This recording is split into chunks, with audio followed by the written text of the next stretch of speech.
Goblins. Lynn stared blankly at the divine realm projected within the crystal sphere before him. Upon the desolate land of barely 10 square kilometers, 150 little green-skinned monsters were fiercely fighting over a single plump caterpillar. They were hunched with pointed ears, and exposed fangs, greed and stupidity flickering in their eyes. A trace of despair flashed across Lynn's gaze. These idiots are my initial followers.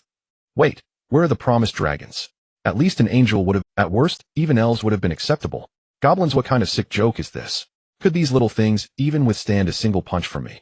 At that moment a calm voice cut through his turbulent thoughts. Lynn followers Goblins common, grade number 150, talent rapid proliferation minus grade. Divine realm is extremely barren.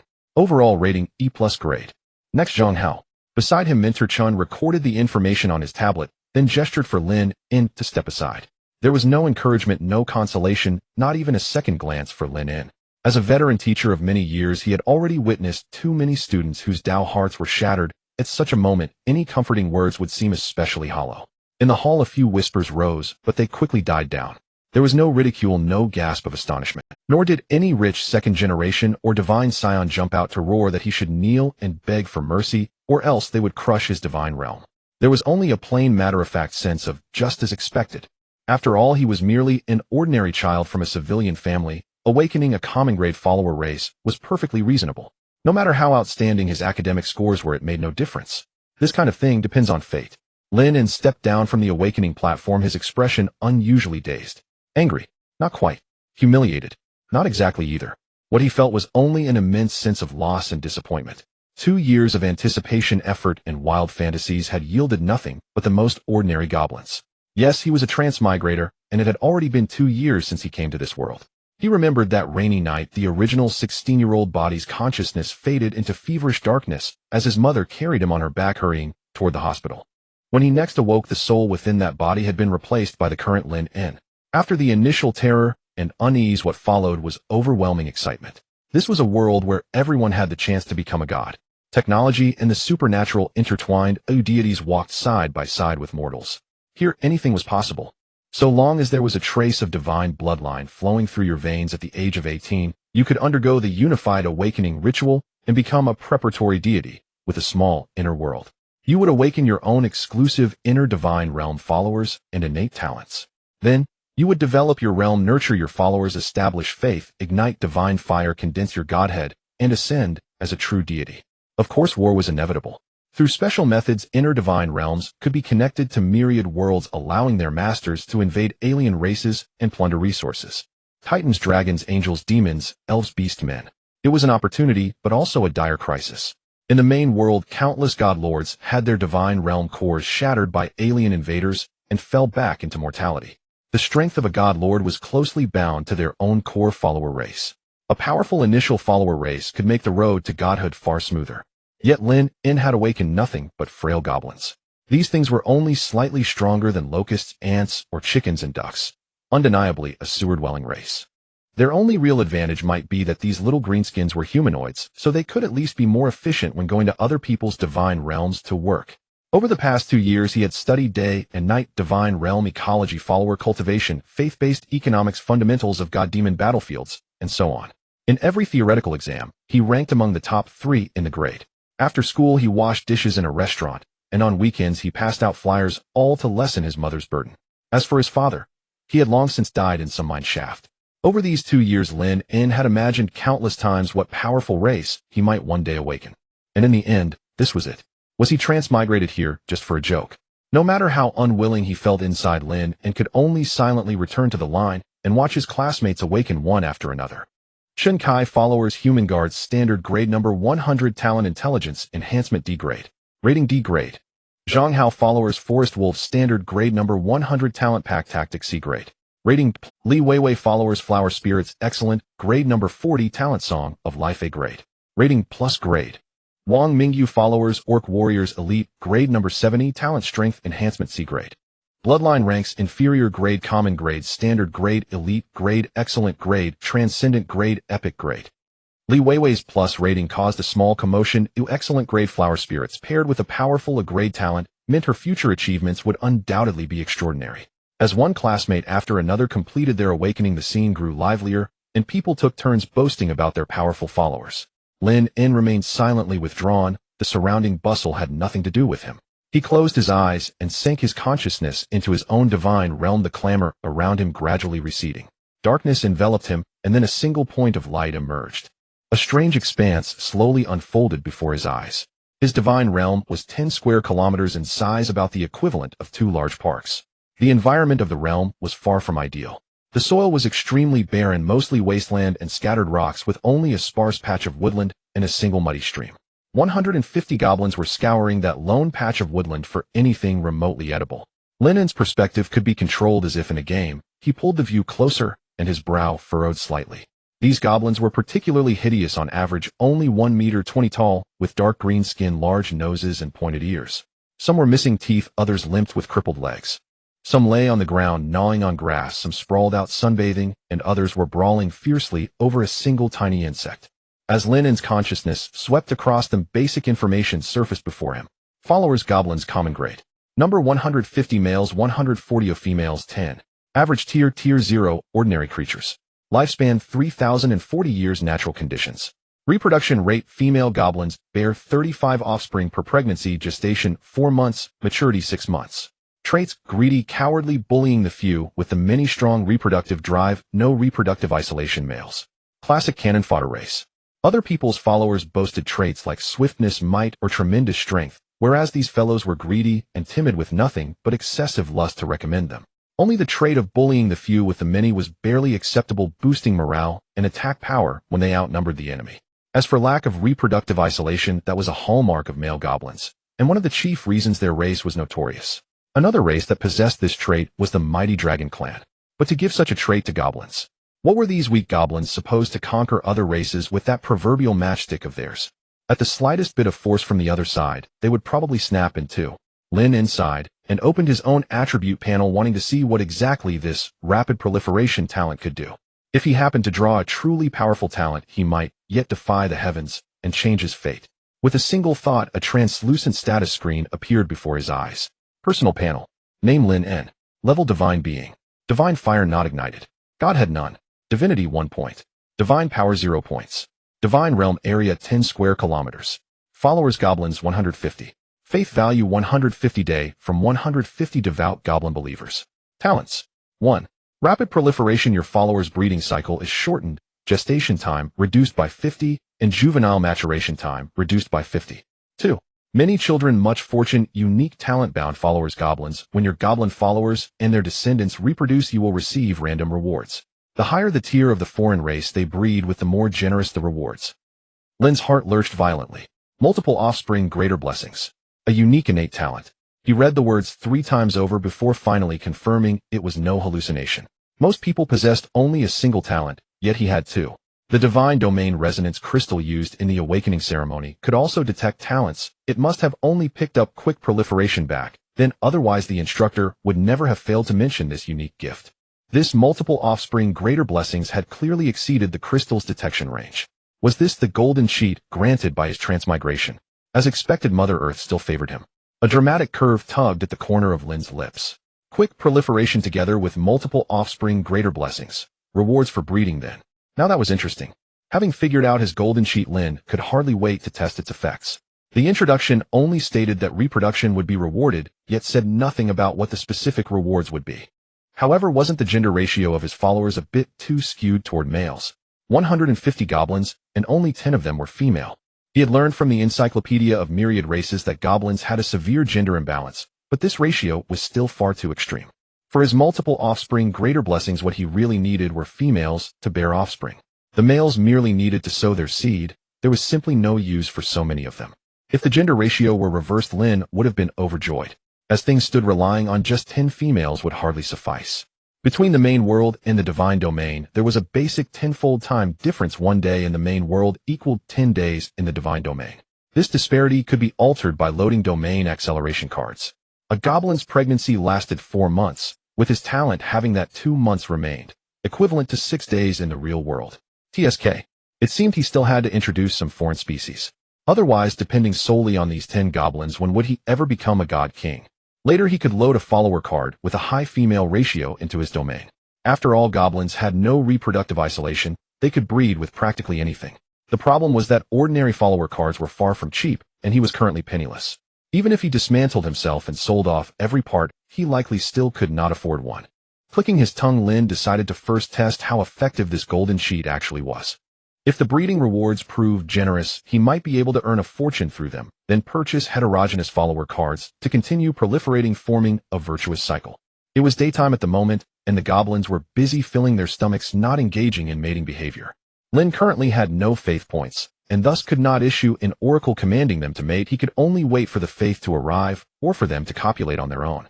His believers contributed faith based on divine domain time, meaning that for each day that passed in the main world, Lynn would receive 1,500 faith points. That was enough to issue 30 oracles. Since there was nothing else to do for now, Lynn shifted his perspective back to the goblins. His viewpoint drifted toward a small grove where the little greenskins were crowded in a circle, squeaking excitedly, as though fighting over something. They were brawling fiercely over it, using claws, teeth, even stones. The scene was utter chaos. Only when the view zoomed in did he see the prize, a fat live lizard still writhing in futile struggle. In the end, an exceptionally burly goblin used a vicious headbutt to ram aside the last competitor and clamp the lizard firmly in its grasp. It turned around and bared its teeth at the snarling losers, letting out a string of mocking cries. Lynn gazed at this general among dwarfs and thought to himself, if nothing unexpected happens, this fellow is the boss of this goblin pack. I'll call it Haru from now on. According to the illustrated guide to low-level follower behavior, he had read Haru should now display the brutality of the jungle law, tearing the prey apart, devouring it alive, and establishing its authority with blood. He waited eagerly for that bloody scene. Come be crowned king in blood. Yet events unfolded in a way Lynn had not anticipated. After seizing the lizard, Haru did not immediately bite down. It yanked the creature up by the tail, its murky yellow eyes sweeping over the scaly body like a merchant inspecting goods. What is it looking for? Lynn froze for a moment. A few seconds later, Haru seemed to find the right spot. It split its maw wide, revealing jagged yellow-black fangs, and showed a smile that could haunt any normal creature's nightmares. Then its free hand reached toward the tattered animal hide at its waist. It ripped it aside in one jerk, and thrusting motions followed one after another. Lynn fell into speechless silence. In reality, the corner of his mouth began to twitch uncontrollably.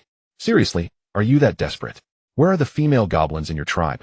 What the 10 great beauties aren't? You just had to pull such a stunt. Even if they can't fully satisfy you for the moment, you still don't need to be this undiscriminating, do you? Forget it. The system did say there was no reproductive isolation. Lynn forced himself to think in a more positive direction. If this somehow produced a lizard goblin, added a new bloodline, and triggered some kind of reward, he would just grit his teeth and accept it. No sooner had this thought arisen than he sensed something was wrong. Brother, are you blind? Aim properly. That was a male lizard. Even if you pound it into paste, it will never give birth to a single goblin. No matter how wildly Lynn ranted in his heart, Haru over there was brisk and decisive, already finished with the act. So it was an impotent Haru after all. Wearing a look of utter satisfaction, Haru raised its hand to its nose and sniffed, as though it had just completed some sacred ritual. Then it grabbed the half-dead lizard, swung its arm in a full arc, and smashed it viciously against a crooked tree nearby. A wet crack resounded. A tooth-aching thud rang out. The lizard's head burst apart into countless fragments that flew in all directions. The goblin's round eyes, already glowing green, surged forward as one. Like a pack of scavenging hyenas, they sprawled on the ground, madly scrambling for every shred of flesh and brain matter, stuffing it into their mouths and gulping it down whole. Haru paid them no heed, flaunting the generosity of a king. It lifted the headless lizard's body and shoved it straight into its maw. With a crunch, its sharp teeth snapped the spine, and it began to chew in big, noisy bites. Red and green blood dribbled from the corners of its mouth, staining its dark green chest in filthy streaks. Paired with its utterly content expression, the scene formed a vivid tableau of barbaric survival. Lynn remained silent for a long time. At last, in wordless shock, he delivered his verdict on this new chieftain. You really are something. Truly a model goblin. With you in the tribe, I can rest easy. Hey, wake up. As Lynn's consciousness still lingered in the absurdity of Haru's antics, a familiar voice suddenly pierced through. Lynn, end. His shoulder was sharply tapped twice. His deskmate Zhao Gang's voice yanked him violently from the divine realm. His awareness snapped back into his body, leaving behind a faint dizziness that blurred his vision for an instant. A sudden deafening wave of noise crashed against his ears, making him instinctively furrow his brow. The hall had erupted into chaos. Shouts, murmurs, and sharp intakes of breath collided and reverberated, battering his eardrums relentlessly. What's going on? What is happening? Lin massaged his temples and turned toward Zhao Gang, whose face flushed with excitement. Suyu. It's Suyu. Zhao Gang pointed urgently toward the awakening platform. She's awakened as a transcendent tier night hunter, within a rank shadow affinity talent. Rating A. My heavens, she's the first A this year at our school. A torrent of information struck him all at once that took Lin in half a second to fully absorb it. He followed Zhao Gang's gaze toward the platform. There stood Su Yu, tall poised, basking in the thunderous cheers rising from below. The girl's normally serene, cool expression now flickered with exhilaration. Her fair cheeks glowed with a delicate flush. I'm truly extraordinary. Chen, the mentor presiding over the awakening ceremony, stood beside her. His usually stern, rigid features had softened. His lips curved into a clear, genuine smile. He even gave Su Yu's shoulder a gentle pat and murmured something low. From his lip movements it appeared to be well done. Or perhaps, you've excelled. The Night Hunter is a vocation rooted in the Night Elf lineage, each bearing a lifelong companion, the Shadow Panther. And the Shadow Panther alone has already attained the exalted tier, paired with a transcendent tier Night Hunter. TCH, sheer terrifying power. Only after Su Yu descended from the platform did the clamor gradually subside. Several female classmates who knew her well had already gathered around, chattering with unrestrained enthusiasm. Transcendent tier Night Hunter, Shadow Panther, and Shadow Affinity talent. Lynn repeated softly. If goblins ever clashed heathen with them, what bizarre offspring might emerge? Night Goblin, Shadow Panther Goblin. Yet this girl's luck was astonishing. She'd awakened directly as a transcendent bloodline, and her talent aligned near perfectly with her chosen kinship. When kinship and talent resonate flawlessly, producing a synergistic effect greater than the sum of its parts, that is precisely what earns the designation. Had the Shrank not seemed utterly fantastical, she might well have been awarded it outright. No need for elaboration. Her path clearly leads to the mantle of the Goddess of Night. Night Hunter Kinship Shadow Affinity talent. Her future divine domains, Shadow Night Hunt, and even assassination, will coalesce with effortless inevitability. TCH. Were it not for my own cheat, I might one day ascend only to the throne of the Goblin God. That thought drew a wry self-mocking smile from Lynn, and for a fleeting moment his mind conjured a ludicrous image. Himself seated upon a crude bone throne while a horde of green-skinned creatures shrieked in worship below, chanting titles like God of Goblin Procreation or Lord of the Garbage Heap. The image was too vivid. He dared not dwell on it. In this world, divinity manifests along two dominant paths: race gods and rule gods. Most students forge their divine domains by anchoring them in the core traits, cultural beliefs, and ancestral lore of their primary kinship. For Lin, whose core kinship is the goblin lineage, his first divine domain would inevitably be that of the goblin god. From there he could extend outward, claiming domains such as plunder, cunning, or more grimly filth or cowardice. Such domains are relatively easy to manifest, offer stable ascension, boast high resonance, and enjoy strong acceptance and fervent devotion from one's core kinship, readily cultivating fanatics and even saints. Faithful ranks ascend thus: lay believer, devout believer, zealot, saint. Yet race gods suffer glaring limitations. Their ceiling of power remains inherently low, and they rarely earn recognition beyond their own kind. Divine strength is intrinsically bound to the latent potential of their kinship. The goblin god is fated almost certainly to remain capped at the apex of minor divinity. After all, could you truly expect a human or an elf to genuflect before the goblin god? Rule gods, by contrast, anchor their domains in universal laws, abstract concepts, or cosmic phenomena. Their ceilings soar infinitely higher, their appeal is universal, their faithful hail from countless races, and their domains lend themselves naturally to expansion, allowing layered hierarchies of subordinate divine offices. Rule god power does not rely on any single kinship. Thus it endures even as races fade. But the drawbacks are equally stark. Forging such a domain demands profound intuitive mastery of cosmic law. Their faithful may span myriad races, each drawn by divergent motives, risking theological friction. And the most potent rule domains are fiercely contested, guarded by ancient entrenched deities. You may freely crown yourself goddess of night within your own divine realm. It remains your private cosmos, harmless and unremarkable.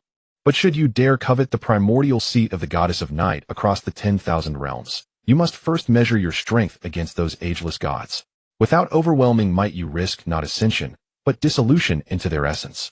Su Yu surely secured a special admission to the Starlight Academy, now right? Zhao Gang's voice brimmed with envy. Last year our city produced only one A, snapped up immediately by the War Academy's elite cohort. Truly no two people are alike. Lin nodded silently. He felt no envy, no resentment, not even a trace of jealousy, towards Su Yu's Night Hunter awakening. The higher the kinship rank, the more arduous its propagation. With his unique boon, blessing of abundant offspring, and no reproductive barriers, goblins offered Lynn in far greater compatibility than night hunters ever could. His path lay not beneath the spotlight, but deep within the mire-choked fecund cradle of creation itself. Don't lose heart. Seeing Lin On's subdued demeanor, Zhao Gang assumed he remained shaken, and gave his shoulder a reassuring pat. At least it wasn't a substandard rating. My cousin's a goblin. He works in the mines with a goblin crew, earning 20,000 alliance credits a month. 20,000 credits sufficed comfortably for a family of 5 in Feng City.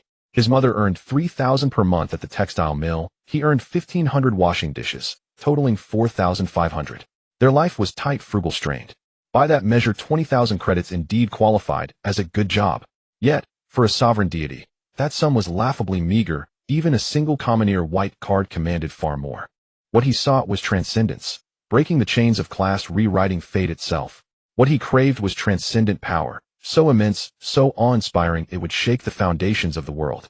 Zhao Gang had no idea what Lin In was thinking. To him, earning 20,000 a month was already an excellent. His family background was not good either. Both of his parents were professional miners. This kid hoped to awaken a powerful lineage, obtain a good rating, and get into a prestigious university to change his fate. With a top student like Lin In as a role model, Zhao Gang naturally did not want to fall behind. He often consulted Lin In, and they both encouraged each other to improve. At this moment, seeing Suyu being the center of attention, Zhao Gang was filled with anticipation. What kind of lineage would he awaken? Minter Chen cleared his throat and scanned the list next. Zhao Gang. It's my turn. Zhao Gang tensed up, and the excitement he felt moments ago turned into anxiety. He took a deep breath and firmly patted Lin In's shoulder. Buddy, give me some encouragement. We're not asking for an A rating. If I can get a B, I'll be grateful. Go for it. Lin In gave him an encouraging look. Zhao Gang straightened his chest and walked toward the awakening platform with somewhat stiff steps. This was the moment that could truly change his fate. It would only happen once in a lifetime. The eyes in the hall also turned towards him. What kind of lineage would this inconspicuous poor kid awaken? Moments later, Zhao Gang on the platform trembled all over. The light of the crystal ball stabilized, projecting an image of a group of short beings holding crude pickaxes, goblins.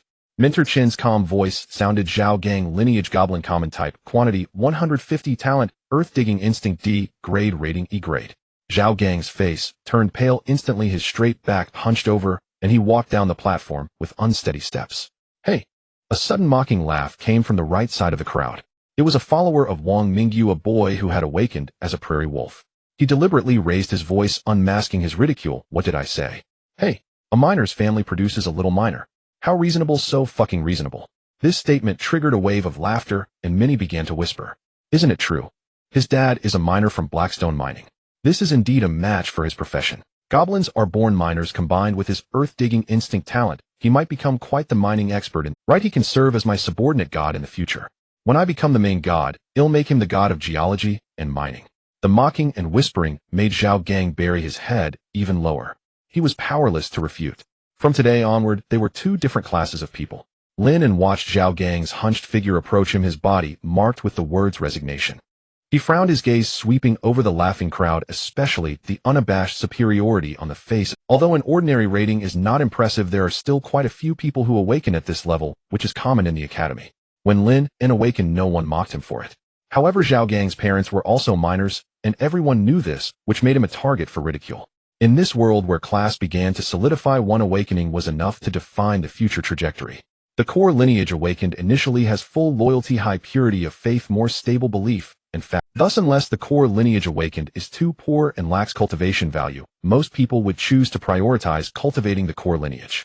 Later, for the sake of variety or development needs, other lineages may be added in the divine realm to assist the core lineage. But Zhao Gang did not have a large family fortune to replace other lineages. His future seemed to be sealed by the labels son of a miner and goblin. In the future, he would probably only be able to go mining. Lin In approached and patted this unfortunate buddy on the shoulder. Goblins and dog-headed people were about equally matched in strength. However, goblins have the characteristic of numbers matter. Once their numbers exceed a certain scale, they trigger their grouping effect. Under this effect, goblins would abandon their cowardly nature and become extremely brave and aggressive, even fearless of death. Of course, this is limited to overcoming the weak. With the many, if they face a greater number, this effect will not activate. Dog-headed people also have a significant hidden trait. It is said that they possess an extremely thin strand of dragon blood in their veins. If Zhao Gang could obtain dragon blood to baptize them, there would be a very low chance of transforming into dragon blood goblins. That would be a leap to the heavens. Although they are still goblins, they are indeed extraordinary beings capable of casting spells, true noble mages. However, the probability of transformation and the price of dragon blood. Let's not talk about it. Lynn watched Zhao Gang walk back to his side with a dejected look as if the sky had fallen down and guessed he wouldn't recover for days. In Lynn's view, goblins were not without their merits. Perhaps they could support his reproductive endeavors. Borrow a few. Looking at Zhao Gang's lifeless expression, Lynn hesitated. Was it inappropriate to mention this now? But thinking of the goblins in his divine realm that did not spare even lizards, Lynn still reluctantly spoke up. He leaned in closer, lowered his voice, and spoke in the most conciliatory tone. Zhao Gang, can we discuss something? You see, your goblins are not in a hurry to mine, right? How about, can you lend me a few females? Zhao Gang was still immersed in the blow from the goblins, his mind a bit dull, and instinctively asked, lend females. What for? Lynn scratched his nose, eyes drifting to the side, and spoke even lower, for mating to have a few little cubs. Zhao Gang. The air froze for 2 seconds. Zhao Gang suddenly raised his head, his face black as coal, his eyes filled with disbelief and shock, as if saying, are you kidding me? He almost thought he misheard. Lend my goblins. To mate with your goblins. Zhao Gang spoke slowly, his tone extremely strange, as if he had just heard the most ridiculous joke of the year. He looked Zhao Gang up and down, trying to find a trace of humor on his face, but Lynn's expression actually seemed quite serious. No, Lynn, wake up. Zhao Gang couldn't help but laugh and cry, unable to care about his own frustration, feeling a surge of absurdity rising to his head. My goblins are useless. Your goblins are also useless. These two little things coming together is already a meeting of the useless. Do you still expect them to join forces and give birth to something stronger? He simply couldn't imagine what kind of indescribable creature would emerge from the combination of green-skinned goblins and scruffy dog-headed people. The image was too beautiful for him to dare to imagine. Moreover, Zhao Gang took a deep breath, striving to make his tone sound more tactful, afraid of hurting their... My kobold race has very few females to begin with, and their reproductive cycle is not short. By the time they give birth and grow up, will I still have time to develop my divine domain? Time is something we can't afford to waste. He was speaking the truth. In the early stages of developing the divine domain, every resource and every moment were crucial. To Zhao Gang, lending out precious female labor to cultivate new breeds was no different from wasting time. Lynn opened his mouth, looking at Zhao Gang with an expression that seemed to say, are you out of your mind? Knowing that this matter was hopeless, he could actually understand. To outsiders unaware of the existence of the more children, more blessings system, his suggestion seemed utterly foolish. It was a confusing behavior akin to breaking a pot and trying to break others' pots along with it. All right. Lynn sighed helplessly and patted Zhao Gang's shoulder. Forget I said anything. Just take care of yourself and think about how to get the divine domain up and running. The kobolds aren't without hope entirely. His last words of comfort came out a bit dry. Zhao Gang forced a smile and nodded, but felt even heavier in his heart. If even Lynn, who awakened goblins, was starting to comfort him, were kobolds really that pathetic? The two fell silent, each immersed in their own thoughts. Seeing that even his best friend Zhao Gang was unwilling to lend a seed, there was no need to mention the others. Lynn shook his head secretly. It seemed that he couldn't rely on anyone else for the first alien gene and would have to find a way to buy some himself. What to buy? The organisms that could be loaded into the divine domain were divided into blessed race cards and beast resource cards. Blessed race cards were extremely expensive, loading intelligent or semi-intelligent races that could generate faith upgrade and have growth potential. Even the most worthless one-star inferior species like burrowing worms or worker ant colonies started at a price of at least 100,000 alliance coins. His entire fortune was merely 1,500 private savings. 100,000. How long would it take to save up if you didn't eat or drink and just did odd jobs? To incur such heavy debt just for the system's unknown reproduction rewards seemed utterly unwise. That left only the beast resource cards. These cards loaded purely resource-type organisms. They provided no faith and only possessed biological instincts, unable to cultivate or level up independently, essentially making them the most ordinary living beings. Naturally, the prices were much cheaper. The cheapest was a one-star white small ordinary beast resource card consisting of fast-reproducing small animals like mice, rabbits, wild chickens, and wild ducks. One card often contained dozens to hundreds of them, priced from a few thousand to 20,000. These little creatures can indeed reproduce, laying eggs by the dozen, 1 egg per day. Lynn was calculating in his mind, but letting goblins breed with them. He immediately envisioned Haru roughly grabbing a rabbit by its long ears. Then the scene flashed before him. He then recalled the poor lizard that had almost been rushed to death that afternoon. No, they're too fragile. Lin immediately dismissed the idea. These little things couldn't withstand the goblins' rough handling. They might not even survive long enough for successful fertilization. Moreover, even if they succeeded, how much fighting power would a bunch of mouse goblins or wild rabbit goblins possess? Could they withstand a punch from other deities' blessed races? With the current size of the divine domain producing little food, raising a whole bunch of weak hybrids was purely a waste of resources. If we are to buy, let's buy large, durable, and cost-effective ones. His thoughts turned to large livestock like cows, sheep, and pigs. A larger size meant they could endure more rough treatment. Although they had longer lifespans and growth cycles, once they successfully reproduced, their offspring would surely be stronger than chickens, ducks, or rabbits. More importantly, cows and sheep could continuously produce milk, providing nutrition for the newborn goblins. In case of a true famine, these large livestock would be a significant source of meat reserves. Let's buy a batch of cows and sheep to test the effects. Lynn found this line of thought quite reasonable. It could test the system, rewards, solve some food issues, and serve as a long-term source of meat. However, although resource cards were cheaper than blessed race cards, they were still out of reach for someone with only 1,500 in savings. Or rather, anything related to the deity was not cheap. Money. He still needed money. However, after completing the awakening, he could apply for an interest-free student loan from the academy, which could be repaid within a year. Student loans were considered startup funds provided by the academy for students from impoverished families, but the loan amount was related to one's rating after awakening. A grade seemed to have a limit of only 50,000. It would be enough to purchase initial development resources, but for buying cows and sheep, it should be enough, right? Without mentioning Lynn's anxious feelings at this moment, Instructor Chen announced that the awakening ceremony for Class 3 had successfully concluded. A total of 90 students in Class 3 had successfully awakened. Also, if one did not possess divine bloodline ancestry, they wouldn't have been able to attend the 3rd Divine Academy in Maple City. Among the class, only the class leader Su Yu awakened an exceptional level blessed race as a night hunter. There were 4 who awakened to outstanding levels: Li Weiwei's flower spirit, Zhang Lei's thunder giant lizard, Zhou Yan's gargoyle, and Wang Man's harpy. There were 20 elite level, 33 standard level, 28 ordinary level, and 4 unfortunate ones who awakened to inferior levels. However, one girl named Lu Qian was incredibly lucky. Although she awakened an inferior level slime, she also awakened the A-level talent Devour Evolution. This talent allowed the core blessed races to have a small probability of producing attribute evolution when devouring objects containing attributes. This was an extremely terrifying talent. If she could keep letting her core blessed race eat, she would eventually encounter such small probability events. However, her initial core blessed race, the slime, was very weak and could only consume things like weeds, insects, and dirt in the early stages. Encountering a groundhog would be considered a life and death battle, but they had a remarkable trait called splitting proliferation. When the slime died, there was a small chance it would split into 2 young ones. If luck was on her side, her slime would multiply during battles. Of course, such small probability events should not be attempted lightly by those with bad luck. As the ceremony concluded successfully, the students gradually left the awakening hall. The next 2 days were the weekend with no classes, and they needed to plan properly, building their divine domains according to their awakened blessed races and talents. After Lynn's recent commotion, Zhao Gang's mood had improved significantly, and the two walked out of the hall side by side. They'll head out first.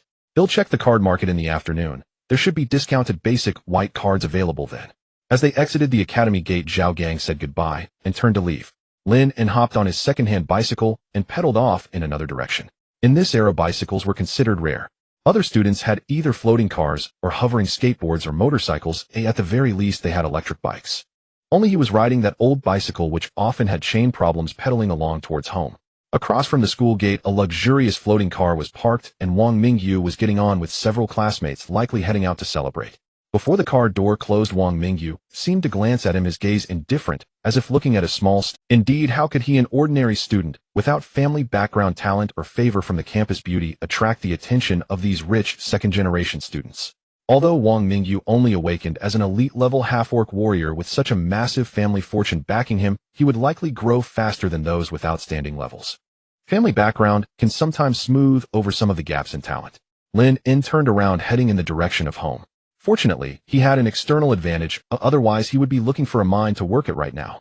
Lynn's home is in an old tenement building in the downtown area, totaling only 30 square meters with a shared bathroom that makes daily washing quite inconvenient. He climbed to the 5th floor and took out his keys to unlock the door. Is Xiaoan back? His mother Zhou Yun peeked out from the kitchen, holding a spatula in her hand. At just 4 Titwo, she looked as though she were in her 50s with half of her hair turned white and a waxy complexion marked by years of toil. Mom, Lynn forced a smile. Why are you home so early today? I took a half day off, his mother replied, wiping her hands and carefully observing his expression. How was the awakening?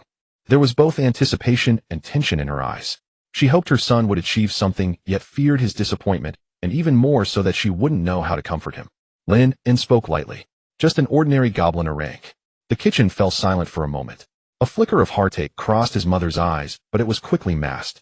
She walked over her rough hands, taking hold of Lynn's calloused and marked with tiny wounds from years of operating a textile machine.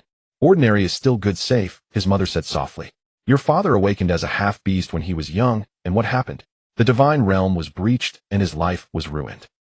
He ultimately died in a mine. As she spoke, her eyes reddened slightly, but she forced herself to hold back the tears. Lynn felt a bit helpless. He understood his mother's feelings, but he couldn't share his special circumstances with her. This world held extraordinary powers and influential families. If he revealed his uniqueness, he would likely end up in a dungeon of some family the very next day, living a stable life as a beneficiary. After a moment, his mother discreetly wiped her face. Are you hungry? Dinner will be ready soon. She turned back to the kitchen, her slender figure silhouetted against the light. Lynn stood in the cramped living room, gazing at the faded family portrait on the wall. His father, Lin Jiangwo, was a stout man with a warm smile who in his youth had once thrived thanks to his half-beast heritage. Unfortunately, after the divine realm was breached and its core ruthlessly destroyed, he fell into a deep melancholy.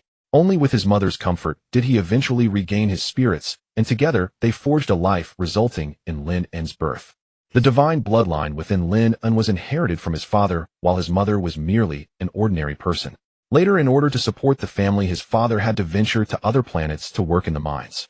Then, he died in a mining accident a year before Lynn's traversal, and Lynn had never met. In such a mining incident, the mine owner compensated with 80,000 alliance coins, which his mother used to pay off debts and to support Lynn through high school. Now there was hardly anything left. These years his mother managed to keep the family afloat with her work at the textile factory, earning a meager salary. Lynn occupied the original owner's body. Though he had not inherited this bloodline connection, he could still feel his mother's meticulous love. If it weren't for Lynn working part-time washing dishes at a night snack stall, after school life at home would have been even tougher. In this technologically advanced world, labor was the least scarce resource. Soon a simple yet warm meal was served on the table. Noodles boiled in water topped with a few slices of vegetables and a perfectly fried egg. Watching Lynn eat contentedly, his mother seemed to be searching for something in his face. Upon seeing his calm demeanor, her worries eased slightly. After hesitating for a moment, she set down her bowl and chopsticks, rising to walk into the inner room. Lynn, slurping his noodles, heard the faint sound of the bed being shifted. Moments later, his mother returned with a faded small iron box. She opened it to reveal a thin passbook and some neatly stacked coins. There are still over 8,000 at home. She handed the passbook to Lynn, her voice soft. You take it first. Building the divine realm is important. Mom will have her salary next month, and then I can. No need, Lynn firmly pushed the passbook away. He had previously glanced at the number on it. It was 8,213. 5 alliance coins. If this money were touched, even the living expenses for the month would become problematic, not to mention the cheap painkillers his mother often relied on. I plan to apply for a student loan from the academy. You should keep the money at home for now. A loan? His mother showed a worried expression, her fingers unconsciously pinching the corner of her apron. That must come with considerable interest, right? I heard that some loans can accumulate interest quickly, but what if you can't pay it back? Mom, don't worry. Lynn looked up, revealing a reassuring smile. The Academy's new student support loan is interest-free. As long as it's paid off within a year, it's fine. As long as my divine realm's initial construction is established, I can rely on the goblins. Yes, I can earn money by working, mining, and so on. His mother looked at him, her eyes reddening again, tears welling in her eyes. Shaoin, Mom is useless. If only your father were still here, if only the family could support you. Seeing his mother in such a state, Lynn couldn't help but feel a sense of headache, his heart heavy. He had always hated seeing his mother like this, always saying, Mom is useless, making it seem as though he had suffered greatly. Perhaps all parents feel they owe their children something even when they have given their all. Lynn interrupted her, holding her hand. Trust me, I will ensure you live a good life. After dinner, Lynn returned to his small room, separated by foam boards, and closed the door. He didn't lie down, but instead sat cross-legged on the bed, immersing his mind back into the divine realm. At 3 in the afternoon, the card market offered a new student season promotion with discounts on some basic cards. It was only a little past 1 with ample time, just right to take this opportunity to plan properly and see how to construct the realm. His consciousness descended once more upon that barren land. At this moment, it was night in the divine realm. This was the automatic simulation of the day-night cycle for new divine realms. In the future, if his power was sufficient, he could freely alter the environment within the realm. There was no moonlight in the sky, only sparse starlight barely outlining the contours of the wasteland and the shadows of the small forest. Without any structures to shield them from the wind and rain, most of the goblins lay haphazardly in the small forest, curled up to keep warm. The sounds of their hunger echoed through the night. The few insects, gophers, and lizards that once inhabited the forest had long been wiped out, with even the grass on the ground pulled up to reveal fresh soil. Fortunately, this group of green-skinned little monsters was not picky. When starving, they could even gnaw on dirt. Some goblins, unable to withstand the hunger, stumbled their way to the murky creek. While pouring cold water into their stomachs to fill the hunger, they clumsily scooped their hands into the creek, hoping to catch some small fish or shrimp. But judging by their awkward movements, it would be hard to catch the nimble little fish or shrimp without any tools. Lynn shifted his perspective to the center of the forest, where it was somewhat livelier. 10 female goblins with slightly lighter skin were gathered around an exceptionally strong male. Unsurprisingly, it was the goblin leader Halu who had captured a lizard during the day. At this moment, it lay sprawled on a relatively flat rock, enjoying the rough hands of its concubines massaging its legs and scratching its back, emitting contented grunts. This guy has monopolized all the females. Lynn frowned. This was not a good sign. A resource monopolization could lead to internal conflicts and also affect overall breeding efficiency. He was still counting on these 10 females to quickly give birth to the first batch of little goblins. As Haru monopolized all the female goblins, the other male goblins could only watch helplessly. Lynn felt a bit worried that Haru might be overwhelmed. However, his concern quickly turned into speechlessness as he saw Haru yawn and stand up after feeling. Then, stretching his strong arms, he pulled the tallest and strongest concubine towards him to rest aside. Before leaving, he turned around and chattered a lot to the remaining hungry and dispirited goblins. In the next moment, Lynn was left dumbfounded as the previously lethargic male goblins swiftly stood up and began to form a line. They seemed to understand Haru's arrangement and lined up into 9 groups. 9 groups. 9 female goblins. Then the goblin at the front of each line stepped forward to begin the most primitive ritual. Lynn almost lost his composure. Not. You all are quite polite. Forming a queue for something like this. You even have a sense of order. This group of green-skinned little monsters, who in his impression were greedy, chaotic, and utterly unscrupulous, surprisingly showed such a civilized side when it came to this important matter of reproduction. Although this civilization was still fundamentally crude and absurd. Well, at least I don't have to worry about reproductive efficiency, Lynn thought to himself. 1 or 2 won't do. With so many goblins taking turns, it should work right. But the little goblins born in the future will probably never figure out who their father is. Seeing the activities on site gradually heading towards a primitive and wild direction, the scene became increasingly eye-watering. Lynn quickly averted his gaze and began to seriously contemplate the construction of the divine realm. Goblins have very low requirements for their living environment. They are not picky about the climate and can survive as long as they can find food. However, to develop, one cannot be satisfied with just surviving. The biggest problem is to solve the food source. Lynn's thoughts swept over the pitiful woods, and the entire divine realm covers only 10 square kilometers, most of it being wasteland. Relying solely on the natural resources in the wild cannot sustain so many goblins. New food sources need to be introduced. He recalled the basic cards discussed in class. The basic food package is essential as it can directly provide a large amount of food, but it is a consumable that disappears once used. It would be best if it could produce continuously. He remembered cases he had seen in divine realm ecology. For example, breedable livestock or fast-growing crops. A dairy cow is a good choice as it can produce a lot of milk, and the calves can either be raised for meat or continue to breed. However, raising cows requires pasture.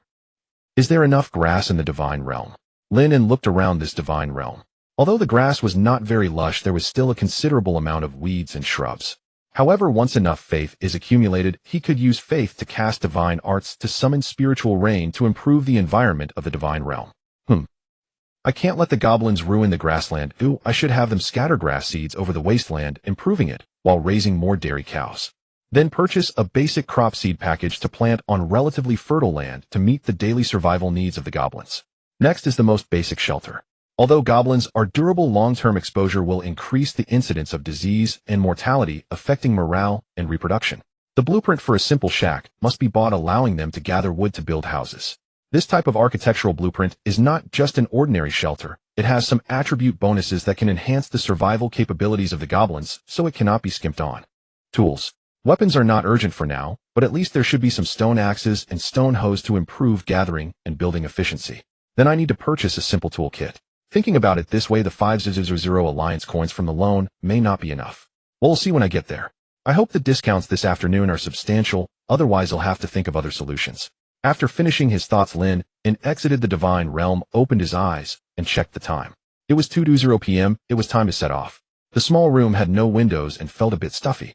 Opening the door, his mother, sweating profusely, was sitting in the old chair in the living room, mending a work uniform by the light from the window. "Mom, I'm going to check the card market," Lynn said. "Be careful on the way." His mother put down her needle and thread, wanting to say something, but hesitating to put pressure on him, finally, just nodding. "Come back early." "Got it."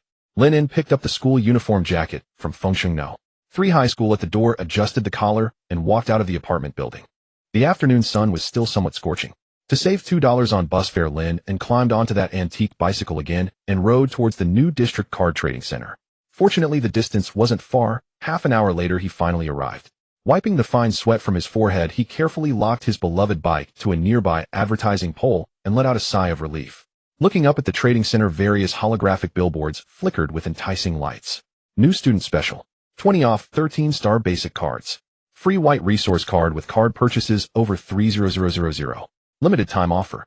Blue quality 2-star building card. Extra. Purple quality 3-star Catgirl tribe card. Buy a card and get one for your girlfriend.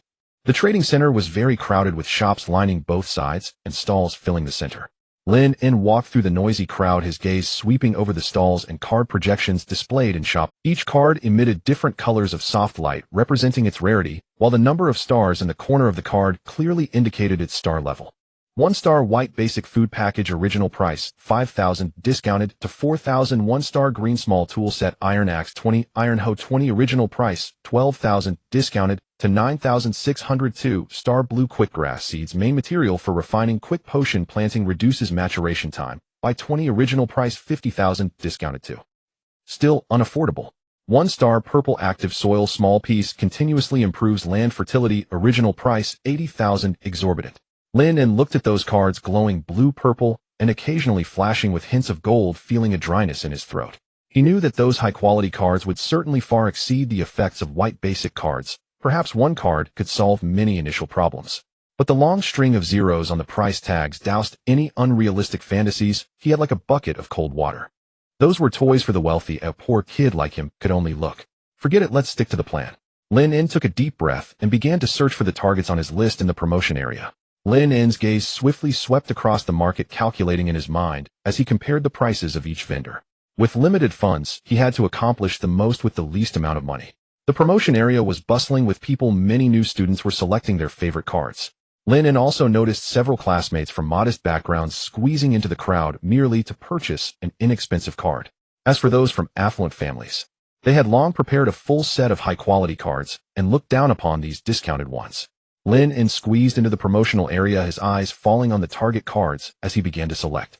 This one, and this one. Yes, all of them. With a plan in mind, Lynn quickly chose his cards. 1. Basic food package. 2. 1-star white, $4,000 each after discount, totaling $8,000. These were essentials. 2 should be enough to get through the food scarcity period. 2. Simple tool package, 1-star white, $2,000 after discount, containing 20 crude but sturdy stone axes and hoes. In fact, the green small tool set would be more suitable. Iron tools are sharper and more durable than stone ones, but unfortunately his abilities did not allow it. 3. Basic crop seed package, 1-star green, $7,500 after discount. This was key to his plan for sustained production. The card's information displayed that it contained 3 types of crops: ground root tuber resistant to poor soil, with deeply buried tubers, and high yield. It would become a staple food in the future. Coarse grain drought-resistant seeds can be stored and the stalks can still be used.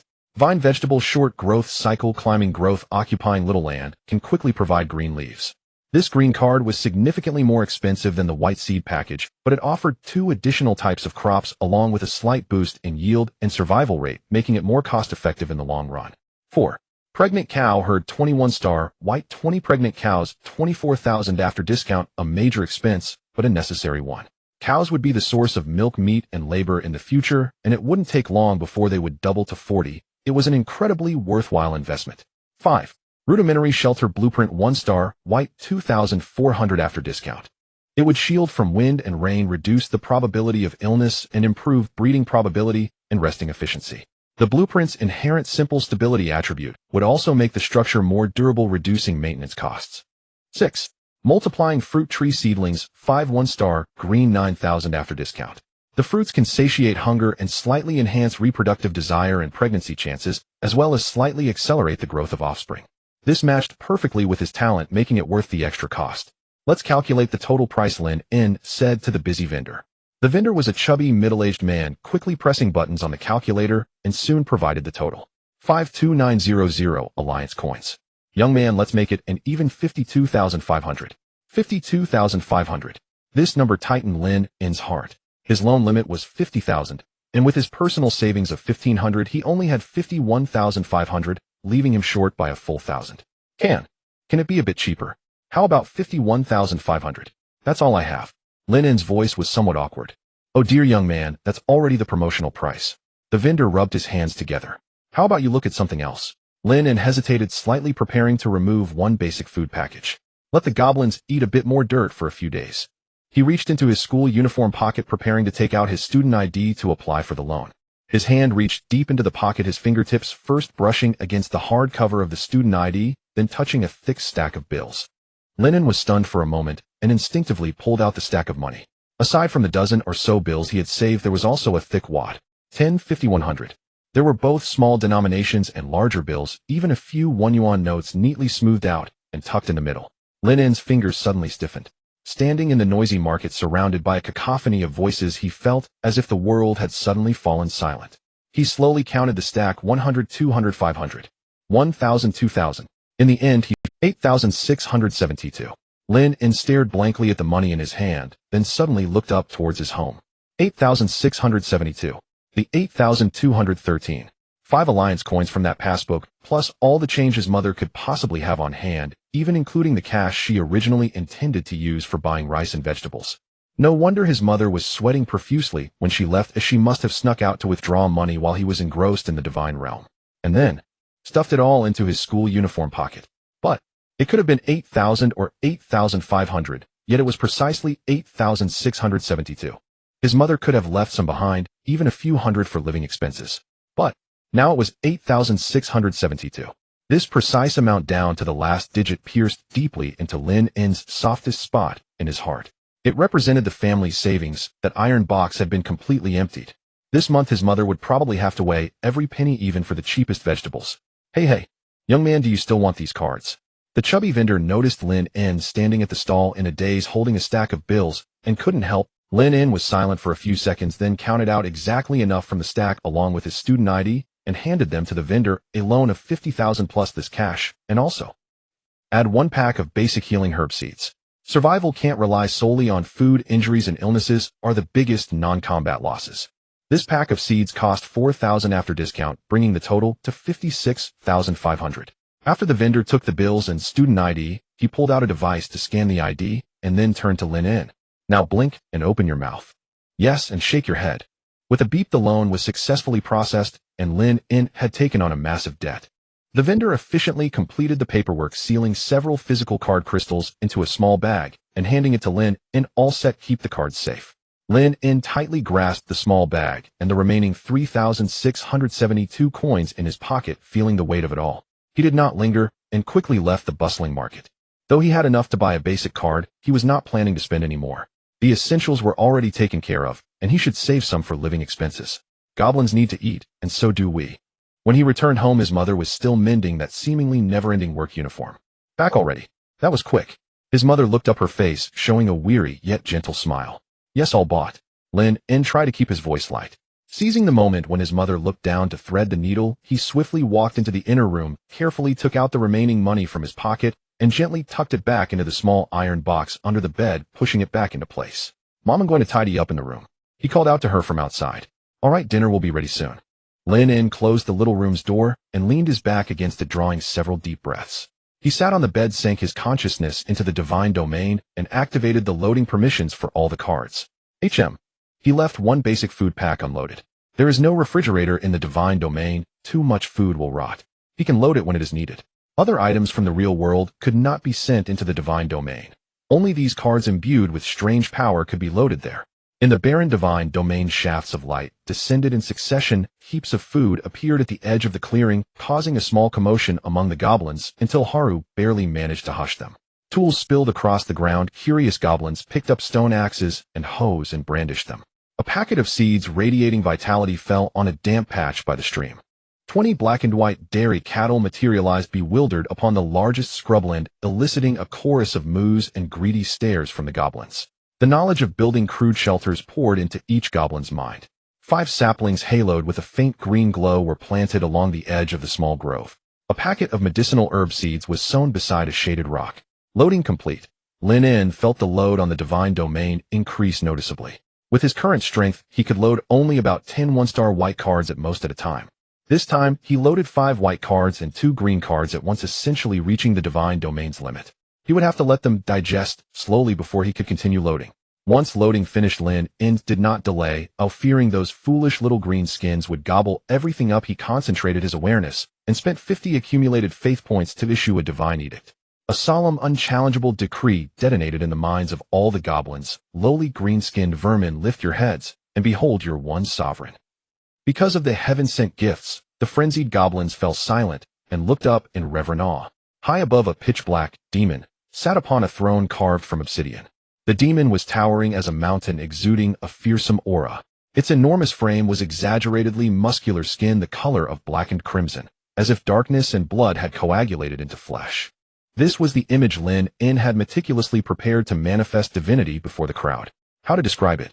Ugly, yet possessing an unusual, brutal majesty. Lynn had considered forging a radiant, lofty, godly figure, but his kin were a craven, despicable lot of goblins. An image that looked evil and powerful would intimidate them far better.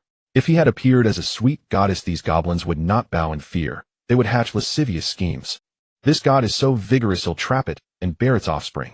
Thus a deity that seemed a fusion of demon and goblin was born. I am the Lord who rules the heavens and stands above all gods. Nzwosi. Nzwosi was the divine name Lynn chose. It suited the godly airs he wanted to convey. Those mountains of food are my first boon to preserve your lives. With those stone tools, fell trees, build houses, reclaim land, and plant crops. See those seeds? Plant them in the moist soil by the stream and tend them carefully.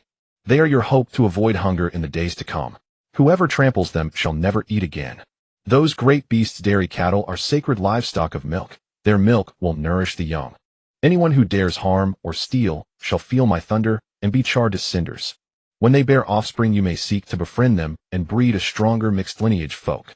Also, follow the methods that have been placed into your minds. Cut the trees, build shelters to shield you from wind and rain. Guard those glowing saplings and the herbs beside the rocks well. They will prove useful in time. After giving all the commands in one breath, a golden light burst upon Haru. He shivered, sprang from his mate's embrace, and threw out his arms to receive the god's favor. In the golden light, Haru felt power fill his body. He fancied himself capable of facing 10 mates at once. This was the divine art Lynn had cast for 10 faith points, the holy light healing. Haru had of course not been injured. Lynn mainly used the holy light's effect to make a convincing miracle. As for why a demonic god would use holy light, that's none of your concern. Haru's sensation of strength was merely his own illusion, a psychological effect. Haru, I appoint you goblin chieftain to oversee everything. Do well, and there will be rewards. If things go awry, you alone will answer. Haru blinked. Haru, is that my name? A name given by the god, to rule the goblin clan. The god has acknowledged me. Though slow-witted, Haru was not foolish. He prostrated himself and accepted the mandate with devout obedience.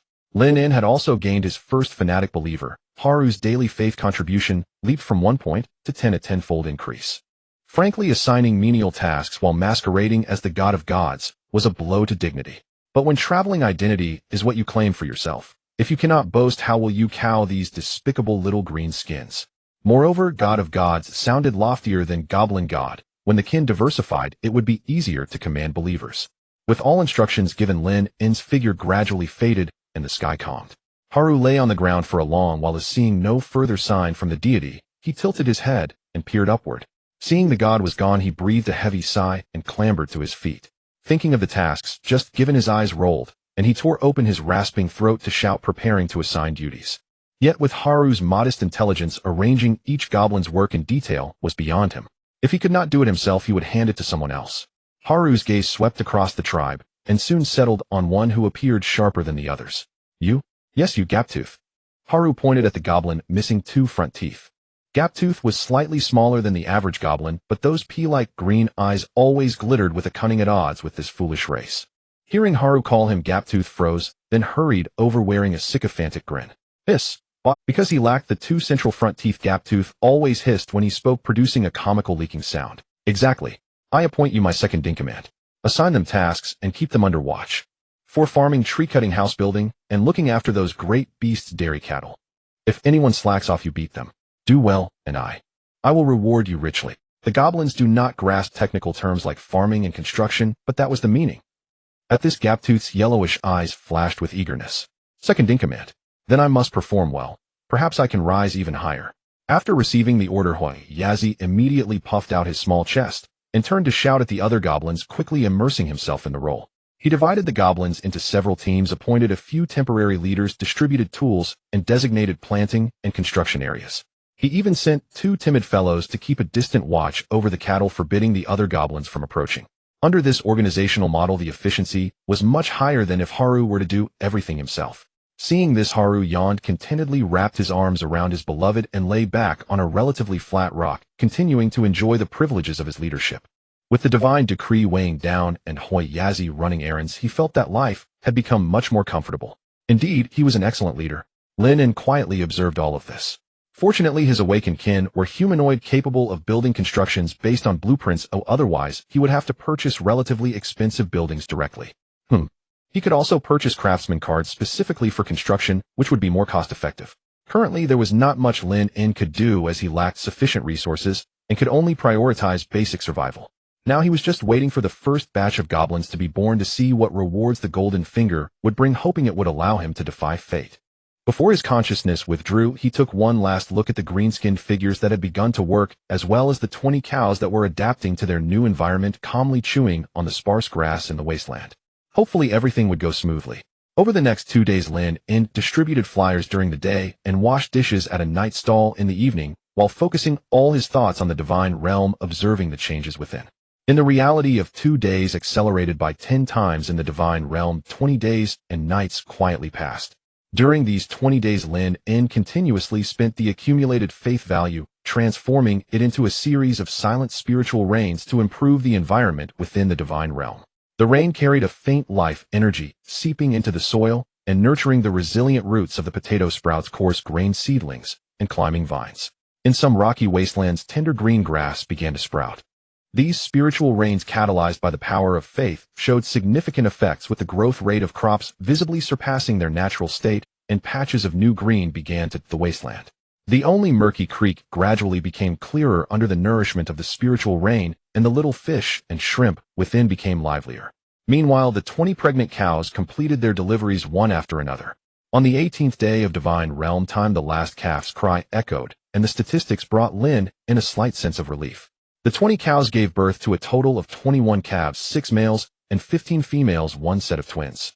The calves stood tremblingly snuggling beside their mothers.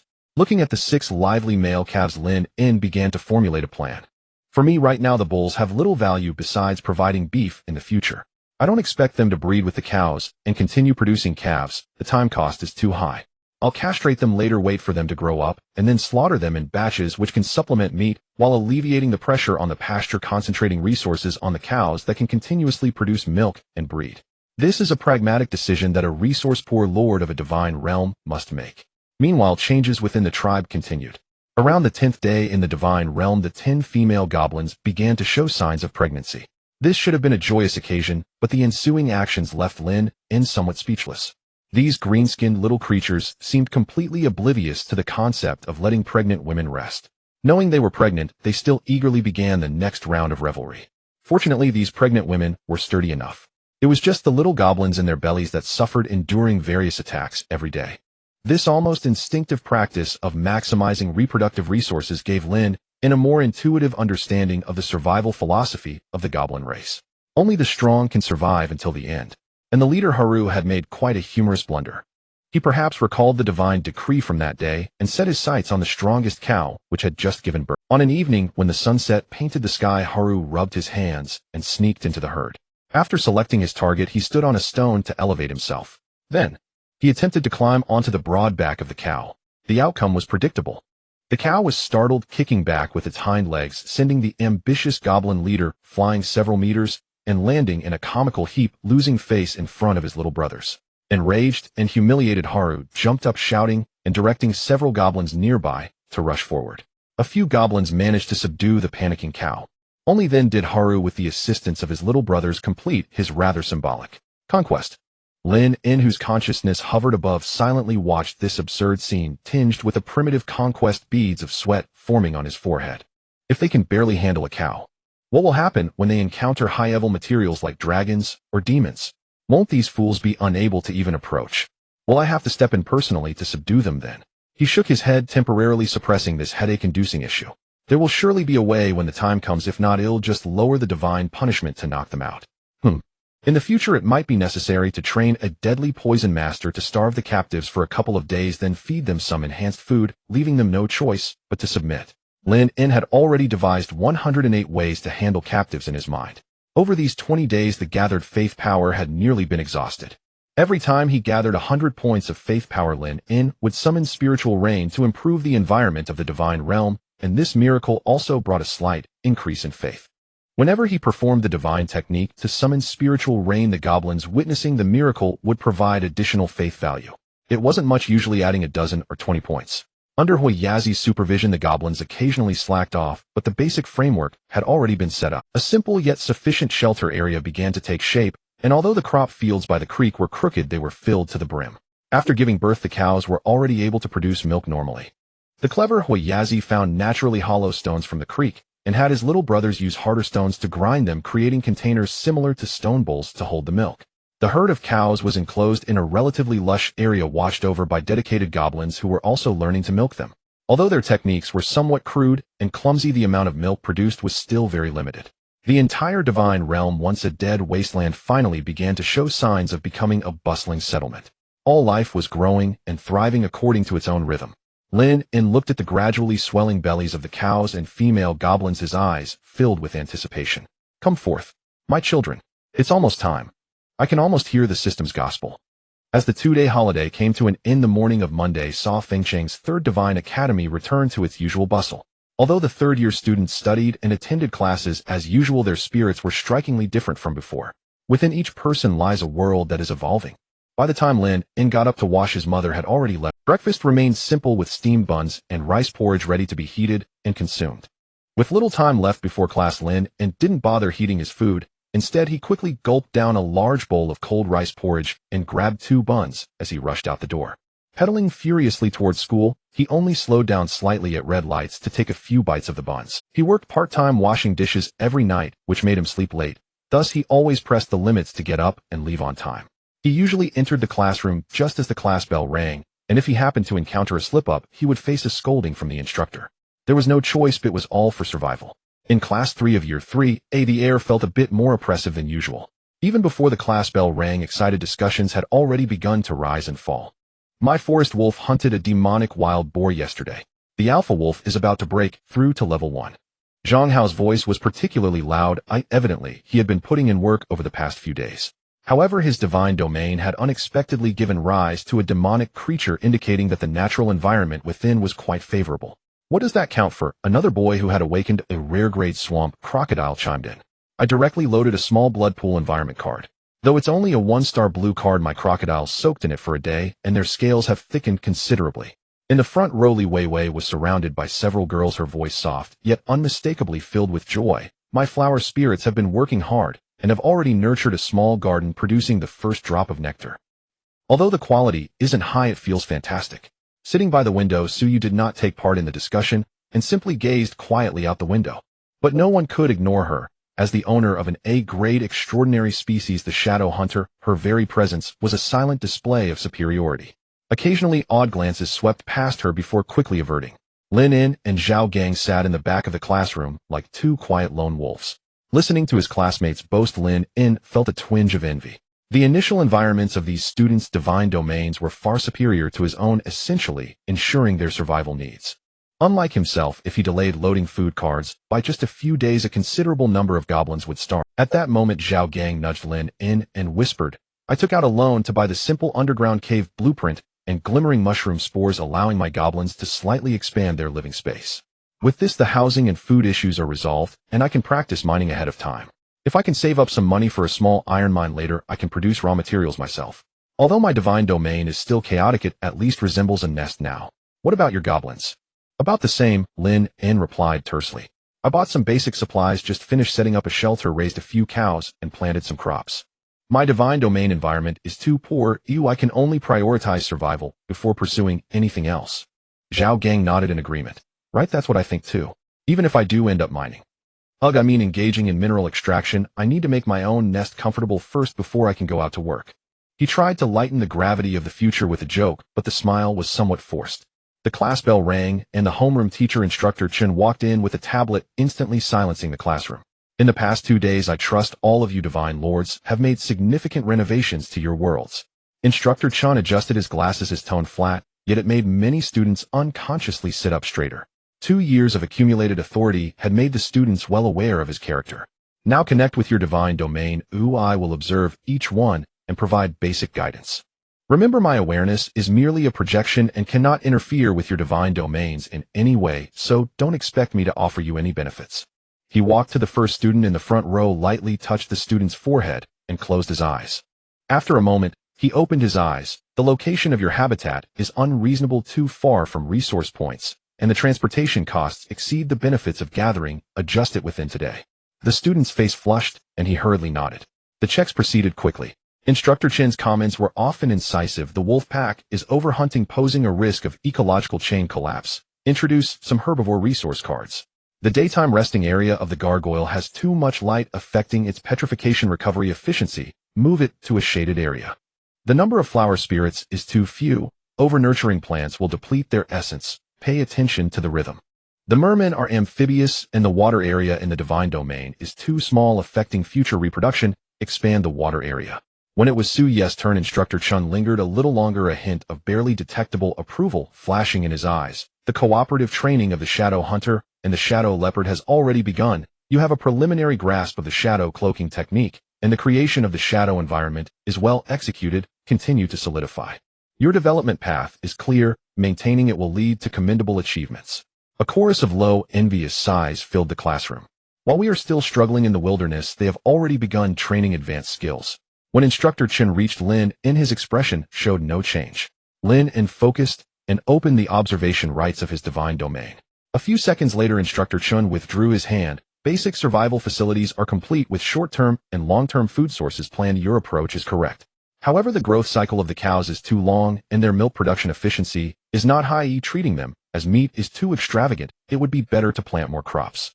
The goblins' work efficiency is low and needs further division of labor. Well, overall it's average." The evaluation was bland, neither critical nor praising, just like Lin's ordinary grade, rating completely unremarkable. Beside him, Zhao Gang received a similar evaluation. The structure of the underground cave is basically stable, with initial considerations for lighting and ventilation. However, attention must be paid to digging depth and rain protection to avoid collapses. After the class checks were completed, Instructor Chun returned to the podium and projected a data report onto the screen. Overall, in the past 2 days, the highest scores for divine domain construction efficiency, maintaining the status of dependence, and the rationality of resource planning went to classmate Zhou Yin. He pointed to a boy sitting in the middle with a calm expression. Zhou Yin awakened as an extraordinary grade gargoyle with the talent of petrified skin. The gargoyle itself has high defense and resistance, and with this talent, they become the indestructible little cockroaches. Classmate Zhou Yin utilized the characteristics of the gargoyle to prioritize building a sturdy rock wall defense and transformed natural mountain formations into habitats, ensuring absolute safety in survival before expanding food collection. His vision for development is long-term and his steps are steady. The defensive divine domain is beginning to take shape. Instructor Chen rarely elaborated further. "I hope you continue to work hard." Zhou Yin slightly nodded under the gazes of his classmates, showing no sign of pride. Although his gargoyle was powerful, its development faced many restrictions. Gargoyles do not reproduce naturally, but rely on petrification symbiosis to evolve new individuals. When a gargoyle enters petrified slumber, the fragments that fall from its stone skin will gradually grow into young forms under the nourishment of magic. The advantage is that they do not require mating and evolve spontaneously through environmental magic, but the growth of the young relies on the concentration of magic, which is a slow process with a low success rate. To truly rely on gargoyles for development and growth will require time and resources to accumulate. In the classroom, Minterchin shifted his tone, his gaze sweeping across the entire class. I know many of you envy Su Ye's talent and her kin, but the path to becoming a deity is exceptionally long. Awakening is merely the beginning. While the potential of your kin is indeed significant, it is often the planning, decisions, and development of the deities themselves that determine how far you can go. At this stage, solidifying your foundation is far more important than blindly pursuing the expansion of power. Build your divine domain well, and nurture your kin, so that you can secure a better platform for yourselves in the future exams and encounter a broader world. Now put aside distracting thoughts, we shall commence today's formal lesson. Core infrastructure of the divine domain and guidance of kin potential. The content on the light screen changed, displaying complex structural diagrams and energy flow illustration. First, clarify a concept. The divine domain is the embryonic form of your divine kingdom. It is not only the space for your kin to exist, but also an extension of your divinity, the source of faith, and the foundation of power. Minterchin's voice carried a solemnity. The arrangement of any building or terrain is not to be taken lightly. They will subtly coalesce the domain's spirit, influencing the purity of faith among your kin, and even the direction of the divine positions you will gather in the future. Pointing at various nodes on the diagram: residential area, production area, hunting area, defense area. The functional zones must be clearly defined for the energy flow, faith element's life force to operate smoothly. If buildings are haphazardly piled, your divine domain will become a quagmire where faith cannot be transmitted. He then projected the phantoms of different kin. The cultivation of kin hinges on alignment and guidance. Understanding the core characteristics of your kin, creating an environment conducive to their strengths, and providing necessary resources and pressures will allow them to evolve in the direction you envision. For example, the core characteristic of the forest wolves is pack hunting. You should provide ample opportunities for teamwork and gradually escalating hunting targets rather than letting them mine alone. Similarly, the core traits of the gargoyle are tenacity and nocturnal activity. Reinforcing defenses and providing a safe place for daytime rest is more important than forcing them to work during the day. Remember, you are deities, the guides, not caretakers or slave masters.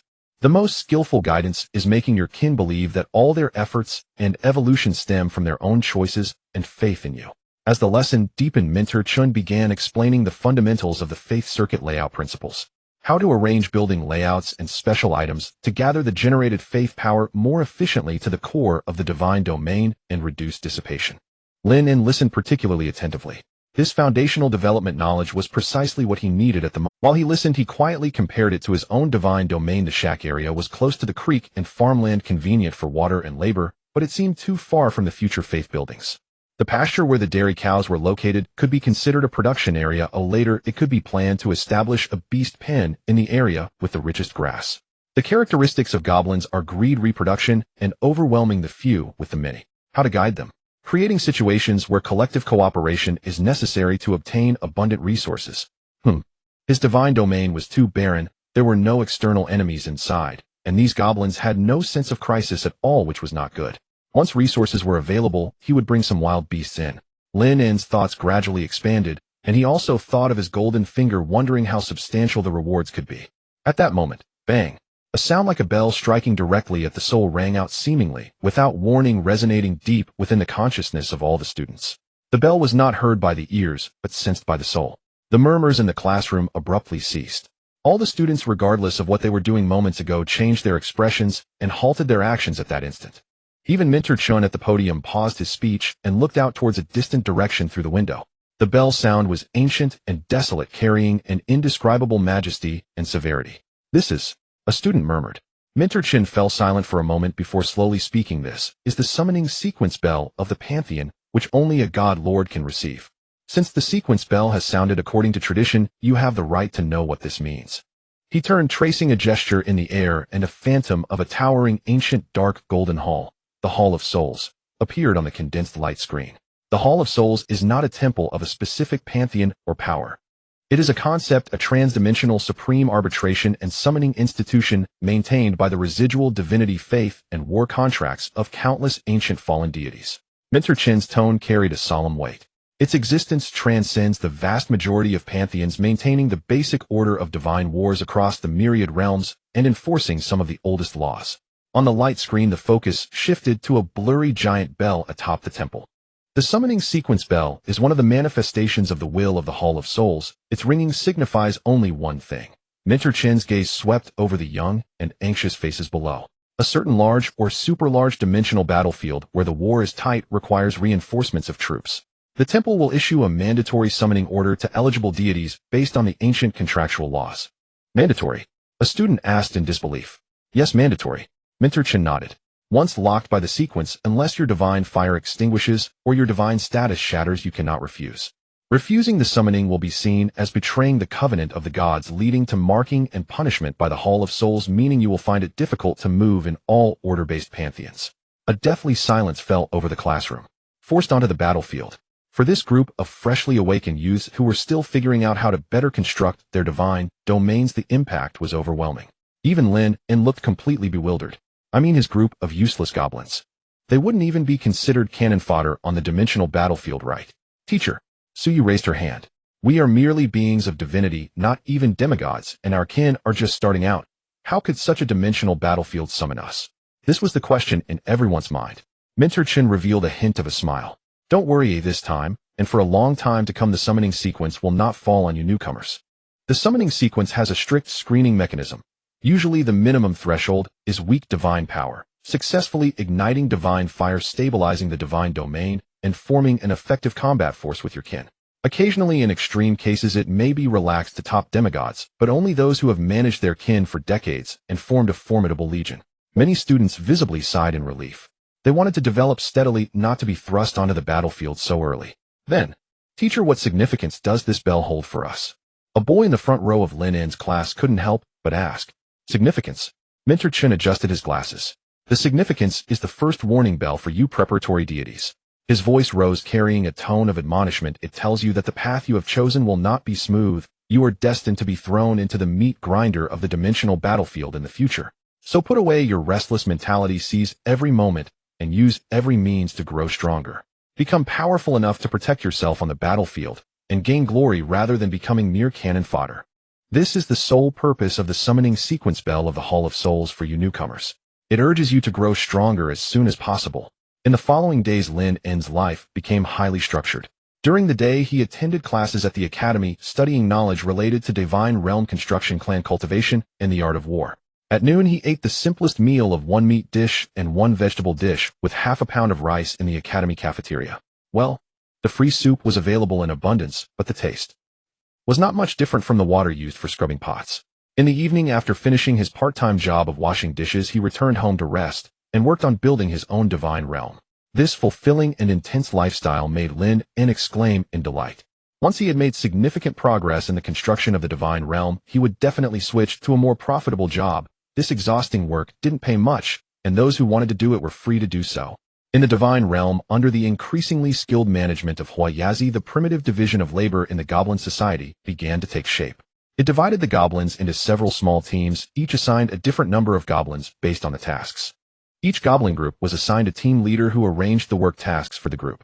Huayazi only needed to stroll around with his hands behind his back, checking on the work of each team, greatly reducing his workload. If any team displeased him, the entire team's food for the next day would be halved. Under this model, the goblins' work efficiency increased significantly. The entire shelter area expanded to twice its size, resulting in many more shelters. Although still rudimentary, they at least provided some protection from wind and rain. The fields by the stream were expanded, and thanks to the spiritual rain brought down by Lynn, the root tubers and coarse grains were growing splendidly. The root tubers, which yielded the most, had already begun to form lumps, and their tubers were increasingly swelling, though they had not yet reached their maximum size. The coarse grains had sprouted, but were not fully mature. The vine vegetables matured the fastest, and were able to provide a stable supply of green leaves, becoming a delicacy on the goblin's table. Huayazi even cut off part of the vine's branches to expand the planting area and produce more vine vegetables. The few multi-fruit trees were also growing robustly, with green fruits already forming on the branches. They would be ready for consumption once fully matured. In the pasture area for cows, a simple barn was constructed. Although the cows were not very fond of going inside, at least there was a fixed place for milking and storing fodder. The much anticipated female goblins and cows' bellies were also swelling rapidly over time. The impatient little ones inside were fighting among themselves with daily full-contact matches occurring. On Thursday morning, the long-awaited birth finally arrived. During the break between classes, Lynn immersed his mind into the divine realm to check the situation. The first 10 female goblins that became pregnant gradually completed their deliveries in the shelter, giving birth to the first batch of newborns in the divine realm. Poochie, Poochie. Accompanied by a series of sticky sounds, one wrinkled dark green little creature after another entered this world. The female goblins were overflowing with maternal love, cradling these ugly little beings and beginning to nurse them. As for the male goblins, they seemed indifferent to these newborns. Who knows whose offspring they are?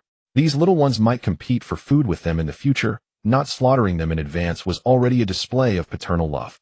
Fortunately, the reliable Huayazi arranged for 2 goblin nannies to care for this group of mothers and newborns, bringing them some food. This delivery was very successful, with an average of 45 offspring per female, adding a total of 43 pure-blooded little goblins. Just as each newborn goblin let out its first cry, a clear notification sounded in Lynn's clan. Goblin reproduction successful. Pure-blood goblin, count 1. Received basic reward rough stone, axe x5. Ding. Clan goblin reproduction successful. Pure-blood goblin, count 1. Received basic reward inferior grain seeds, x50. Ding. Clan goblin reproduction successful. Pure-blood goblin, count 1. Received basic reward rough large pot, x3. The rewards were plain and even somewhat meager, mostly consisting of basic supplies like stone axes, wooden hose, seeds with stone, and a small amount of food, all of white quality. Moreover, when the first goblin was born, an additional notification rang out: first reproduction achievement completed. Received additional reward breeding nest special building female production quantity 30, a mutation rate 1. Congratulations on reproducing pure-blood goblins for the first time. The first pure-blood goblin cub has mutated into a flame goblin. When the 10th pure-blood goblin was born, the notification changed again: congratulations on successfully reproducing 10 pure-blood goblins. Received additional reward small storage cellar blueprint 1-star green x1, which can extend food preservation time. Flame goblin. Breeding nest. Looking at the series of system reward notifications, Lynn felt happy, yet somewhat regretful. Most of the rewards were quite lackluster. They could still be useful during the early stages of material shortages, but later on they were basically garbage. However, accumulating a certain number of similar items could allow them to be sealed with a blank card, and selling them to the store later would also be a source of income. Moreover, more offspring, more blessings, not only rewarded for each birth, but also had quantity milestones. Reaching a certain number would yield higher quality additional rewards. Well, it's also a form of guaranteed return. Turning his gaze to the mutated flame goblin cub, he saw it was entirely red, as if it had been cooked. Name: Flame Goblin Cub. Exceptional level mutation, rank level 0, juvenile stage, talent flame affinity, immune to ordinary flame damage, highly adaptable to high temperature environments, enhances the power of flame skills. Traits: greedy, cunning, overpowering the weak, with many strong reproductive desires, no reproductive isolation. Skill: small fireball, condenses and releases a small fireball with a diameter of 5 centimeters to attack enemies. Description: a mutated goblin, its growth potential far exceeds that of ordinary goblins, naturally possesses the ability to release fireball skills, and can learn and comprehend other fire-type similar spells later on. The mother of the flame goblin cub could distinctly feel the heat rising from it. Just born, it was crying loudly from hunger, but the mother hesitated to nurse it. What was up with this child? Was it some kind of freak? After a long time, without feeding, the little goblin cried even more heart-wrenchingly, and ultimately maternal love overcame fear as the mother picked it up and began to feed it. The astonishing heat emanating from the little goblin made the mother sweat profusely, feeling as if she was holding a furnace in the middle of summer. After half a minute of feeding, the female goblin was in agony, and finally she decided to harshly pull it away. Let it fend for itself. If I keep feeding it, it'll end up getting roasted. Lynn observed this and felt puzzled. Did all these mutated cubs exhibit such obvious extraordinary phenomena? How did the mutated species in the wild grow? Or was this flame goblin's talent just that powerful? It could affect the surrounding environment right after being born. Despite these doubts, Lynn certainly did not want his first mutated baby to starve to death, so he planned to discuss it with Haru later. Lynn extracted all system rewards from the system space and placed them on the open ground in front of the hut for Haru to distribute. These items are tangible rewards, not cards, and have no usage restrictions, meaning they do not require gradual digestion by the divine realm. He then placed the only system building the breeding nest on a relatively dry and flat piece of land. In the gaze of all the goblins, a large amount of supplies appeared out of thin air, and on the open ground a tall and wide peculiar building suddenly rose from the ground. It's a divine miracle. Praise the God of all gods. Habaru, with the appearance of the divine descent building the faith power gathered, surged by over 100 points. Lynn ignored it and focused on the newly added building. The breeding nest is enormous, with a door that is 10 meters high and 5 meters wide. It resembles not a normal building, but instead the petrified form of some colossal creature's internal organ, the entire nest appearing dark red with soft and elastic walls. Inside the nest there are no clear room separations, and the ground is made of a soft substance similar to a mushroom blanket. A sweet and grassy scent fills the air, easily evoking the most primal reproductive instincts in creatures. Lynn's heart stirred. It seemed this thing not only increased reproductive numbers and mutation rates, but also stimulated desire. If he were to capture other creatures in the future and confine them here, he wouldn't even need aphrodisiacs. He wondered whether its attribute enhancement would only take effect when sewn inside, or if it would activate during He would find out later. Then Lynn turned his gaze to a more important area, the dairy cow pen. There were 20 pregnant cows ready to give birth. Regardless of whether the attribute enhancement was effective, he needed to rush in first. Lynn concentrated his thoughts. He didn't directly issue a divine revelation to the noisy goblins, but instead connected his consciousness to the only fanatic, Haru. Issuing a divine revelation costs 50 faith points, while this single-line communication of divine enlightenment only requires 10 faith points, making it more cost-effective. Distance breeds beauty. Of frequent divine manifestations would lead the goblins to experience aesthetic fatigue, even making them think the god was just so-so. In the future, unless announcing significant events or major rewards, he would use this inexpensive divine enlightenment to harvest faith. As Haru observed the divine descent building, it trembled, all over hearing the voice of its one true idol resonate in its mind. Haru, among the newly born goblin cubs there is a red variant that must be well nurtured. It will be a great asset to you in the future. Also drive all 20 soon to give birth female beasts into the new crimson nest. They must not leave until they have given birth. Yes, great master. Haru understands. Haru almost jumped up, kneeling towards the sky, its face filled with astonished excitement. The god directly commanded it. What an honor. It instantly felt burdened with a sacred mission, puffing out its chest and strutting out of its small territory, shouting with a cracked voice, Hua Yazi. Come over here. The small Hua Yazi was hiding under a big tree, lounging while tasting milk. Upon hearing Haru's yell, it hurriedly got up, spilling precious milk all over itself. It almost crawled in front of Haru, flattering with a grin. SSS. Boss, what do you need? SSSS. Shut. Listen carefully. Haru mimicked the tone of the divine revelation in its mind, pointing at the newly appeared dark red nest. The master has commanded. Drive all the swollen beasts into that red house. They must not leave until giving birth. Do you understand? Also, among the newborn cubs there is a red cub that the master values. You must arrange for someone to care for it, ensuring it grows up smoothly. This is a sacred task assigned to me by the master.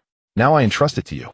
If you mess it up, I'll twist your head off. Hua Yazi immediately straightened its back, patting its bony chest. SSSS. Rest assured, boss. Hua Yazi guarantees to do it. SSSS. Beautifully. After receiving the order, Hua Yazi hurriedly ran to the cow shed, raising its sharp voice to command you. And you, go to the beast pen and slowly drive the soon to give birth beasts towards the red house. Be careful, don't startle them. You lot, go pick the freshest and tenderest grass. Get a lot. You two, go fetch the cleanest stream water, using large leaves to carry it. Hurry, move. For Boss Haru. For the great master. Though the goblins were bewildered under Hua Yazi's urging, they quickly got moving. They clumsily, yet somewhat orderly, drove the 20 cows, which were slowed by their impending births, towards the dark red breeding nest. Initially the cows were a bit uneasy, resisting entering that terrifying, unfamiliar place. However, when they stepped into the nest, treading on the warm, soft mushroom blanket, breathing in the seemingly sweet air, they gradually calmed down and obediently walked in. The air seemed to carry a soothing essence for pregnant mothers. Hua Yazi directed the goblins to continuously send large amounts of grass and fresh water in crude stone bowls into the entrance of the nest. It even cleverly assigned 2 relatively clean goblins to guard the spacious entrance, responsible for adding fodder and fresh water at all times, while softly reprimanding other goblins not to peek or disturb. Once all the cows were settled, it jauntily ran back to the hut area to check on the situation of the red cub. It asked the 2 previously assigned nanny goblins and followed them into one of the huts. Just as it entered, it heard the goblin cub crying heart-wrenchingly. Hua Yazi's heart skipped a beat, and it rushed inside. Sure enough, the special red cub was lying alone in a corner, wailing. Its mother was sweetly sleeping with 3 other cubs, completely unfazed by the noise. Hua Yazi was furious and slapped the female goblin on the head, stunning it. SSSS, why aren't you feeding? Hua Yazi questioned, pointing at the red cub. The female goblin finally understood the situation and began to explain in a rush. After understanding the special nature of this red cub Hua, Yazi realized why it attracted the master's attention. This was a cub endowed with divine power. It would certainly become quite formidable in the future. Hua Yazi, disregarding the cub's heat, picked it up and ordered a nanny to fill some milk in large leaves, personally feeding it until it was full. Once the cub was satisfied and quiet, an idea suddenly popped into Hua Yazi's mind. It wanted to personally raise this special cub. Since this cub possessed divine power, it surely wouldn't be content to be an ordinary goblin, and might even replace Haru as the new leader. And if it became the father of this little cub, wouldn't it then become the true boss of the tribe? Thinking of this, Hua Yazi became even more excited and immediately instructed one of the nannies to take the cub to its own hut for care planning to personally raise it. After everything was arranged, Hua Yazi jogged back to Haru's side, reporting as if seeking praise. "SSSS. Boss, everything is arranged.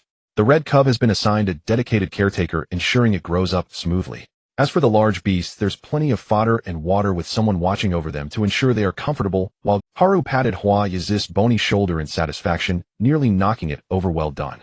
Keep working hard with me, and there will be rewards for you in the future." Hua Yazi's sunken chest puffed up even higher at this. "Thank you, boss." Until Thursday afternoon after school, no good news had come from the cow. Although Lynn was eagerly anticipating the birth of the first hybrid goblin, he couldn't just wait idly. Life had to go on. After leaving the school gate, Lynn pedaled his old rattling bicycle, merging into the evening traffic. Half an hour later, the familiar neon sign of Old Kwai's Diner appeared before his eyes. After locking his bicycle at the entrance of the diner, Lynn stepped inside.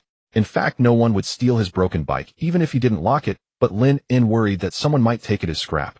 After parking the bike, he lifted the plastic curtain printed with beer advertisements, and a mix of greasy and spicy aromas hit him. "Sister Sue, I'm here." Lynn greeted the proprietress, Su Xiaoyu, who was busy calculating at the counter. In her 40s, Sue was always bustling about, and upon seeing Lynn, a smile immediately spread across her face. "Little Lynn has come. Quickly go set up the tables outside. The weather is nice today, we can expect a good crowd." "Okay." Lynn responded, making his way to the storage room next to the kitchen, where he took out folding plastic tables and blue plastic stools, setting them up neatly in the outdoor space.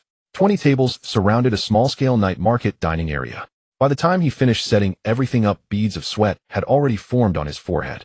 In fact, before he joined the diner, it had only been agreed that he would wash dishes and help clean up.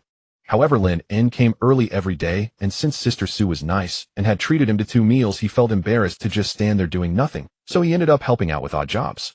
Old Kwai's Diner was not large, with a few small private rooms inside, while the outdoor area was the main attraction. Stir-fried dishes, barbecues, crayfish, cold dishes, and draft beer filled the air with a lively atmosphere. Just as the tables were set up, the kitchen's exhaust fan roared to life, igniting the barbecue grill, and the aroma of cumin and chili powder began to waft through the air. As night fell, the first wave of familiar customers began to arrive, sitting down in small groups and calling out for their orders. Lynn helped pass a few menus around, and once the busiest dinner rush calmed down, Sister Sue urged him to go eat in the kitchen. The staff meal consisted of a large pot of food with 1 meat and 2 vegetables, hearty and filling. Lynn took a few bites with his rice, and then called out to the barbecue chef, who was sweating profusely at the grill, "Brother Wong, please grill me 2 skewers of kidneys, spicy." "Hey, little Lynn, are you supplementing?" Chef Wong joked without looking up, his hands moving quickly. Lynn chuckled but didn't respond. What he was really thinking about were those energetic goblins in the divine realm. Compared to those creatures who threw parties every day, his body indeed needed some nourishment. Although he was in the prime of his high school years, he wondered about the actual combat capabilities of this body. After all, he always ended up exhausted during dojo sessions. Just as the sizzling kidneys were placed in his hands, the voices outside grew increasingly lively. The golden hour for late-night snacks had arrived. Lynn finished his skewers in a few bites, wiped his mouth, and immediately re-entered the battlefield. Collecting empty plates, wiping down tables, restocking utensils, and accommodating various customer requests, he moved swiftly, like a spinning top. After all, he had been working here for 2 years, mastering the essential skills proficiently. Lynn. Hearing his name, while clearing a messy table, Lynn looked up and saw a few familiar faces. They were some classmates from his class, including Zhang Hao, who had awakened as a standard-level forest wolf along with 2 other normal-blooded students. "What are you doing still working here? Now you're a dignified godmaster." Zhang Hao greeted with a laugh, and it was clear that they had come for late-night snacks. "No choice, the pressure has increased after awakening. If I don't earn money, my goblins will starve." Lynn shrugged, feeling a bit helpless. "You guys sit down, what do you want to eat?" The group ordered a pile of skewers and beer. After helping to place the order, Lynn turned and brought over a plate of salted peanuts and a plate of cold dishes on the house enjoy. Thanks, brother. The classmates didn't hold back. It wasn't their first time running into Lynn in here, and they all knew he worked at the diner. Sometimes when they met Lynn would offer them some inexpensive side dishes. Sister Sue never questioned it. Instead, she thought it showed Lynn's good nature, helping her attract these student customers. As night deepened, the atmosphere in the diner grew increasingly lively.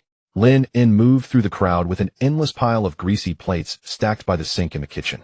He tied on a rubber apron, turned on the tap, and the cold water washed away the grease from the dishes. At that moment, a clear and intense thrum resonated from deep within his consciousness. It has begun. The cow in the breeding nest was starting to give birth. Lynn's movements paused, almost dropping a plate smeared with red oil. He quickly steadied himself and calmed his racing heart. The first hybrid bloodline was about to make its appearance. Suppressing the impulse to immerse himself immediately, Lynn quickened his pace, hastily rinsing the remaining plates in the sink, drying his hands, and told the assistant, who was chopping vegetables beside him, "Uncle Lee, I'm stepping out for some fresh air. He'll be back soon." After saying that, he quickly walked to the corner piled with empty beer boxes beside the diner, sat down on the ground, leaned against the wall, closed his eyes, and immersed his consciousness in the divine realm. Compared to the nimble goblins, the birthing process of the cow was much more arduous and prolonged. As soon as the first cow began to stir, Haru and the goblins were ordered to stay away, leaving only the toothy to direct the experienced female goblins in assisting. In the deep of night, a strange cry echoed, heralding the arrival of new life. A female goblin cradled the newborn, which was taken by Toothy. It was quite an unusual creature. It had the dark green skin and humanoid features of a goblin, but two distinct small flesh horns jutted from its head. Its limbs were notably robust, and its hands and feet resembled those of a goblin, while its face was a blend of both, appearing both odd and powerful. The first hybrid bloodline, Minotaur-goblin, was born. Ding! The goblin bloodline and the bovine foreign race successfully reproduced new hybrid bloodline, Minotaur-goblin 1. Reward obtained: Faith Power 100, Iron Axe X10. The base reward was significantly higher than that of pure blood goblins, directly including the Faith Power. Following that, more and more cows began to give birth, with each Minotaur-goblin newborn crying out strangely in the breeding nest. The number of hybrids born far exceeded that of regular calves, averaging about 4 per birth. In this deep night of the divine realm, 20 cows gave birth to an astonishing 81 Minotaur goblins. The only disappointment for Lynn was that it seemed there were no attribute bonuses when birthing in the breeding nest. After all the little ones in the cows' bellies had already grown and stabilized, it was impossible for their numbers to increase by 30 out of thin air. It seemed that in the future he would need to let them sow within the breeding nest. As one goblin after another came into the world, Lynn felt a surge of joy. These little green goblins, although categorized as common grade kin, possessed strength and physique superior to that of ordinary goblins. Fortunately, the green skin genes of the goblins are strong enough, otherwise a group of black and white dairy goblins would be quite out of place. The system's notification sounds began to flood Lynn's consciousness. In total, he received Faith X 8100, various seeds X 750, iron axes X 60, iron hammers X 20, iron swords X 40, iron spears X 40, iron shields X 20, hardwood X 1500, sturdy stones X 1100, metal ingots X 30. Additionally, there were miscellaneous food items, iron pots, condiments, and even 11 sets of iron armor. This iron armor automatically adapts to the wearer's physique upon first equipping, and then becomes fully fixed, unable to be changed thereafter. Of course, one shouldn't expect to refine iron using this method. Even if you let an elephant wear it, the smelting process would only yield a basic quantity of metal ingots.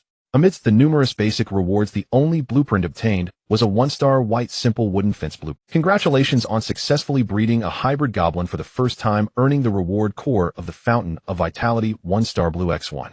Upon placement, it can form a small spring, slowly restoring the stamina of nearby kin and slightly promoting growth. The additional milestone reward did not disappoint him. Congratulations on successfully breeding a bull-headed goblin. For the first time, the first bull-headed goblin cub has mutated into a bull-headed goblin shaman. Congratulations, you have successfully bred 10 bull-headed goblins. You receive an additional reward, Bloodline Glimmer Potion 1-star blue X1. Guides low-tier hybrid kin to awaken a more pure ancestral bloodline. Congratulations, you have successfully bred 50 bull-headed goblins. You receive an additional reward, Resilience Totem Pillar Blueprint 2-star green X1. Can slightly enhance the physique and damage resistance of kin within a certain range. As the last cry faded, the night in the divine realm finally settled down. Now the population within the divine realm has surged to 193 pure blood goblins, 180 males, 13 females, 81 bull-headed goblins, 42 males, 39 females. These newborns all possess the core goblin bloodline, and from birth they are devout believers providing a considerable amount of faith value. Coupled with Haru, this fervent believer, the main world generates 2,830 points of faith power every day. Every million points of faith power can condense into 1 point of divine power, and the purchasing power of each point of divine power exceeds 100,000 alliance coins. Calculating it out, even if he does nothing each day, he still earns 283 alliance coins. It's worth noting that his arduous dishwashing only nets him 50 alliance coins in a day.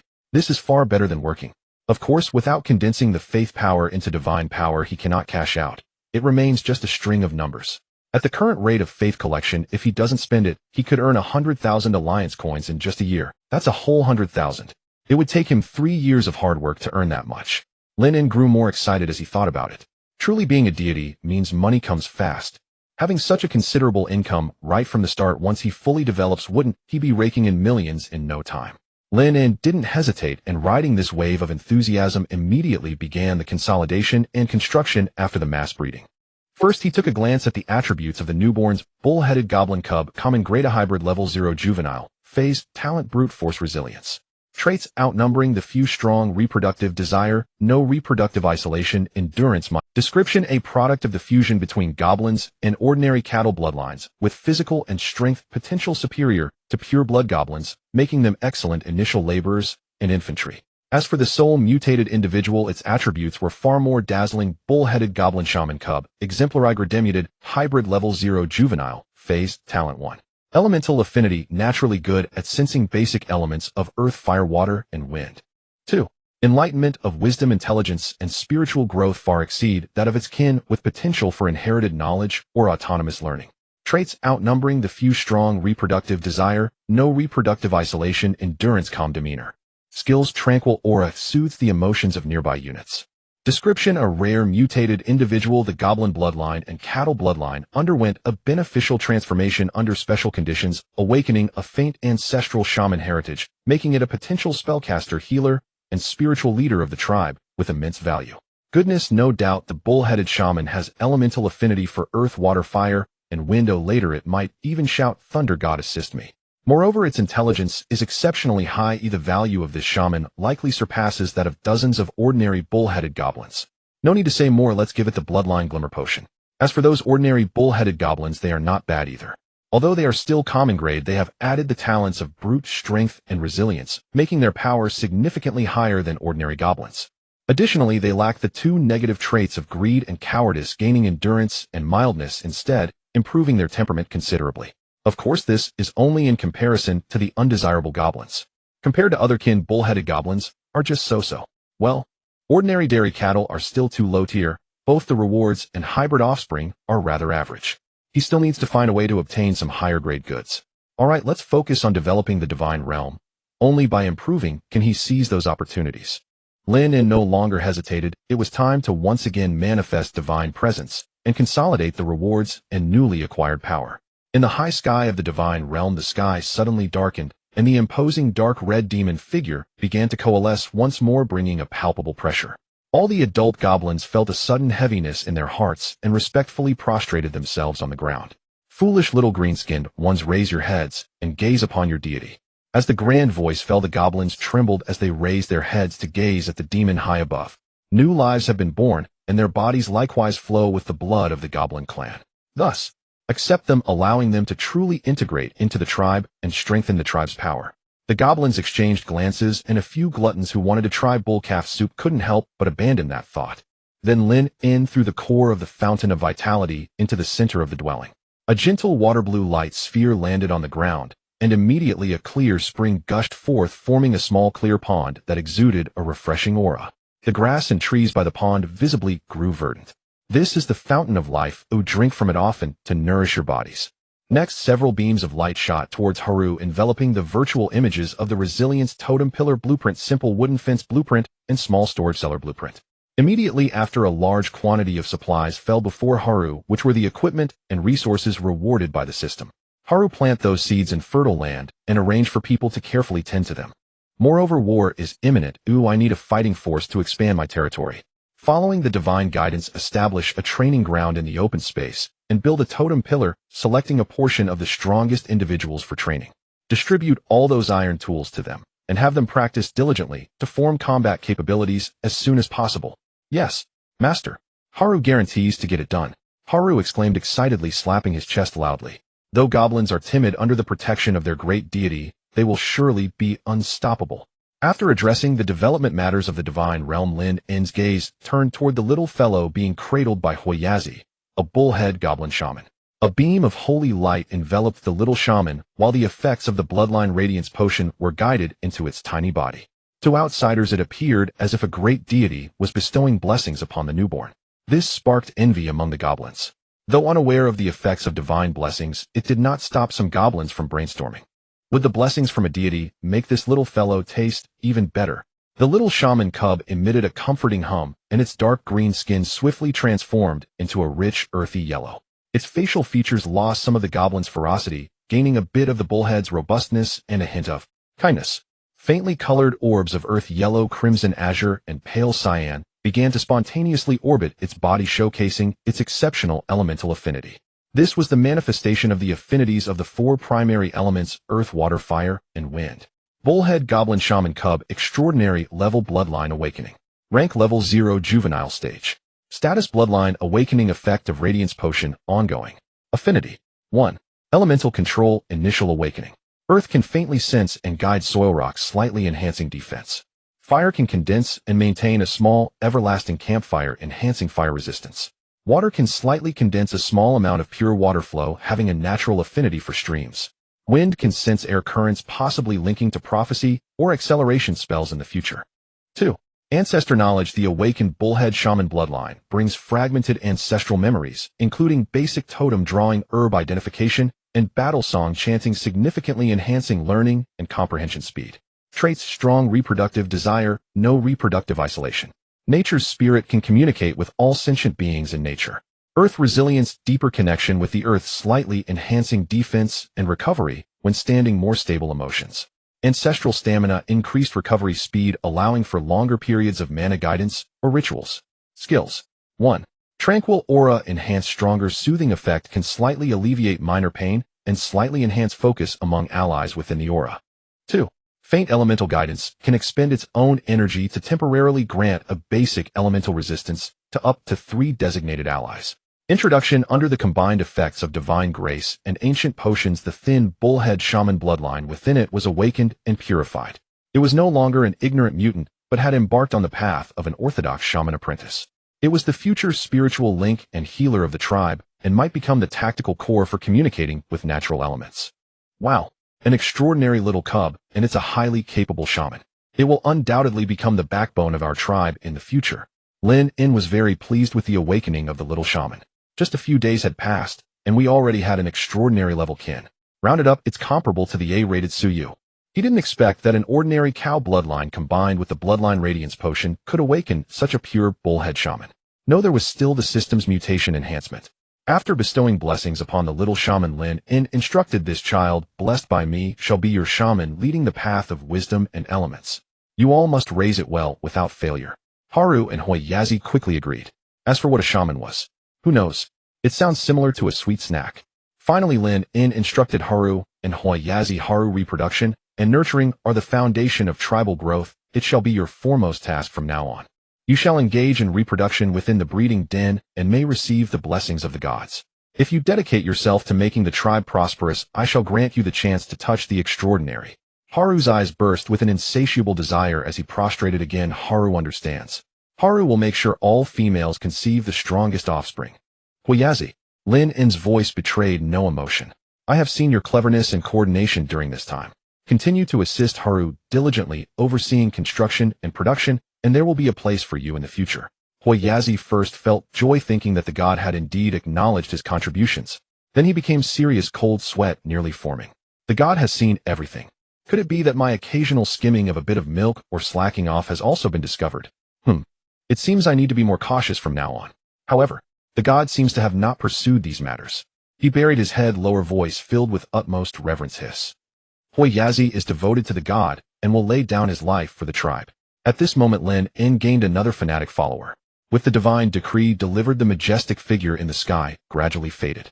Immediately afterward, a spiritual rain with a broader scope and richer life energy began to pour down, nourishing the land crops and all weary kin. Praise the God of all gods. Habaru. Under Haru's lead, the grateful cheers echoed throughout the divine realm. With the miracle concluded, Haru was full of vigor, but he remembered the divine decree. Reproduction was the first priority. He immediately offloaded all construction and training tasks assigned by the god on a Hoyazi. These are all yours. Act according to the god's will. I must go fulfill the most important task entrusted by the god. With that, he charged off, filled with fighting spirit, toward his wife and the recently delivered cows. From now on, the breeding den will be his palace, where he will fill it with all the females. He intends for his offspring to spread throughout the divine realm. Hoyazi, holding the little shaman surrounded by elements, watched Haru's departing figure, then glanced at the mountains of resources and awaiting tasks. Instead of complaining, a clever light flickered in his small eyes. The boss. Just a brute. A leader achieved through brute force and desire is destined not to last long. What the god values most are reproduction and these two offspring endowed with divine power. In the future, who calls the shots in this tribe is still uncertain. Once my two adopted sons grow up, Haru, you foolish thing, should step aside in favor of the wiser. I want this goblin tribe to have only one voice from now on. Suppressing his inner desires for the moment, Hoyazi swiftly began to give orders. First, he dispatched the skilled workers who previously set up the shelter to extract hammers and iron axes from the supplies, then constructed totem poles and built fences and cellars according to the blueprints. He selected the 20 strongest male goblins to form the first armed squad, distributing weapons and iron armor, and began exploring training. He assigned meticulous goblins to care for all the cubs. As for the little shaman and the little flame, they were placed in Hoyazi's own shelter, specifically cared for by a nanny goblin who fed them fresh milk daily. Every day after finishing his work, Hoyazi would return to the shelter to accompany the two cubs' growth, personally enlightening them. Watching the little shaman making cooing sounds in his arms and the little flames stumbling around his thoughts became increasingly fervent. Even if I can't be the boss, being the boss father isn't so bad either. With everything arranged in the divine realm, Lynn's consciousness gradually faded away. In a corner of reality, Lynn leaned against the wall with his eyes closed, a hint of an uncontrollable excited smile on his face. Shaolin. A voice filled with concern and slight confusion rang in his ears. Lynn suddenly pulled his consciousness back from the divine realm, opening his eyes to see the proprietress, Su Li, standing in front of him, her gaze laced with worry. Sister Su. Lynn quickly stood up, a trace of embarrassment flashing across his face. He knew that he had looked a bit odd just now, as if he had been slacking off and had fallen asleep, smiling foolishly in his dreams. Are you okay? Are you too tired? Why don't you go back and rest for a bit? Su Li assessed him as she spoke. No, I'm fine, Sister Su. It's just that in my divine realm my kin happened to be reproducing, and there was a slight situation. I couldn't help but take a look just now. Su Li's expression shifted to one of realization. Oh right, time flies so fast. In the blink of an eye you are already in your senior year. When did you awaken? You didn't even tell me so I could celebrate for you, she added. After 2 years of interaction, Sister Su had grown quite fond of this reliable and capable younger brother. Knowing that Lynn had successfully awakened made her genuinely happy for him. Lynn scratched his head, feeling a bit shy. Well, it's just that I awakened an ordinary level goblin. If we were to celebrate, it would be a bit embarrassing. Awakening a goblin is akin to getting into a vocational school. Throwing a grand feast would only invite laughter and is truly unnecessary. Su Li's eyes flashed with a hint of sympathy as she patted his arm. Goblin is not bad. This humanoid kin is easier to cultivate faith, and it's convenient for building and resource gathering. If you train them, well, they can bring you considerable benefits later on. If there are any issues in the divine realm, just let me know and I'll arrange for someone to take over your work. Sometimes my husband is like that too. He can zone out even in the middle of a meal, saying it's because our little wolf cub is fighting. Su Li chuckled, giving Lynn's arm another pat. It's fine, you focus on your important divine realm matters. They'll keep an eye on things here. But next time you can stay in the warehouse. It's still too chaotic out here. Thank you, Sister Su. Lynn sighed in relief, feeling warm inside. Hurry up and get back to what you were doing. The dishes can wait. Su Li waved her hand and turned to energetically attend to the guests again. Despite her words, Lynn felt too embarrassed to slack off any longer. He rolled up his sleeves and returned to scrubbing the plates. Only by the early hours of the morning did Lynn finally finish his tasks. Outside, a few tables were still filled with drunk patrons, but Sister Su had already urged Lynn to go to the kitchen for a late-night snack. After eating, he should hurry back to rest, leaving the last few tables to her. Lynn did not decline, knowing he had to go to school tomorrow. If he stayed out too late, he wouldn't be able to rest. After tidying up briefly, he ate a work meal in the kitchen, bid farewell to Sister Sue, and hurried home on his old bicycle. The wind in the early morning was somewhat biting, giving Lynn a headache. Fortunately, he had warm food in his belly, providing some warmth to his body. When he returned home, his mother was already asleep. She had to get up early for work the next day, so she couldn't stay up too late. Their schedules were usually completely offset, and they could only meet and exchange a few words on weekends. Lynn quickly finished washing up and lay down in his small compartment. Due to the many events in the divine realm today, Lynn's mind was particularly active, making it hard for him to fall asleep for a while. He decided to once again immerse his mind into the divine realm to check on the construction progress. If only he could sleep in the divine realm, then 3 days and nights there would only count as 7 hours in reality. This divine being of mine is not much different from ordinary people. I should quickly advance to demigod status. Although a demigod cannot achieve superior manifestation, their physical constitution is significantly stronger and their energy is more abundant. Another day had passed within the divine realm. When Lynn's consciousness descended once more, and he gazed down upon this small world that belonged to him, he saw a somewhat chaotic scene. At the edge of the living area and the breeding zone, several crooked wooden fences had been erected. The goblins clearly had no concept of straight and sturdy. The wooden stakes were of varying depths, and the horizontal bars were loosely tied. In some places they had even haphazardly wrapped vines around a few times to finish the job. However, at least they had enclosed a piece of territory. While its defensive capabilities were questionable, it could serve somewhat as a barrier and marker. A lone cow was leisurely nudging one of the fences with its nose, which immediately let out a creaking sound under the strain, causing the 2 watching goblin guards to jump nervously. Well, don't expect this group of little goblins to create standard buildings. When war breaks out, and they face hardships, they will understand the importance of fences. In the production area, several goblins assigned by the Toothy One were laboriously working around the newly designated cellar area. They held iron picks and shovels, rewarded by the system in their hands. The tools were certainly much better than their previous stone implements, but their usage remained crude. With each strike, they could only leave a shallow pit in the hard soil mixed with gravel. The digging progressed slowly, and the piles of earth and stones nearby were in disarray. The Toothy One wandered nearby, occasionally shouting sharp commands. But the effect was limited. After all, he couldn't articulate a more efficient digging method himself. The training ground was arguably the area with the most obvious changes. A relatively flat piece of land had been cleared with weeds and noticeable stones removed. In the center of the field stood a totem pole that made Lynn's eyelid twitch slightly. It was simply a slightly thicker piece of hardwood, roughly flattened at the top, adorned with a few unknown wild grasses and a few wilted little flowers tied with tree bark fibers, looking shabby and ridiculous. Lynn focused his consciousness to check its attributes. Rudimentary, resilient totem pole replica effect slightly enhances the stamina recovery speed of kin. Within range effect is about half of the complete version. Alright, having half the effect is already a great mercy from the system for this ugly thing. At the edge of the training ground, there was a wooden throne made of stacked wood where the goblin leader Haru was currently embracing his beloved while sitting on the throne. His gaze was fixed on the scene in the training ground, occasionally slapping his thigh and exclaiming "Habaloo." At this moment, the 20 strongest goblins selected were engaging in the most primitive form of training around this discounted totem pole.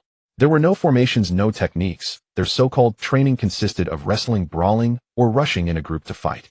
They shrieked and tore at each other, kicking and striking. Occasionally a goblin would be beaten to a pulp and roll to the side, gasping for breath, before charging back in with red eyes. The scene was lively but chaotic. It was less a training session and more a melee to vent excess energy. Lynn watched with a dark expression. Relying on this group of green-skinned creatures whose minds were filled only with fighting and robbing to understand tactical discipline seemed like a delusion. He must quickly instill the most basic combat concepts and cooperation methods into them, otherwise this group of warriors would hardly qualify as even a rabble. However, it was no small feat for these timid goblins to muster the courage to fight each other. It was likely due to Haru's influence. Lynn shifted his gaze towards the den of the goblin with the broken teeth. The little shaman and the little flames specially placed here received relatively good care. The little flame grew at an astonishing rate. After just 2 days in the divine realm, it was already able to stumble and walk on its own. The heat emanating from its body warmed the entire den considerably. Lynn couldn't help but marvel. Indeed, the survival pressure faced by the goblin race was the most effective catalyst for maturity. If the cubs cannot quickly acquire basic mobility and foraging abilities in an environment where resources are limited and adult goblins generally disregard them, the elimination rate is terrifyingly high. If you were like human cubs stumbling around for a year before being able to walk, you would have starved to death long ago. In contrast, the little shaman was much quieter, currently lying in the corner of the room amidst the weeds, sound asleep. It spent most of the day sleeping, and the four-colored elemental light dots surrounding it were slightly brighter than before. The nanny goblin, arranged by the broken-teeth goblin, was quite responsible, at least remembering to feed it milk on time. Lynn could feel that the effect of the bloodline glimmer potion was still slowly and steadily working, nourishing the awakening shaman bloodline within this little creature. At that moment, a small bird seemed to be attracted by the natural aura emanating from the little shaman, flapping its wings as it flew into the den and landed beside the little shaman. The sleeping little shaman seemed to sense something, opening its eyes to curiously observe the small bird, emitting a faint ha-ha sound. The small bird chirped in response. This peculiar scene caught the attention of the little flame. Seeing the small bird and the little shaman engrossed in conversation, completely oblivious to itself, the little flame crouched down and sneaked closer. Once it was just over a meter away from the small bird, the little flame surged forward, reaching out to grab the bird. The small bird reacted swiftly, instinctively taking flight and hovering in the air while chirping mockingly at the enraged little flame below. The little flame, filled with embarrassment and anger, grumbled in response. Seeing it couldn't outshout the small bird, its already red body appeared even more vibrant in its fury. At that moment, dark red magic patterns began to glow on its body, and the surrounding air, filled with fire elements, was absorbed by the magic patterns. Then, with a whoosh, a small fireball was spat out from the little flame's mouth, shooting straight at the small bird. The small bird, still hovering in midair and laughing at the little flame's powerless rage, was completely unprepared and was engulfed by the flames. With a thud, the small bird, still burning with flames, fell to the ground, becoming a charred bird. The little flame cheered and rushed over to pick up the burnt bird and stuff it into its mouth.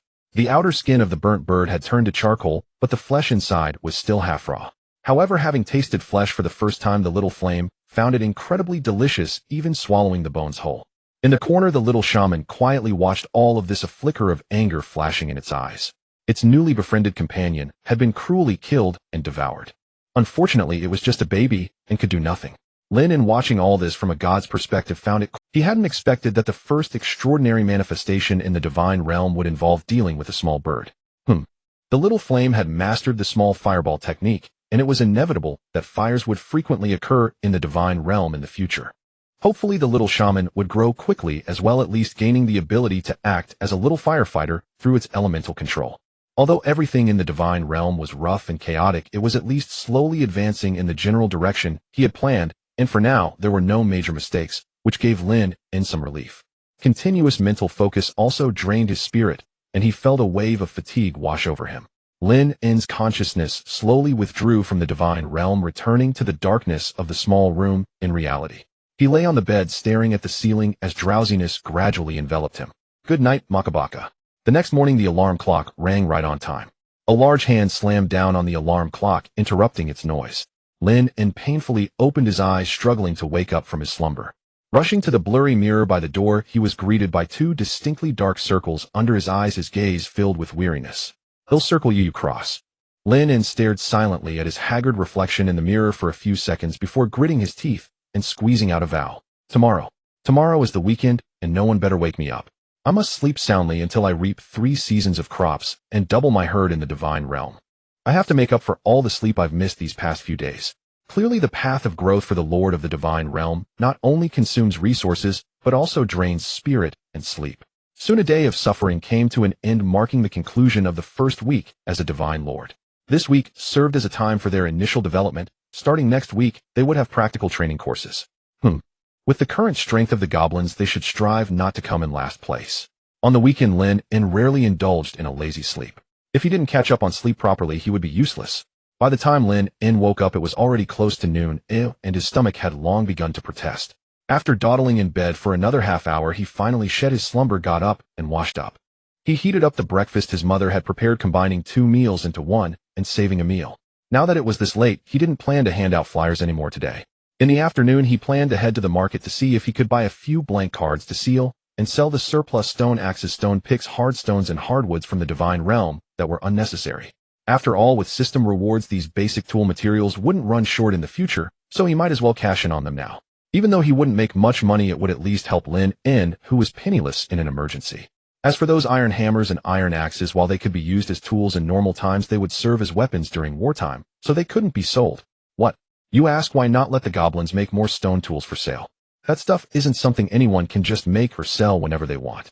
Even if the goblins could barely produce them, they could only use them within the divine realm. Only those crafted by artisans with the appropriate sub-professions could be sealed into cards for sale. In the future, he could train a few artisans in various specialties. Casually processing them would earn more than selling raw materials. After finishing his meal, he lay back down for a while, enjoying a moment of leisurely time. He only planned to head out at 2 in the afternoon. Before leaving, he took 2,000 alliance coins from his mother's little iron box, where she saved money. After all, he needed capital to buy blank cards. He could just pay it back after selling the materials. Stepping out the door, Lynn hopped onto the creaky, noisy old bicycle and pedaled vigorously towards the train. The afternoon sun, carrying a hint of laziness, shone upon Lynn's old bicycle, which made sounds everywhere except for the bell. He pedaled swiftly, the chain creaking under pressure, as if it were about to give up at any moment, yet it ultimately carried him into the card trading center. Due to the weekend, the crowd was still lively and bustling. Lynn had a clear target this time, heading straight for the area selling basic consumables. He navigated between stalls and quickly found a shop. Boss 4 blank 1-star ceiling cards, Lynn said, handing over 2 crumpled 1,000 alliance bills. The boss, an old man with thick glasses, glanced at him and said nothing more. He swiftly pulled 4 cards from the counter, shimmering with a faint white light made of material that resembled paper and leather. 2,000, keep the change. Holding the 4 light blank cards, Lynn found a relatively secluded corner. He took a deep breath, focused his mind, and began to guide his consciousness into the divine realm. Target the system reward stone tools stacked beside the shed. With his mind locked in, an invisible force swept across, and the phantoms of 40 rough but fairly sturdy stone axes were drawn into the cards. The blank card flashed with light, revealing the text and simple image of inferior stone axe 40. Then came the second card, inferior stone hammer 40, the third card, inferior stone hoe 40, and the fourth card, inferior stone pickaxe 40. Looking at the 4 significantly altered cards in his hands, Lynn weighed them and walked towards the purchasing area. He inquired at 3 or 4 shops and stalls, finding the purchase prices to be quite similar. Eventually, he entered a materials store with a sign reading Honest Purchase, which looked slightly larger. Boss, take a look at these. Lynn placed the 4 cards on the counter. The store clerk picked up the cards, scanned them with a device nearby, and curled his lip. The most basic rough stone tools, poorly made with average materials, 4 cards bundled for 6,000 alliance coins. Lynn quickly calculated in his mind. He had initially bought the discounted simple tool set, 20 stone axes, 20 stone hoes for 2,000, and now he could sell these 4 sets, 40 of each tool, totaling 160 pieces for 6,000, which he felt was a fair recovery price. For such basic items, this price was quite good, considering that the shop also needed to make a profit. All right, Lynn did not hesitate. With 6,000 alliance coins in hand, a thin stack, it made him feel considerably more secure. He turned around and bought 3 more blank cards, returning to the corner once again. This time his target was the various materials accumulated in the divine realm: hardwood, tough stone, and metal. Under his consciousness guidance, 3 resource cards quickly formed: hardwood 1,500, tough stone 1,100, and scrap iron ingot 30. As for those ordinary woods and stones, the divine realm had no shortage, unless in particularly large quantities they were simply not worth much. Or perhaps they were not even worth the value of the blank cards. Returning to the previous shop, the clerk raised an eyebrow upon seeing Lynn again. After examining the new cards, he quoted: hardwood and tough stone are common goods. The quantity is decent, but the quality is average. For hardwood, they'll give you 5 alliance coins per unit, tough stone at 2 alliance coins per unit, and scrap ingots based on the lowest grade of rough iron 80 alliance coins per ingot. In total, 6850 alliance coins. Lynn was mentally prepared for this price. Wood and stone were the most basic building materials in the era of the divine realm, and unless they were special varieties or contained energy, they indeed held little value. The scrap ingots were slightly better, but these scrap iron ingots wouldn't fetch a high price either. Adding 6850 to the remaining 4,500 from his previous blank card purchases, he had a total of 10,850 alliance coins. Subtracting the original 2,000, he made a net profit of 8,850. For Lynn, who had an empty pocket at that moment, 8,850 alliance coins felt like a fortune. Holding the significantly thicker stack of cash, he experienced the thrill of monetizing resources for the first time. It turned out that with the system rewards as a safety net, earning money could be this easy. However, this amount of money was far from enough to purchase a dependent card. With cash in hand, his inflated desire to buy began to emerge. Lynn did not leave the trading center immediately, but turned towards the section selling knowledge cards. He was not only here to sell resources, but also to address the training issues of the goblins. In the future, the goblins would inevitably engage in battles, so early training was essential to avoid chaos when the time came. After some searching, he spent 2,500 Alliance coins to purchase a green card basic military training manual general edition. It contained instructions on basic drill training, physical fitness exercises, introductory techniques for several common melee weapons, and the simplest formation coordination, perfect for educating his goblins who only knew how to wrestle. As for purchasing new biological resource cards, there was no urgency. The Divine Realm currently had nearly 300 dependent tribes and food was in short supply. Moreover, the goblins and cows could reproduce every 6 days, and boosted by the breeding nest, they could produce over 100 offspring each time. If he added more ordinary creatures for reproduction, it would only increase the food pressure in the Divine Realm. Holding the cards and the remaining over 8,000 Alliance coins, Lynn left the trading center. He did not head straight home, but turned into a nearby commercial street. In a budget clothing store, he carefully selected and spent 500 Alliance coins to buy a navy blue coat for his mother, a simple style, but looking very comfortable. Next, he walked into a communication equipment store, gritting his teeth as he spent 3,998 Alliance coins to buy 2 basic smart wristbands and signed up for the cheapest package. These wristbands functioned similarly to the mobile phones of his previous life, but with holographic projection technology, watching exciting shows felt much more immersive. Lynn had previously lived in a financially strained household, and all the money he earned from part-time jobs went to support the family. He never owned an electronic product, so whenever there were notifications in class, he was always the last to know. His mother originally wanted to give him her old phone, but Lynn firmly rejected it. That old phone was a toy from a child at his mother's factory, picked up after being thrown away, a relic from the old era. To put it bluntly, Lynn would have to call it uncle if he saw it. Besides making a phone call, you couldn't expect to use any other features. That thing took more effort to load a picture than his 9-year-old uncle did to go to the bathroom in winter. Now being able to replace it felt like a wish fulfilled. After spending everything, he had 1,800 left. With shopping bags in hand, and wearing his new wristband, Lynn pedaled home in high spirits. Then, the chain broke. While enduring the strange gazes of people on the street, Lynn gritted his teeth and fumbled with the bike chain, thinking furiously. He definitely needed to replace this broken thing. Upon arriving home, Lynn quietly returned the 2,000 Alliance coins he had taken earlier to his mother's small iron box. The extra 1,800 was kept for himself. After all, he couldn't be without a penny on hand. Sneaking into his small room separated by foam boards, he closed the door, shutting out the outside noise. Lynn eagerly took out the 2 brand new basic smart wristbands. The wristbands were a steady black, lightweight, and almost unnoticeable when worn on his wrist. Following the instructions, he first activated the one for his mother, setting up the simplest interface and his contact information before carefully placing it aside. Then came the moment for his own wristband. He placed the other wristband on his left wrist, feeling a slight vibration against his skin. A pale blue light curtain projected from above the wristband, floating in the air about the size of a tablet with astonishing clarity. Lynn completed the basic setup according to the guidance, binding his student ID and other identity information, and then activated the wristband. The sensation of having electronic products was so fresh and exhilarating. After fiddling with the basic operations of the wristband, Lynn took a moment to load the basic military training manual general edition into the Divine Domain. Fortunately, the Divine Domain has digested quite a bit over the past week, otherwise it wouldn't have been able to load at all. Entering the Divine Domain with his thoughts, he saw the training ground bustling with activity, with Haru even personally taking to the field, holding his own against 3 opponents. It's hard to tell whether he truly possesses such strength, or if those 3 strong goblins are deliberately going easy on him. Seeing Haru so eager for battle, Lynn unhesitatingly loaded the basic military training manual into his mind. This item can only be used by one person, otherwise if all the goblins learned it, that would make things much easier. Haru suddenly sensed a flood of knowledge entering his mind, and realized that it was the god acting quickly, kneeling towards the void.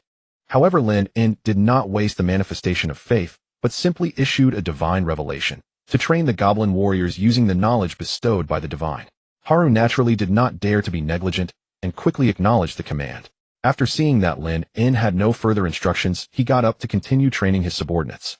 With the training methods in place, Haru began to train in earnest. He broke down the formations, blocks, and coordination methods from the manual into simple and understandable commands. Then, wielding a wooden spear, he kicked over a goblin that was wildly swinging its weapon, shouting out synchronized marching commands. He organized the goblins into groups of 3 to form a triangular formation, using wooden shields to protect their flanks, while repeatedly practicing charges and regrouping. Initially, the goblins were all over the place, being whipped by Haru's wooden spear and crying out in pain. However, through repeated roars and collisions, they gradually formed a decent formation, and their weapon usage became more methodical. Once the formations and weapon techniques were sufficiently honed, Haru began to teach them physical training methods. However, this was quite exhausting and required a substantial amount of food to replenish their energy, otherwise it would only drain their bodies. With the scarce resources currently available in the divine domain, it was already quite challenging to feed nearly 300 dependents, making it difficult to ensure the goblins were well fed. Lynn did have a food cart on hand, but unfortunately the divine domain was saturated and could not load it temporarily. Otherwise, he would have had Haru train all the goblins, and then everyone would be a soldier, significantly boosting their strength. Lynn was not in a hurry. He would take his time. Once the crops matured and resources increased, life would become much easier. Seeing that nothing else was happening, Lynn withdrew his consciousness from the divine domain, preparing to indulge for a little while. Opening the wristband, he skillfully activated it. The first thing he opened was, of course, the official platform for all registered deities, the Divine Domain Interconnected Network, commonly known as the Gods Forum. The interface was clean and simple, with clearly defined sections: news, academic exchange, resource trading, task, bounty, chit-chat, and gossip, and expert zone. Lynn first clicked on news, quickly browsing through the recent headlines. Tensions escalate at the borders of the Emerald Star domain. Clashes between the War faction and the Nature deity faction reignite, with several mid-level deities joining the fray. Academician Eternal Ring publishes a new paper on the positive impact of ecological diversity in the divine domain on the purity of faith. Breaking news. A minor deity's dependents have been infected on a large scale by the laughing plague, filling the divine domain with eerie laughter daily, nearly extinguishing the divine fire.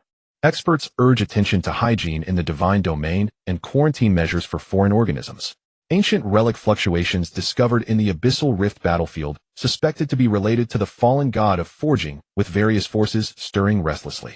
The Divine Domain Alliance is mainly divided into two factions: the Academic faction and the War faction. The Academic faction consists of deities like Lynn, who graduated from the Divine Domain Academy, having undergone systematic learning. They advocate for steady growth, scientifically cultivating dependence, and emphasizing ecological balance in the Divine Domain. On the other hand, the War faction relies on war and plunder as primary means of development, glorifying expansion through conquest and quickly amassing resources via the battlefield and planar wars. The two factions are somewhat similar to the White Wizards, who focus on academic research, and the Black Wizards, who prioritize war and plunder. What? You ask which faction Lynn leans toward.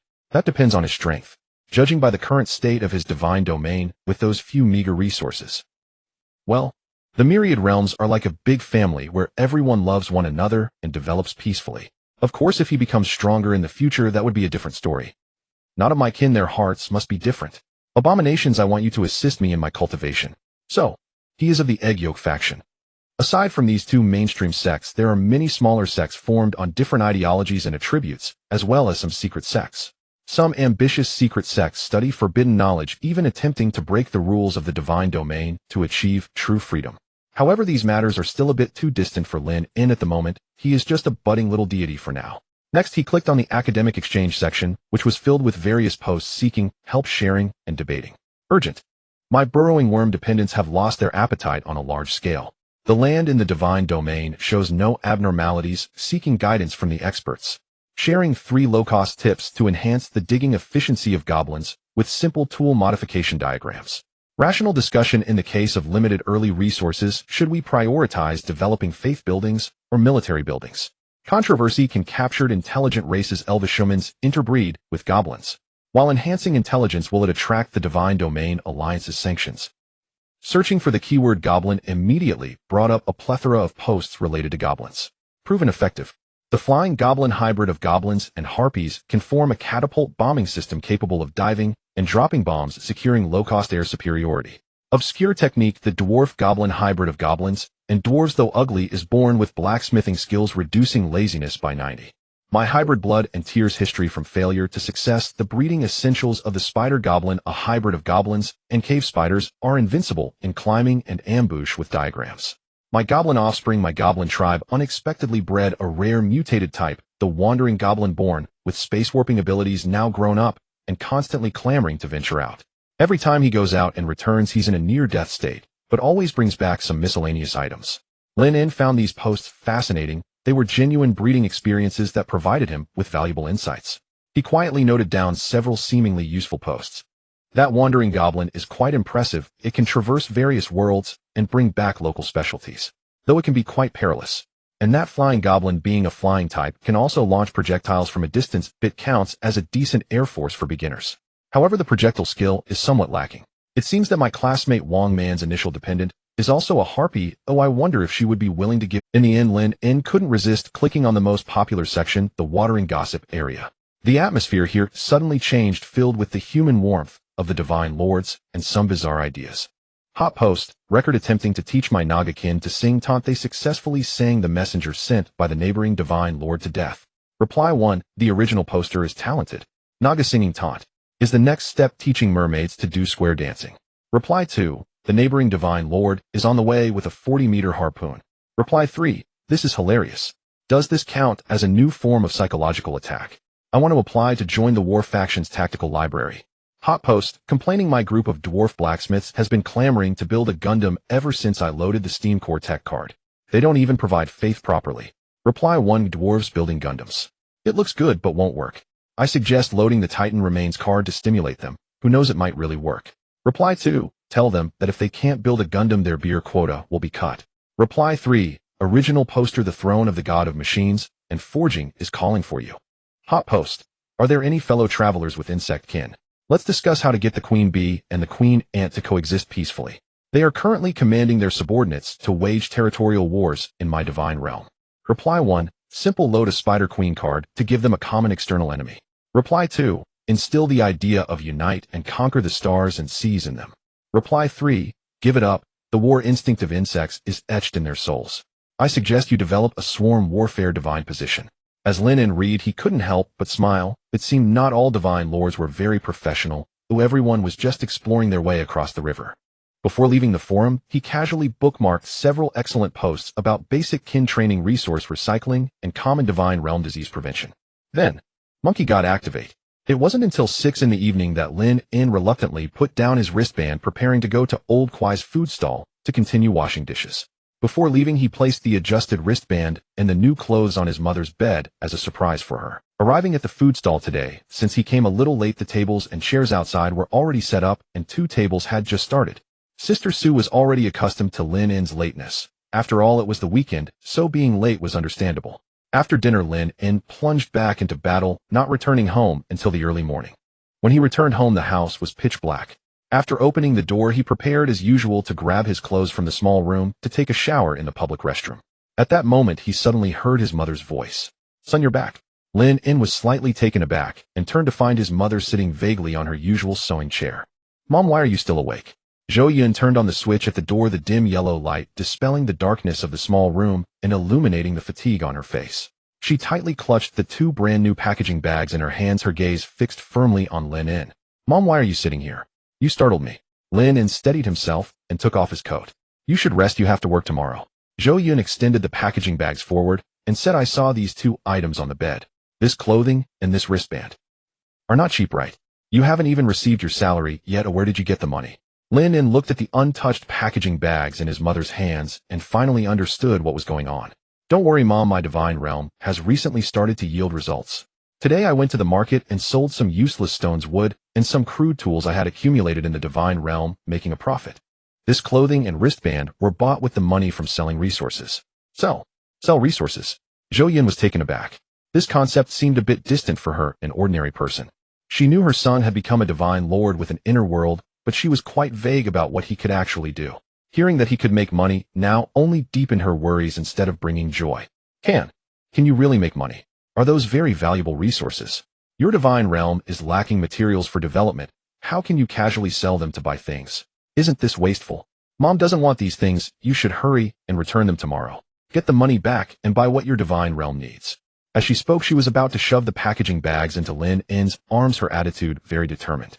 Lynn did not take them and said seriously, Mom, I only sold things that were truly unnecessary. I know what my divine realm needs for development. All the necessary investments have been made, and those are just leftover scraps. Moreover, this clothing was a discounted special item. Once bought, it can't be returned or exchanged.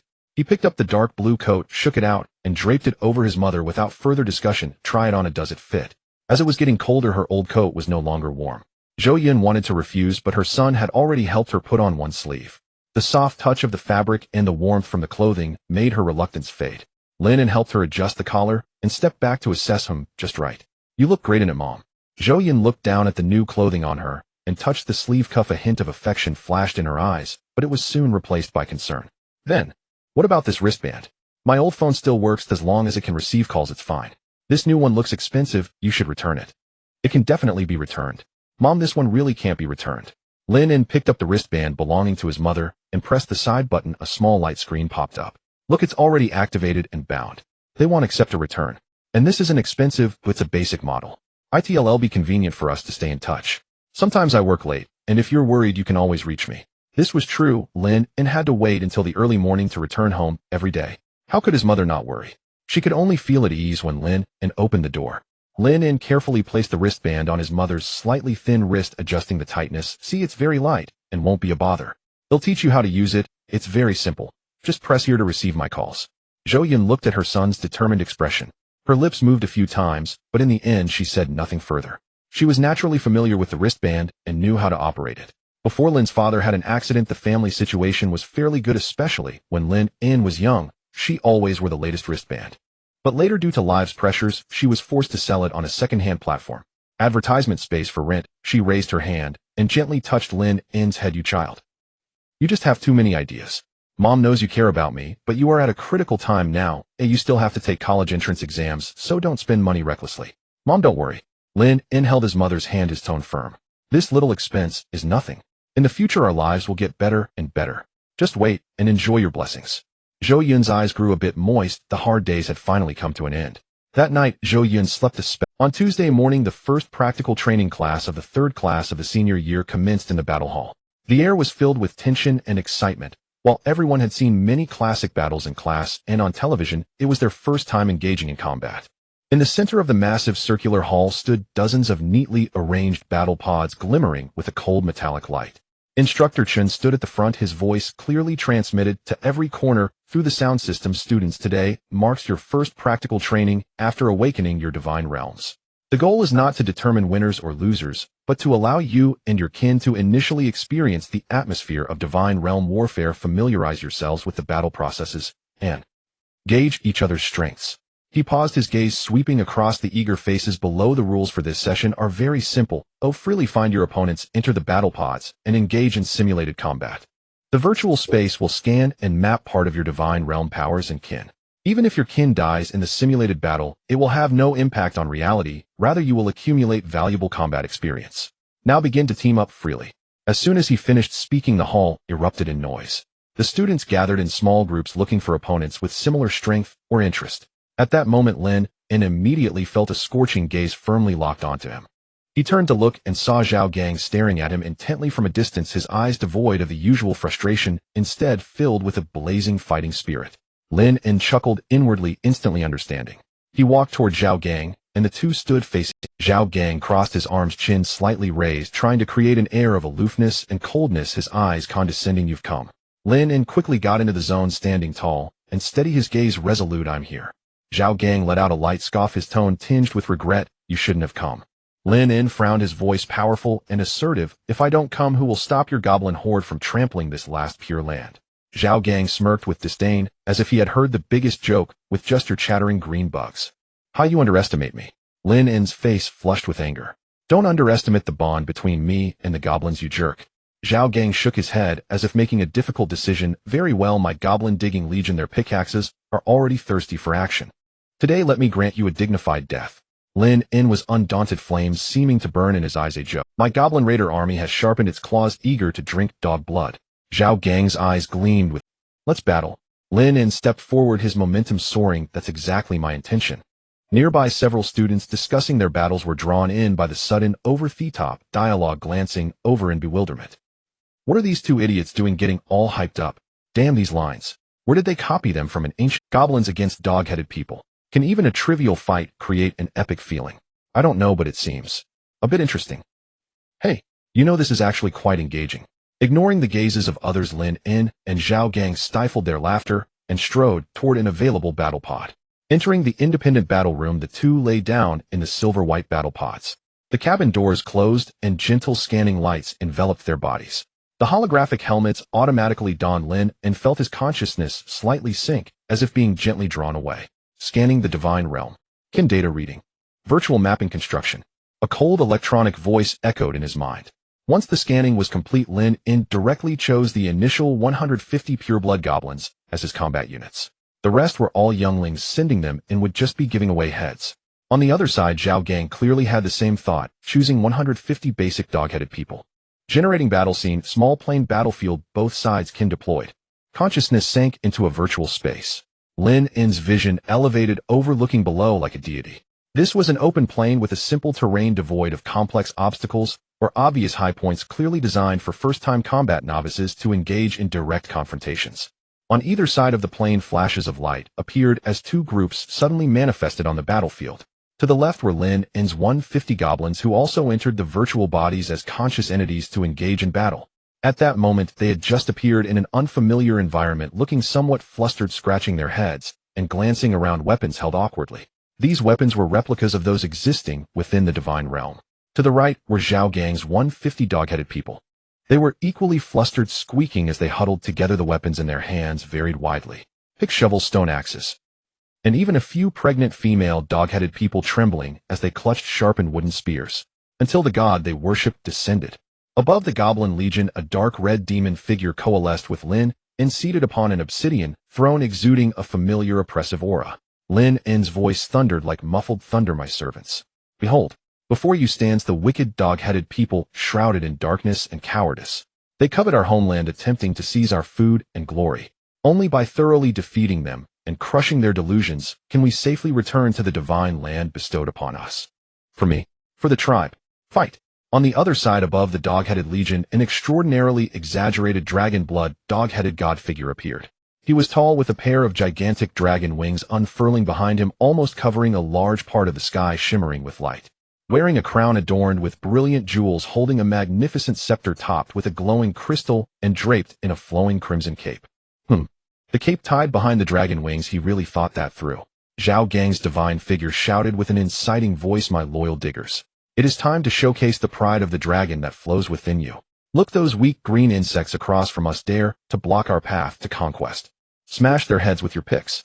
Prove who the true inheritors of this land are with your courage. For me, the arrival of the divine being and the declaration instantly dispelled the kin's panic. The goblins' eyes ignited with greed and ferocity, while the dog-headed people puffed their chests and let out sharp shrieks. All troops, attack. Lynn's divine figure waved his hand. Crush them. Zhao Gang's divine figure pointed his scepter forward. On the virtual battlefield, the two opposing clans clashed like two surging tides in the center of the plain. The dog-headed men howled, wielding stone tools and wooden spears, charging forward without any strategy. On the goblin side, the equipment was evidently superior.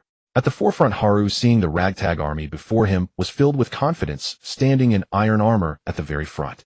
Warriors, charge with me. Habaru. Haru led the 10 strongest goblins, charging ahead. As for defensive formations, who needs formations? Just charge. The 10 goblins behind Haru wore iron armor, holding rudimentary yet sturdy iron shields and swords, forming a flimsy shield wall.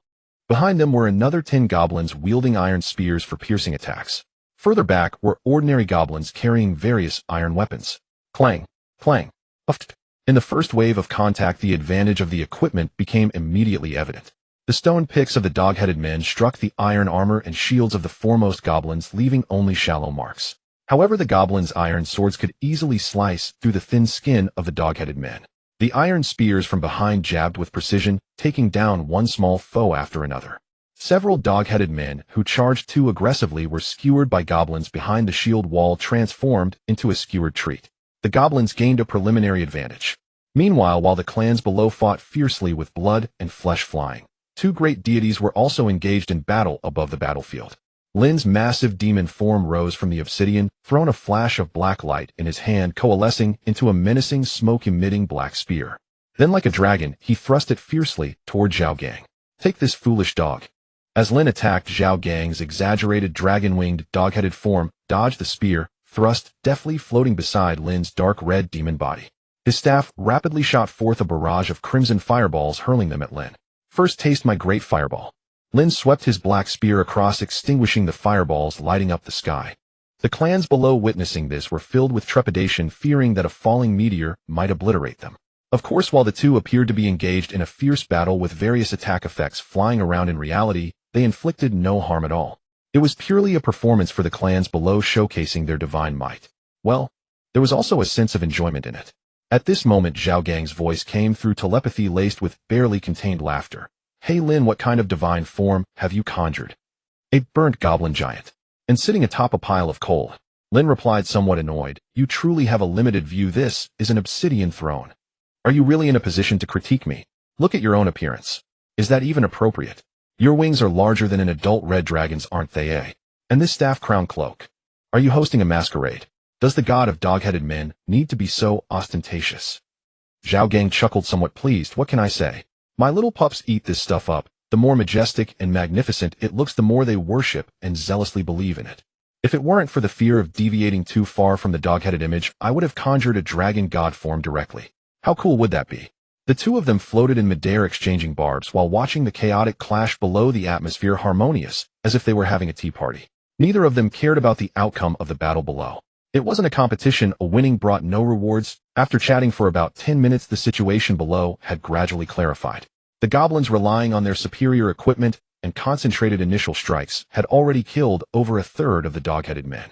As the number of dog-headed men continued to dwindle, the goblins' characteristic of overcoming the few with the many was fully unleashed.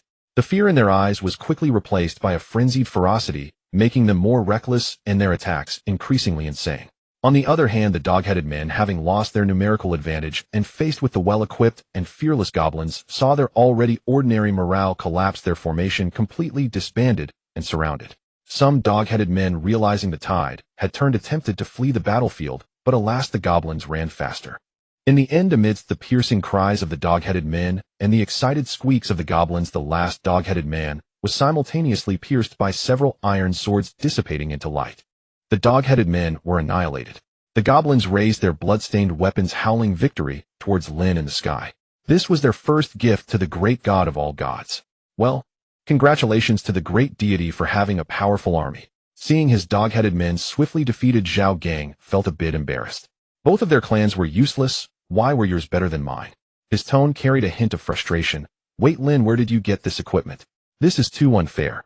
My pups are still wielding Stone Age tools." Lynn stifled a laugh, saying, "Part of it was a loan and part of it was, well, from my previous part-time job savings." Of course, he wouldn't mention the more children, more blessings system. That was something to keep to himself. "All right, I'll give you that." Zhao Gang knew that Lynn had been working part-time for the past 2 years, so having some savings was normal. He thought better to concede gracefully. Below, the goblins had already begun to celebrate their victory with songs and dances. Above, the two deities were getting back into the spirit of the game. "Don't rush off, let me stab you once." Lynn stopped Zhao Gang, who was about to leave, preparing to finish him off. Not only could he satisfy his own enjoyment, but he could also showcase his power, boosting the faith of the goblins below. Why not? Zhao Gang didn't mind. After all, his clan was already wiped out, and no matter how badly he died today, it wouldn't affect the faith of his dog-headed men. "Hurry up. Just one stab." Lynn wasn't hesitating, his eyes coldly locked onto Zhao Gang's dragon blood dog-headed god. Zhao Gang's divine form grew serious, as if preparing for a final struggle.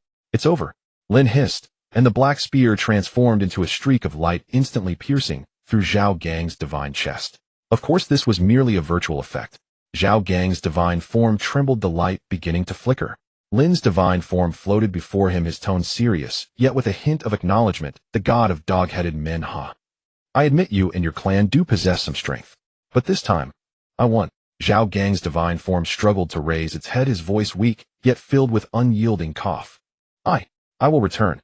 The darkness never extinguishes." As his voice faded, his magnificent divine form shattered with a roar, dissipating into countless light points and exiting the battle space.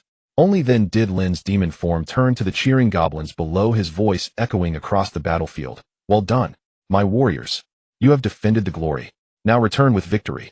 Amidst the goblins' cheers, Lynn also exited the battle space. Battle concluded, victorious, sighed Lynn. After exiting the battle space, consciousness swiftly returned to the body as the cover of the battle pod slowly opened. Lin and Zhao Gang almost simultaneously sat up, removed their helmets, exchanged glances, and couldn't help but burst into laughter.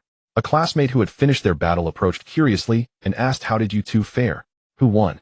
Zhao Gang, with a face full of tragic expression, replied, I lost. That Lin guy equipped his goblins with iron gear. It's just too unfair." Lin shook his head with a smile, saying, Thank you. Your Paw Patrol is quite fierce too, it's just a tiny bit worse than my goblins." Zhao Gang, not grasping Lin N's tiny bit remark, quickly downplayed it, saying no, it pales in comparison to brother Lin's despicable little green skins. Without mentioning the two's mutual flattery, the expressions of the onlooking classmates were one of utter disbelief. With the hissing sounds of battle pods opening and students discussing with either excitement or disappointment, the other battles gradually concluded. Instructor Chun, holding a tablet, moved expressionlessly between the battle pods, occasionally stopping to retrieve the data records from a specific pod, his fingers swiftly gliding across the screen. Soon, all the battle records were compiled onto Instructor Chen's tablet. He returned to the front of the hall and brought up a holographic display that listed everyone's names, battle results, and preliminary instructor evaluation scores. Zhonghao victory. The teamwork with the Forest Wolves is beginning to show, but the tactics are too simplistic, overly reliant on the wolves' instincts. Evaluation 68 points. Li Weiwei draw. The use of flower spirit support abilities was appropriate, but effective offensive measures were lacking, and the evaluation of the clan's survival capability was insufficient. Evaluation 65 points. Wang Mingyu victory. The Halford's brute strength was well showcased, but the formation was chaotic with no command artistry. Evaluation 62 points. Zhou Yin victory. Excellent utilization of defensive structures, stable performance of the gargoyle's characteristics, but the tactics were conservative. Evaluation 75 points. A low murmur of envy spread through the crowd. Achieving 75 points initially proved that Zhou Yan's control over the gargoyle was quite commendable. Suyu victory. The coordination between the Shadow Hunter and Shadow Leopard was perfect, with precise execution of tactics, though there was a delay in personal command. Evaluation 82 points. This elicited even more astonishment, as 82 points was already a considerable achievement, especially since this score was based on a comprehensive assessment rather than merely the battle situation. As the evaluations continued, scores generally fluctuated between 50 and 75, with very few surpassing 80. Suyu's 82 points was already the highest score so far. The crowd's gaze occasionally flicked to the holographic display, comparing their scores with others. Finally, the cursor moved to the last few names. Zhao Gang defeat. The inherent equipment disadvantage of the dog-headed people was evident. The basic fighting spirit was decent, but tactical command was non-existent. Evaluation 55 points. Lin in victory. The equipment advantage translated into a winning edge, with the Goblins' characteristic of overwhelming the few, triggering under specific conditions, but no tactical achievements. Evaluation 60 points. Two glaring red scores hung at the end of the holographic display, making them particularly eye-catching. The hall fell silent for a moment, then erupted with suppressed laughter and unabashed discussions. 60 points and 55 points. I thought they were so invested in their roles, there must be something to it. After so much build-up with lines as grand as an epic, and this is the result. The mutual pecking of noobs is confirmed. With their earlier posturing, you'd think it was a fateful duel. Turns out one relied on equipment, while the other just gave it away. Hilarious. It's a shame they were both top students before. I thought they would shine on the battlefield, but they really let me down. Indeed, goblins and dog-headed people, even with weapons, are still cannon fodder at heart. Tactics. Non-existent. Instructor Chen's evaluation is quite harsh. No tactical achievements. Tactical command is 0. Haha, that's the truth. Zhao Gang's face turned slightly red, and he lowered his head in silence. Lin, however, remained calm, and was not surprised by the score. He was well aware that his and Zhao Gang's battle was essentially two primitive tribes clashing with whatever weapons they had. How could there be any tactics? However, their intention was merely for fun. They never planned to take the battle seriously, otherwise they would have intervened in the battlefield. Even when Lin issued a divine edict to keep the goblins in formation during an attack, then using the front line's iron shield soldiers to withstand the first wave of the dog-headed people's charge while the spearmen behind could slaughter the enemies, their scores wouldn't be so low. Instructor Chen's evaluation hit the nail on the head. The equipment advantage was objectively present, but how to maximize that advantage, how to command, deploy, utilize terrain, and seize opportunities. They both failed to demonstrate today. Instructor Chen's gaze swept over Zhao Gang and Lin, in neither mocking nor comforting, merely summarizing blandly, in your first practical combat, the score is not important. What matters is realizing the gap. Equipment and clan potential are foundational, but how to utilize them is the wisdom of the deities. Zhao Gang, you need to reflect on how to adjust your tactics, how to compensate for the shortcomings in equipment and innate combat power, and explore other possibilities of your clan. Lin, your advantages have not translated into a true winning edge. You have yet to showcase the art of command. As for the rest of you, he looked around the room, raising his voice. Don't be in a hurry to laugh, or think carefully about your own battles. How many were one relying solely on clan instincts or simple commands? How many truly involved your own thoughts and strategies? It's only a matter of 50 steps mocking 100. Today's lesson ends here, so go back and review properly. Upon hearing this, the students dispersed in small groups, their discussions still lively.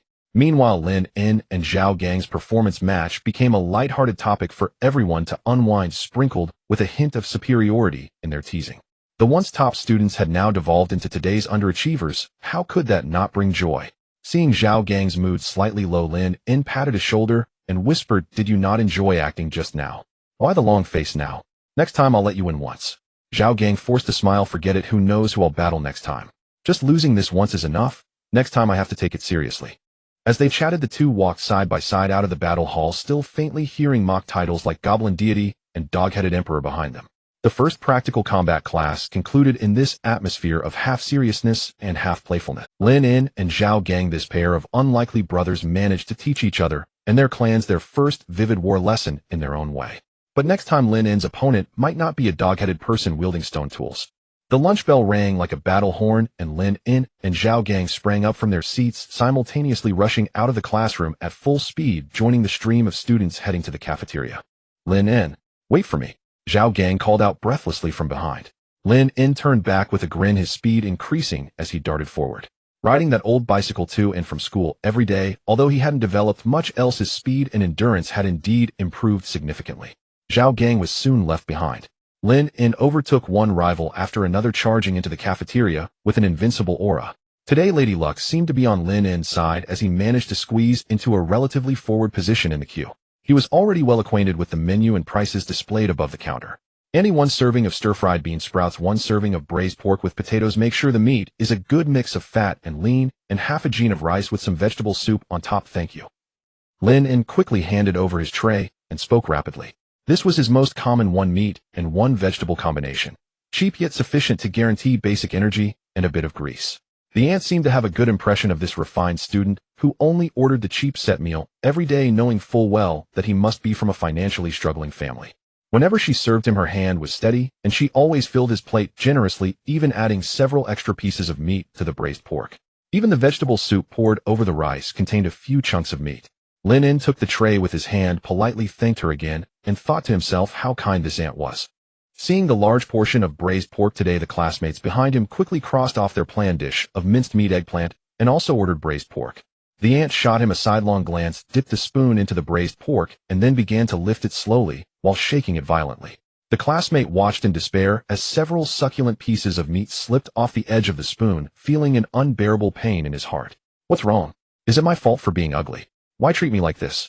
After getting his meal, Lin skillfully moved to the soup barrel, picked up a large bowl, and deftly scooped up the soup. A classmate passing by was taken aback. "This is the legendary edge fishing. Sink at the edge, scoop slowly. This is a technique only the cafeteria masters possess, and today he was fortunate enough to witness it."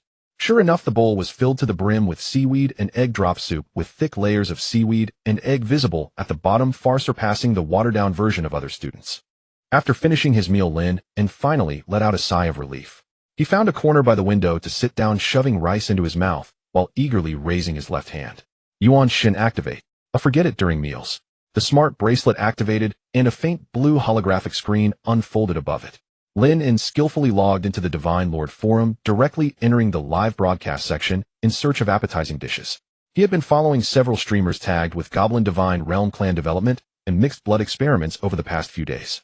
At that moment, one of the avatars was lit up, indicating a live broadcast in progress. Lin clicked in, and the live feed immediately filled most of the screen. What was displayed in the footage was a goblin settlement that looked much more prosperous and civilized than Lin. The wooden and stone structures of the houses were arranged in an orderly manner with clear roads delineating them, and one could even see rudimentary watchtowers and training grounds. The goblins moving about in the settlement were far more diverse in appearance than Lin's pureblood goblins. There were exceptionally tall, big goblins with skin tinged in earthy yellow. There were also small but extremely agile stealth goblins. In the distance, a few relatively tall and well-proportioned goblin archers could be seen fiddling with simple bows and arrows. These goblin archers had exceptionally gentle features. Among the many fierce and ugly mixed-blood goblins, they could be considered handsome and beautiful. They must be hybrids of goblins and elves. At this moment, the streamer's voice came through a somewhat excited male. "Look everyone, this is the current main composition of my Divine Realms clan. Most of them are mixed-blood goblins. I had been validating the one-way fusion hypothesis of goblin bloodlines proposed by that expert at the Reproduction and Evolution Research Institute, right? The camera zoomed in, focusing on a goblin couple active near the training ground. The male was a big goblin with orc blood, while the female was a stealth goblin with gremlin blood. The big goblin stood about 1.5 meters tall, definitely considered quite tall among the goblins who were just over. The stealth goblin, on the other hand, stood only a tiny 60 centimeters, and when she straightened up, she barely reached above the knees of the big goblin. Together they looked more like a father and daughter than a married couple. The streamer continued to explain, "Look at this pair. The male is an orc goblin and the female is a gremlin goblin. When they mate, the offspring will either be orc goblins or gremlin goblins with a probability of about 50-50. There will never be an elite goblin that possesses both the strength of an orc and the agility of a gremlin. I have conducted crossbreeding experiments with over 50 pairs of different mixed blood goblin combinations, and the results all support this hypothesis. The goblin bloodline acts like a fusion chamber. It can engulf and transform the excellent genes of other races, becoming new subspecies of goblins." However, the streamer emphasized, once a stable mixed blood goblin subspecies is formed, that subspecies bloodline becomes fixed. It cannot inherit and fuse the excellent genes from different ancestors again when combined with other mixed blood goblin subspecies, creating entirely new secondary hybrids. The offspring will randomly inherit the bloodline from one parent. In other words, the streamer summarized, the mixed blood evolution of goblins is a singular one-way, irreversible fusion. You can use goblins to fuse with race A to achieve subspecies A, or use goblins to fuse with race B to get subspecies B, but if you want subspecies A and subspecies B to combine and produce a super goblin with the advantages of both A and B, no way. Their offspring will be either A or B. Lynn watched the live feed and the streamer's explanation, his mind dawning.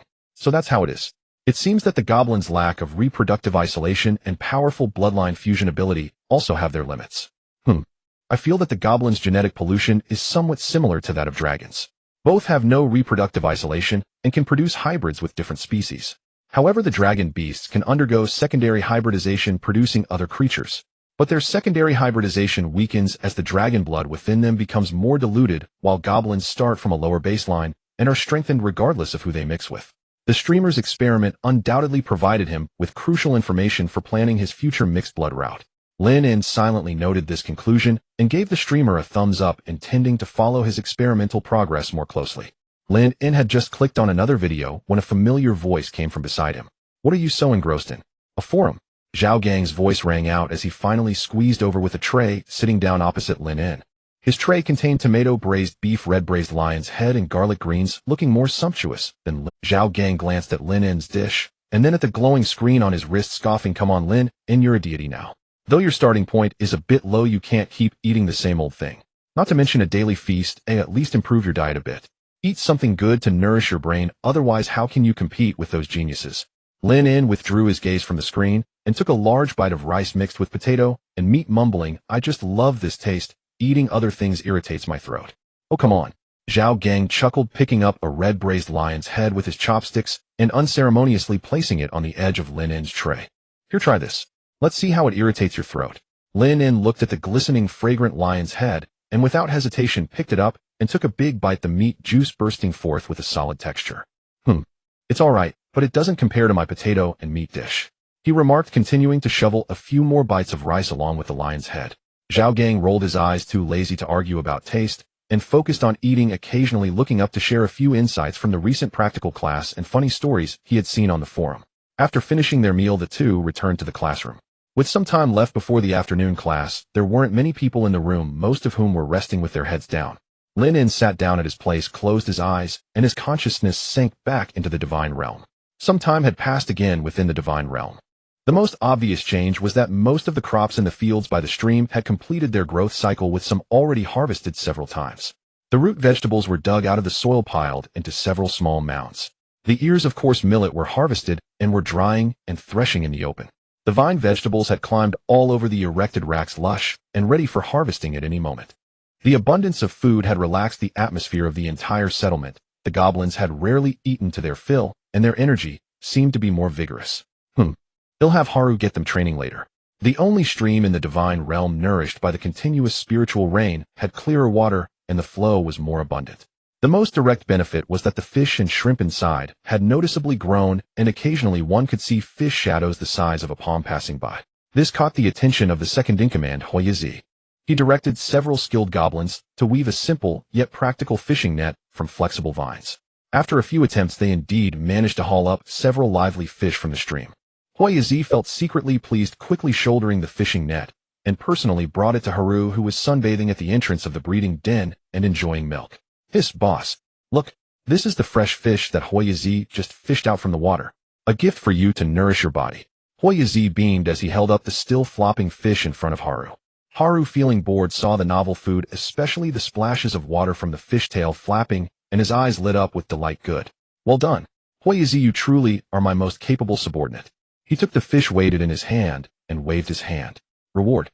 This fish and this bowl of milk are—" Hoyazi's smile widened even more as he gratefully accepted the clearly smaller fish and the remaining small bowl of milk, backing away. However, as he turned around, the flattering smile in his small eyes instantly vanished, replaced by a hint of disdain and resentment. "I worked hard to come up with a way to weave the vine net, and after all that effort, I caught these fish. I gave all the fish to you, yet you only rewarded me with the smallest fry and a bit of leftover milk." Hoyazi felt indignant. He really is a fool who only knows how to rule with brute force and desire. Completely unworthy of being a leader. How could a great deity choose such a guy? His dissatisfaction with Haru quietly sprouted another layer. With fish available, Haru's appetite surged, and he immediately ordered his subordinates to cook the fish, preparing to let the tribe enjoy this rare delicacy together. I must say, although Haru is not the most competent leader, he can be quite generous at times. A few goblins carried the fish to the designated cooking area at the edge of the settlement. Their several rough large clay pots obtained from system rewards were set up, along with two exquisite small iron pots with some firewood piled beside them. One of them specifically ran to the children's training area and called upon Xiao Lyin. At this time, Lyin had grown quite a bit, and with the divine bestowed power had become the king of the newborns. Now grown into a teenager, Lyin had become the designated fire starter, living a particularly relaxed life. There was no way around it. Before he revealed his extraordinary abilities, these goblins were still a bunch of uncivilized beings who had never tasted cooked food. It was only after Lyin gradually grew up and started a fire, causing quite a stir in the goblin tribe, that Hoyazi realized the usefulness of fire. This divine bestowed fire could actually cook delicious food. It was simply unbelievable. With Hoyazi's clever mind, they quickly developed two cooking methods: roasting and boiling. Roasting was a bit too slow and couldn't satisfy the dietary needs of over 200 goblins. Boiling was done using the originally divine bestowed vessels, which were the system rewarded rough large clay pots and iron pots as containers with a fire lit underneath to cook up delicious mixed stew.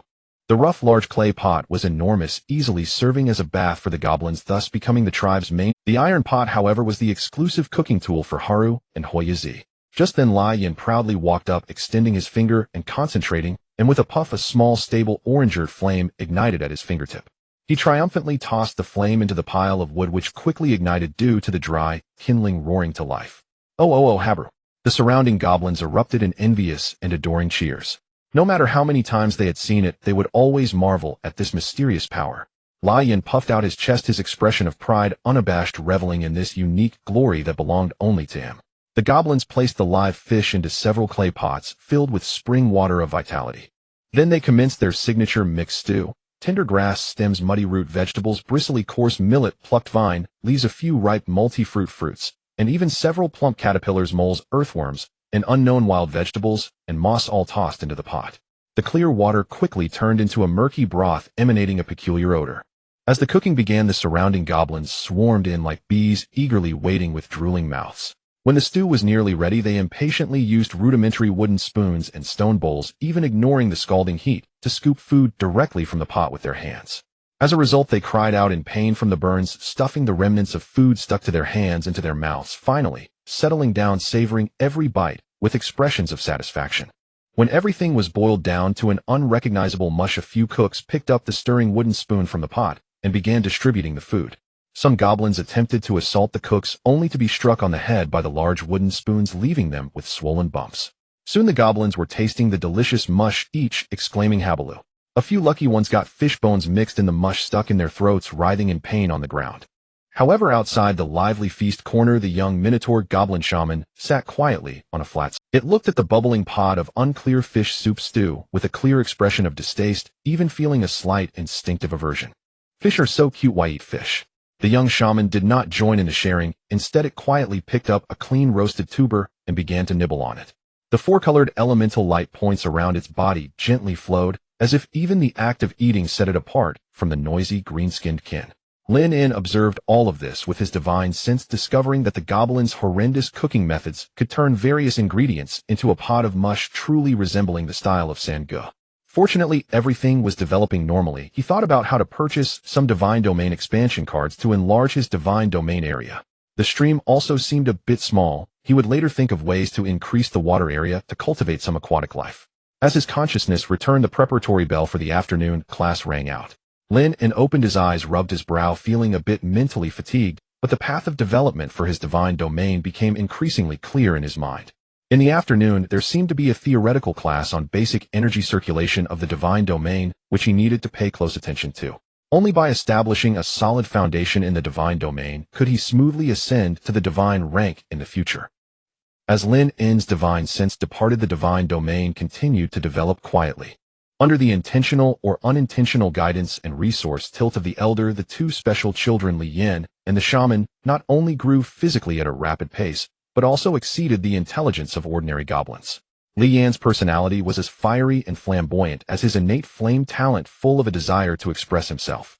His favorite thing was to showcase his unique divine power in front of his peers. Now he was not only the leader of the pure-blood goblin youths, but also the leader of the bizarre minotaur-goblin youths. At this moment, he was leading a group of admirers patrolling the edge of the small forest, searching for targets that could become his achievements. An unknown bird flew over the treetops. "Look at this." A glint of excitement flashed in Lynn's eyes as he raised his hand, and a small orange fireball shot out, accurately hitting the bird. The bird let out a cry of despair, its charred feathers falling to the ground. "Great shot, Habaloo. Big brother Lynn is amazing." The surrounding young goblins erupted into enthusiastic cheers and worshipful howls bouncing around Lynn. He held his head high, enjoying the feeling of being the center of attention, his face filled with pride. Not far away by the stream, the shaman sat quietly on a damp stone. Seeing this scene, he frowned slightly and said in a tender but steady voice, "Lynn, all beings have spirits, do not harm them recklessly." His voice was not loud, but it was instantly drowned out by the noise of the youths. Lynn glanced at him, not hearing clearly, or perhaps just not caring. He was born earlier than the shaman, with greater strength. Why should he listen to him? The youths also clustered around Lynn, ignoring the shaman, who always stayed quietly to the side and seemed somewhat out of place. The shaman did not feel lonely or sad about this. By nature, he disliked being flashy and noisy. Compared to chasing and playing with peers flaunting power, he preferred solitary moments immersed in the wonderful feelings of communicating with nature. He could feel the weight and vitality of the soil beneath his feet, understand the whispers of the breeze brushing through the leaves, and sensed the simple joy of the fish in the stream. At this moment, the shaman was dipping his little hand into the clear stream, emitting an invisible affinity. Soon a few brave fish swam up, wagging their tails and curiously touching his fingers. The shaman wore a serene smile, attempting to soothe them with gentle water elements, engaging in a silence. This harmonious scene was witnessed by Lynn, who had just succeeded in his hunting and was filled with self-satisfaction. He sneered, then quickly formed an evil smile full of mischief and provocation. "Hey, look over there." He signaled to his younger brothers, and before they could react, gathered another fireball at his fingertip, aiming at the school of fish in the stream, and shot it out violently.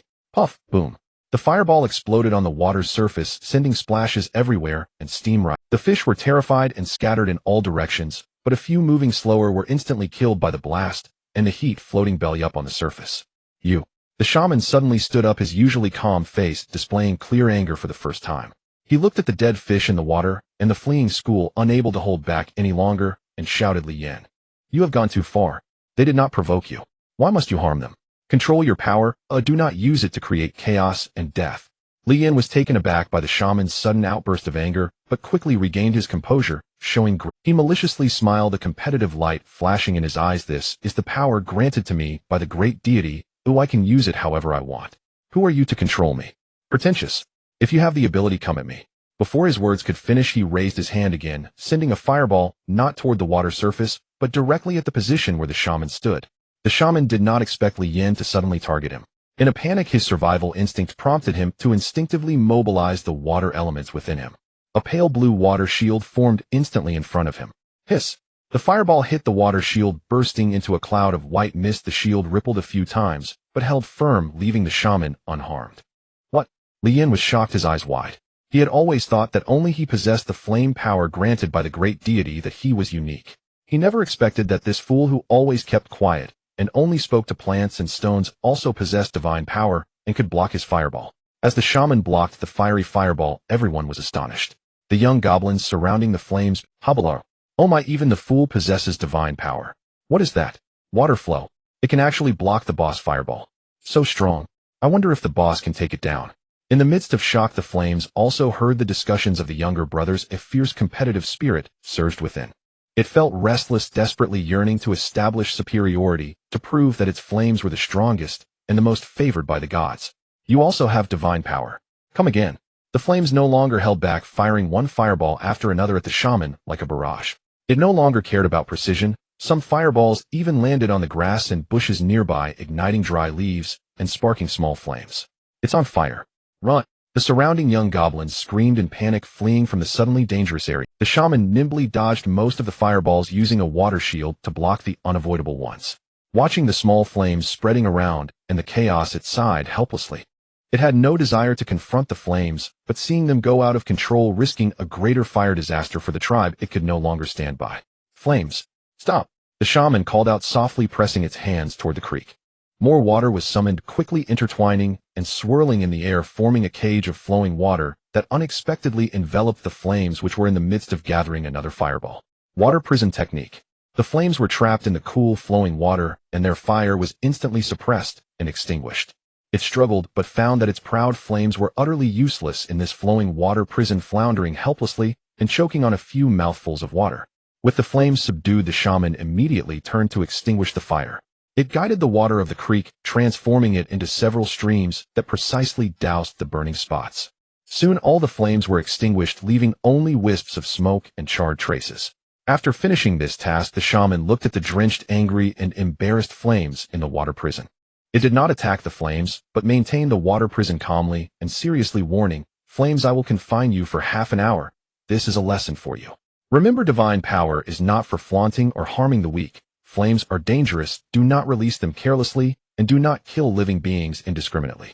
We are born of nature and need to coexist with it, not recklessly destroy it." The flames gritted their teeth in the water prison, feeling deeply humiliated, especially in front of so many younger brothers, which made it lose face. It wanted to retort, to curse in anger, but wrapped in water, it could only make angry, gurgling sounds filled with discontent. The shaman did not intend to drown the flames, and generously opened a breathing hole for it.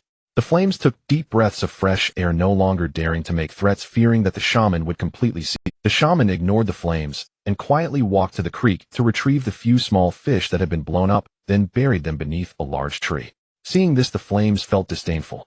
Burying these few small fish was not as good as increasing the tribe's meat supply. What a hypocritical shaman, who preached respect for nature yet predation, is also part of the natural world. You can eat grass, but can you make wolves and tigers eat grass too? Their cruelty in eating herbivores is not cruel, while starving them to death is not cruel. Moreover, isn't grass also life? Don't you feel guilty for eating too much grass? Without mentioning the flames' thoughts, after the shaman had buried the few small fish, it returned to the creek, replenishing elemental power for the water prison technique, while closing its eyes to commune with nature. The flames gradually calmed down, staring intently at the shaman's figure. Soon a shocking scene unfolded before it. Elemental particles were flocking toward the shaman, quickly merging into its body. These elemental particles were invisible to ordinary goblins. Only the extraordinary flames could see them. Yellow, green, blue. And the red it was most familiar with. For types of elemental particles. Is this still its foolish brother? Half an hour later, the water prison dissipated on time. The flames fell to the ground in disarray, coughing violently, its hair and green fur all wet, and clinging to its body, losing all its previous grandeur. It glared fiercely at the shaman, who was already regaining tranquility not far away, seemingly communicating with a small grass. With a cold snort, it turned and left, not even caring about the younger brothers who had come back around. This time it lost face in front of everyone, defeated by the shaman it had always looked down upon. A strong sense of defeat and humiliation planted a seed, named resentment, in its heart. It felt that the shaman had stolen its limelight and humiliated it with despicable water powers. As it watched the flames leave recklessly, its younger brothers exchanged glances. The larger number of minotaur-goblins looked at the retreating figure of the flames, then at the focused shaman, with closed eyes, seemingly reaching a decision in their hearts. Compared to the flames, which looked down on them, the shaman, who was not only the same in appearance, but also stronger, seemed more suitable to be their boss. The sly goblin, who had been observing from the shadows, took all this in, his small eyes shining with shrewdness. It had arrived during the chaos caused by the Flames fire disaster, but had never stepped forward. Watching the two adopted sons grow day by day, although they had very different personalities, their displayed strength far exceeded other goblins. As long as they could reach adulthood, it believed that with the divine power they could defeat all their tribesmen, including the chief Haru. Thus in the following days it began to train them more consciously. At the same time it casually instilled the benefits of power status and being the tribal boss into them.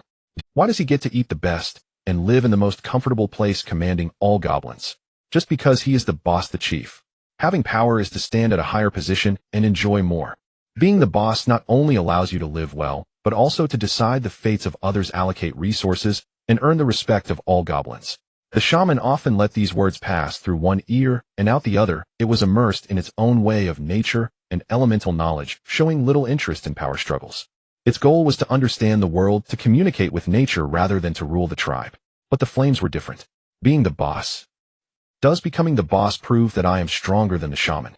Will it allow me to never again be spoken to in that lecturing tone? Will it make all goblins, including the shaman, listen to me? The sly goblin's words were like a spark landing in the heart of the Flames. A strong desire began to burn. It wanted not only to possess power, but also to have a position and authority that matched that power. But, with the powerful shaman around, could it smoothly become the chief? As for the current chief Haru, he was just a waste who only knew how to indulge in pleasure. In the eyes of the Flames, alongside the existing resentment, there was now a layer of light regarding the shaman as a potential competitor. On Wednesday morning during the break, as Lynn's consciousness sank into the divine realm, his heart brimmed with anticipation. Indeed, it was time for the most delightful reproductive segment. Within the divine realm, 10 female goblins, having undergone a round of reproduction, were once again preparing to give birth. Following the divine's previous decree, they were fulfilling their mission as the foundation of their race in the dim crimson chamber of the breeding nest.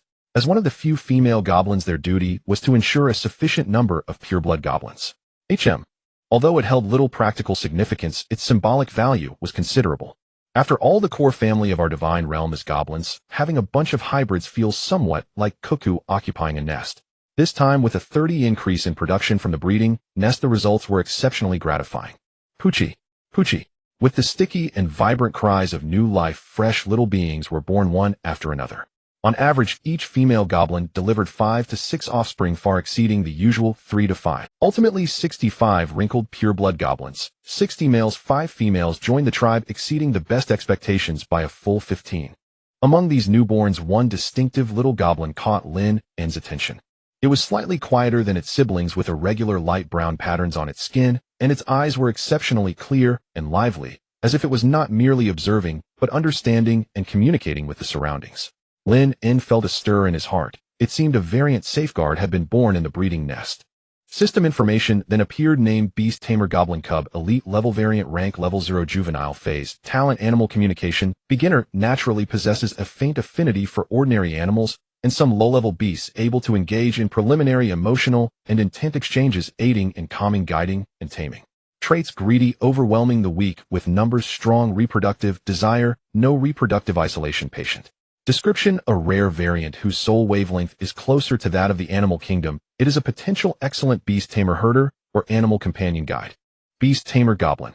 Lynn felt a surge of joy.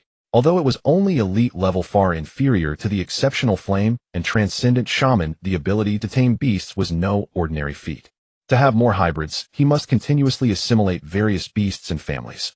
Powerful beasts are notoriously difficult to tame, and relying on those weak goblins to forcefully dominate would likely be challenging.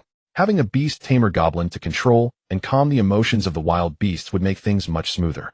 If they could fully tame the beasts, not only could they safely reproduce, but they could also solve future mounts herding and even form beastly coordinated forces. Although it was still just a cub, its potential was immense.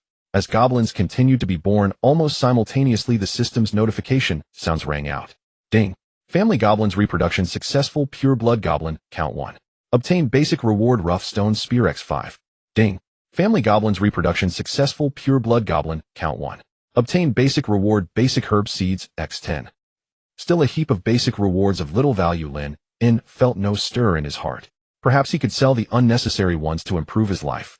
Until a certain point, the system notification finally changed, ringing with the pleasing rhythm of a milestone achievement. Congratulations, you have successfully reproduced 50 pureblood goblins. Obtained extra reward large basic resource pack X2, 1000 units each of food, wood, and congratulations, you have successfully reproduced 100 pure blood goblins.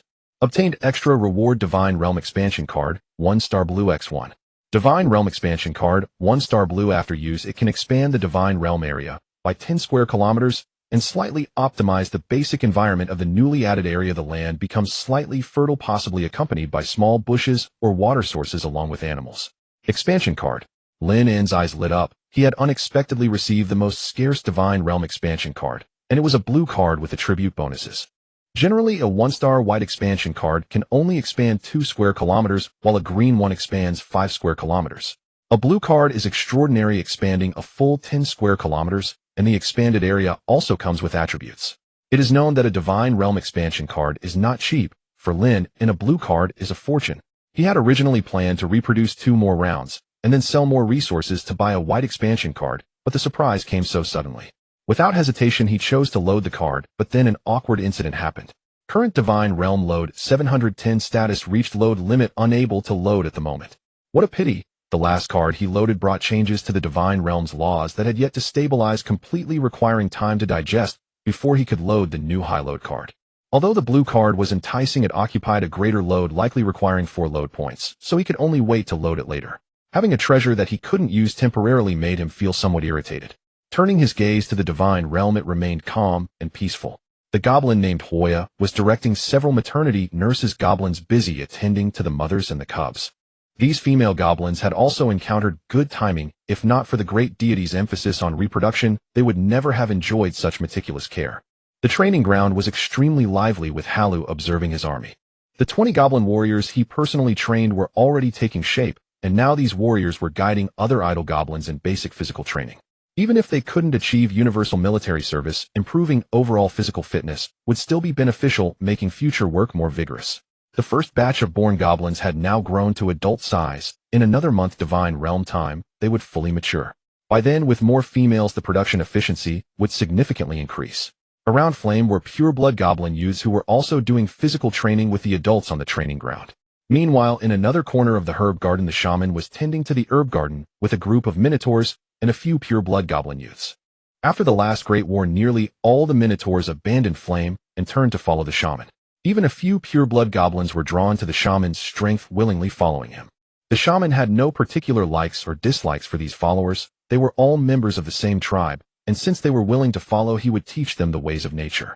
While tending to the herb garden, he patiently explained to them the effects of each herb and the precautions for planting and harvesting. As the spirit of nature, the shaman was self-taught in herbalism, able to precisely sense the effects of these herbs. The minotaurs showed great patience, remembering the shaman's words. However, the pureblood goblins were not so patient, each one fidgeting like a monkey. What they found even more unbearable was that the shaman actually required them to eat only vegetables. Eating vegetarian was tolerable in times of resource scarcity, but now they could still eat small fish and shrimp, earthworms, and moles in the daily big pot meal. Forcing them to eat only vegetables was simply torture.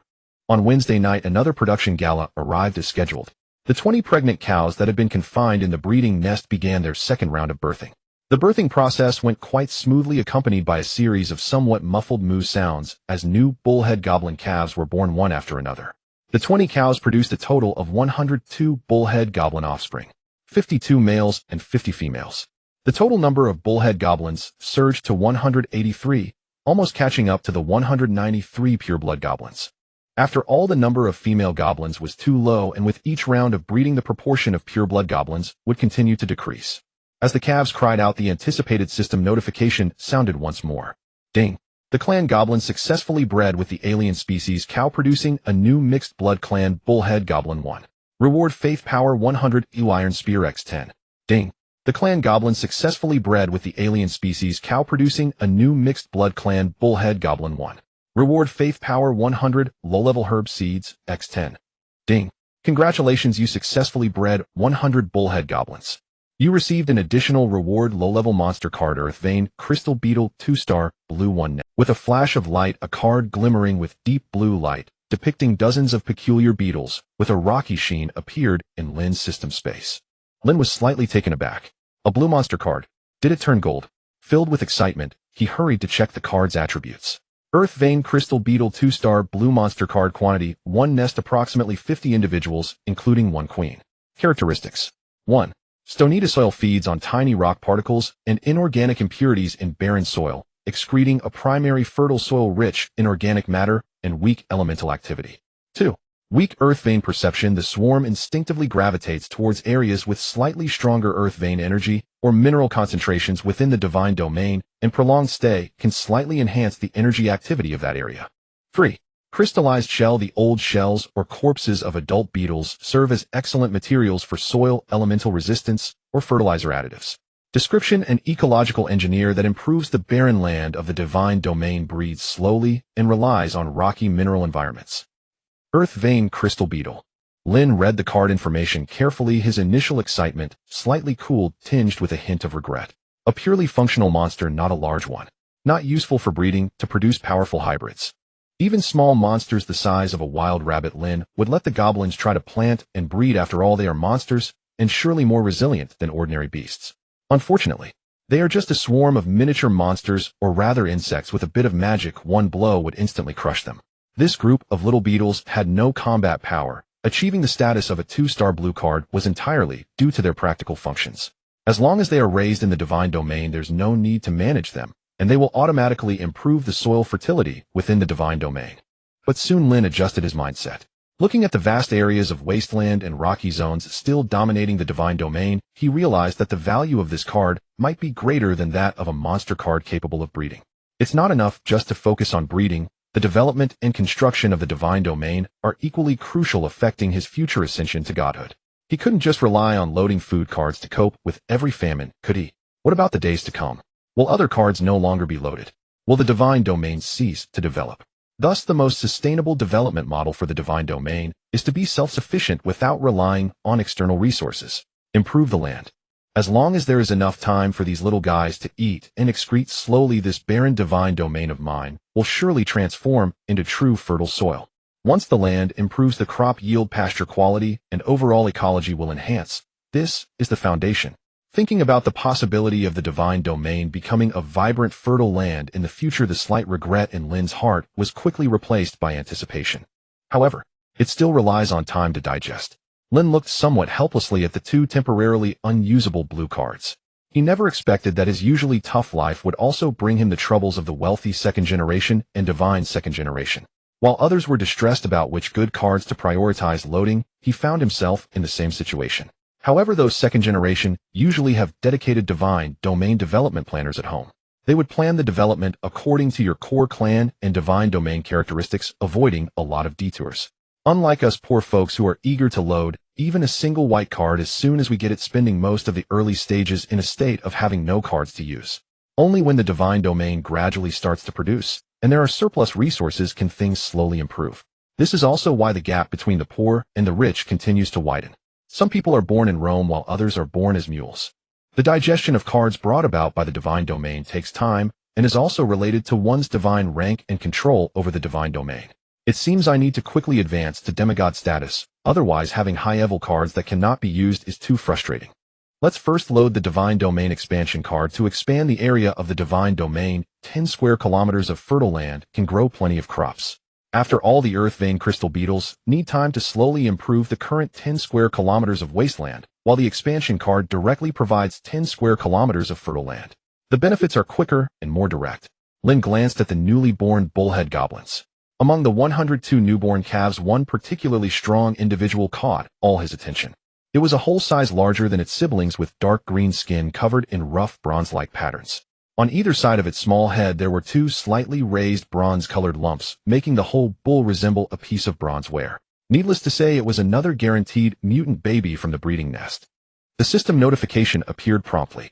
Name: Bronze Bullhead Goblin Calf, Elite Level Mutant. Rank 0 Juvenile. Talent: 1. Tough skin hardness and resistance to blunt and slashing attacks, significantly higher than that of ordinary bullhead goblins. 2. Strength emergence. Basic strength growth potential is higher, far surpassing the limits of ordinary bullhead goblins upon maturity. Characteristics: outnumbering, strong breeding desire, no reproductive isolation, endurance, stubbornness, aggression. Description: exhibiting favorable mutations during gestation, displaying characteristics closer to its bovine ancestors, the bronze savage bull, making it an excellent candidate for heavy infantry or assault units. Lynn felt a tinge of disappointment after checking the attributes of the mutated bull-headed goblin cub. A refined grade bronze bull-headed goblin. TSK. If the goblin were to breed with a bloodline pure bullman, they could at least mutate into an exceptional bronze bull-headed goblin. Unfortunately, the quality of an ordinary dairy cow is simply too low. It doesn't even qualify as a kin, and being able to mutate into a refined grade is already quite impressive. This bronze bull lacks any extraordinary skills, but possesses two talents: tough skin and strength bud, significantly enhancing its defense and power. Though it doesn't have elemental casting abilities like a shaman, it excels as a frontline meat shield or core assault force. Moreover, as a mutated baby, it must be significantly stronger than an ordinary refined grade right. Having composed himself, Lynn gazed at the heap of resources awarded in the system space and felt it was time to once again manifest divinity to promote development. In the high heavens of the divine realm, the image of a dark red demon accompanied by a low rumble of thunder and swirling clouds materialized once more, casting a huge pressure over the entire settlement. All goblins, whether busy resting or eating simultaneously, felt a shiver of their souls and involuntarily prostrated on the ground, including Haru and Hoya. The goblin youths had never witnessed such a scene before, and they all widened their eyes, staring at the divine mirror. They had heard from the older generation about the great god of all gods, but witnessing it with their own eyes was undeniably shocking. "My servants, lift your heads and receive the divine grace." The grand voice echoed through the heavens and the earth. Immediately, several beams of light shot down from the void, landing on the empty ground at the center of the settlement, transforming into mountains of food, wood, and stone. Exactly the basic resource pack, large, rewarded by the system. While there are numerous trees and rocks in the divine realm, mining rocks is not easy, and trees do not grow quickly. Since there is a ready supply, it is better to use it directly. After all, not much will be needed in the early stages, mainly for building shelters. At the same time, the previously existing equipment, tools, materials, seeds, and so forth that had not been extracted from the system space also appeared. This is a reward for your diligent breeding and the expansion of the tribe. Make good use of these resources, build more dwellings, cultivate more land, and nurture the newborn cubs. Haru, Hoya. According to the divine decree, plan the use of these materials without waste, and certainly do not hoard. Construction and breeding are the top priorities right now. Special ones among the newborn cubs must be well cared for, as they will have great use in the future. After the decree was issued, 2 beams of golden light fell upon the beast tamer and the bronze bull, highlighting the uniqueness of the 2 cubs. Haru trembled with excitement, repeatedly bowing, "I will obey the divine decree. Haru will surely make the tribe stronger and give birth to more robust offspring." It seemed that Haru had already regarded breeding as its most sacred mission and the absolute source of power. Hoya, on the other hand, showed even more respect as it lay prostrate, its small eyes quickly scanning the 2 unique cubs, already plotting to take in the 3rd and 4th. At the same time, it did not forget to loudly express its loyalty. "Hiss, great master. Hoya will definitely do its utmost to manage everything for you." Compared to Haru's breeding declaration, Hoya's management declaration sounded more like what a true leader. Haru was oblivious to this, and upon hearing Hoya take on the management responsibility, it felt extremely. No doubt this was the talent it had personally chosen, knowing how to relieve the leader's worries. Among the prostrated goblins, the 2 small figures stood out particularly in their reaction to this divine miracle. Lynn looked up at the demon body high above, emanating boundless pressure and dark power, its eyes filled with unabashed, fervent worship and longing. That immense power, that posture of dominating everything, was precisely what it yearned for deep within. It felt that only such a deity deserved its flame power. It wanted to become as powerful as the god, to be able to dominate everything. Its faith was boiling, instantly transforming from a devout believer to a fanatic, with the daily faith value skyrocketing. Meanwhile, the shaman also knelt, but its small face bore a complexity and calmness not befitting its. It revered the giant-like existence in the sky, the god who created them, gave them life, and this land, the supreme master that must be honored. However, in its young heart, the source of faith did not solely arise from this oppressive majesty. It felt more profoundly the pulse of the earth beneath its feet, the whispers of the streams, the breathing of the flora, and that faint guidance from the ancestors about the balance of nature and harmony of elements. Additionally, it could often perceive images of the spirits of the ancestors. The shaman's faith in Lynn was a mixture of reverence, gratitude, and a hint of confusion. It followed the divine decree because it was the will of the Creator. Yet deep within it seemed there was a voice telling it that the ultimate manifestation of power might not only be conquest and domination, but also understanding, communication, and coexistence. It remained a devout believer, but its faith seemed to begin touching upon some different dimensions, the divine and the spirits of the ancestors. How should one choose? Or could both coexist? The divine decree was issued and the majestic figure gradually faded away, leaving behind a ground full of resources and goblins stirred with emotions.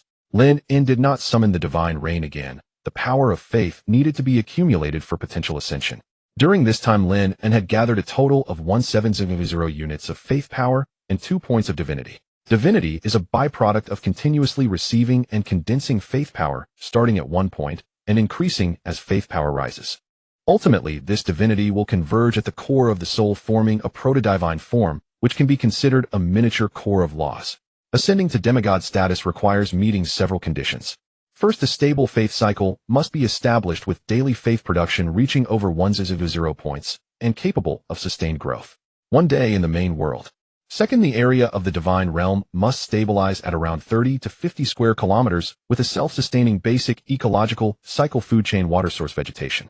Third, one must possess over 10 points of pure divinity, forming a proto-divine form. Fourth, at least 10 fanatics must hold a divinity sublimation ceremony for the god within the divine realm. Fifth, possessing 1 million units of pure faith power, used as a one-time fuel for breaking through during the divinity sublimation ceremony. Finally, during the ceremony, guide the torrent of faith to wash over the soul and body, completely solidifying the proto-divine form and merging it completely with one's soul, thus completing the formal ascension.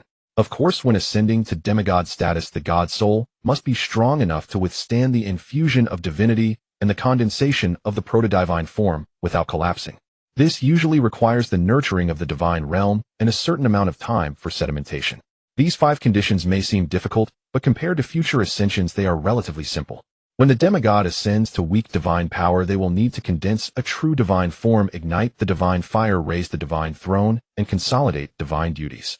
After all, even weak divine power, no matter how feeble, still represents a deity, while a demigod, though carrying the title of god, is ultimately just a powerful mortal walking the path of divinity. Before exiting the divine realm, he took one last glance at the 2 alluring blue cards radiating a captivating light. He also observed the green figures energetically moving resources and constructing within the realm along with the 4 mutated babies. It won't be long. Once the Divine Realm Digest loads the expansion cards and beetles, the advancement to demigod should proceed at a faster pace, allowing for further development. With such expectations, Lynn's consciousness returned to the somewhat dull storeroom. The various aromas of ingredients filled the air, yet Lynn felt quite cheerful.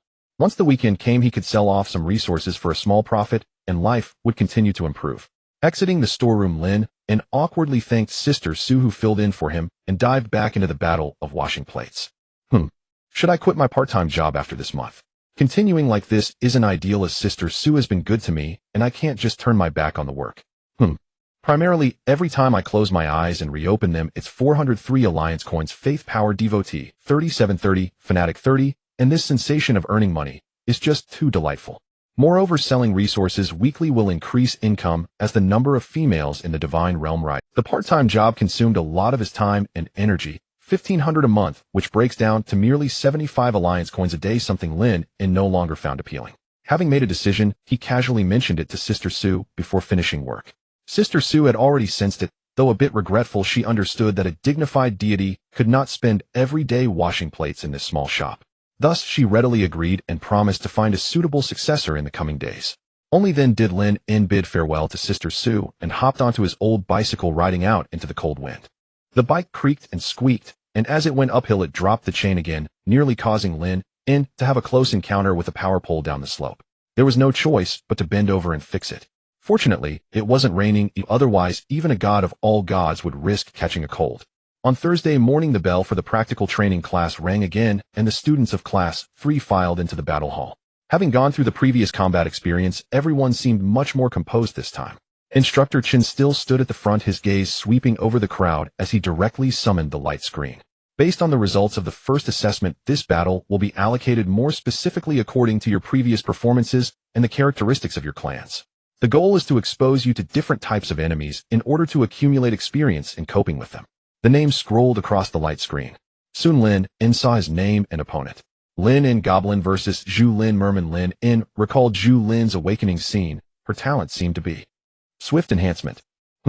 Paired with the ordinary level merman, she shouldn't be too difficult to handle. Both being of ordinary rank, the merman's hard power was somewhat inferior to that of the goblin, but being an amphibian, it could maneuver swiftly in water. As for the goblins, it seems Lynn had yet to see any of his goblins swim. He should still cultivate that of being humanoid. It shouldn't be too difficult to learn right. Lynn shifted his gaze not far away. Lynn appeared to be a cute girl with a bit of baby fat. Though her looks couldn't compare to the aloof and confident Su Yu or the youthful and vibrantly Wei Wei, she was still a top scholar. It's a pity her core clan and talent upon awakening were somewhat lackluster compared to the other two. At this moment Lynn was also looking at the matching results, her face displaying a hint of a suppressed smile, leaving Lynn somewhat puzzled. She seemed to have noticed Lynn's gaze, turning her head slightly with a twitch at the corner of her mouth. Lynn, before he could speak, Lynn had already crossed her arms, her chin slightly raised, trying hard to maintain a serious expression, yet the smile in her eyes was nearly overflowing. In a deliberately lowered tone, mimicking a master's demeanor, she said, "You've come." Lynn felt a bit awkward, finally understanding why Lynn had that expression. It seemed that the overly dramatic opening lines he had during the fateful duel with Zhao Gang had already become a classic meme in the class. Lynn scratched his nose, still deciding to continue and not let the atmosphere go cold. "I'm here." After a pause he added, "Here to collect you." "Pa." Lynn could no longer hold back, bursting into laughter, her baby-faced cheeks flushing red, instantly dispelling any pretense of seriousness. I'm sorry, she said while laughing and waving her hands. I just wanted to see how it feels. That was so much fun last time." The atmosphere relaxed. The two chatted and laughed as they walked toward the available battle pod, the ambience. Upon entering the battle space, the scene materialized, a stretch of gravel beach adjacent to a vast freshwater lake. Lynn's 150 adult goblins appeared on the relatively drier land at the back of the beach. This time they were more equipped than last. Not only were all armed with iron weapons, but a third of the goblins donned rough iron armor. The front row consisted of 20 of the strongest goblins, forming a solid shield wall, iron shields, iron armor. At this moment, the 150 goblins were lined up in a simple formation stationed in place, awaiting the merman to come ashore. Lynn looked at his somewhat formidable goblin army and nodded in satisfaction. However, these were merely a facade. Aside from Haru leading the 20 bodyguards through some basic formations and combat training, the other goblins had only undergone a few simple drills and weapon familiarization, their discipline still a concern. Lynn's 170 mermen appeared in the shallow waters of the lake. They possessed smooth, deep green skin webbing between their fingers and toes, and their head features were distinctly fish-like, wielding bone or stone tridents gracefully moving in the shallow water. Lynn's divine body materialized above, taking the form of a beautiful mermaid, holding a trident surrounded by a water-blue halo. Elegant and imbued with aquatic grace, it formed a stark contrast to Lynn's dark red, demonic appearance. Neither of them had the inclination to perform a grandiose divine battle this time. Unless one truly was willing to spend faith power to cast various divine techniques, the greatest function of the divine body was to boost morale and command on the spot. Lynn's mermaid divine body and Lynn's demonic divine body floated above their respective armies, separated by the lake and beach. "Lynn, please go ahead." The voice of the mermaid Lynn reached him through telepathy, imbued with friendliness. "No, please go first, Lynn. My goblins are not adept at water combat." The demon Lynn replied honestly, letting the goblins enter the water. "Are you kidding? This isn't just a shallow creek. Their opponent is the highly agile merman." Lynn knew it was unwise to ignore the goblin stronghold, which was well equipped and on high alert, in favor of letting the fishmen abandon their home ground advantage, but dragging it out was not a viable solution either. Surely they couldn't just drag it out until the battle ended. Wouldn't Minterchin be furious? After all, their clan wouldn't suffer any real casualties, so let's go. After a moment of hesitation, Lynn decided to launch a tentative attack to gauge the strength of the goblin army. First team land. Harass. The mermaid lightly tapped her staff. About 50 relatively strong fishmen shrieked, awkwardly propelling themselves onto the stony shore, brandishing their harpoons as they charged at the goblin line. "Shield wall, hold steady. Flank them and take them down," Lynn quickly commanded. The 20 trained goblins in the front row braced their shields tightly, while those behind them, armed with iron spears, stood ready to thrust out a lethal strike. From the rear, armored goblins surged out from both sides, using their iron armor for protection, continuously surrounding and pressing the fishmen, striking at them with iron weapons. Clang, clang, thud. The fishmen's bone and stone harpoons struggled to penetrate the goblins' iron armor and shields, whereas the goblins' iron axes and swords could easily wound the fishmen. In their first engagement, the fishmen suffered severe losses, leaving behind over 30 corpses as they retreated in panic to the shallow water. Lynn bit her lip, realizing that a frontal assault would lead to heavy losses. If they all rushed in, it wouldn't even be enough to fill the gaps in the goblin army. Since a direct confrontation was not feasible, they would leverage their advantage in the water and engage in ranged harassment. Everyone, ranged throw. Aim for the unarmored targets in the back. Raise shields. Lynn and shouted. The front row of goblins immediately raised their shields, forming a rather loose shield wall. The goblins in the back also hurriedly ducked down, trying to minimize their exposure. Thud. Thud. Most harpoons struck the iron shields or were deflected by the iron armor, but a dozen or so managed to cross the shield wall and landed amongst the densely packed unarmored goblins behind. Thud. A few cries of agony erupted as some unfortunate goblins were struck by the harpoons. Although they did not die immediately, they lost their combat effectiveness. Bastards. Throw them back. Use their harpoons, use our axes. Smash those mudfish in the water. Haru jumped in anger among the ranks, stirring the goblins' ferocity. They picked up the harpoons thrown by the fishmen from the ground, or simply used their iron axes and hammers, howling as they threw them back with all their might towards the fishmen crowd in the shallow water. Seeing this, the fishmen hurriedly dove deeper or dodged. However, while the speed of the thrown objects decreased upon hitting the water, they still held deadly potential. Some fishmen caught off guard were slashed by the iron weapons, or even directly struck by heavy iron hammers, blood blooming in the water. In an instant, what could have been a close-quarters melee battle transformed into a long-range throwing contest across the shallow beach. Harpoons and iron axes flew through the air, the sounds of clashing and splashes echoing continuously. The goblins, relying on their shields and iron armor for protection, suffered significantly fewer casualties compared to the exposed fishmen under the barrage of thrown weapons. The fishmen's bone and stone harpoons had minimal effect against the iron shields and armor, while the iron weapons thrown by the goblins inflicted greater damage and morale impact on the fishmen. The throwing contest lasted for about half an hour in the realm of the gods. The remaining fishmen had no ability to retaliate, while the goblins continued relentlessly picking up stones from the shore to throw. The number of fishmen dwindled sharply, leaving only over 20 battered individuals who no longer dared to show themselves, hiding tightly in the deep water. On the goblin side, while there were also dozens of casualties, the formation remained largely intact, and morale surged due to their advantage in numbers. Until the battle time expired, the combat system determined, "Time's up, Lynn," and has achieved a decisive victory. As their consciousness returned to the combat pod, Lynn and Lynn almost simultaneously sat up. Lynn's small face showed obvious frustration. "You played dirty having so many iron weapons. If only my fishmen had better equipment or some other means of attack." Lynn sincerely replied, "Your fishmen are very agile, and their ranged harassment is quite impressive. My goblins benefited from their equipment and the terrain."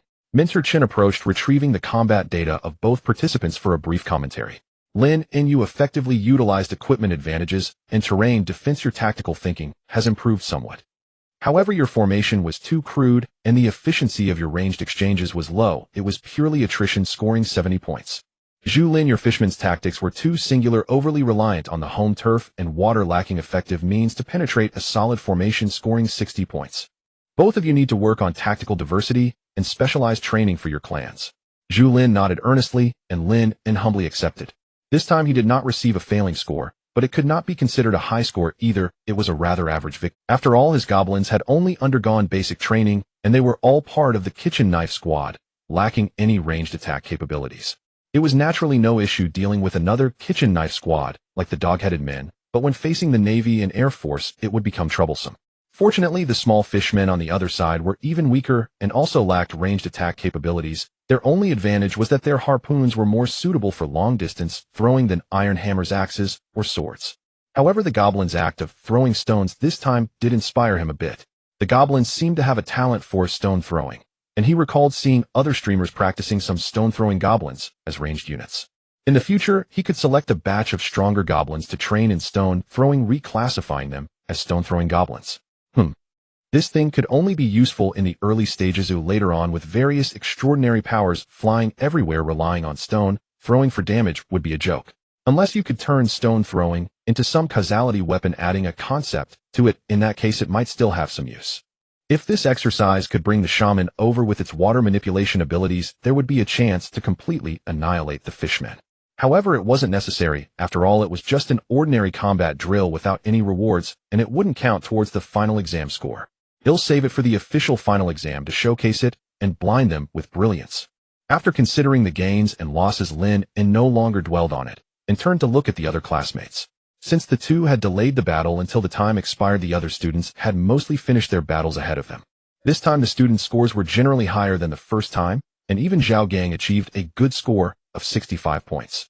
It seemed that after the last lesson Zhao Gang had been painting the wall with dung again these past few days. However, his opponent was an even weaker, substandard level, burrowing worm. This creature, although easy to sustain and capable of growing without much construction in the realm of the gods, possessed nearly no strength, and the faith power it produced was extremely weak. Generally, the awakened god of the burrowing worm would not deliberately cultivate it, but would instead focus on loading and nurturing other more promising clans. As for the main function of the burrowing worm, it is used for geological surveys. Once their numbers increase, they can form a subterranean shield tunneling machine for tunnel excavation. To rely on burrowing worms to ascend to divinity. Well, that would be a lifetime achievement. On Friday, time quietly slipped away in the divine realm amidst the hustle and bustle. The first batch of pureblood goblin and minotaur-goblin offspring, nurtured by ample food and the vitality spring, rapidly passed through the growth phase and reached maturity. Of course, Lynn's rapid reproduction played a significant role, directly reducing the growth period by their physiques became exceptionally robust, much stronger than the original goblins, and they began to be assigned some construction and patrol tasks by the Toothless. The females were entrusted with the important duty of strengthening the tribe, directly joining the ranks of reproduction. The goblin tribes still lacked the concepts of marriage and family, but the minotaur goblins seemed somewhat averse to group gatherings, preferring mutual consent. Moreover, their aesthetic preferences seemed to favor fellow minotaur goblins. Haru did not insist, as they were all kin as long as they could reproduce. However, it still selected the two strongest minotaur goblins to become its consorts, aiming to cultivate the strongest offspring. With the influx of numerous new generation members, the effective labor force in the divine realm received its first substantial boost, while the two much-discussed mutant babies showed remarkable growth. The height of the blaze had already surpassed that of an adult goblin, radiating heat even more intensely. The fireball spell it gathered at its fingertips had increased in diameter from 5 centimeters to nearly 10 centimeters, its color shifting from orangered to a hotter bright yellow, greatly enhancing its power. After the last duel with the shaman, it seemed to have gained inspiration from its experience of being trapped in the shaman's water prison, and it managed to create a rough fire prison spell. This involved rapidly releasing multiple small fireballs to form a continuously burning ring of flames capable of temporarily trapping and burning enemies within its range. Although it was highly consuming and extremely unstable, this marked a new stage in its application of its innate talents. With newfound power, the blaze felt an unprecedented surge of confidence, believing it was time to truly grapple with that ever-pretentious shaman. The shaman's growth was even more comprehensive. Its perception and guidance abilities regarding the 4 basic elements steadily improved, and communication with nature became smoother. Most of the time it would stroll along the stream or in the herb garden, drawing power from nature and giving back to it. The current herb garden was more than just basic herbs. Numerous low-level herbs rewarded by the system had also been planted. After spending some time understanding the characteristics of each herb, the shaman began to experiment with using herbs and elemental powers to concoct some healing salves or other special effects. It also cleared a small herb area at the edge of the settlement dedicated to taking care of the herbs grown from the God-given seeds. Haru heard about the shaman's miraculous herbs and specifically came to ask it for a potion to help him restore. Upon learning Haru's request, the shaman gathered 6 kinds of kidney-tonifying herbs from the herb garden, crushed them into pills, and named them 6 Flavor Emperor pills. It is said that consuming them would grant one the combat power of an emperor. Haru did not know what an emperor was, but after consuming it he immediately felt a surge of strength, causing chaos in the breeding nest. This made Haru pay even more attention to the shaman and the precious herbs in the herb garden, specifically assigning Toothless to patrol the herb garden daily to protect those valuable herbs. On this day, Toothless, hands behind its back, patrolled the tribe as usual. When it reached the herb area, it suddenly spotted a plump mole emerging from the ground, gnawing on a newly sprouted herb with leaves of a strange dark purple color. Toothless was alarmed and hurried forward to scare it away, but saw the mole suddenly convulsing violently, foaming at the mouth. In just a few seconds it lay still, evidently poisoned to death. Toothless was startled and examined the little mole closely, realizing that it had already died. Looking at the remaining half of the purple herb, Toothless seemed to have thought of something, and its small eyes lit up. It seemed to remember hearing the shaman mention that this looked like a poisonous herb. Toothless cautiously glanced around and quickly approached, poking the mole and the purple herb with a stick. The purple herb had no peculiar smell and was not much different from the wild herbs commonly eaten by goblins aside from its color. A bold and malicious plan instantly took shape in its little mind. Since this thing could poison a mole, it should be easy to poison Haru as well. It discreetly hid the dead mole and the purple herb. By evening, when Haru was resting alone in the chief's palace, Toothless entered with a beaming smile on its face. Compared to the other drafty huts, this wooden house meticulously constructed by the goblins appeared particularly luxurious. Hiss, boss, you've worked hard. Toothless had specially prepared something fresh to stew for you. As it spoke, it deftly placed the processed mole meat and the purple herb into the iron pot, adding water and some ordinary wild vegetables. The blaze stepped forward to light the fire and placed the iron pot over the flames to simmer. Goblin cooking was quite simple. The ingredients were simply put into stew without any seasonings or other cooking methods, focusing solely on the original flavor. Smelling the delicious aroma wafting from the pot, Haru patted Toothless on the shoulder, who wore a fawning expression. He was already accustomed to Toothless' devotion and satisfiedly hummed while waiting for the delicacy. Haru was unaware that the soup contained a deadly poison. To prevent any accidents, Toothless had already secretly arranged for outside forces. During this time, it had garnered the loyalty of various goblin squad leaders by distributing tasks and assignments. Each squad leader had also rallied a group of goblins under their command, and with the support of the Blaze's followers who admired strength, more than 50 goblins were willing to engage in treachery. They lay in ambush near Haru's hut, waiting for the great change to occur. Toothless had instructed this group of followers, no matter what happens inside, do not let anyone rush in. If all goes well, they would usher in a new era after tonight. The soup was done, the aroma mingled with a hint of an imperceptible strange scent. Haru, completely unguarded, believed that the loyal and capable Toothless would not dare to harm him, the chief, and grabbed the iron pot to drink the soup and eat the meat. But soon he felt a severe cramp in his abdomen, followed by darkness before his eyes. The iron pot was knocked over, and Haru collapsed weakly to the ground. Help! Someone! Save me! I'm poisoned! Haru cried out in agony, his voice gradually weakening due to the poisoning until it became barely audible. Flame looked at Haru crawling on the ground like a dead dog and asked Hoya in confusion, "Father, why don't we take advantage of the chief's weakness and kill it directly to avoid any surprises?" Hoya shook his head. "If we use a sharp blade or fire to kill Haru, it will certainly raise suspicion among the tribe, which would be detrimental to your claim to the chief's position. Moreover, even if we used forceful means to kill Haru and seize the chief's position, what would the other tribe members think? Would they still submit to you once they gained powerful strength? They might imitate your actions today and directly kill you to seize the chief's position. Therefore, we need to let Haru die naturally, and tomorrow I will nominate you as the new chief, allowing you to rightfully inherit the chief's position with strength." Flame nodded in realization, but felt somewhat unconvinced. It always thought that this chief father was too timid, lacking decisiveness. How could one achieve great things by hesitating? However, Hoya was doing all this to pave the way for himself, so Flame couldn't rebut him. Unaware of Flame's thoughts, Hoya waved his hand, instructing it to go outside and stop the other goblins, not allowing them to come within half a step. Flame stepped towards Haru, a look of joy at the success of its scheme on its face. After all, having won, it couldn't help but throw in a few taunts. Hearing Haru's recent call, the nearby goblins were startled and quickly gathered around. Especially the 20 bodyguards who were closest to Haru's palace, all donned in iron armor, and rushed. The shaman, hearing Haru's cries of being poisoned, hurriedly rushed over from its residence. Sensing the faint toxic aura wafting through the stewing air, the shaman's expression changed, and it rushed forward anxiously, wanting to assess the situation and prepare herbs for treatment. However, a blazing figure accompanied by dozens of goblins blocked their path. The newcomer was Flame. Flame held its head high with restless flames dancing in its hand. Chief Haru has unfortunately been poisoned, and the second-in-command Hoya is inside doing everything possible to save him. The cause of the poisoning has yet to be determined. Who knows if someone has acted in the shadows? No outsiders are allowed near. Its little brothers echoed the noise, pushing the shaman and a portion of the ordinary goblins, trying to approach away. The shaman urgently explained, "Let me in, I can detoxify the chief." Flame scoffed. "You're the one most familiar with these herbs and toxins in the tribe. Who knows if you poison the 6-flavored emperor pill? As long as I'm here, no one can enter." Inside the hut, Hoya crouched beside the writhing Haru, his face devoid of respect replaced by cold mockery. "Boss, how are you feeling? Don't you feel like you can't muster any strength? Don't blame me. Blame yourself for being too foolish, only knowing how to use brute force and mating to rule the tribe. The gaze of the gods should be directed towards those who are smarter and more capable, like me or my adopt." At this moment, Haru's consciousness was struggling amidst intense pain and dizziness. Hearing Hoya's words, it immediately thrashed about, wanting to tear him apart.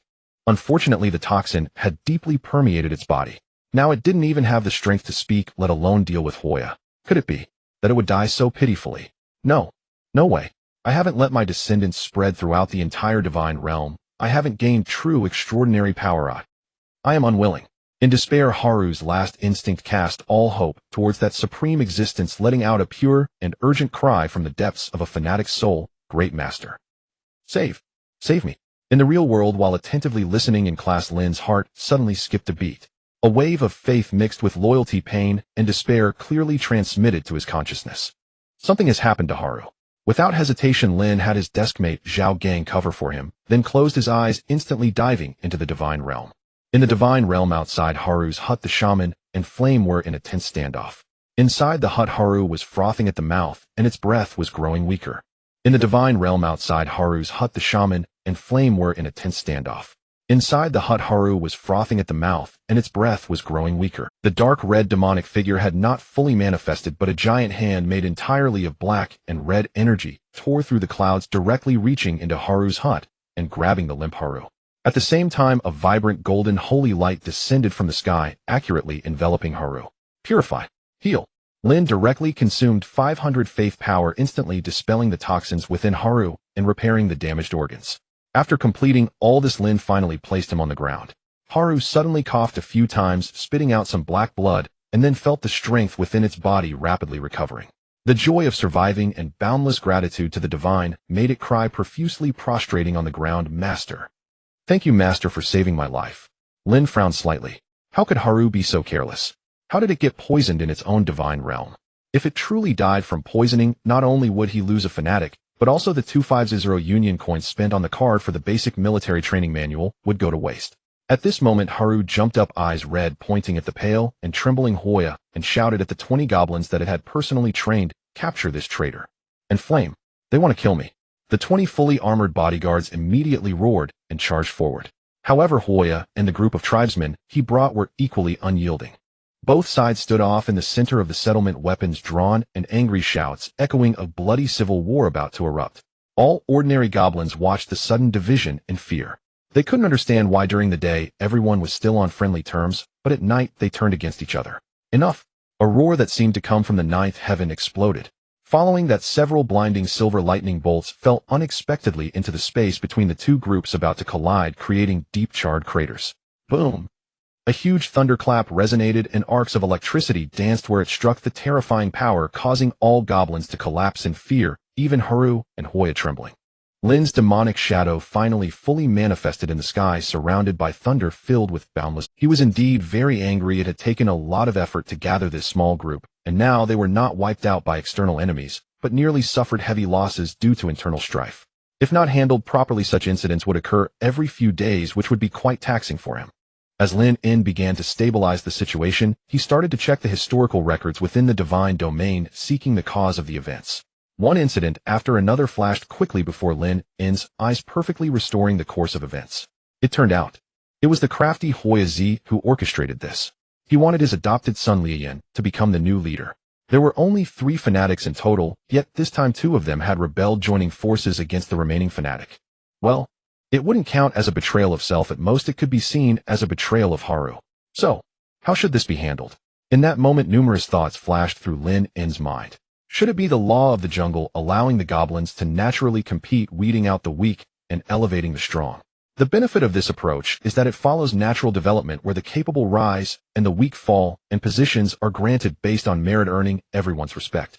One could directly ignore this internal strife, refraining from interference and unnecessary concern. With the intelligence of Hoya Z and the extraordinary strength of Lynn, if these 2 were in charge, the tribe might develop even better. However, this would quickly lead to tribal division and civil war, costing him population, faith, and the hard-won order. In the future, the tribe would surely splinter, engaging in mutual conflict. What Lynn needed was a stable society that could continuously provide him with faith and power, rather than a beastly horde that followed purely the law of the jungle, one that could collapse at any moment. Intervention is necessary. Furthermore, it is essential to establish an unquestionable absolute authority and rules. You ants dare to incite rebellion in my divine domain for your selfish desires. Lynn's voice boomed like 1,000 thunders, pressing down relentlessly. Haru, you are the leader I have personally appointed. How dare you conspire to harm him? Hoya Z, I had once seen in you some cleverness, intending to reuse you, yet I didn't expect you to engage in treacherous schemes of rebellion. Your heart is deserving of death. Considering your past contributions, and as my loyal believer, I will spare you from death. But, while death can be avoided, living punishment is inescapable. From this day forth Hoya Z shall be the eternal servant of sin, becoming the lowest among the tribe to work off his sins. As his words fell, a black light pierced into Hoya Z's body. At that moment Hoya Z felt a certain connection with the tribe and other goblins forcibly severed. A cold sensation of complete isolation, stripped of all rights and status, enveloped him. No. God forgive my sins. Hoya Z could sense that he had instantly transformed from a powerful manager to the lowest sinner in the tribe. From now on, any goblin could despise and command him. He no longer possessed property as spouse or any right to voice his opinion. Even his adopted sons would not acknowledge him as their sinner father. Such punishment was not severe for an ordinary goblin. After all the class division, here was not that serious, and everyone was more or less equal. However, for the ambitious, capable, and high-ranking Hoya Z, this was an extremely grave punishment. In an instant, he fell from the ruling class to the lowest position in the tribe, and the kin he could once command were now defecating on him. This punishment felt worse than death. Lynn quietly watched Hoya Z's pleas for mercy, showing no reaction, while focusing his thoughts on the attribute panel. The number of fanatics remained 3. Fortunately, this punishment did not cause Hoya Z to drop in faith level. It seems he has not abandoned his faith. After all, he was one of the only 3 fanatics within the divine domain still able to provide significant faith. Dalio Lynn did not wish to execute him directly. Moreover, from Hoya Z's perspective, his choice was not entirely problematic. His intelligence was notably superior to Haru's, and Lian's strength had already surpassed Haru's. Haru had become a false leader in his eyes. If this scheme succeeded based on their capabilities, they could lead the tribe to an even better development. Unfortunately, the divine being seemed to prefer stable development, unwilling to let the goblin tribe fall into civil war. The success or failure of this matter lay entirely in the thoughts of the divine. Next, Lynn's gaze swept across the silent Lynn and the shaman, as well as all the goblins. The principal sinner has been punished, the rest must take heed. This time I can pardon the other participants in the rebellion. If there is a next time, I will impose severe penalties. From now on, all important positions in the tribe will be personally appointed and conferred by me based on your merits, abilities, and loyalty. Any private struggles or conspiracies for power will result in total annihilation. Finally, his gaze fell upon the shaman. This child possesses a kind heart, has wisdom, but lacks ambitions for dominance, and draws power from communicating with nature rather than pure conquest. He is the best candidate to balance the tribe and guide its spirit. It's just a pity. He is too merciful. The way of nature he believes in is fundamentally unsuitable for the future struggles and plunder among the divine domains, making him unfit to be the tribe's leader. Shaman. Lynn's voice softened slightly, yet still held authority.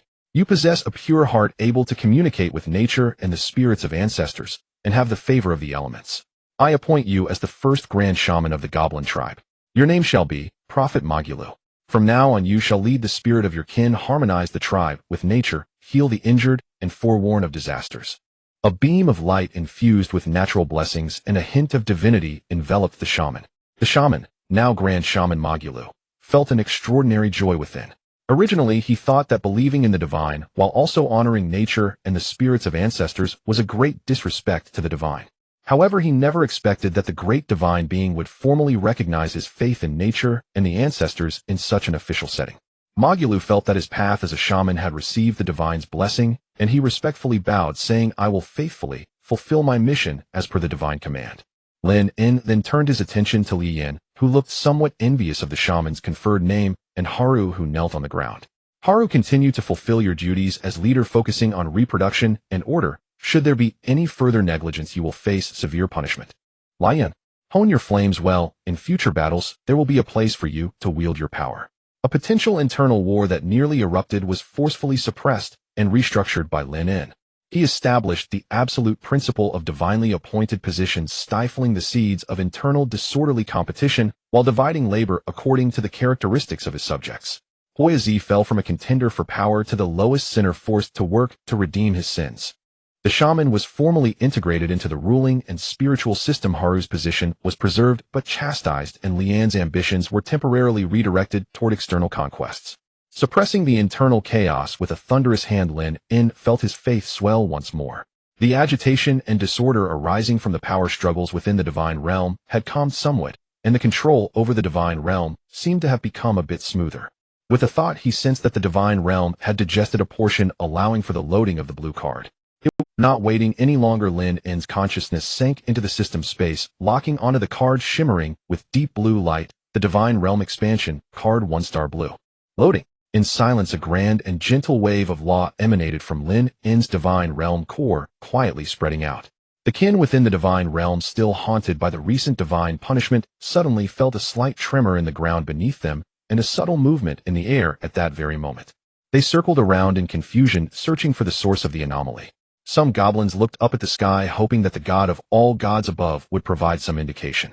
With a thought, Lynn summoned a real-time image high above, displaying the changes in the Divine Realm. The goblins stared intently at the scene depicted in the image. Is this the edge of our Divine Realm? The boundary, once comprised of chaotic energy, began to ripple outward like water. More land, hills, streams, and sparse shrubs seemed to be conjured from thin air, connecting to the edges of the existing landscape. The entire process was not violent, but carried an unmatched creative power. After about an hour, the tremors gradually subsided and the boundary stabilized. The once crowded 10 square kilometers of the Divine Realm had suddenly transformed into 20 square kilometers. The expansion of the Divine Realm brought Lynn a substantial surprise. The northwestern side connected to the existing mountains and extended into a more gentle hilly area, with the soil appearing somewhat fertile, home to low-growing hardy shrubs. Among the shrubs lived some spiny porcupines and long-haired rabbits, currently darting and leaping among the rocks. To the southeast, towards the original wasteland, a relatively flat grassland expanded. The grass, though not lush, was far better than the previous barren sandy area. On the grassland lived some long-eared jumping mice whose powerful hind legs allowed them to bounce around the terrain. In the center, a small clear pond appeared, seemingly connected to the existing stream by an underground river. In the pond thrived some small fish and crayfish, while some mud frogs resided in the marshy edges. Although the vegetation in the new area was sparse, the variety was richer than the pure wasteland, with faint shadows of edible berry bushes and tuber plants visible. Indeed, the blue expansion card brought abundant resources. It even came with some wildlife, saving him, especially those porcupines which could easily be captured for breeding. Surely their offspring would compare well to the bull-headed goblins. As for those long-haired rabbits and jumping mice, the rabbits could be worth a try, but the jumping mice could be passed over. They were just too small. One might accidentally stab them. Seeing the miraculous image high above, all the goblins erupted in excitement. A miracle. Another miracle. Habalu. The great master has expanded our world. Praise the god of all gods. Praise ends off. As the world boundary continuously expanded outward, a brief shock was followed by ecstasy sweeping through the entire goblin tribe. For these rapidly reproducing green-skinned beings, nothing excited them more than a larger territory. New land meant more hunting grounds, gathering areas, living spaces, and resources. The shadow of the recent internal strife seemed to have been significantly diluted by this sudden blessing. Halu danced with excitement. The increase in territory meant that their tribe could advance further. Magro, who had just been appointed as the great shaman, quietly felt the presence of nature's spirits in the new land. He could sense the active water elements in the new pond, as well as the relatively stable earth elements in the hilly areas, along with the life energies within. Training in the natural way, there would yield faster improvements. Even the disgraced Hoya couldn't help but glance at the new land, a flicker of complexity crossing his eyes. That area could have been part of his future plans, but now it had become his new labor ground. Lynn was more interested in the newly appeared hilly areas, believing there were quite a few small animals perfect for his flame-shooting range. As for Father Hoya, what father? We hardly know each other. This old fool had long been told to just kill Halu and be done with it, yet he insisted on being cautious. If only he had listened to me and directly slain Halu once everything settled down, perhaps the deity would have turned a blind eye, and it would have been over. Now, not only did he fail to secure the position of leader, but he also ended up losing himself. The old man had been so obsequious every day that he had worn away his courage. Even if he atoned for his sins in the future, there would be no place for him in the tribe. Lynn observed the reactions of his kin. As the goblins' excitement began to wane, Lynn once again decreed, Halamagro stepped forward to receive orders. The newly acquired land shall serve as the foundation bestowed upon the tribe. Halu, you will lead your kin to explore the new grasslands and ponds, first assess the carrying capacity of the grasslands, and plan new pastoral areas and settlements. Unauthorized occupation and destruction are strictly prohibited. In the new area, attempt to domesticate the newly appeared species and breed with them. If you can produce hybrid offspring, I will reward you handsomely. Magro, you sense the new earth elements and vitality, find suitable places to plant new crops or herbs, and evaluate whether the pond can be utilized by the tribe. The rest of the kin will continue their original tasks, reinforcing their dwellings, and must not neglect the fundamentals due to the new land. Exploration and development must proceed in an orderly manner with severe penalties for violators. He did not mention Hoya and Lian's roles in the development of the new land. For the time being, the sinner Hoya had no right to participate in any planning or profit distribution, and Lin would need to prove his abilities before he could sit at the table. At the same time, he entrusted the preliminary exploration planning rights to the nominal leader Halu and the spiritual leader Magro. This was both a reaffirmation of their status and a form of observation, seeing if they could cooperate at a basic level to ensure the smooth operation of the divine realm. If Hala managed things poorly or Magro remained indifferent to worldly matters, he would have to reconsider the choices for management. For the first time, the goblins clearly realized that their fate and position were entirely dependent on the whims of that supreme deity. Lynn also understood that this was merely a temporary measure. Relying solely on strong suppression was not a long-term solution. He needed to promote the overall development of the divine realm as soon as possible and establish a more refined and fair mechanism for contributions and promotions to fundamentally reduce internal strife. If external enemies emerged, it would also be beneficial to draw internal conflicts outward. Unfortunately, each divine realm was independent, otherwise finding two similar enemies for a battle would serve to train the troops while uniting internal forces. How about ending the newbie protection period early and taking a stroll at the public resource point or battlefield of all races? The divine pressure receded like a tide, and the dark red figure dissipated into the high heavens, leaving only the charred marks of lightning strikes and the lingering aura of slaughter in the air. The entire goblin tribe fell into a profound silence, every green-skinned figure frozen in place. It was only after confirming that the supreme being had truly departed that they slowly exhaled, soon replaced by a sense of bewilderment. Many innocent goblins still had not grasped what had transpired. The deity was gone, leaving behind rules and punishments, as well as a divine realm that had doubled in size, which they themselves would have to confront and digest. Haru stood in the center of the settlement, still feeling the warmth of the divine light that had healed him, but more so was the lingering dread of surviving a catastrophe. He had nearly perished under the scheming of Hoya. Haru glared fiercely at Hoya. This once most trusted and believed to be the smartest deputy Hoya was now burying his head into his chest like the lowest of worms. "You scoundrel! I trusted you so much back then and entrusted you with such great power, yet you attempted to harm me." Bah! Haru spat furiously. Had it not been for the divine judgment already passed on Hoya, he would have wanted to skin him alive. Hoya felt Haru's fierce gaze, trembling, involuntarily burying his head even lower. Haru surveyed the surroundings and then assigned Hoya the heaviest task, transporting stones. Under the watch of two ordinary goblins, Hoya desperately carried the heaviest stones, his eyes devoid of any sparkle. It was merely a matter of the victors and the vanquished. He had not lost to Haru, but to the great deity he believed in, failing to discern the divine while leading to his utter defeat. I failed to calculate it was fate. After dealing with the main culprit, Haru turned his attention to Lin and the group of goblins who had participated in the rebellion. Lin faced Haru's gaze calmly, seemingly unafraid of any post-retribution from him. His confidence stemmed from his own strength and the deity's arrangements for him. Haru did not hold this kid accountable. After all, the great deity had only tasked Lin with practicing skills enhancing strength in preparation for future wars. Perhaps this kid might shine brightly on the battlefield, relying on the divine bestowed power. It was better not to. And those goblin subleaders who had previously shown disrespect or participated in the confrontation under Hoya's instigation or Lian's leadership were now all shrinking their necks, not daring to meet his gaze. Haru took a deep breath of fierce intensity revealing on his rough face. He knew that the deity had given him a second chance and the sternest of warnings. He had to do something immediately. You, and you. Haru extended his thick finger, pointing at several captains who were originally responsible for breeding, gathering, constructing, and planting, all of whom had stood on Hoya's or Lian's side during the recent conflict. From now on, you are no longer captains. Go and help Hoya move stones.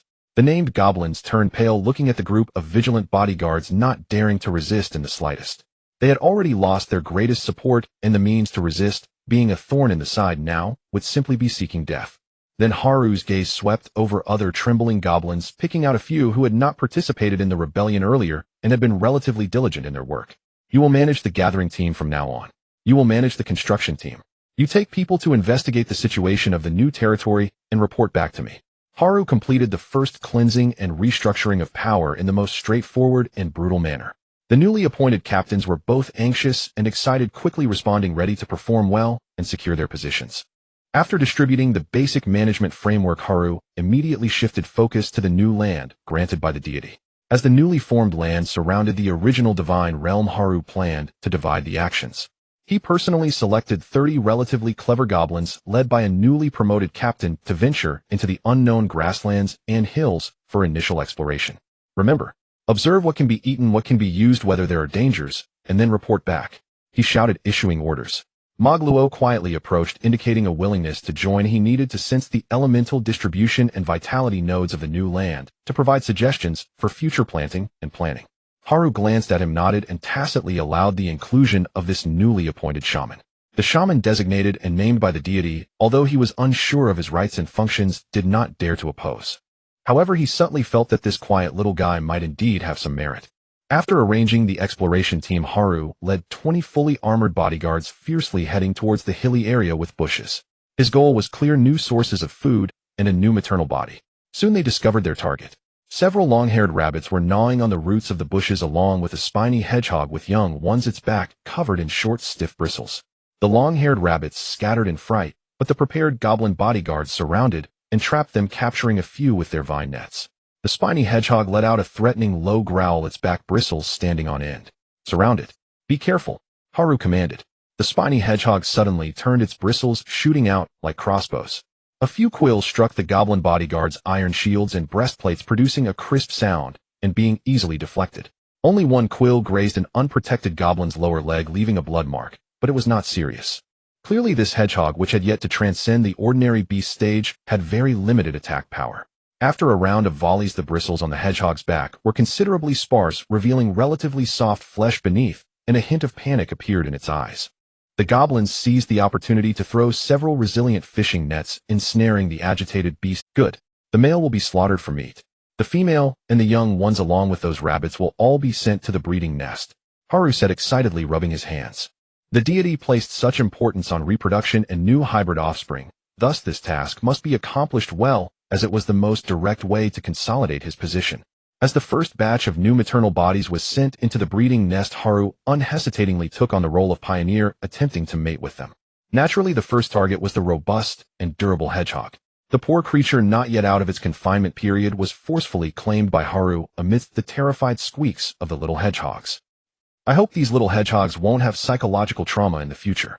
Haru didn't fare any better, reportedly being turned into a sieve. The bodyguards looked at him every time he relieved himself, as if seeing a shower.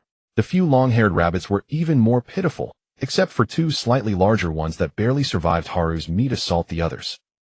The next day the large pot was filled with quite a bit of rabbit meat, with a slightly fishy smell, and the goblins feasted with great delight. Haru himself underwent a visible transformation after experiencing the brink of death and a crisis of power. It was truly a moment of great terror and profound realization between life and death. He completely changed from his usual boisterous self to an unusually cautious demeanor, even excessively so. Wherever he went, at least 10 loyal guards accompanied him. Even while indulging his concubines in the breeding nest, the surroundings were heavily guarded. The loyal guards remained vigilant, even pinching their noses while watching him during his moments of relief. Fearing that an assassin might suddenly jump out of the bushes to strike him down, Haru completely abandoned his previous habit of enjoying exclusive meals by himself, opting instead to share food daily from the communal large clay pots with his kin. Moreover, he chose a different pot to eat from each day to prevent any possible poisoning by someone watching. Of course, if you manage to poison several pots at once, you might very well succeed. In such a case, the other goblins would also find it hard to escape, leading to the annihilation of the entire clan. After losing his right-hand man, Haru did not appoint a new deputy, but instead took on the responsibilities of his former role. He personally inspected all tasks daily, from planting to construction, from training to fishing, overseeing every detail, completely transforming his previous approach of indulgence and issuing orders. This not only allowed him to monitor the work of various teams effectively, but also strengthened his connection with the ordinary goblins, establishing his authority. Haru understood better than any goblin that his position as leader depended entirely on the will of the divine. To secure his place, it was not enough to rely solely on the deity's appointment. He had to become more useful and irreplaceable. Thus he prioritized enhancing his own strength like never before. He appeared punctually at the training grounds, every day clad in heavy armor, wielding an iron sword, practicing slashing, blocking, and charging, being the most diligent of all. He mandated that all adult goblins, regardless of their previous roles, must rotate participation in basic military training, fostering a militia atmosphere. And the one leading the training was none other than himself. He paid particular attention to the first generation of pureblood goblins and the young minotaurs, as this new generation possessed far superior physical qualities than their parents and were the future backbone of the combat force. Haru personally supervised their military training, honing their combat skills in a nearly brutal manner. These would be the future main forces, and they would be easier to cultivate loyalty. In summary, Haru's benevolence was a debt that could never be repaid. After ensuring universal military service and loyalty, Haru treated the ordinary goblins with greater fairness. Those who performed well could be rewarded with scarce resources like milk and meat, while those who did poorly would face some form of labor punishment. Although Haru occasionally made mistakes, overall he managed quite well. For those goblins who had participated in the rebellion, Haru's revenge was direct and brutal. The dirtiest, most exhausting, and dangerous tasks were always assigned to them, and they were the last to receive food. Any sign of slacking off or discontent would immediately result in a beating from Haru or his loyal guards.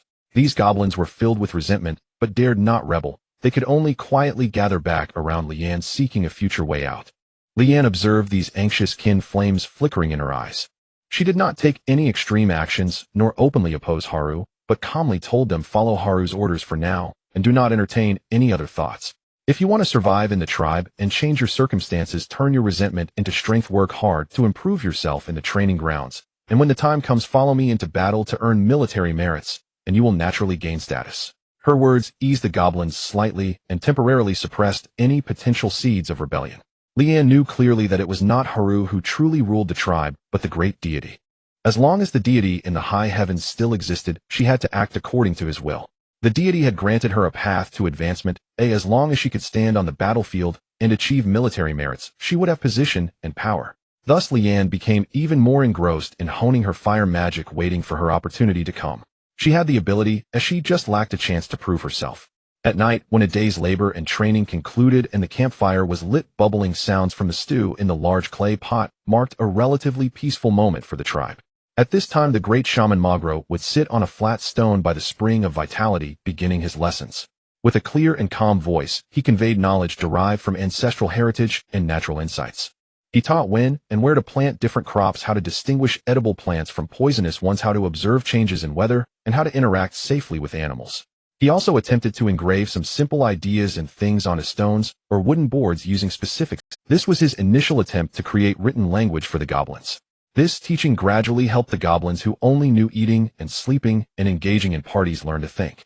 In their simple minds, the rudimentary form of what they called wisdom finally took shape. During the day, Magro would also set aside time to enlighten the newly born cubs, imparting this knowledge in simpler ways, hoping to elevate the tribe's wisdom from the roots. Under the combined influence of Haru's iron-fisted rule, Lynn's concealment and clandestine management, and Magro's cultural enlightenment, the severely wounded goblin tribe began to reassemble in a distorted, high-pressure, yet undeniably efficient manner.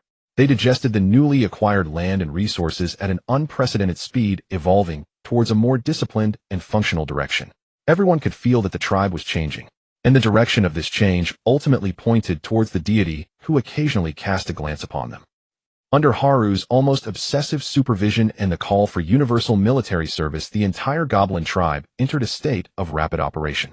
The figures of the goblins spread across the new and old territories as they felled trees in the new hilly areas, expanding the hut zone towards the flatter edges of new grasslands.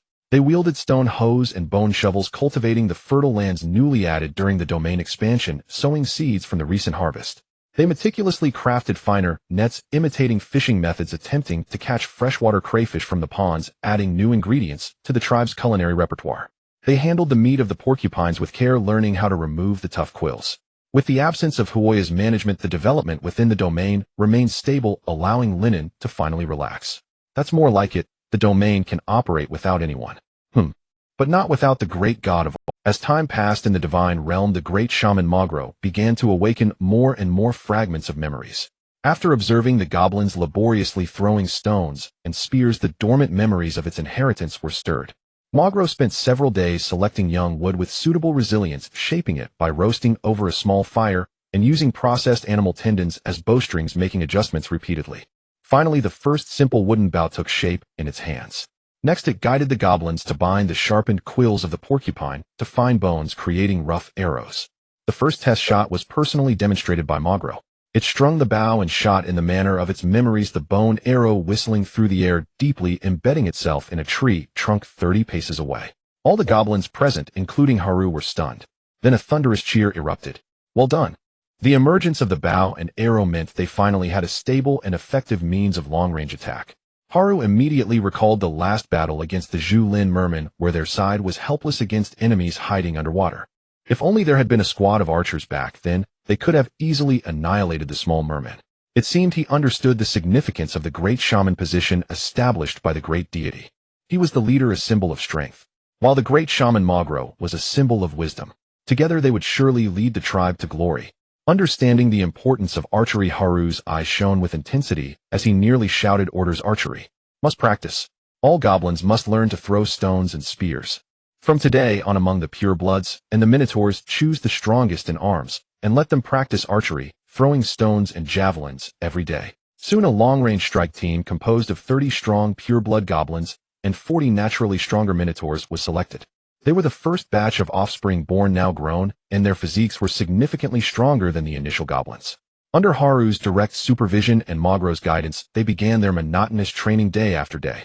The pureblood goblins seemed to have a penchant for throwing stones. No matter the shape, they could always find the best throwing angle and force. Magro recognized their talent and specifically had them practice their aim and arm strength in stone throwing. The minotaurs, however, were less fond of the primitive stone throwing skill. They preferred to throw spears or short axes, not for any other reason, but simply due to their strength.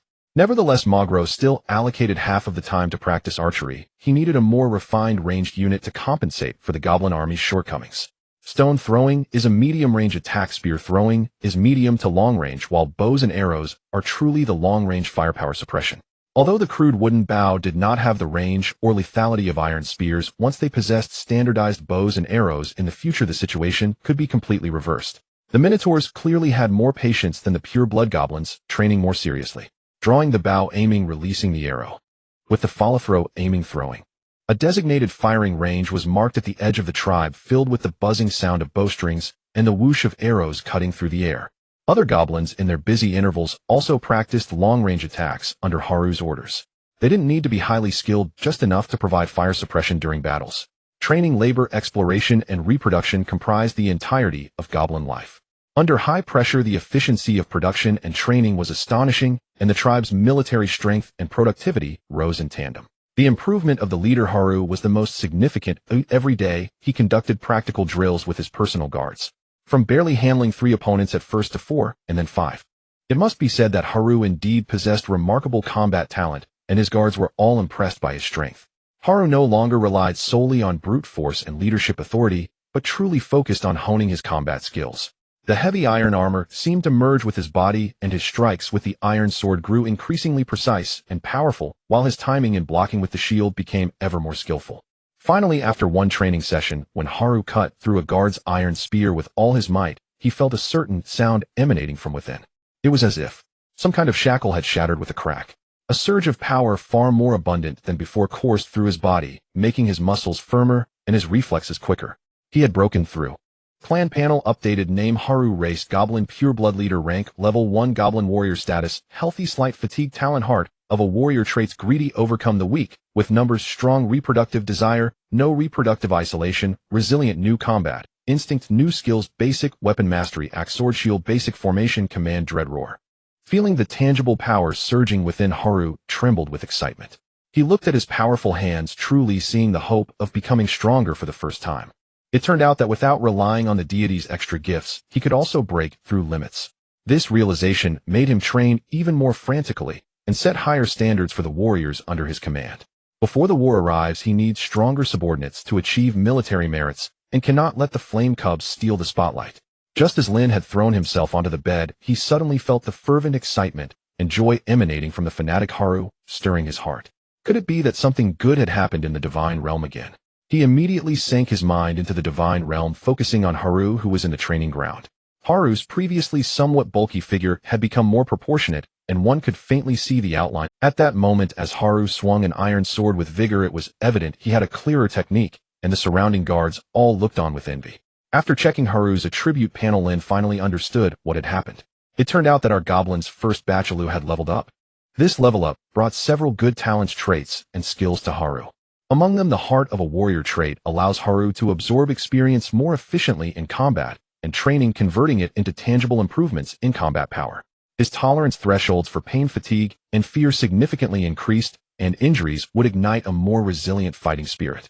The resilient trait enhanced Haru's physical endurance and recovery capacity, allowing him to maintain high-intensity combat for longer with wound-healing speeds faster than ordinary goblins. Combat instinct gave Haru an extraordinary sensitivity to malice from the surrounding signs of ambush and subtle changes in battlefield dynamics, enabling him to react in advance with dodges or blocks. Basic weapon mastery and basic formation command are self-explanatory. The only active skill Dread Roar belongs to the War Cry category, emitting a deafening roar to intimidate enemies, boost morale among allies, and lower enemy morale. If faced with cowardly enemies like goblins or dog-headed people, it could even trigger panic-induced rout with just one roar. If the enemy has spellcasters, there is also a chance to interrupt their spellcasting and skill guidance. This skill is extremely fitting for his identity as the goblin leader. The only regret is that he did not awaken an offensive skill. On Saturday, Lynn arrived at the card trading center once again. This time, he brought a richer assortment of goods prepared to make a substantial profit. An used system rewards tools and equipment eliminated from the Divine Domain surplus with stone, or with only 1800 Alliance coins in total assets. He purchased 3 blank cards, prioritizing the sealing of the most valuable items, first planning to sell the others later. It was still the same honest purchase shop. He was only selling some basic items, so he shouldn't attract suspicion. Indeed, although the shop assistant recognized Lynn, and he only labeled him as a poor student selling a lot of junk. Seeing him pull out a pile of rubbish, the assistant scoffed dismissively. If it weren't for the high demand for basic materials, he wouldn't even want to accept this junk. After some haggling and negotiating, Lynn successfully converted his goods into cash, resulting in a net income of over 1500 Alliance coins after deducting the principal and the cost of the blank cards. For someone who not long ago was a poor student with just over 1,000 coins in his pocket, this was undoubtedly a significant sum. If working part-time, it would take him 10 months to earn 15,000. It's worth noting that the interest-free loan he borrowed initially was only 500 Alliance coins. A typical student would worry about how to repay it later. However, selling goods twice in half a month had already earned him about 24,000, and as his growing army expanded, his income would keep climbing. His little life was also getting better. Holding the thick stack of cash, Lynn strolled through the market contemplating what to buy. In fact, what was most suitable for the development of the Divine Domain now was loading new clan cards or Divine Domain acceleration cards. Unfortunately, both of these items were high-end goods with no cheap options. Divine Domain acceleration cards, as the name suggests, are rare functional cards that can directly intervene in the flow of time within the Divine Domain. With only one card usable at a time, they cannot be stacked. These items are truly coveted, usable by every stage of the Divine Lords. During the acceleration period, crops can yield an extra season, offspring can grow longer, construction can complete an additional round, and faith can accumulate in greater waves. Their value is immeasurable as they directly affect the speed of development within the Divine Domain, thus their price is naturally very steep. The most basic 1-star white quality mini-time acceleration card can increase the Divine Domain's time by 0.5 times, lasting for 10 days. 1 day, in reality 15 days in the Divine Domain. Such cards often have a price, but are rarely available. When they appear, they are snatched up. And the price? A full 100,000 Alliance coins. Higher-end green, blue, and above acceleration cards have even higher acceleration multipliers: 1x, 5x, 10x. The duration is also longer, lasting 10 days, 20 days, or even a month. The price increases exponentially, often reaching hundreds of thousands or even millions of Alliance coins, and some require transactions using Divine Power Points, which Lynn simply cannot covet at this time. Exchanging 100 Alliance coins for 50 days of development time in the Divine Domain is a bit too extravagant for Lynn. It would only give him a slight increase in offspring, but isn't worth it, so he decided to wait until he has sufficient funds to consider it. Acceleration cards are good, but at my current state I cannot afford them, nor would it be cost-effective. Lynn sighed, shifting his gaze away from those enticing acceleration card prices. What he lacked most now was a stable accumulation of faith and the foundation for advancement, rather than spending a fortune for a brief burst of time. Lynn wandered around the trading center, repeatedly weighing his savings before finally stopping in front of a stall. He ultimately spent 100 Alliance coins to purchase a 1-star green quality building card, Open Air Altar Blueprint. Simple. Effect 1. Faith gathering. After construction, the efficiency of faith power generated by the clan increases by 10. 2. Ritual foundation. Collective worship activities can be held at the altar, and if the worship is successful, there is a chance to trigger a small-scale faith tide in a short period, gaining additional faith feedback and slightly increasing the faith purity of participating clans. This item is great high-cost performance.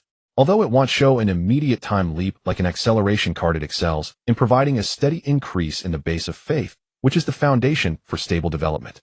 Lynn tightened his grip on the green card, constantly calculating in his mind.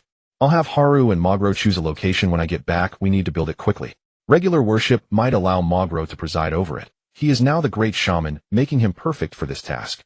After buying the card, there's nothing much left to purchase with the remaining 7000 Alliance coins.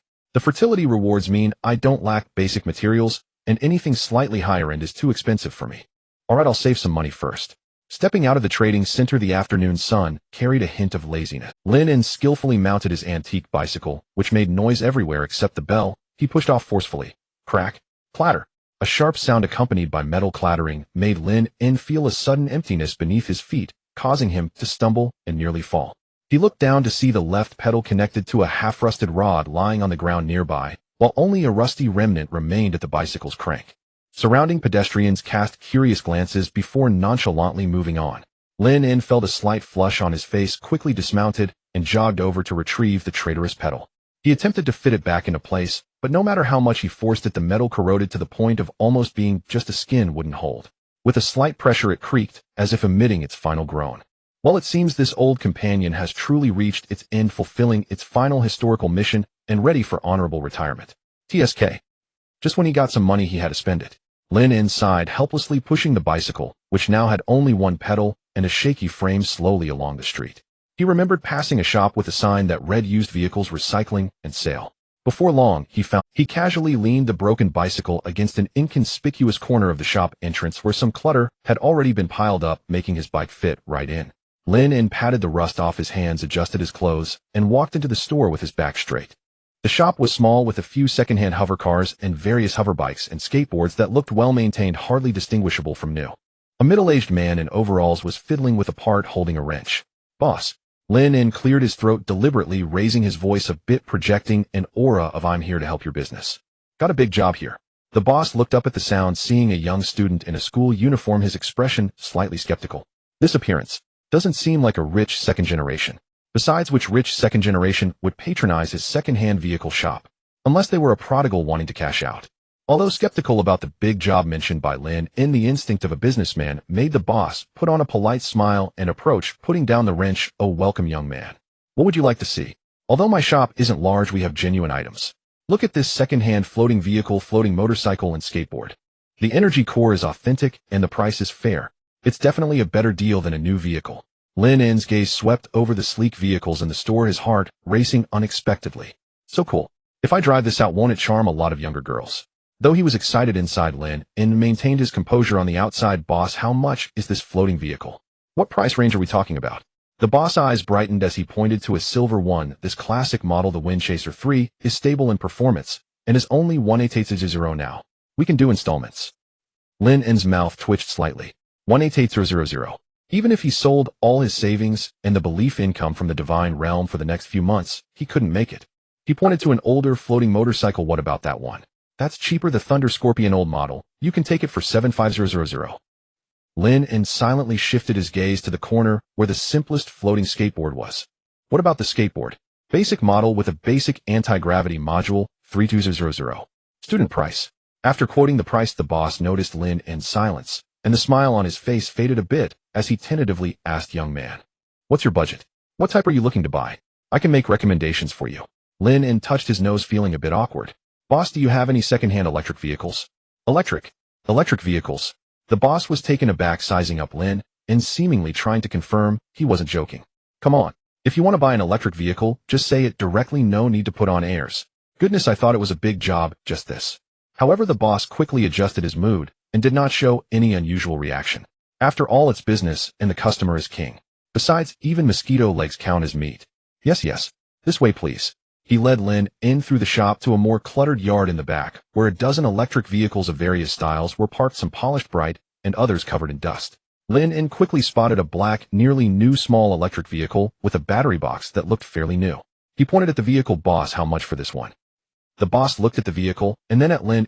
"This one is in good condition. The battery was just replaced not long ago. Fully charged, it can run 60 kilometers if you're sincere." "It's 3500. 3005 isn't cheap, equating to over 2 months of his salary. However, compared to the new electric vehicles that cost 5 to 6,000, it's much cheaper. Lynn began to utilize the bargaining skills he had honed over the years.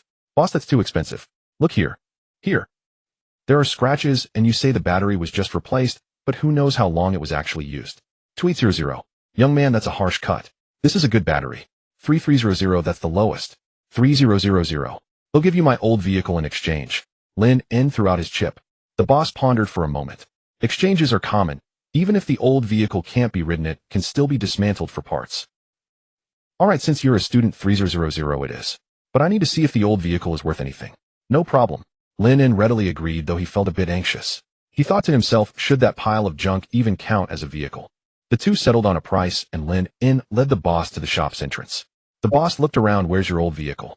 Where did you park it? Lynn pointed to a pile of junk in the corner that had melded with the clutter, missing a pedal with a crooked frame and a chain dragging on the ground there. That one. The boss followed his finger and instantly froze, his eyes widening. He stared at that pile of scrap that could almost be called garbage for several seconds before turning to look at Lynn as if trying to confirm whether he was joking. Is this thing a vehicle? The boss' voice rose an octave. Is this what you call an old vehicle? Young man, this isn't even worth scrap metal. How much can this be worth? Are you trying to fool me? Lynn had long anticipated the boss' reaction, and before he could explode further, quickly pulled 30 alliance coins from his pocket and shoved them into the boss' hand. Then in a flash, he hopped onto the black small electric vehicle and twisted the throttle. Vroom. The motor emitted a steady hum, and the small vehicle darted away nimbly. Hey, wait a minute. You brat. Get this pile of junk out of here. The boss chased out the door, clutching the money, shouting in exasperation. Lynn didn't look back, just waved his hand, his voice carried by the wind. Boss, we agreed on an exchange. The old vehicle is yours now. Thanks. The small electric vehicle merged into the flow of traffic on the street and quickly disappeared around the corner. Only the shopkeeper remained at the entrance, staring at the glaring metal garbage in the corner, feeling both amused and exasperated. At this moment, Lynn, riding his beloved small electric vehicle, felt incredibly comfortable. After returning home, he wanted to charge the small vehicle, only to discover he hadn't taken the charger. Going back to ask that boss for it would probably be humiliating. Alright, I'll just buy one later tonight when I go out. His consciousness sank into the divine realm, where everything continued to develop steadily. Great shaman Moglu's knowledge, excavated from ancestral memory fragments, was quietly transforming the lives of this primitive tribe, bringing many conveniences. Moglu remembered some vague concepts about cleanliness and decay. During the evening lessons, it began to require the goblins to wash their hands and tools in the stream before handling prey and consuming food. It pointed out that certain entrails and obviously decaying meats were classified as must be discarded. These are contaminated by the spirit of decay, Moglu explained calmly, pointing to the discarded refuse. If you eat them, the spirit of decay will wreak havoc in your body, turning into an invisible little demon that causes stomach cramps, fever, and even takes your life. This explanation sounded absurd to most goblins who were used to eating anything and everything, and it was an intolerable waste. Huh. Great shaman Moglu, have you been bewitched by those flowers and plants? A scar-faced goblin who had once participated in a rebellion was the first to jump out in opposition. He had long been displeased with this little bull-headed shaman suddenly elevated by the deity, who talked about things they couldn't understand all day. He believed that it was precisely the rules of Haru and Moglu, the higher-ups, that constrained the goblins' nature. Originally, they lived carefree, finding whatever they could to eat, eating, and then sleeping, conserving their bodily energy. Now they had to work hard to obtain food, and there was no longer that leisurely time. The scar-faced goblin swaggered over to the pile of rotting meat and entrails that Mogru had designated for disposal, right in front of all the tribesmen preparing dinner. It grabbed a piece of grayish-green, foul-smelling, unidentified beast meat, and also scooped up a pair of slimy entrails. Look, this is what true delicacy is. This is what a goblin should eat. It arrogantly scanned its surroundings, especially challenging Mogru, with a glare seemingly daring its authority. Then in front of all the goblins, the scar-faced goblin stuffed the piece of rotting meat and the entrails into its mouth and chewed vigorously, producing a sound that made one's teeth ache and a wet, squelching noise.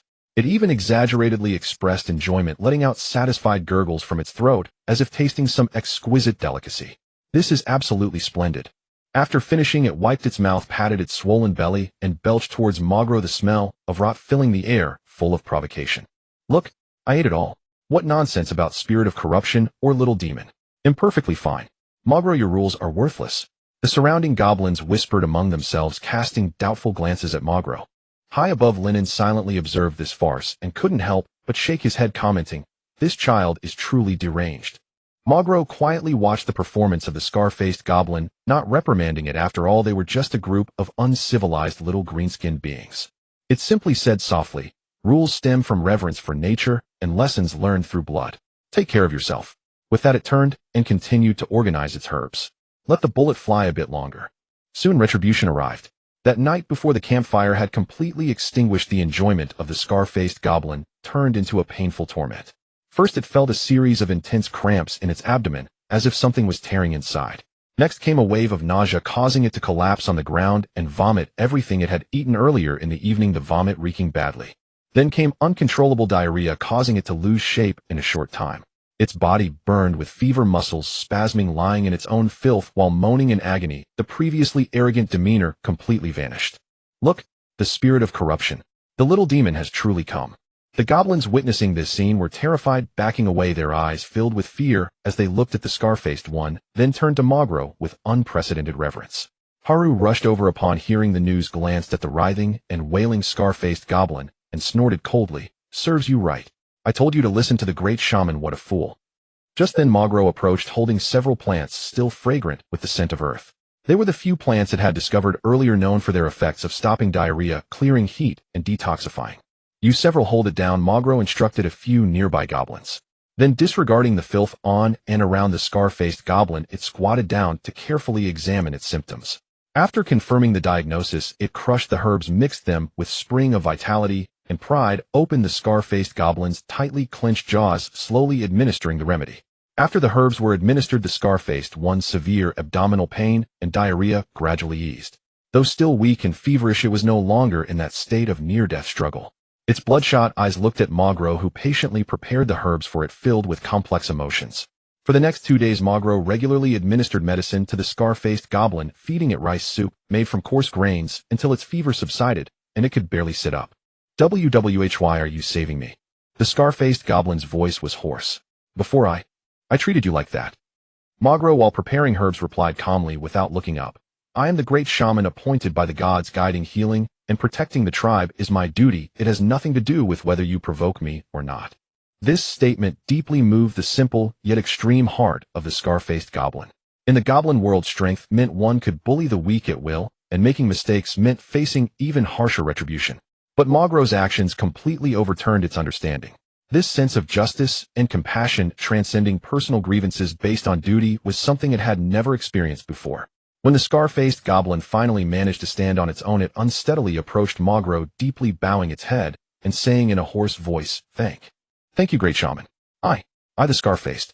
From now on, this life is yours to command." Magro shook its head, rejecting the scar-faced goblin's loyalty. It was not one to hold a grudge for favors. Anyone from the tribe who fell would receive its help. The scar-faced goblin did not see it this way. I would believe that its life was saved by the great shaman, and thus naturally belonged to the great shaman. From that day on, this previously most unruly scar-faced goblin became Magro's most loyal follower. It silently followed Magro, learning to identify herbs, drive away nearby poisonous insects and small beasts, using its strong body to help Magro carry heavy objects and cultivate new herb gardens. A disease caused by ignorance and a rescue based on kindness completely established Magro's absolute authority in hygiene and medicine. Moreover, Magro improved the tools and facilities of the tribe, enhancing the way tribesmen worked and guiding them to use more efficient and labor-saving methods. It improved the supporting structure of the huts, employing triangular reinforcement and tighter bundling methods to make them sturdier against wind and rain. Utilizing flexible vines and hardwood, it created back-carry shelves and simple handcarts, allowing the goblins to transport more supplies at once. Every night it persisted in giving lessons by the spring of vitality, explaining natural phenomena and basic knowledge to enlighten the tribesmen. The primitive symbols it attempted to create also began to be learned and used by a few clever goblins for recording the distribution of prey and storage of supplies, reducing disputes caused by unclear memories. These changes brought tangible benefits. The tribesmen became stronger, fell sick less often, worked faster, and quarrels over trivial matters decreased. All of this significantly raised the civilization level of this green-skinned tribe, providing Lynn with a more stable foundation for faith. Lynn realized that Magro's value was far beyond that of a mere extraordinary being or healer. Its true worth lay in promoting the cultural enlightenment of the goblin race. This influence was profound, subtly permeating throughout goblin civilization. Haru was just a temporary leader of the tribe, and no one would remember it centuries later. In contrast, Mogro was the spiritual leader, the true, wise enlightener. As long as goblin civilization did not perish, its spirit would be passed down through generations, forever etched in the monument of history. On Monday, the combat roster for the practical training class was announced again, and Lynn's opponent was Yang Wei. Yang Wei was the one who had awakened a standard-level prairie wolf and always followed Wang Mingyu around making a scene. I remember when Zhao Gang awakened, he had once led the ridicule against Zhao Gang, calling him the little miner born from a miner family. Their quality was rather low. It seems that the sycophants around rich second-generation individuals all possessed this kind of character, always jumping out to mock the protagonist who pretends to be humble. They would say trash like you are nothing but a waste, or you aren't even worthy to shine our boss shoes to provoke then they would get a reality check. Indeed, as the two walked towards the combat chamber, Yang Wei could not wait to start his performance. He intentionally raised his voice, ensuring that many classmates around could hear him, with an unabashed look of disdain on his face. Lynn, I didn't expect you to be my opponent today. I heard your little green-skinned dwarf has been quite lively recently. Did he even beat Zhao Gang, that little miner? Yang Wei scoffed, mimicking the goblin's chattering. That look was just like a monkey. I advise you to just admit defeat once you enter. My prairie wolf cubs are not as easygoing as those dog-headed people. If a fight breaks out, your ugly goblins won't be enough for my wolf cubs to chew on. At that time, I will make your green-skinned trash so terrified that they will wet their pants at the sound of wolf howls. Why bother? It would be better to save some face for yourself. The surrounding classmates cast various looks, some eager for the spectacle, others frowning, and some with blank expressions. Lynn stopped in his tracks, looking at Yang Wei's smug expression. Rather than feeling angry, he found it odd. It was as if Yang Wei's actions were perfectly normal, aligning with his own preconceived notions. It was that kind of traditional sycophant's demeanor. Looking at the calm and even somewhat low-key Wang Mingyu, and then at the jumping sycophant in front of him, he couldn't help but chuckle inwardly. Who exactly is the rich second generation here? Why is it that these so-called rich second-generation individuals are always surrounded by such self-important fools? He was too lazy to engage in a verbal spar with the other party, and simply replied lightly, "Don't speak too boldly. Let's see if you can truly defeat my goblins first." After speaking, he walked straight into the combat chamber. Yang Wei was momentarily taken aback by his calm demeanor, feeling as if he had punched a cotton ball. Becoming even more frustrated, and with a cold snort, he also entered his own combat chamber. Virtual battlefield generated a sparse grassland area with scattered shrubs and low hills. This time Lynn did not hide his strength anymore, and planned to bring out the adult goblins for practice. He didn't genuinely want to teach Yang Wei a lesson. He simply wanted to increase the combat experience of the goblins and help them adapt and advance for future real battles. Practical training was meant to provide students and their kin with combat experience. If you kept holding back, wouldn't that waste a valuable opportunity? He summoned 193 adult goblins, including Mogro and the 2 extraordinary species, and 81 minotaur-goblins into the battlefield. Most of these warriors were equipped with iron weapons with shields and armor in the front row, while the rear row had established ranged units. Although the formation still couldn't compare to a regular army, the mixed aura of greed, ferocity, and discipline was already starkly different from the initial rabble. Allah did not disappoint his expectations.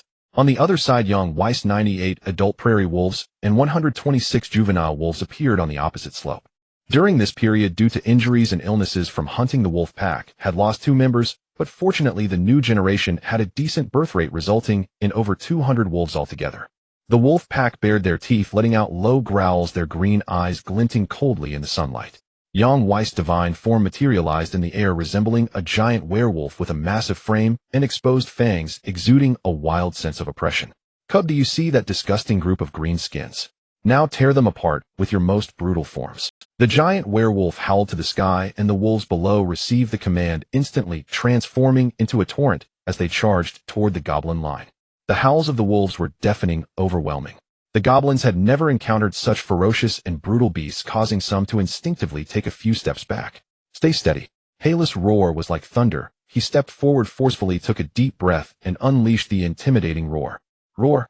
A roar filled with ferocity and battle intent swept forward, echoing across the vast. The charging wolves' front line experienced a momentary delay and chaos, their fierce momentum faltering. Meanwhile, upon hearing the familiar roar, the goblins' spirits were instead invigorated, subtly igniting their numerical advantage trait. "Everyone, ranged attack. Smash them hard. Aim and shoot." Halus seized the opportunity, pointing his iron sword forward. All goblins, whether from the dedicated ranged team or ordinary warriors, pulled out their spare short spears, stones, iron axes, iron hammers, and threw them forward with all their might. The dedicated archers also drew their bows and fired under the command of the archery team leader. In an instant, short spears, stones, and bow and arrows rained down into the charging wolf pack. Puff! Oh! The first 10 or so prairie wolves at the forefront were immediately struck, bleeding profusely from their heads, or pierced by arrows, howling as they rolled to the ground, disrupting the charging rhythm of the following wolf pack. These prairie wolves had much stronger hard power compared to the goblins, but aside from their sharp fangs and claws, they could not use any other weaponry. They could wear defensive gear, but equipping iron armor would severely hinder their mobility and agility. If they faced ordinary wild goblins, the wolf pack would naturally be unstoppable. Unfortunately, he was up against a goblin army that was fairly well trained and adequately equipped. In a legion-level battle, the wolf pack could not utilize their advantage of coordinated hunting, making them naturally inferior to the goblin army. As some prairie wolves were injured, the pervasive scent of blood drove the entire wolf pack into a frenzied bloodlust, their eyes turning red as they pounced towards the goblin army. At that moment, a blazing fireball whistled out from the goblin ranks, exploding with a boom among the dense wolf pack, sending sparks flying, igniting the dry grass, and injuring several wolves. It was Lynn. At this moment, she stood in a relatively safe position behind a hint of excitement on her face as she began to gather another fireball. Finally, this day had come. Let the flames purify everything. Compared to the feverish blaze, Mo remained unervingly calm, standing a little behind the front line to survey the entire engagement. The wolf pack was savage. A direct clash would surely cost his kin dearly. They needed to improve the tribe's survivability. Having made up his mind, Mo did not unleash an attack. Instead, he pressed his hands to the ground and chanted obscure syllables.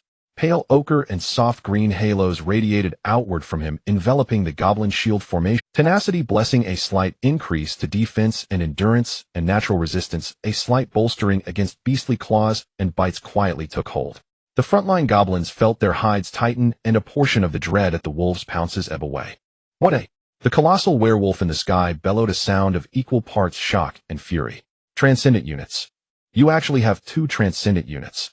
This is impossible. How could goblins possibly have spellcasters? Lynn smiled calmly. Calm down, calm down. I just got luckier than you. In my first wave, 2 mutated transcendent units were born. Young Weiss' eyes burned with jealousy. His wolf pack were still all basic fighters. Why should worthless goblins boast 2 transcendent units? The boy's luck was absurd. The situation on the battlefield had already tipped decisively. A mixed goblin force, well equipped with ranged firepower, supported by transcendent units and reinforced by the leader's war cry, was far beyond what the prairie wolves could withstand. Especially the bull-headed goblins, inherently powerful and thick-skinned, with Mo's magic upon them, handling the prairie wolves became almost effortless. Even usually composed Mo, after casting his spells, seized his fists and charged forward. Halu had handed him an iron sword and spear, but Mo found them too light and uninspiring. He decisively discarded the weapons and fought with his bare fists. An iron fist is a man's romance. Yet, barehanded efficiency against a wolf pack was limited. Mo realized this and resolved to reconsider his weaponry afterward. After leaving behind more than half their number, the wolves finally came down from their bloodlust and fled in all directions, tails tucked. No matter how Yang Wei shouted from above, the pack refused to turn back and fight. They had completely lost their nerve, routed by a bunch of small green skins. The bloodthirsty goblins would not relent at Halu's shout of "leave none alive." They gave chase. The wolves were repeatedly split, and slaughtered. Spears and iron blades from all sides sealed off their escape. Even fleeing pups were overtaken, smashed with stones, or skewered by spears.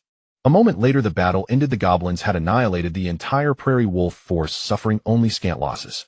Victor Lynn consciousness returned, and the duel chamber opened. Lynn sat up and walked out of the chamber with a composed expression. Beside him, Yang Wei looked livid. He had not expected his prairie wolf army to be crushed so utterly. These were standard-grade prairie wolves, unable to defeat a band of common goblins. Was that reasonable? With that thought, Yang Wei flung open the chamber door and pointed at Lynn, shouting, "Cheating! Lynn, you must have cheated. Your familiar rating is clearly a rank. How could you possibly have 2 transcendent units? And from trash goblins at that? And yet, you utterly crushed my standard-grade prairie wolves. This is impossible. You must have used some despicable trick to tamper with the duel chamber. Teacher, I demand you check his divine domain data." Many classmates had already finished their duels. His outcry drew everyone's attention, and Minter Chen frowned and came over. Some students, hearing Yang Wei's accusations that Lin had cheated and possessed 2 transcendent units, cast odd looks. Was Lin truly so underhanded?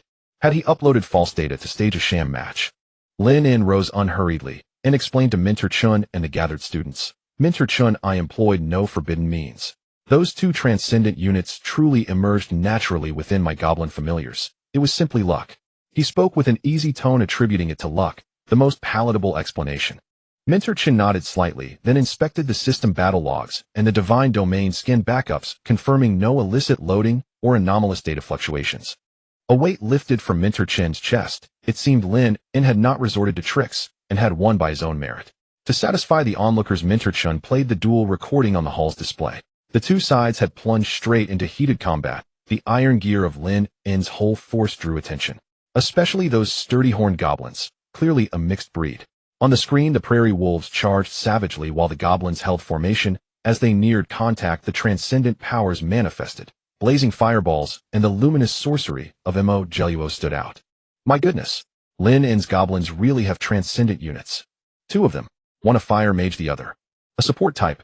Judging by appearances, one is a pure-blood goblin, and the other seems mixed blood. This boy's luck is ridiculously unreal. Exclamations rang through the viewing area. Many students' gazes toward Lynn's dual chamber shifted from casual indifference or faint pity to solemnity, even apprehension. Even Zhao Gang, who had shared the same little weakling phase as Lynn, felt a complex mixture of emotions as he watched him become so formidable. Even the coldness in Wang Mingyu's eyes softened a little. This youth was truly exceptional. He had turned fate around with goblins. Minterchin glanced at Lynn and said to Yang Wei, "System records show no anomaly. Familiar mutations are rare, but not impossible. A loss is a loss. Look to yourself for the reason your wolf tactics were one-dimensional, your command crude, wholly reliant on instinctual charges. Being countered was to be expected." Yang Wei was left speechless and flushed. The mocking looks from his classmates stung him with shame. The more arrogant one was before the match, the more humiliating the defeat. He dared not retort to Minterchin. He could only glare resentfully at Lynn and then briskly walk over to Wang Mingyu and whisper something urgent. From his sullen expression and the way he pointed at Lynn, it was obvious he wanted the boss to intervene and help him save face. Wang Mingyu listened with little expression, merely casting Yang Wei a cool glance. His voice was calm, yet carried a trace of chill. "You lost. It was just classmates sparring. There is no real loss. Your tactics were inferior, and your familiar's potential underdeveloped. Whom can you blame? Instead of plotting revenge, think about how to improve and win back your honor next time." His words were quiet, but many nearby heard them. Yang Wei's face went a deep liver-colored red. He bowed his head in silence, but his clenched fists revealed his shame and unwillingness to accept the result. Lynn heard it too and relaxed slightly. Fortunately, there would be no mindless melodrama of beating the small and then picking a fight with the noble masters. Wang Mingyu came from a good family and possessed solid strength. Though Lynn could not read his heart, he at least maintained basic courtesy and reason outwardly. He knew how to gauge weight and consequence and would not easily make enemies over a subordinate's petty trouble. It seemed the true rich second generation might not be as mindless as the stories portray. Once all the students had completed their battles, Minterchin provided evaluations one by one. The evaluation of Lynn was tactical application was appropriate. The cooperation with the kin and equipment advantages were evident, possessing rare extraordinary units. But the kin's execution of orders still had room for improvement, and the pursuit actions appeared somewhat chaotic. Overall score 78 points. This is already a very good score, placing him among the top 5 in the class. Some students who had exited the battle space a bit late upon seeing Lynn's high score began to inquire about the situation from their peers. Upon learning that Lynn had bred 2 extraordinary species, they suddenly realized, gazing at Lynn with expressions akin to witnessing a lucky dog expert. It seems that the goblins' no reproductive isolation combined with rapid reproduction isn't as worthless as it sounds. As long as there are sufficient resources, goblins breed quickly and in large numbers, and there will always be 1 or 2 mutated specimens. However, over the years there have been few instances of gods rising to divinity through goblins. Most have ended up as workers or miners. After all, breeding with goblins and other powerful beings only diminishes the bloodline strength of their offspring, failing to meet the standards set by their progenitors. The only bright spot is that the mixed-blood goblins can gradually replace the worthless pure-blood goblins through continuous reproduction, enhancing the overall strength within the divine realm. After the combat class concluded, Zhao Gang immediately approached Lynn, hooking an arm around Lynn's shoulder, his face displaying unabashed envy and curiosity, and whispered, "Hey Lynn, did you perhaps steal the lucky goddess's underwear? Otherwise this luck is just too outrageous. In a worthless goblin nest, having both mutations and extraordinary species, and 2 at once. Quickly tell me, is there some secret recipe to increase the mutation rate?" Lynn, being pulled along, revealed a mysteriously enigmatic smile. deliberately elongating his tone, a secret recipe. Well, there is one. But Zhao Gang's eyes suddenly lit up, tightening his grip around Lin's arm, bringing his head closer, and eagerly asked, really? Quick, tell me. With the relationship we have, why hide it from me? Lin's smile slowly widened, gradually transforming into a somewhat sneaky grin. He glanced around, adopting a demeanor of the secrets of heaven must not be revealed, then spoke to Zhao Gang in a mysterious tone. This method I will only share with you. You must not spread it around, or it won't work. Zhao Gang was momentarily taken aback by Lin's serious demeanor, hurriedly nodding. Don't worry. You know my mouth, it's infamous for being tight-lipped. Quickly tell me. Lin cleared his throat, leaned closer to Zhao Gang's ear, and spoke each word with utmost seriousness. The method is simple. When you go to bed at night, take off the underwear you wore that day, put it directly on your head, and sleep until dawn. Remember the most crucial point. During this time, you absolutely must not take it off. Even if you wake up to go to the bathroom at night, you must not take it off. You must hold out until the sun rises the next morning. It is said that this will absorb the essence of the day and turn your luck around. Zhao Gang initially listened attentively, but when he heard putting underwear on your head, his expression froze, and upon hearing, even when going to the bathroom, you can't take it off, his entire face twisted in disbelief. He abruptly released his grip on Lin's arm, took a step back, and pointed a trembling finger at Lin, in his voice rising an octave. Damn. Lin, you little rascal, were you just messing with me? He felt as though he had been made a fool of. Yet Lin instantly dropped his playful grin, replacing it with a pained expression of you actually don't believe me, and solemnly stated, I've already shared the method. This is a secret taught by the lucky goddess herself. Believe it or not. Trust your heart, you know. After saying that, he patted Zhao Gang on the shoulder, leaving him with a make good use of it before turning to leave. He was seen walking away with his hands in his pockets, appearing casual, yet somewhat unable to contain himself. Zhao Gang stood rooted to the spot, watching Lin's back as he hid his talents and fame, while recalling Lin's extremely serious expression and tone, feeling a hint of doubt in his heart. He scratched his head, his face twisted in conflict. Could it be? This method is real. A ridiculous thought tinged with a faint hope emerged uncontrollably. Although it sounds absurd, Lin doesn't seem to need to specifically deceive me about something like this, right? And besides, his luck has indeed been eerily good lately. What if it actually works? He couldn't help but picture himself sleeping at night, with an indescribable item atop his head, shivering at the thought. Yet the temptation of what if it actually works clawed at his heart like a little paw. Damn, I forgot to ask Lin if I should also wear underwear down below. Unbeknownst to Zhao Gang, Lin, walking further and further away from him, had already begun to tremble slightly with suppressed laughter. At this moment, Lin's smile was nearly stretching to his ears, yet he bit his lip tightly, daring not to make a sound. I can't make a sound, otherwise it will be exposed. He could only quicken his pace, swiftly disappearing around the corner of the hallway before he leaned against the wall and burst into silent laughter. Late at night, after Zhao Gang returned home and finished washing up, he lay quietly in bed, but his mind couldn't seem to settle into sleep. Lin's serious expression from earlier in the day circled in his mind. That absurd luck enhancement method echoed repeatedly in his head. Damn it, that little rascal is definitely... Zhao Gang rolled over, covering his head with a pillow, trying to dispel the thought. But another voice crept in like a devil's whisper. What if? What if it really works? That little rascal's luck is indeed a bit uncanny. And besides, his expression at the end seemed quite serious. Damn it. If I'm going to try, then I'll try. After all, I won't lose anything. Zhao Gang abruptly sat up, unable to make out his expression in the dark, but he had resolved to go for it. He tiptoed out of bed stealthily, making his way to the bathroom. After rummaging through the laundry basket, he finally pulled out the Patrick Star patterned boxers he had worn during the day. The underwear still bore a scent of sweat and some indescribable essence.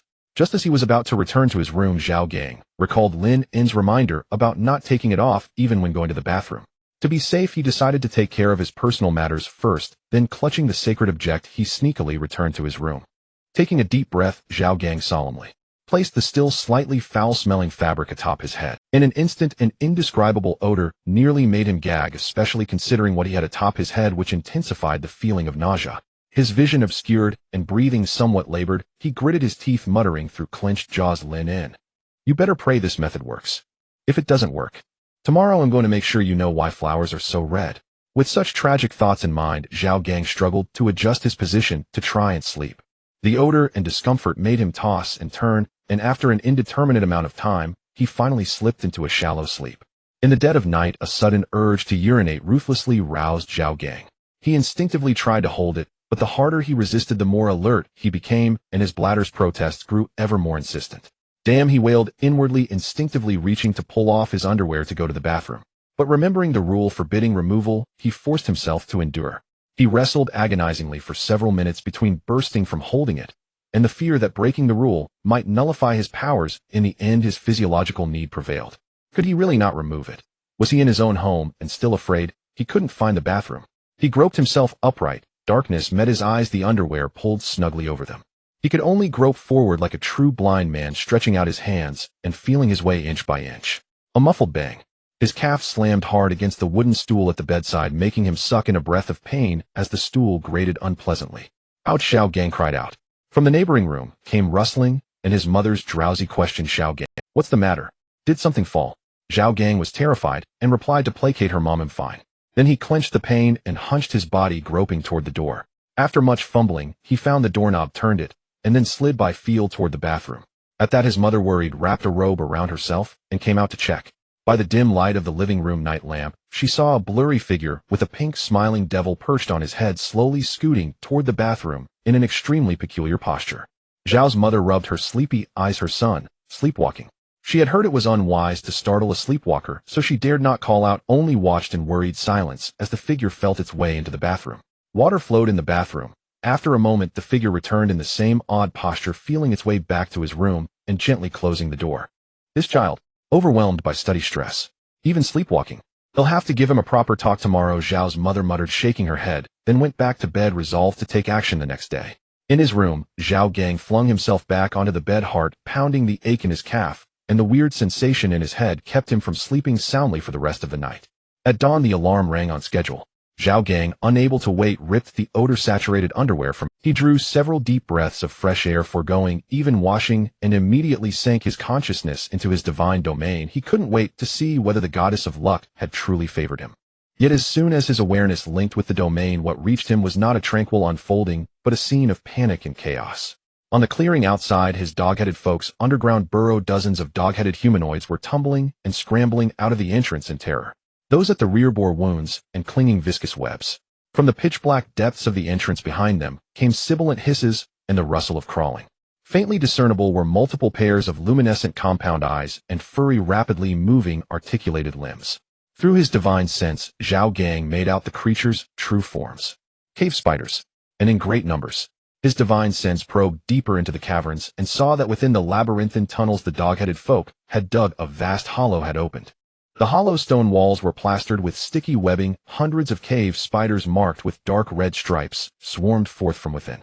Some spiders were only as large as wash basins, others nearly the size of wild boars. They moved with bewildering swiftness, their chelicerae razor-sharp, and they could spit exceedingly viscous webbing. In the narrow, dark tunnels the dog-headed folk were no match. Stragglers were entangled in the strands and dragged into the black depths, their piercing screams left behind. How could this be? Xiao Gang's spirit trembled. How had his own underground burrow connected to such a cursed thing? Worse, they'd excavated into it. While mining, the dog-headed folk had accidentally broken through the spider's nest wall, inviting this calamity. No wonder surface resources were so scarce. The original inhabitants and the true riches lay beneath the earth. This is not a goddess of luck, but a demon of misfortune. Lynn has doomed me.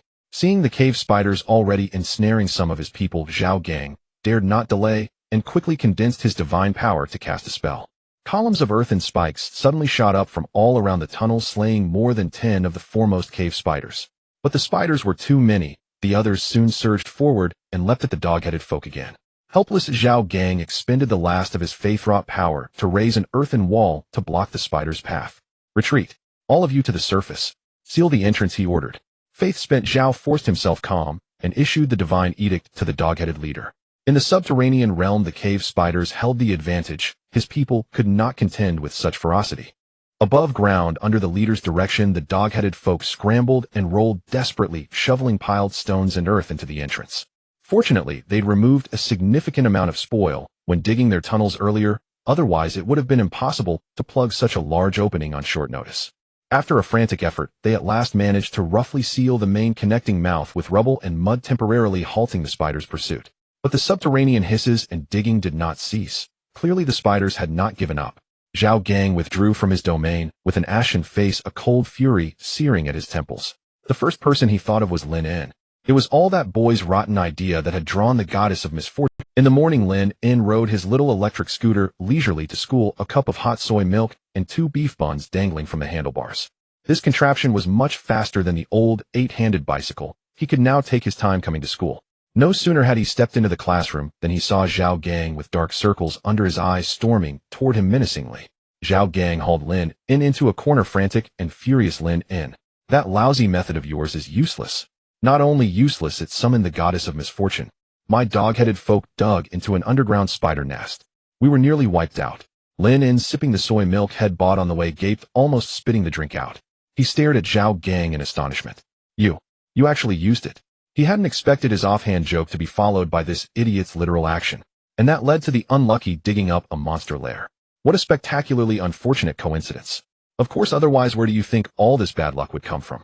Zhao Gang ground his teeth, but this was not the time for recriminations. First he had to deal with the danger. Zhao Gang grabbed Lin's arm and softened his tone a little. Lin, this rotten idea was yours. Your goblin army is formidable now, equipped, and with 2 extraordinary units.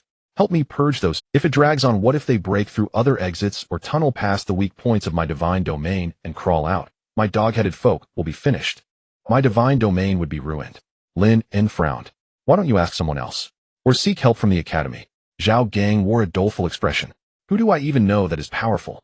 I can't keep up with classmates like Wang Mingyu, let alone others. We're still in the freshman protection period. Only fellow freshman deities can link their domains to offer assistance. Don't even think of the academy. They have procedures for handling such incidents. By the time they've assessed it, my dog-headed folk will have become spider snacks. Among the freshmen, you're the only one I trust. You have to help me. Seeing Lin hesitate, Zhao Gang hurriedly sweetened the deal. Didn't you ask me earlier for female dog-headed ones? If you help me clear them out, I'll give you 10 female dog-headed ones afterward. Dispose of them as you see fit. Hearing Zhao Gang's promise, Lin fell into contemplation. Trading 10 female goblins for a dangerous dungeon exploration. It seemed rather unwise. However, looking at Zhao Gang's hopeful gaze, Lin couldn't bring himself to refuse. After all, they had been desk mates for over 2 years and shared a good friendship. This foolish child trusts me so much that he would even do something as reckless as putting his underwear on his head. If I don't lend a hand and his divine realm gets destroyed because of it, I won't feel good about it either. At the same time, this was also a good opportunity to test the practical capabilities of his goblin army, especially against such a multitude in the dark dungeon environment. If I can capture some female spiders to breed spider goblins, that wouldn't be too bad. After pondering for a moment, Lin slowly said, I can help you, but my goblins might sustain some injuries. Let's agree on this first. All loot, including spider corpses, spider eggs, or anything else from the nest will— Alright, they're all yours. Just make sure to protect my divine realm first. Zhao Gang nodded without hesitation, eager to resolve the trouble quickly. Even if Lin didn't want those spider eggs, he wouldn't dare to hatch them. Those things were far too terrifying and beyond his control. The two reached an agreement, but soon faced a practical problem. They didn't have a Divine Realm Invasion card to connect the 2 new Divine Realms. This card wasn't cheap, but ordinary students wouldn't buy one as a backup, and neither of them had one at the moment. With the class bell about to ring, it was too late to rush to the trading center, and Zhao Gang was anxiously scratching his head. Lin glanced around the classroom, landing on Wang Mingyu, who was chatting with a few lackeys. Wang Mingyu's family is wealthy. As a rich second generation, he must have a spare basic function card. Hearing this, Zhao Gang also looked over, his expression somewhat awkward, but he steeled himself and nodded. He had always felt an innate inferiority when facing such rich second-generation types, especially after awakening the goblin identity. Lin, however, felt nothing of the sort. Having lived 2 lives combined with the advantages of being a transmigrator and possessing cheats made this life feel like playing a Sims game. He faced this group of NPCs with a naturally suppressive mindset. The 2 walked over together, and Wang Mingyu and his lackeys looked somewhat confused. Being in the same class, Lin and Zhao Gang had never had much interaction with them. They were simply from different— Wang Mingyu classmate Lin spoke first, his tone calm. I need your help with something. Zhao Gang's divine realm has encountered an accident and unearthed a spider nest that requires urgent extermination. Would like to borrow a divine realm invasion card from you to connect to his realm. He'll go in to help and return it immediately after use, or compensate you with alliance coins at market price. Wang Mingyu raised an eyebrow in surprise at Lin's request. He hadn't expected that Lin, who had just bullied his little brother yesterday, would directly ask to borrow a card today. Beside him, Yang Wei wore a smug expression as if he had grasped some leverage and began to taunt. What a joke, who do you think you are? 2 broke losers. How dare you even ask? That precious card is worth more than both of you combined. He continued, besides, my boss isn't your dad. Why should he care about your lives? It would be better if your divine realm gets breached. Hearing Yang Wei's insults, Zhao Gang's expression darkened. If it weren't for the concern about his divine realm, he would have pulled Lin in away long ago. Lin ignored Yang Wei's barking and kept his gaze fixed on Wang Mingyu. Wang Mingyu glanced at the anxious Zhao Gang and then at the composed Lin, and finding himself somewhat intrigued by Lin. This kid is interesting, borrowing something directly from me. After a moment of thought, Wang Mingyu did not refuse and directly pulled a card with a gray sheen from his card holder and handed it over. Take it and use it. Helping each other out is expected among classmates. You can return the card later. His attitude was unexpectedly straightforward. This left not only Yang Wei dumbfounded, but also Zhao Gang. When did Wang Mingyu's temper become so good? Just like that. Thank you. After a moment of astonishment, Zhao Gang immediately took the card and expressed his gratitude. Lin also nodded thanks. The two didn't linger any longer and quickly slipped to the empty seats at the back of the classroom before the teacher arrived. Zhao Gang activated the gray card in his hand, and a barely perceptible spatial fluctuation temporarily connected his and Lin's divine realm consciousness. Temporary divine realm channel established. Defensive party Lin Goblin Divine Realm. Offensive party Zhao Gang Goblin Divine Realm. Channel permissions. During the duration of the channel, both divine beings can freely dispatch their kin through the channel to the other's divine realm. Warning: if all kin on one side die during the channel's duration, it will be considered a failure and the channel will forcibly close. Base duration. The default duration of the channel is 100 hours of divine realm time. When the time expires, the channel will automatically close. You can continue to use the invasion card to extend the duration during this time. Active separation. After the channel has been established for 1 hour of divine realm time, both parties will receive one opportunity for forced separation. Cost of forced separation. Territorial cutting. If both parties wish to forcibly separate, or if enemy forces remain in their divine realm after the base time expires, they must actively cut and relinquish the territory currently occupied or effectively controlled by enemy kin. Definition of effective control: enemy kin occupy and eliminate all native defensive forces. Cutting process requires consuming divine power or faith power to forcibly alter the rules of the divine realm, isolating the target area from the main divine realm, turning it into a detachable territory. When more than half of the kin die or lose their will to resist, the core of the divine realm will be exposed, and breaching the core will constitute total victory. The gray energy formed channel stabilized at the edge of the divine realm, emitting strange fluctuations. A few goblins working at the edge noticed the anomaly and hurried back to report to Haru. Lin's demon form did not manifest, but a grand voice resonated deep within the souls of all goblins. My warriors, the trial of the gods has begun. The channel ahead leads to a land ravaged by evil spider swarms, where the beings there like you are my people. This battle is not for plunder, but a trial of courage. Let your iron armor and sharp blades bathe in the blood of the foreign enemies.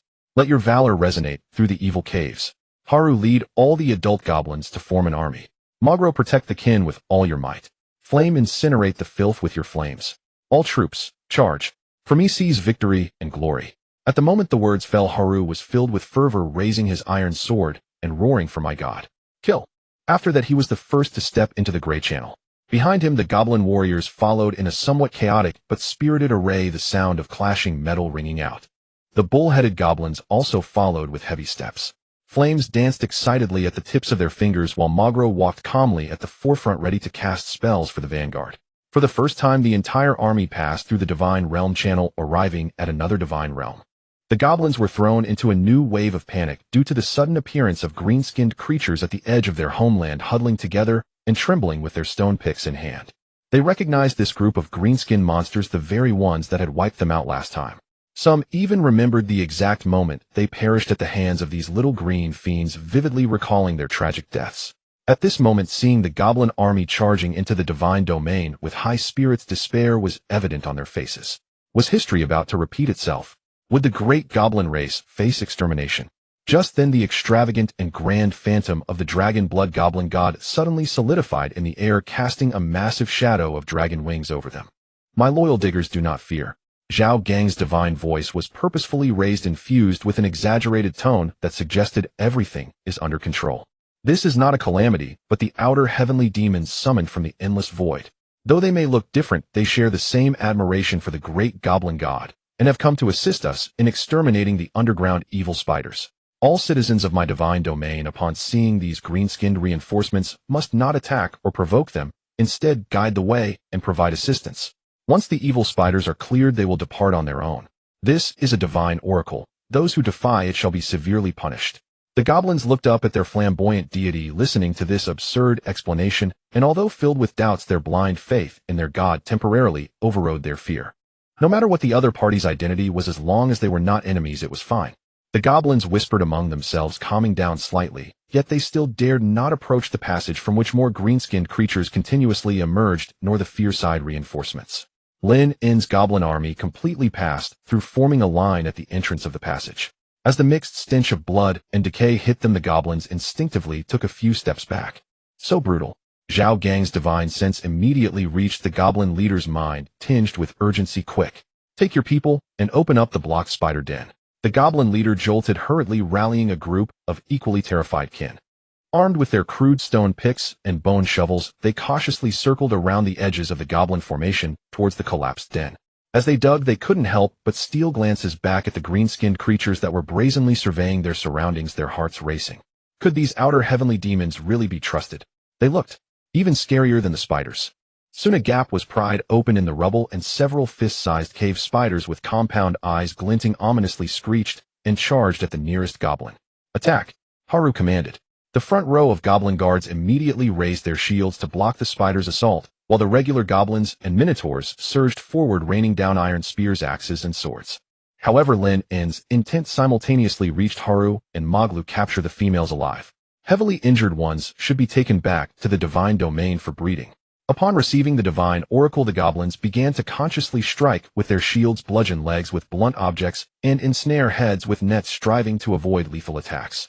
For goblins, distinguishing between males and females was not difficult. Their noses could clearly smell the scent on the females. Soon several female spiders were knocked dizzy and bound with resilient vines, while the males were brutally slaughtered, their green blood spilling across the ground. After clearing the scattered spiders near the den entrance, the goblin army began to line up and enter the dark and damp cave. The cave was much narrower and more winding than the open wilderness the goblins were accustomed to, with very dim lighting. Fortunately, the goblins had planted some bioluminescent mushrooms. Haru and 20 armored guards held up rudimentary torches at the front, carefully exploring with their shield. Maglu and Flame followed closely, one ready to cast defensive spells at any moment, while the other conjured a fist-sized flame at their fingertips to illuminate part of the area. The army cautiously delved into the depths, constantly encountering cave spiders that leapt out from side passages or rock crevices above. The goblins had gained experience, and their formation coordination became increasingly adept, with the front row blocking and restricting the mid-row, stabbing with long weapons, and the back row providing ranged support with thrown stones or javelins. Female spiders were given special attention. After having a few legs broken and being knocked out, they were bound, while the males were mercilessly killed. Flame's fireballs had explosive impacts, proving devastating in the narrow spaces, often clearing small areas with a single shot, but they also easily ignited webs. Maglu's blessing of resilience and faint healing wave continued to work, reducing casualties among the front line. Compared to Flame's destruction, his path of nature leaned more towards protection and healing. Under Zhao Gang's continuous guidance through divine sense, the team pressed deeper, eventually arriving at the edge of the enormous cavity that the goblins had accidentally dug through. From here onward, the cave became exceptionally deep and dark, and even Zhao Gang's divine sense felt a strong repulsion and interference, making it impossible to clearly perceive the internal situation. My divine sense is being blocked by a mysterious force. Something is amiss inside. There are likely more than just monsters. You all be careful. Zhao Gang's warning came. Lynn was not greatly affected. He could attach his consciousness to Haru, Maglu, and other zealots, sharing their vision and perception. Leave the rest to me, he responded, taking over the frontline command. Without the local deity's divine assistance, the team became more cautious, cautiously advancing deeper into the cave. The air grew increasingly humid and oppressive, filled with a strong stench of blood and decay. The walls were coated with glistening sticky webs, and the ground became slippery, covered in dried slime and crushed bones. Finally, they passed through an extremely narrow passage, and before them an incredible vast underground cavern opened up. The ceiling was high, with countless stalactites hanging down. All around the cave there were numerous white spider eggs, some of which had already cracked open, with tiny spiders crawling out. In the center of the cavern, the sight made all goblins, including Lynn, who observed through their eyes, gasp in shock. A terrifying creature comparable in size to a small house was coiled there. The second-tier cave spider queen. It was entirely dark purple, with a shell as heavy as armor, 8 limbs covered in barbs, and a fearsome mandible that constantly opened and closed, dripping corrosive saliva. Beside it, 4 slightly smaller first-tier spider guards circled around. Lynn's heart tightened Encountering a second-tier spider queen in this cave, which had the advantage of terrain, was not a good sign. Currently, they only had Haru as a first-tier goblin warrior. Facing the spider queen felt like confronting a boss. However, Lynn was surprised that the spider queen did not immediately launch an attack. It merely raised its front half high, emitting a threatening hiss, and the immense pressure made even the front row goblin guards involuntarily take half a step back. Its compound eyes fixed intently on the intruders, especially Haru, inflamed the two strongest presences, but there was more of a sense of intimidation and warning rather than an intent to kill. Is this trying to drive them away? Could it be that the queen is guarding something and cannot leave? Following the direction the queen was guarding, Lynn saw that not far behind her in front of the hollow rock wall stood an ancient and rough stone altar. The altar had an ancient style covered in unrecognizable runes, emitting a faint energy fluctuation indicating it could still be used. Atop the altar there was a stone egg. Upon the altar the egg emitted a faint aura of pressure, causing the goblins to hesitate. This was the presence of a top predator. This was no ordinary egg. It was about the size of a watermelon, its shell displaying the texture of carved stone. This was a petrified dragon egg. Lynn concentrated his thoughts to inspect it, and the feedback made his heart race. Item: petrified dragon egg, faint life, force status, deeply petrified seal life, vitality, extremely low. It can be slowly awakened through continuous infusion of high-quality life energy. After hatching, a sub-dragon species can be obtained. Warning: hatching conditions are harsh, requiring vast energy and a long time. Indeed, it was a dragon egg. Unfortunately, it was merely a sub-dragon egg. Yet, even as a sub-dragon species, even in its petrified state, it was a priceless treasure for Lynn. If it could be hatched, especially if a female sub-dragon emerged. Lynn envisioned a future where countless dragon-blood goblins and sub-dragon goblins would sweep across the land. This opportunity must be seized. Initially, upon seeing the second-tier queen and first-tier bodyguard formation, Lynn's first reaction was to retreat temporarily and reconsider. After all, the enemy was fierce. If they fought here, the goblins would likely suffer significant casualties. However, the appearance of the dragon egg instantly changed his mind. At all costs, seize the altar and the dragon egg. Capture the spider queen. Lynn's command resonated in the minds of all the frontline goblin kin, including Haru, Magro, and Flame. The meaning of these words was clear. Focus on results regardless of casualties. Roar. For our god. Kill. Haru was the first to unleash intimidating roar. The massive sound wave echoed in the void, briefly suppressing the shrieks of the spider horde and injecting courage into the goblins. Leading the charge, he swung his iron sword and charged towards the two spider bodyguards at the forefront. The great battle erupted instantly. Although Haru was usually lazy and indulgent at this moment, he burst forth with vigor, firmly attracting the ire of a spider bodyguard as the main tank and melee core. Sparks flew as the iron armor scraped against the spider's sharp pincers. He narrowly avoided a fatal bite, with his combat intuition striking the spider's joints with his shield and seeking gaps in its armor with his iron sword. Warrior's heart subtly came into play during the fierce confrontation, allowing him to grow braver with each battle until he completely subdued one bodyguard. Flame's fireballs became a powerful weapon against the spiders. Originally, he intended to ignite the spider eggs in the cave, but alas, the underground cave was extremely damp and the stalactites above continued to drip water, making it difficult for the fireballs to spark a blaze. However, the spiders feared fire. Flame's fireballs not only caused burns, but also ignited the tiny hairs on their bodies, creating chaos. He focused on another spider bodyguard, using a modified version of the fire prison technique to splatter flames and hinder its movement, creating attack opportunities for other goblins. Magro did not engage directly in the assault, but stood at a relatively safe rear position, becoming the battlefield's commander and support core. He continuously released Blessing of Resilience and faint healing waves, stabilizing the front line. Meanwhile, he attempted to manipulate the earth element, turning the ground beneath the spider queen and bodyguards into a quagmire, disrupting their movement and balance. Scarface stayed close to Magro, vigilantly watching a nearby spider bodyguard, and struck out with his iron sword. Clang! The sword struck heavily against the bodyguard's spider face, shattering two of its compound eyes. The spider bodyguard let out a cry of pain, and two appendages stabbed fiercely at Scarface's head. At the crucial moment, Magro used Earth Shield technique to block the strike, then bestowed Wind of Swiftness upon Scarface. With the magic's enhancement, Scarface became even more agile and cunning, deliberately maneuvering behind to attack the spider bodyguard's eyes and abdomen, targeting its softer spots. The ranged troops and ordinary goblins were also not idle. They formed a line at the narrow entrance, employing bows, stones, and spears for covering fire. Although their effect on the thick armor of the spider bodyguards and queen was limited, they effectively killed the summoned ordinary small spiders and continuously applied pressure. Seeing the intimidation ineffective, the Spider Queen was utterly enraged. She let out a sharp, piercing shriek, and her massive body moved with surprising agility, personally joining the fray. With every swipe of her massive pincers, she generated a sound that cut through the air, capable of sweeping away armored goblins effortlessly. The corrosive acid sprayed from her mandibles was even more terrifying. It could rust and smoke the iron armor, rapidly hissing as it hit the stone floor. She could even instantly spit out a wide area of tough, sticky webs. Once ensnared, it was exceedingly difficult to break free. With the queen joining, the battle became exceptionally fierce. Goblins were continuously pierced by the spider's pincers, corroded by acid, or dragged away after being trapped in webs for a meal. The minotaurs, being tough-skinned and muscular, suffered relatively fewer casualties, yet they too were suppressed by the Spider Queen's might. Seeing their fierce enemy, who had killed several goblins in mere moments, Haru's eyes reddened. These were all his. Despite being injured himself after slaying the spider bodyguard, he faced Haru, picked up a discarded shield, and charged at the queen. During one block against the queen's heavy strike, the shield in his left hand deformed. The sound of his arm cracking echoed, and he spat blood, yet he still fought on without retreat. At this moment, he was the only one in the entire goblin army who could withstand a blow from the queen.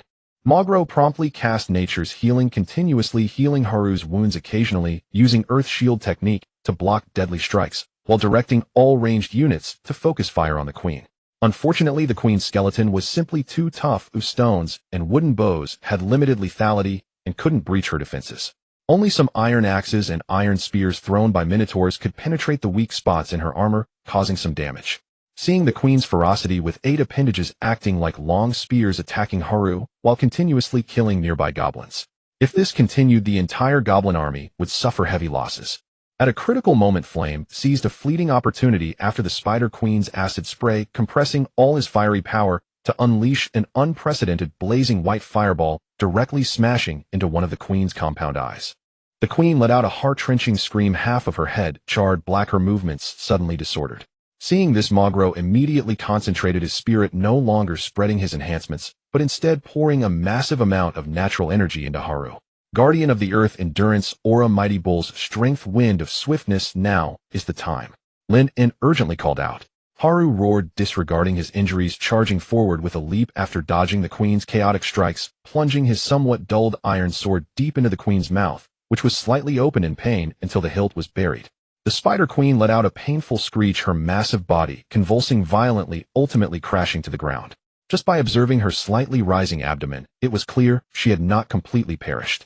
In the future, she would likely become a breeding tool in the reproductive lair. With their leader heavily injured, the remaining spider bodyguards were quickly slain under the goblins' onslaught.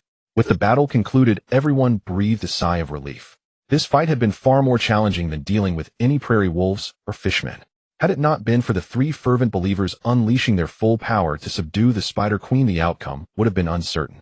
The process was perilous, but the rewards were exceptionally rich. After surveying the battlefield, the goblin side suffered the loss of 23 goblin warriors and 5 bull-headed goblins, along with dozens of injuries, marking a tragic victory. However, the gains were substantial. The second-tier Spider Queen was severely injured and captured, along with a large number of ordinary female spiders, and there were many spider eggs in the cave. These did not catch Lynn's attention. His focus was solely on that dragon egg. As long as the dragon egg could hatch, everything else would pale in comparison. Lynn immediately ordered Haru to retrieve the dragon egg. Though Haru was passionate in battle, he was particularly cautious in normal times, fearing another betrayal. He did not approach personally, but assigned the most clever of his guards. The guard carefully climbed up to the altar, and when he touched the petrified dragon egg, the ancient altar briefly glowed before quickly dimming. The guard successfully brought the heavy dragon egg down. At that moment, however, Lynn's attention was drawn to the altar itself, which was emitting a faint glow. Initially, he thought this altar was merely for nurturing the stone egg, but it was evidently much more than that. He carefully examined the attributes of the altar, building ancient dragon blood transmutation, altar damage at any time. Use effect consumes the last drop of red dragon's blood stored in the altar, allowing one family member of level 1 or above to gain dragon blood transformation, becoming a corresponding dragon blood creature with greatly enhanced potential and abilities, awakening the corresponding dragon blood talent. After transformation, the altar will be completely destroyed. Status energy about to be exhausted can only be activated once. A transmutation altar. And a top-tier dragon blood transformation at that. Lynn was overjoyed. It was truly the favor of the goddess of luck, who said a hooded cloak was useless. Wasn't it effective now? With both the dragon egg and the dragon blood transmutation, either one would be extraordinary. Unfortunately, Zhao Gang lacked the strength to take it. But immediately after, a wave of complicated feelings surged in his heart. After all, this item was produced within Zhao Gang's divine realm, and it was clearly more suitable for his dog-headed people. It is said that dog-headed people possess a trace of dragon blood. If this altar were to be used for transformation, perhaps it could indeed give birth to a powerful dragon blood dog-headed being. However, they had previously agreed that all spoils belonged to Lynn, and did this altar count as spoils? After struggling internally for less than a second, thinking of the infinitely potential dragon egg and the powerful potential of dragon blood creatures, Lynn gritted his teeth and made up his mind. Anyway, an agreement has already been made, and this is part of the spoils. I can compensate Zhao Gang in other ways later. Of course, even without the agreement, Lynn would likely still quietly take the dragon egg and the altar. After all, this was related to future development, and he couldn't afford to be soft-hearted. The path of cultivation itself is a competitive one, and a moment of weakness could lead to a lifetime of mediocrity. Having made the decision, Lynn first sent a message to Lai Yin asking it to try first. After all, fire magic and the red dragon were quite compatible. If it could be transformed, its fire magic would surely receive a significant boost. Lai Yin stood at the center of the altar, but the altar only glowed for a moment before showing no further reaction. It seemed that the altar had strict level restrictions, and among his goblin army, only Haru had reached level 1 strength. Fortunately, the guard who just went to retrieve the dragon egg had not reached level 1, otherwise Haru would be regretting it immensely. The Divine Realm passage had a time limit. If they waited for Lai Yin to advance, who knows when that would be. They couldn't wait any longer. Haru stepped forward. Lynn's authoritative voice echoed in the ears of all the goblins. Haru trembled all over and quickly knelt down. My follower, during this time you have led the tribe, promoted reproduction, and supervised training, causing the clan to grow. In today's battle you led from the front, charging bravely despite your injuries. Your courage is commendable. I have seen your loyalty and dedication. Haru's eyes gradually welled with tears upon hearing this. He never expected to receive the recognition of the great deity one day. Lynn's voice carried an unprecedented seriousness echoing in the dark cave. At this moment, not only Haru but even Maglu, Lai Yin, and the nearby goblins instinctively held their breath. As a leader you may have shortcomings, but as a warrior, as my blade, you have proven your worth. I once said that those who follow me shall receive blessings, and those who fight for me shall gain strength. This ancient altar is set for my faithful followers, a testament and reward for the final trial. Haru's breathing suddenly became heavy, his chest rising and falling violently, and the pain from his wounds seemed to be suppressed by a wave of burning heat. He understood. This was the deity's affirmation. This was a reward. Step forward, Haru, ascend this altar, and I will personally bless you. Lynn's voice gradually rose in pitch. Accept this ultimate trial and inherit that great power of the true warrior, the mighty dragon. The power of the dragon. This phrase exploded in Haru's heart. Dragons are terrifying beings that stand at the pinnacle of countless creatures and legends. They are synonymous with power and destruction. And today, he actually had the opportunity to inherit this power. Roar. Haru could no longer contain the joy and excitement within, letting out a thrilling roar. With a pious heart, Haru stepped onto the altar, radiating an ancient aura, the flames in his eyes burning more fiercely than ever before. With each step up the stone steps, Haru felt his own power continuously rising. Finally, he stood at the center of the altar. He suddenly knelt on one knee, facing the sky in the direction of Lynn's thoughts, and shouted with all his strength, "Thank you, great master. Everything of Haru is bestowed by you. Haru's loyalty and life will always belong to you. To fight for my master is Haru's supreme honor. Haru is willing to give everything to inherit this grace and strength, to clear all obstacles for my master." His voice echoed in the cave, affirming his loyalty. Unfortunately, the gap between fanatic and saint was vast, otherwise Lynn might have gained his first saint. After expressing his gratitude, Haru took a deep breath, suppressing his excitement and the pain in his body, and slowly stood upright. When he stabilized himself at the center of the altar, the entire broken stone altar suddenly erupted with a blinding crimson light. Within the light, a drop of blood emanating a terrifying dragon might, and searing heat flew out from the core of the altar, instantly merging into Haru's forehead. Roar. Haru howled in pain, feeling as if his body was engulfed in flames, suffering even more than when he was poisoned last time. At the same time, his body began to undergo drastic changes. His size rapidly expanded, his muscles became firmer, dark red scale-like patterns faintly emerged beneath his skin, and two short, but sharp, dark red dragon horns even broke through the skin on his forehead. The bones in his fractured arm quickly healed with cracking sounds, his aura steadily climbing, exuding a majestic dragon-like presence. Haru opened his mouth wide, a small cluster of scorching flames flickering within. He had mastered the signature skill of dragons, dragon breath. Haru's transmutation was successful. New profession: Dragon Blood Goblin Warrior Novice, all attributes significantly enhanced. New talents: Dragon Might, Weak Flame Resistance, Moderate Dragon Breath. Prototype: New features: Bloodthirsty Frenzy, Dragon Blood Influence Scale Protection, Weak level raised to peak of level 1. Haru's transformation gradually stabilized. His palm clenched, and he could distinctly feel an overwhelming sense of power coursing through him. With a sudden thrust of his fist forward, a loud explosive sound echoed. With a thought, blazing flames erupted from his body, forming a fiery armor that enveloped him entirely. The flames melted the iron armor on his surface into molten iron, which dripped to the ground, creating small iron lumps. This scene left all the goblins dumbfounded. Even Lynn could feel the terrifying heat radiating from the flames surrounding Haru. Extraordinary power. Such formidable, extraordinary power. Haru was ecstatic in his heart, his lips forming an exaggerated grin. Every time Haru watched Lynn and the shaman cast spells, he felt a pang of envy. Now he too possessed extraordinary power. It was the legendary power of a dragon. The overwhelming strength made Haru feel somewhat inflated. He even believed he could take on the Spider Queen in an unknown battle. Haru let out a long howl, his voice echoing throughout the cavern, and the dragon might emanating from him made the goblins retreat in fear. Looking at Haru, who had completed his job change, Lynn nodded in satisfaction. This is what a goblin leader should look like. How could the ordinary goblin from before possibly suppress the powerful hybrids to come? One wonders if Haru, when breeding in the future, could pass on the dragon blood gene from within him, granting all his offspring a hint of dragon blood. If that were the case, Haru's harem would surely expand, and later, he could have Magro prepare a 9-flavor Romania pill for him. After the job change was complete, the altar seemed to exhaust its final ounce of power. The bloodlight dissipated, and the entire stone structure quickly weathered and cracked, ultimately turning into a pile of ordinary stone powder with no energy. Seeing this, Lynn let out a sigh of relief. He had originally planned to destroy the altar to prevent Zhao Gang from discovering any anomalies, and now it had saved him the trouble. Although his actions seemed somewhat selfish, as the saying goes, one must look out for oneself first.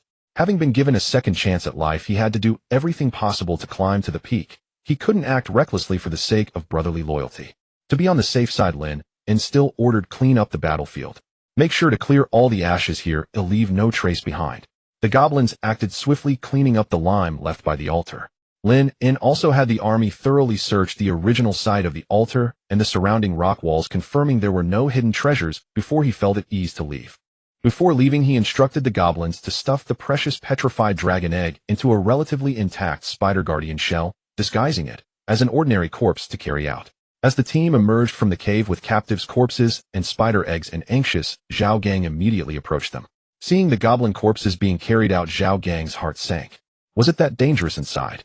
So many equipped goblins had perished. If it were his own dog-headed people, they would have likely been wiped out by now. So how did it go? Is it all cleaned up? Zhao Gang asked eagerly. Of course you can trust me. There's not a single hair left inside now. Lynn replied confidently, then gestured for Zhao Gang to look at the back of the team. When he saw the huge queen being carried out tightly bound, Zhao Gang was left dumbfounded. What the hell? How could such a terrifying creature exist beneath my divine domain?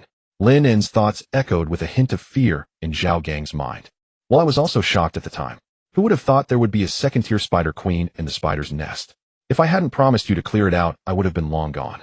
Originally, Zhao Gang had wondered why the strong goblin army suffered such heavy casualties, but now everything made sense.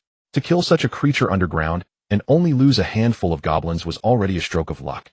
Is this the true master of the dungeon? It's truly terrifying. If this thing had come out back, then my divine domain probably wouldn't have survived until the goblin army arrived. With the imposing spider queen drawing all the attention, Zhao Gang failed to notice any abnormalities about the corpses of the spider guardians behind. This also relieved Lynn. He was afraid of being discovered by Zhao Gang, which would have made things quite awkward. Lynn did not let the goblin army linger. He ordered them to carry the spoils directly back to his divine domain. I won't say anything more. Great kindness doesn't need words of thanks. From now on you are my big brother. My half-brother. Zhao Gang said tearfully, wishing he could immediately kneel before Lynn. Lynn felt a bit flushed, having taken such a huge advantage, yet being treated this way made him feel like he was betraying Zhao Gang. Yet he said without hesitation, rebellious son, isn't it only right for your father to help you? Just be sure to honor your father well in the future. This time Zhao Gang surprisingly did not retort, pretending he had not heard. He fulfilled his earlier promise, commanding 10 female dog-headed people to follow the goblin army through the spatial passage to Lynn's divine domain. The 10 female dog-headed people, with a sense of solemnity, joined the ranks amidst the complex gazes of the dog-headed people. This journey would likely leave them with more males than females. Just as Zhao Gang was about to close the passage, Lynn hurriedly stopped him, saying, "Good son, wait a moment." Zhao Gang was puzzled, but soon widened his eyes. He saw goblins carrying precious iron weapons and tools through the passage, dropping them off and leaving. In the end, the iron piled up into a small mountain, dazzling the eyes of the dog-headed people. For the dig-loving dog-headed people, these iron items were akin to artifacts. "These are my heartfelt gifts to you. You must develop them well and not disappoint my expectations," Lynn said in a solemn tone. These surplus iron items were a small compensation for Zhao Gang. Although they were nothing special to him, they could greatly accelerate Zhao Gang's development. Zhao Gang was moved to tears, saying, "Foster father, don't say anything more. I will surely serve you well in the future. Let you enjoy your old age." Lynn was amused by his appearance, and amidst their banter, they severed the connection to the divine domain. Upon returning to his divine domain, Lynn immediately began organizing the spoils. First and foremost was the most precious dragon egg. He personally directed Haru to carefully place the petrified dragon egg at the center of the vitality spring. As the spring water touched the dragon egg, a trace of life energy flowed, slowly being absorbed by the dragon egg. Although the shell remained gray and white, showing no signs of hatching, Lynn was overjoyed. No matter what, as long as it could absorb, that was enough. If it could absorb, there was hope for hatching. Then Lynn's gaze turned to the captives, especially the powerful Spider Queen. This creature not only possessed great strength, but also reproduced at an astonishing rate.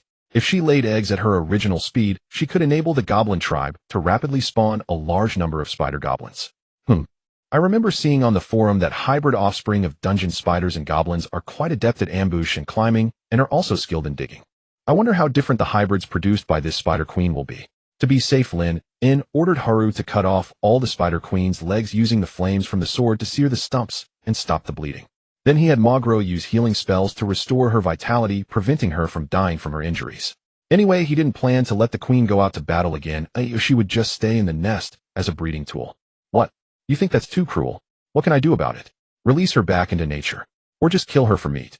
How about I buy you a ticket to Sichuan's Leshan scenic area, where there's a giant Buddha. You can ask him to get up and sit there. If you feel offended, just let me know and he'll change it immediately.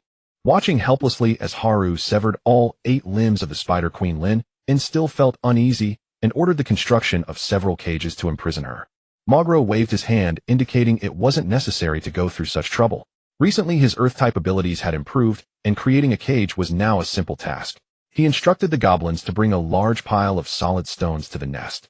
Magro summoned earthy elemental power in his hands, pressing it onto the stones, which quickly softened and morphed like clay, according to Magro's thoughts. Moments later, several sturdy rock cages appeared within the breeding nest. The largest one enveloped the Spider Queen entirely, forming a seamless cage with no entrance. However, given the size of the goblins, they could easily slip through the gaps in the cage's bars. Yet, considering the length of their sacred swords, attempting to exercise through the bars was quite unreasonable. The other female spiders were imprisoned separately, and they wouldn't gain freedom until they were thoroughly tamed. The young beast tamer goblin was dispatched to attempt initial communication with these dangerous beasts. Upon receiving the divine oracle, the beast tamer hurried into the breeding nest. Previously, he had only communicated with smaller animals and had never interacted with such ferocious beasts, making him somewhat nervous. Especially since these beasts had just gone through a fierce battle, missing limbs, and filled with pent-up rage, the beast tamer inadvertently found himself in a precarious situation. The moment the beast tamer greeted them warmly, he was met with fierce responses from the female spiders. The rising and falling hissing sounds echoed throughout the breeding nest. Although he couldn't understand their words, it was evident from the beast tamer's darkened face that the remarks were likely quite vulgar. Lynn observed the scene without haste. Could they really rebel in his divine territory? Since they were so spirited, he decided to starve them for a few days, confident that they would eventually yield. The sea spider eggs were not wasted. They were placed in the breeding nest, and Lynn specifically instructed Haru to irrigate them daily with the spring of vitality to enhance their essence. Once they hatched, the beast tamer would be the first to train them, with the females serving as breeding tools and the males as laborers. As the number of females continued to increase, combined with the advantages of the breeding nest and more children, more blessings, it was expected that a large number of offspring would be born daily. A serious problem now loomed ahead: food scarcity. It seemed that too much of a good thing was not beneficial. With the limited area of the divine territory, even if all crops were planted, it would be challenging to sustain the rapidly growing kin. With the area of the divine territory not expanding to increase the planting area, a separate cultivation zone would need to be established. The underground nest of the cave spiders inspired Lynn. Though it was devoid of sunlight, it could accommodate the cultivation of bioluminescent mushrooms and subterranean moss. If planting above ground was not feasible, then he could excavate an underground city to create a three-dimensional underground kingdom. As long as the divine territory was not breached, excavating a 10 or 8-layer underground city would effectively increase the area of the divine territory several times over. However, the risk of collapse was not small. Even Zhao Gang's Digger Legion faced risks of cave-ins while tunneling, let alone the clumsy goblins. Well, he would study this matter further later. If all else fails, he would wait for the cave spiders to hatch and grow, allowing them to establish the underground kingdom. Organizing his thoughts, Lynn withdrew his consciousness and returned to the main world to begin a day of study. As for the goblins who fell, he did not pay much mind. In the event of future warfare, there would be plenty more casualties. Allowing the kin to adapt to death beforehand was better than facing a collapse during large-scale losses later. However, given the cold-blooded nature of the goblins, even if their beloved friends perished before their eyes, they likely wouldn't shed a single tear. In the divine territory, development continued. The loss of 23 goblins and 5 minotaurs brought significant upheaval to the entire tribe. Previously, they had never witnessed the death of a tribesman. With the great shaman Magro present, sick or injured kin were always treated with herbs and healing spells, and death was simply not an option. Now, with the trial of the gods, they had lost a total of 28 familiar compatriots. Even the inherently cold-blooded goblins felt a weight in their hearts, their typically vibrant green faces unusually quiet. Magro did not allow these warriors to be left exposed to the wilderness or simply dismembered to feed the domesticated animals. After all, they had sacrificed themselves for the great deity, and to treat the heroes' bodies so poorly was indeed disheartening. He calmly announced, "They are heroes who fought for the deity. Their bodies deserve rest, and their souls should be remembered." Under his guidance, the desolate wasteland behind the tribe was designated as the first burial site, named the Warriors' Cemetery. The goblins wielded shovels and picks, digging shallow graves among the rubble and hard earth. Though their movements appeared clumsy, not a single one slacked off. Magro stood by the grave, reciting remembrances for each warrior in a low yet clear tone. He recalled who had trained the hardest, who had leaped forward first in the charge, and who had shielded against the spider's venom in the last moments. It was indeed commendable how he remembered each warrior so distinctly. They did not die, but returned to the embrace of our deity, continuing to guard this divinely bestowed land. After speaking, he raised his hands and bestowed the blessing of nature upon each body for the last time. A pale green light infused their corpses, seemingly granting them final peace. Then the bodies were solemnly laid into the pits, covered and compressed to form small mounds. All goblins, whether pure-blooded or minotaur hybrids, bowed their heads in the most solemn way they understood, paying their respects to the deceased. This was a new rule implemented by Magro after witnessing the heroic sacrifice of the goblin warriors. He believed that properly burying the warriors and commemorating them was a respect for life, which could also enhance the tribe's sense of honor, allowing future generations to take pride in it. Other goblins may not realize this now, but when this rule becomes a tradition, their descendants will imbue this ceremony with true value. After the commemoration, Magro spent some time personally planting a small sapling on each mound. Let life continue from death. Let future generations remember that the roots of glory run deep here. These little saplings stood like tombstones in the wasteland. One day they would grow into towering trees. Perhaps one day they would inherit the will of the fallen warriors beneath them, rising from the ground, as if resurrected, and continue to fight for the great deity. That night, a wild revelry belonging to the goblins brewed in the open square of the gathering place. Over 200 corpses of cave spiders were piled in the center, forming a mountain of bodies which the goblins dragged out and dismembered one by one. These spiders varied in size, with the smaller ones as large as basins, and the larger ones resembling water buffaloes, yielding a significant amount of high-quality protein. As time passed, edible tender meat and fat bellies were carved out and piled into small mounds, while shells and difficult-to-handle pincers were set aside. Especially the 6 sharp limbs of the spider queen, still glimmering with a dark sheen, were personally planted into the ground by Haru, resembling a totem of victory. I can use these spoils to build a goblin throne to showcase my own majesty and power in the future. As the tender white meat was cut into pieces, the goblins drooled in anticipation. For goblins who usually subsisted on roots, vines, and coarse grains, occasionally obtaining fish or small animals, the mountain of spider meat before them was akin to a divine feast. A sweet and fishy smell wafted through the air, instantly igniting the eyes of all the little green monsters. Meat. So much meat. Hiss, these spider legs. They're thicker than my arms. If I take a bite, won't it be heavenly? God bless. Habaloo. As the noisy and jubilant waves swept over the entire tribe, no one noticed the subtle ripples that suddenly appeared in a dark corner at the edge of the divine realm. Then a blood-stained wild chicken head suddenly peeked out from the rippling air. It hung there rigidly, its neck swaying oddly from side to side, as if testing something. After a moment confirming the safety of its surroundings, the wild chicken was slowly dragged back into the ripples. Soon after, a head with green skin, pointed ears, and small red eyes cautiously emerged. Upon closer inspection, it turned out to be a goblin.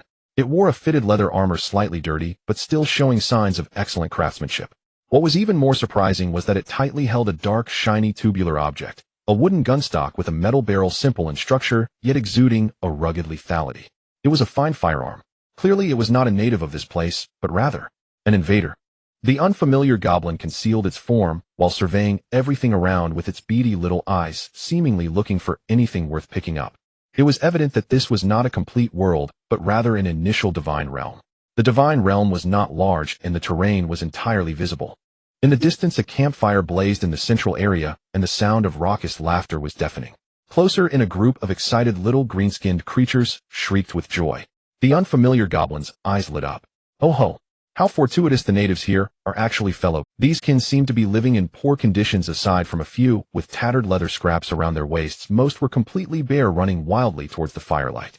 Their little bells jingled carelessly as they ran, but their faces were filled with the purest joy. They repeatedly shouted indistinct syllables: meat, big meat, divine gift of big meat. The unfamiliar goblin squinted its little eyes. It quickly assessed a few points. First, this divine realm was quite small. Resources appeared scarce, and it seemed there was nothing worth picking up. Second, the natives were of the same clan, but their civilization level was extremely low. Most were scantily clad and in a primitive state. Third, they were captivated by some kind of feast, caught in a collective frenzy with zero vigilance. Hey, we are so lucky to stumble upon a great feast of our kind. We must join in this excitement. With this determination, it swiftly began its disguised infiltration. First, it took off its leather armor and firearm, burying its conspicuous gear in the loose soil at the root of a nearby old tree, carefully disguising it with fallen leaves and small stones. Then it mimicked the frenzied movements of its fellow kin, tearing off the already scant covering on its waist. It grabbed a handful of mud and smeared it haphazardly across its bare skin, rubbing its face vigorously to make its expression appear equally eager and clueless. All of this was completed in just a few breaths. It took a deep breath, suddenly leaped out from its hiding place, and let out a cheer that was perfectly imitative: meat, big meat. It took off running seamlessly, merging into the green tide, heading toward the gathering place. Though its movements were somewhat stiff, it went unnoticed in the chaos, and no one detected anything amiss about it. As the unfamiliar goblin ran, it continued to observe everything around with the corner of its eye. Rudimentary shelters, crude tools, several large pots bubbling with enticing aromas in the center, mountains of large arthropod meat, ecstatic and roaring kin, and a stone egg. Suddenly, its gaze fixed on the clear little pond in the central area of the gathering, where the water was cool and exuded a rich vitality. This was not the key point. The critical thing was that in the center of the pond lay a stone egg. From its extensive experience traversing worlds, this object must be extraordinary. The stone egg left in the pond should be unclaimed, right? Unclaimed mine. Well, they'll pick it up after finishing this feast. With this resolution, the unfamiliar goblin perfectly blended into the crowd, like a drop of water merging into a river. The sounds of revelry drowned it out, and the aroma of food enveloped it. Not a single goblin cast a glance at this newcomer. All their thoughts were consumed by the boiling pots and the fragrant roasted meat. The unfamiliar goblin flowed with the people, heading towards the core of the gathering, where the flames roared the brightest and the noise was the loudest. A bunch of uncivilized poor wretches. It murmured to itself, while putting on a foolish grin like those around it, squeezing toward the largest ceramic pot. Who cares? Let's take advantage of this first. Even before mealtime, the gathering place was already packed with goblins, and the clamor spread like wildfire. In order to enjoy this exquisite delicacy as quickly as possible, all the goblins worked together to bring out every usable vessel. A rough, large ceramic pot was set on the stone stove, filled with the fountain of vitality, while large chunks of spider meat with bones and foraged wild vegetables and root tubers were tossed in. Dozens of iron pans were set up beside the fire to fry thin slices of meat. More goblins, unable to wait for cooking, directly skewered meat chunks on branches and held them close to the fire to roast. Grease dripped into the fire, crackling loudly, and the entire divine realm was filled with tempting aromas. In this atmosphere, some particularly impatient individuals simply grabbed pieces of bloody meat and buried their heads in feasting. Juices flowed down their cheeks, yet they paid no heed, chewing while emitting satisfied murmurs, their green faces puffed up. This is life. To hell with the grass and tree roots. With all the goblins gathered, the entire tribe was engulfed in unprecedented excitement. Magluo was not accustomed to this feast of spider corpses and did not participate, instead retreating to the warriors' cemetery to nurture the young saplings. Today is a day of revelry, allowing the clansmen to enjoy themselves without the thought education lecture. Haru stood on a platform constructed of stone in the square, gazing at the boiling scene, before him grinning wide to reveal his uneven yellow teeth. As the one who gained the most from this trial of the gods, he was happier and more delighted than any goblin in the square. His position as the goblins' first bachelor was temporarily secure. In a good mood, Haru generously allowed his personal guards to bring out dozens of barrels of milk from the storage cellar, preparing to celebrate together. This milk was freshly squeezed in recent days, originally intended for the young and pregnant beasts. As for whether it had gone bad, he was unaware. "Clansmen," Haru shouted with his raspy voice, suppressing the surrounding noise. "The victory of today, the food of today, is all granted to us by our master, the great god Inzoth. Without him, there would be no spider meat, no barrels of beast milk. We must not only thank our great master, but also the warriors who sacrificed their lives in the trial. Without their contributions, we would not have this victory. Today let us feast on meat, drink beast milk, and share joy, share glory." With that, flames erupted around Haru, the heat wave, pushing nearby comrades back, the firelight illuminating the dim sky in bright red. The goblins and younglings had never witnessed such a stunning spectacle, their eyes wide with astonishment. From this moment on, they would deeply engrave their leader's strength in their minds. "Haru, Habalu." The shouts of the clansmen filled Haru with pride, and he waved his hand to signal. After showing off, Haru extinguished the flames, personally scooping milk with a wooden spoon for each goblin. Some caught it in broken ceramic bowls, some held it in their hands, while many simply fashioned broad leaves into cups. Every goblin, upon receiving the milk, would clumsily yet earnestly bow toward the sky, mumbling, "Thank you, our god, and Habalu bless us." Even that unfamiliar goblin unceremoniously grabbed a cup, made of leaves, to mix in some milk. Though it didn't lack such things at home, free milk was always delightful. When most clansmen had meat and milk in hand, Haru raised his leaf cup, filled with milk, high, shouting with all his might, "For victory, for glory, for the great god Inzoth, for our god." The echoed responses were like mountains and tsunamis. The unfamiliar goblin also shouted loudly for the god of the pantheon, with a look of fervor. As for what god of the pantheon was, who knew? All the goblins simultaneously raised their meat chunks, branches, or leaf cups, wildly waving them. They tore into the roasted spider legs with gusto, drinking the sweet milk, their faces smeared with grease and milk stains, yet their eyes sparkled with unprecedented joy. The unfamiliar goblin completely immersed itself in the scene, nibbling on roasted spider legs and sipping spider soup, feeling utterly content. These foods were not rare to it. After wandering through various worlds, what hadn't it tasted? But dining was not merely about the ingredients and flavors. The feeling and atmosphere were even more important. Among a crowd of dim-witted peers, it felt a long-lost joy. This was a primal joy. Just as this raw and fervent revelry reached its peak, Lynn was suddenly stirred by the surging waves of faith from the divine realm, plunging his heart and mind deep into it. What came into his eyes was a tribal feast of leaping bonfires, wafting meat aromas, bustling green skins, and thunderous cheers. He saw the goblins indulging without any restraint, witnessed their pure and fervent gazes toward the sky as they lifted their food, and heard the chaotic symphony of chewing sounds, joyous cries, and praises for the divine. Especially when Haru led the call, and all the goblins raised their cups in response, a surge of faith power, clearly more vigorous than usual, rushed toward the divine realm, merging into Lynn's divinity. Faith power 2873 new fanatics. To Lynn felt a slight stir in his heart. Indeed, for these simple-minded goblins struggling to survive, happiness was quite simple. A sumptuous feast of meat far surpassed any vague miracles in letting them feel the reality and beauty of divine favor. These primal feelings of satisfaction and security were what they truly needed. Of course, he was also clear that this surge of faith ignited by material satisfaction could only work wonders in the early stages of resource scarcity. As the tribe grew prosperous in the future, ordinary food and drink would no longer stir up waves. True and stable faith must be built on deeper spiritual recognition and reverence for power. But at this moment, watching the vibrant and chaotic celebration below, feeling the warm flow of faith continuously pouring in, a faint smile involuntarily curved at the corners of Lynn's mouth. This feeling of developing and growing his own tribe from nothing was quite pleasant, very fulfilling. "Eat, drink, my little green skins." His thoughts silently brushed across the noisy camp. Today you sing for survival, you sing for fullness. In the future, I want you to fight for glory, to go wild for my divine name. I will ultimately lead you to traverse all heavens and realms. The divine declaration brought this feast to a new climax as all the goblins erupted in cheers like mountains and tsunamis. The unfamiliar goblin also wore a face of fervent excitement, acting as if it were genuine. There was no choice. If it didn't act convincingly, what if the local god above noticed? That would be disastrous. Lynn did not realize that a traitor had appeared among his goblin tribe, leaving satisfied after reaping another wave of faith power. The bonfire crackled in the gathering place, illuminating the shiny green faces. This revelry lasted until midnight, with goblins lying on the ground like round green toads, their bellies full. As the saying goes, when wealth one thinks of. Seeing their leader Haru heading toward the breeding nest, the other goblins struggled to rise from the ground, leaning on each other as they followed. The unfamiliar goblin, having enjoyed food and drink, originally intended to sneak away with its stone egg and leave quietly.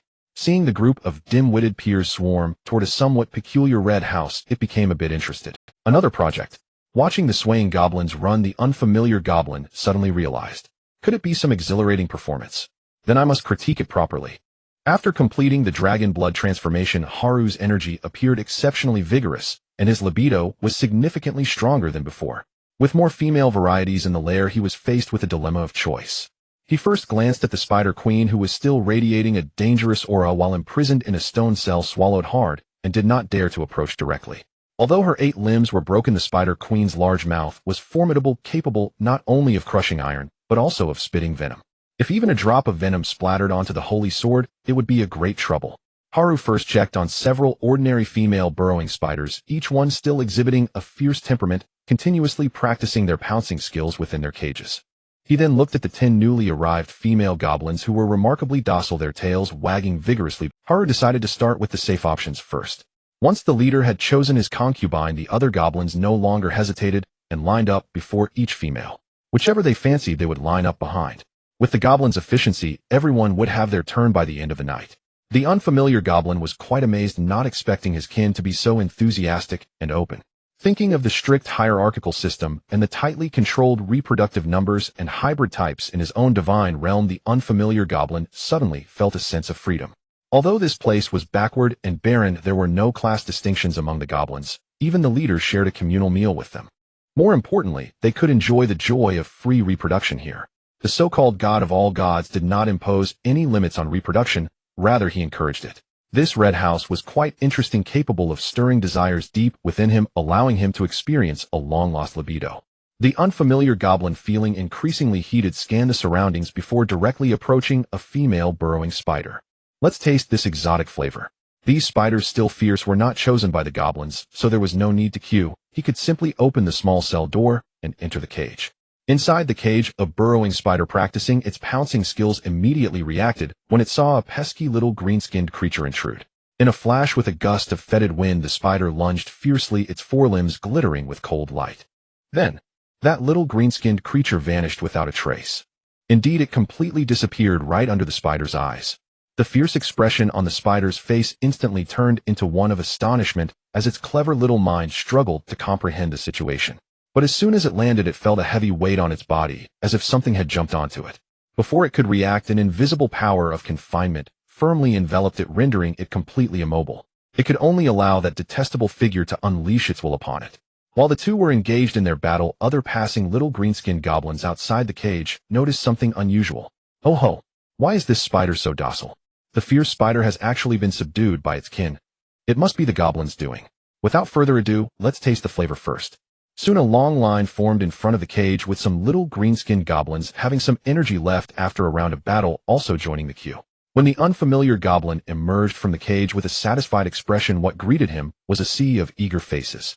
His expression changed slightly, and he quickly made way. The goblin at the front was overjoyed, quickly burrowing inside.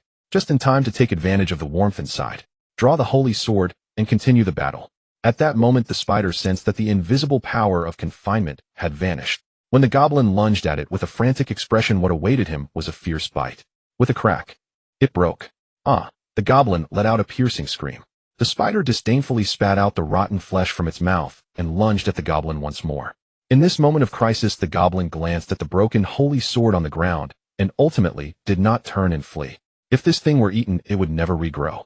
If I run now, my chances for a happy life for the rest of my days would be completely ruined. The goblin's expression hardened, disregarding the life-threatening danger. After withstanding a blow from the spider with his back, he picked up the rotten flesh on the ground and crawled out of the cage in a panic. The goblins waiting outside hurriedly pulled him out and quickly shut the cage door. Inside, the spider hissed triumphantly, seemingly celebrating its victory. The castrated goblin, not bothering with revenge, staggered toward Mogro's dwelling with the rotten flesh in hand. Hoping it's not too late, the unfamiliar goblin enjoyed watching a ridiculous spectacle for free, feeling even more delighted. He did not leave the red house, but instead looked for the next target, preparing to seize the opportunity to enjoy himself again. As for returning to his own divine realm, there was no rush. Let me play for a few more days first.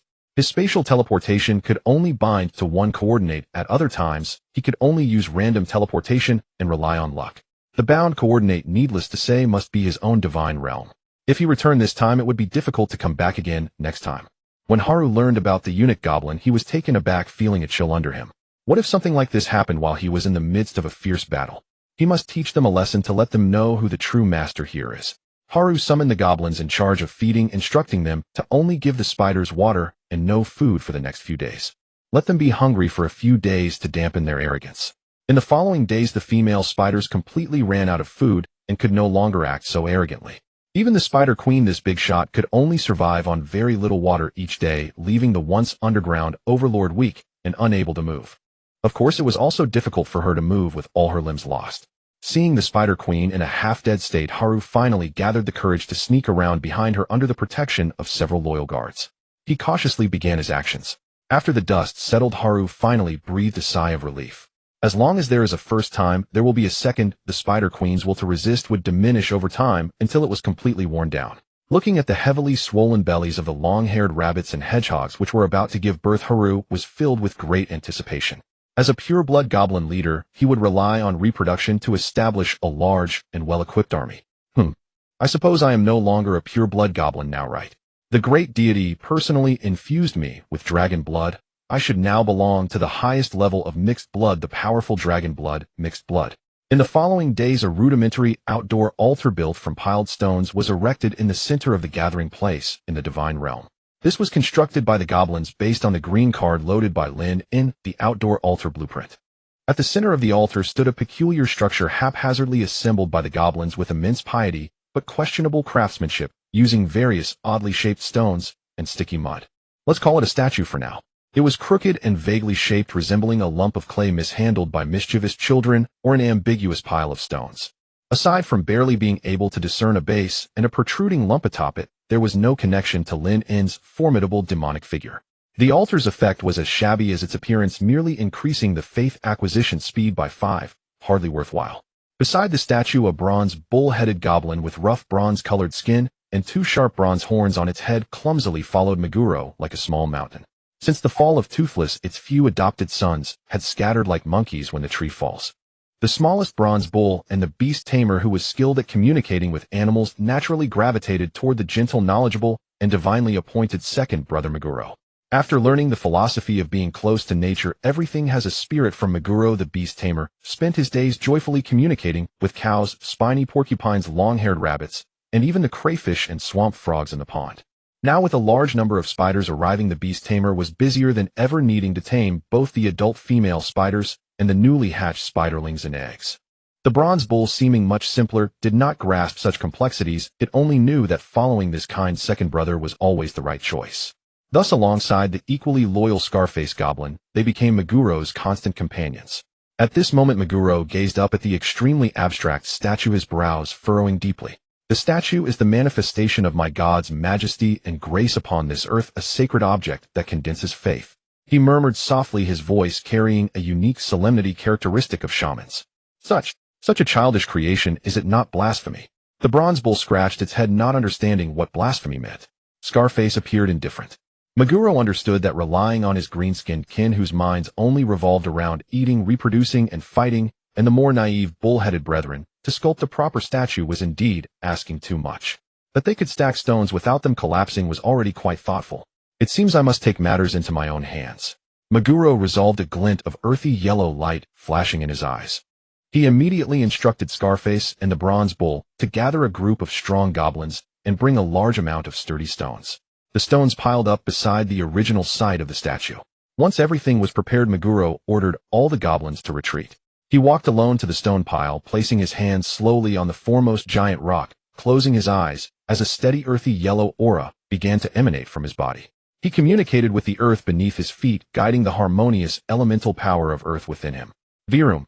A strange vibration emanated from within the stone pile, causing the hard stone's surfaces to soften and undulate. The gaps between the stones merged under the power of the earth element, their colors gradually unifying into a bluish-gray hue. Meguro's will guided the molten stone slurry to reshape. The base was raised and reinforced, becoming square and hefty. Soon an imposing silhouette began to grow wildly upwards. That majestic posture, broad shoulders, terrifying visage, and the fierce obsidian throne behind it. Although the details remained vague and retained the raw texture of the stone, the aura of majesty that looked down upon the world was already emerging, especially in the position of the eyes, merely outlined with depressions and subtle light and shadow. It seemed as if a supreme gaze truly was observing the minuscule beings below. Ultimately, a giant statue, standing 5 meters tall, entirely reshaped from solid stone, depicting Lynn's demonic form, sitting upon the obsidian throne, stood proudly in the center of the living area. It replaced the previous heap of garbage, exuding overwhelming majesty. Just its existence sent shivers through the surrounding goblins, compelling them to kneel instinctively. The sense of faith being gathered was clearly more intense than the previous altar's effect, more than doubled. Meguro withdrew his power, his face slightly pale, but he nodded in satisfaction at his creation. This is the statue worthy of my god. He decided to lead the entire tribe the next day to hold the first official sacrificial ceremony before this new statue. Having completed this great task, Meguro strolled over to the training ground. His gaze fell upon the shabby and meager resilience totem pole adorned with wild grass and flowers, and his brow furrowed once more. This is too ugly, and I can sense that the totem's effect is significantly diminished. Well, I might as well replace it today. Meguro decided to take action again, mobilizing the earth elemental power. At the edge of the training ground, several spare sturdy stones quickly rolled in from the fluctuations of the ground below.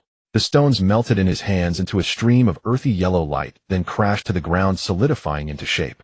A brand new totem pole standing 4 meters tall, entirely dark yellow, and covered in mysterious runes, surged up from the ground.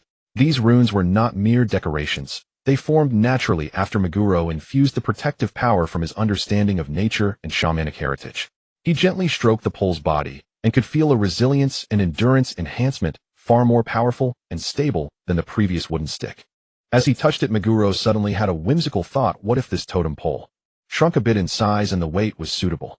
Could it also serve as a weapon? If so, it could be used to strike enemies while also providing support to allies around at any time. Without hesitation, he set to work. He absorbed a small amount of sturdy stone to condense a solid rock totem pole about 1.5 meters long, thick as a head. On this smaller pole, Meguro deliberately carved more natural runes representing earth power, root stabilization, and rock resilience. The stone pillar felt heavy in his hand, yet exceptionally well balanced. Meguro attempted to infuse his shamanic power into it. Buzz. The runes on the totem pole glowed with a pale yellow light, and an invisible resilience aura spread out from the pole's center. Although its range was not as wide as that of the larger fixed totem pole, its effect seemed to be even more concentrated. At the same time, the pole's body appeared to become even harder, and the sound of wind generated when swung was heavy and powerful. Wow, it really works. Meguro's eyes lit up. This thing is practically a shaman-exclusive weapon made just for me. The bronze bull nearby watched Meguro swing the glowing stone pillar, its eyes revealing eagerness. After receiving Meguro's permission, it stepped forward to try swinging the totem pole a couple of times, but found the posture awkward and not satisfying enough. It thumped its sturdy chest while mimicking slashing motions. Meguro understood its meaning and chuckled. You want a heavy slashing weapon? All right then. He waved his hand again. More sturdy stones flew in, quickly shaping, compressing, and solidifying in his hands. Finally, a giant rock battle axe, nearly half the height of the bronze bull, was heavily embedded in the ground of the training area. The axe blade was not sharpened, but its terrifying weight and sturdiness were enough to crush most obstacles. The bronze bull excitedly let out a low roar, stepped forward to grasp the axe handle, and lifted it with all its might. Heavy. Yet it relished this heavy, powerful sensation. It swung a few times. Although the movements were slow, the force was immense, creating a gust of wind, making it feel incredibly exhilarating. Scarface watched from the side, a hint of envy flashing in his eyes, but he quickly shook his head. The stone weapon was too heavy for his style, which emphasized agile sneak attacks. This iron sword in his hand was far more suitable. When Lin-N's divine consciousness descended once more, he looked at Meguro, who brought wisdom and convenience to the entire tribe, using ancestral knowledge and extraordinary power, feeling a deep sense of satisfaction. The use of the bloodline glimmer potion on him was indeed the right choice. When applied to others, it could at most create a powerful, extraordinary being, but on Meguro it brought the entire Tauren shaman's ancestral knowledge. As for why Lin-N did not personally intervene to directly instill the advanced knowledge system of modern Earth into these foolish little green-skinned creatures to accelerate the development of the divine realm through an industrial revolution. There are several reasons. Firstly, it is a resource issue. The divine realm is small and resource-poor, and having an iron mine in the early stages would be considered remarkable, let alone other materials. Secondly, this knowledge is far too vast and complex. If it cannot be formed into cards and directly implanted into the minds of the little green-skinned creatures, even if using the form of divine oracles to explain physical knowledge, gunpowder production, mechanical principles, and even more advanced concepts to the goblins, they would not be able to retain, much wasting a considerable amount of faith power instead. If the technological development of the entire divine realm is forcibly elevated, it may produce some seemingly astonishing technological leaps in the short term. The speed of development in the divine realm might superficially appear to experience an abnormal eruption. However, there exists a gigantic and fatal flaw. Firstly, there is a disconnection in cognition and the curse of knowledge. The modern knowledge system possessed by Lin-N is a sophisticated and advanced product built upon countless years of human civilization, rigorous logical deduction, and countless experimental verifications. For a group of goblins that have just shed their purely beastly thoughts, who need to understand why rotting food causes illness through the personified concept of spirit of decay, this knowledge is akin to a celestial script. They might mechanically remember that raw water must be boiled before drinking, but they cannot comprehend the concept of microorganisms. Such a copying of knowledge without understanding its essence is extremely fragile. Once situations outside their expectations arise, they would be at a loss, and even trigger greater disasters due to the erroneous application of divine knowledge. Knowledge would become an incomprehensible and inflexible dogma that stifles their instinct to think and experiment based on their own environment and conditions. Secondly, there is the stifling of dependency and autonomy. If all answers to problems come from divine oracles, then the goblins will forever be mere tools executing divine commands rather than having their own thoughts and problem-solving abilities. Their first reaction to difficulties would be to look up to the sky and pray instead of using their own goblin wisdom to observe, experiment, and summarize.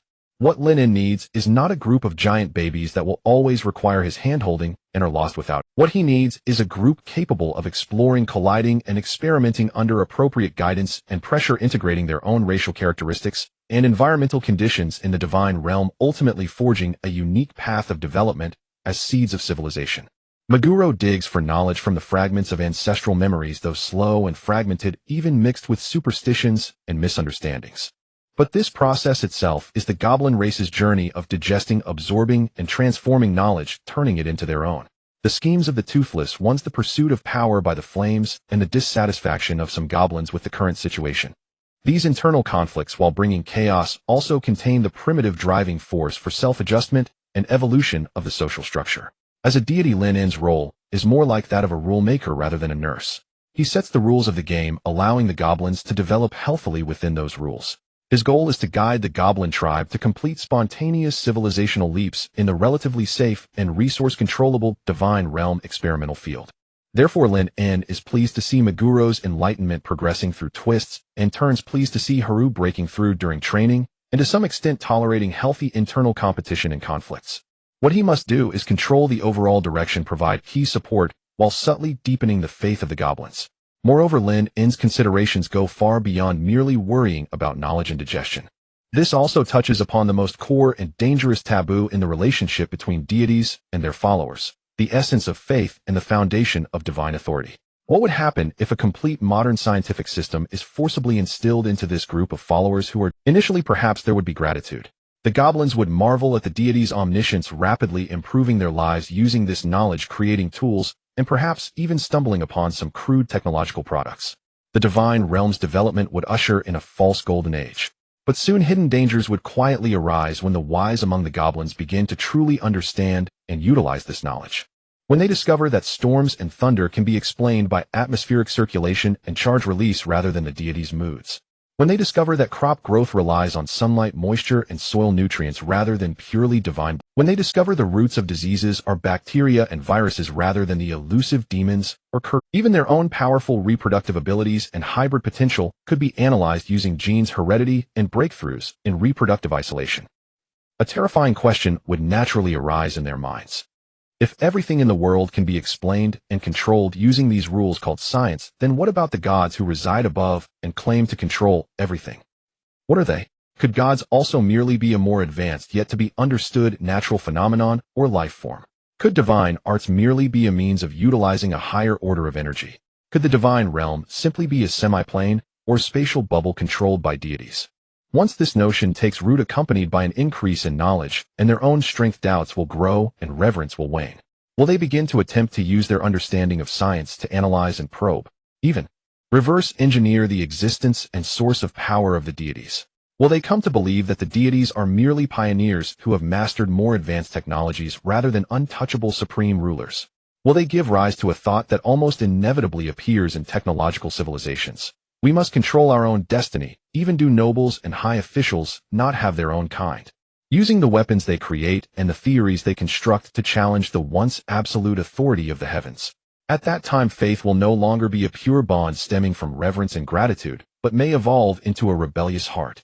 The fervent believers and saints that Lynn needs will be difficult to arise, while potential blasphemers and non-believers may emerge endlessly. Through systematic teaching at the Academy, Lynn deeply realizes one thing. Every leap made by the followers in knowledge, power, and social forms must keep pace with his absolute power and control over faith, even slightly lagging behind. He cannot allow the rationality of the followers to prematurely overshadow their awe for the mysterious. He must ensure that no matter how many tools the goblins acquire to explain the world in the future, in the face of him, the God of all gods, there remains an absolute sense of disparity that cannot be entirely deconstructed by knowledge stemming from the essence of life and existence. This requires Lynn to possess absolute power. He must continuously grow stronger, ensuring his power always far exceeds the limits achievable by the goblins through their own knowledge and technology. He must use overwhelming strength to preserve the last unexplainable mystical concept of the idea of. Next comes the deep-rooted shaping of faith, which needs to continuously reinforce the faith of the goblins, embedding endless faith into their bloodlines. Lastly, he must control the pace and direction of knowledge release, prioritizing the guidance of practical skills and survival knowledge, delaying or avoiding the premature introduction of fundamental scientific principles that may shake their worldview and understanding of life. He should keep the followers' science more focused on the level of applied technology rather than a complete worldview system capable of challenging theological status. In short, Lynn must become that insurmountable sun as the wheels of goblin civilization begin to accelerate. He wants the followers to understand that they can become smart, gain power, and build civilization. But all the rules they explore are within the framework that I allow. All the power they gain, its source and pinnacle, still firmly rests in my hands. Their desire for freedom and transcendence has its boundaries defined by my divine seat. This is an eternal game accompanied by the growth of civilization. Lynn cannot prevent the followers from thinking and growing stronger. But he must ensure that he is always that higher-level existence, the ultimate answer, an unchallengeable authority that their wisdom cannot fully glimpse and their power cannot truly reach. In a world where divine authority is supreme, there is no need for so many smart people. The more ignorant the believers, the purer the faith. On the next morning, beneath the gray and hazy sky of the divine realm, the first official sacrificial ceremony was taking place in front of the newly completed giant stone statue. All goblins, whether pure-blooded or of the bull-headed variety, including the 10 female dog-headed goblins, were ordered by Mogro to gather here. In the massive shadow cast by the statue, a chaotic yet solemn assembly of dark green figures was arranged. Mogro appeared particularly serious, standing on a raised platform in front of the statue, clad in a ritual robe fashioned from clean spider silk and tanned animal hides. The bronze bull and the scarred face stood like two guardian deities on either side, the scarred face gripping an iron sword tightly, while the bronze bull carried a massive axe, their expressions tense. "Lift your heads and behold the image of our God." Mogro's voice, enhanced by the power of the wind element, resounded clearly in the ears of every clan member. "Today we gather here not for pleasure, not for feasting, but to express our gratitude for the vast grace of our God N'Zoth. He grants us land, food, and strength, guiding us forward." He began to lead the prayer in an ancient. The content mainly consisted of repetitive thanks for the food, protection, and victories bestowed by the deity, as well as prayers for continued favor in the future.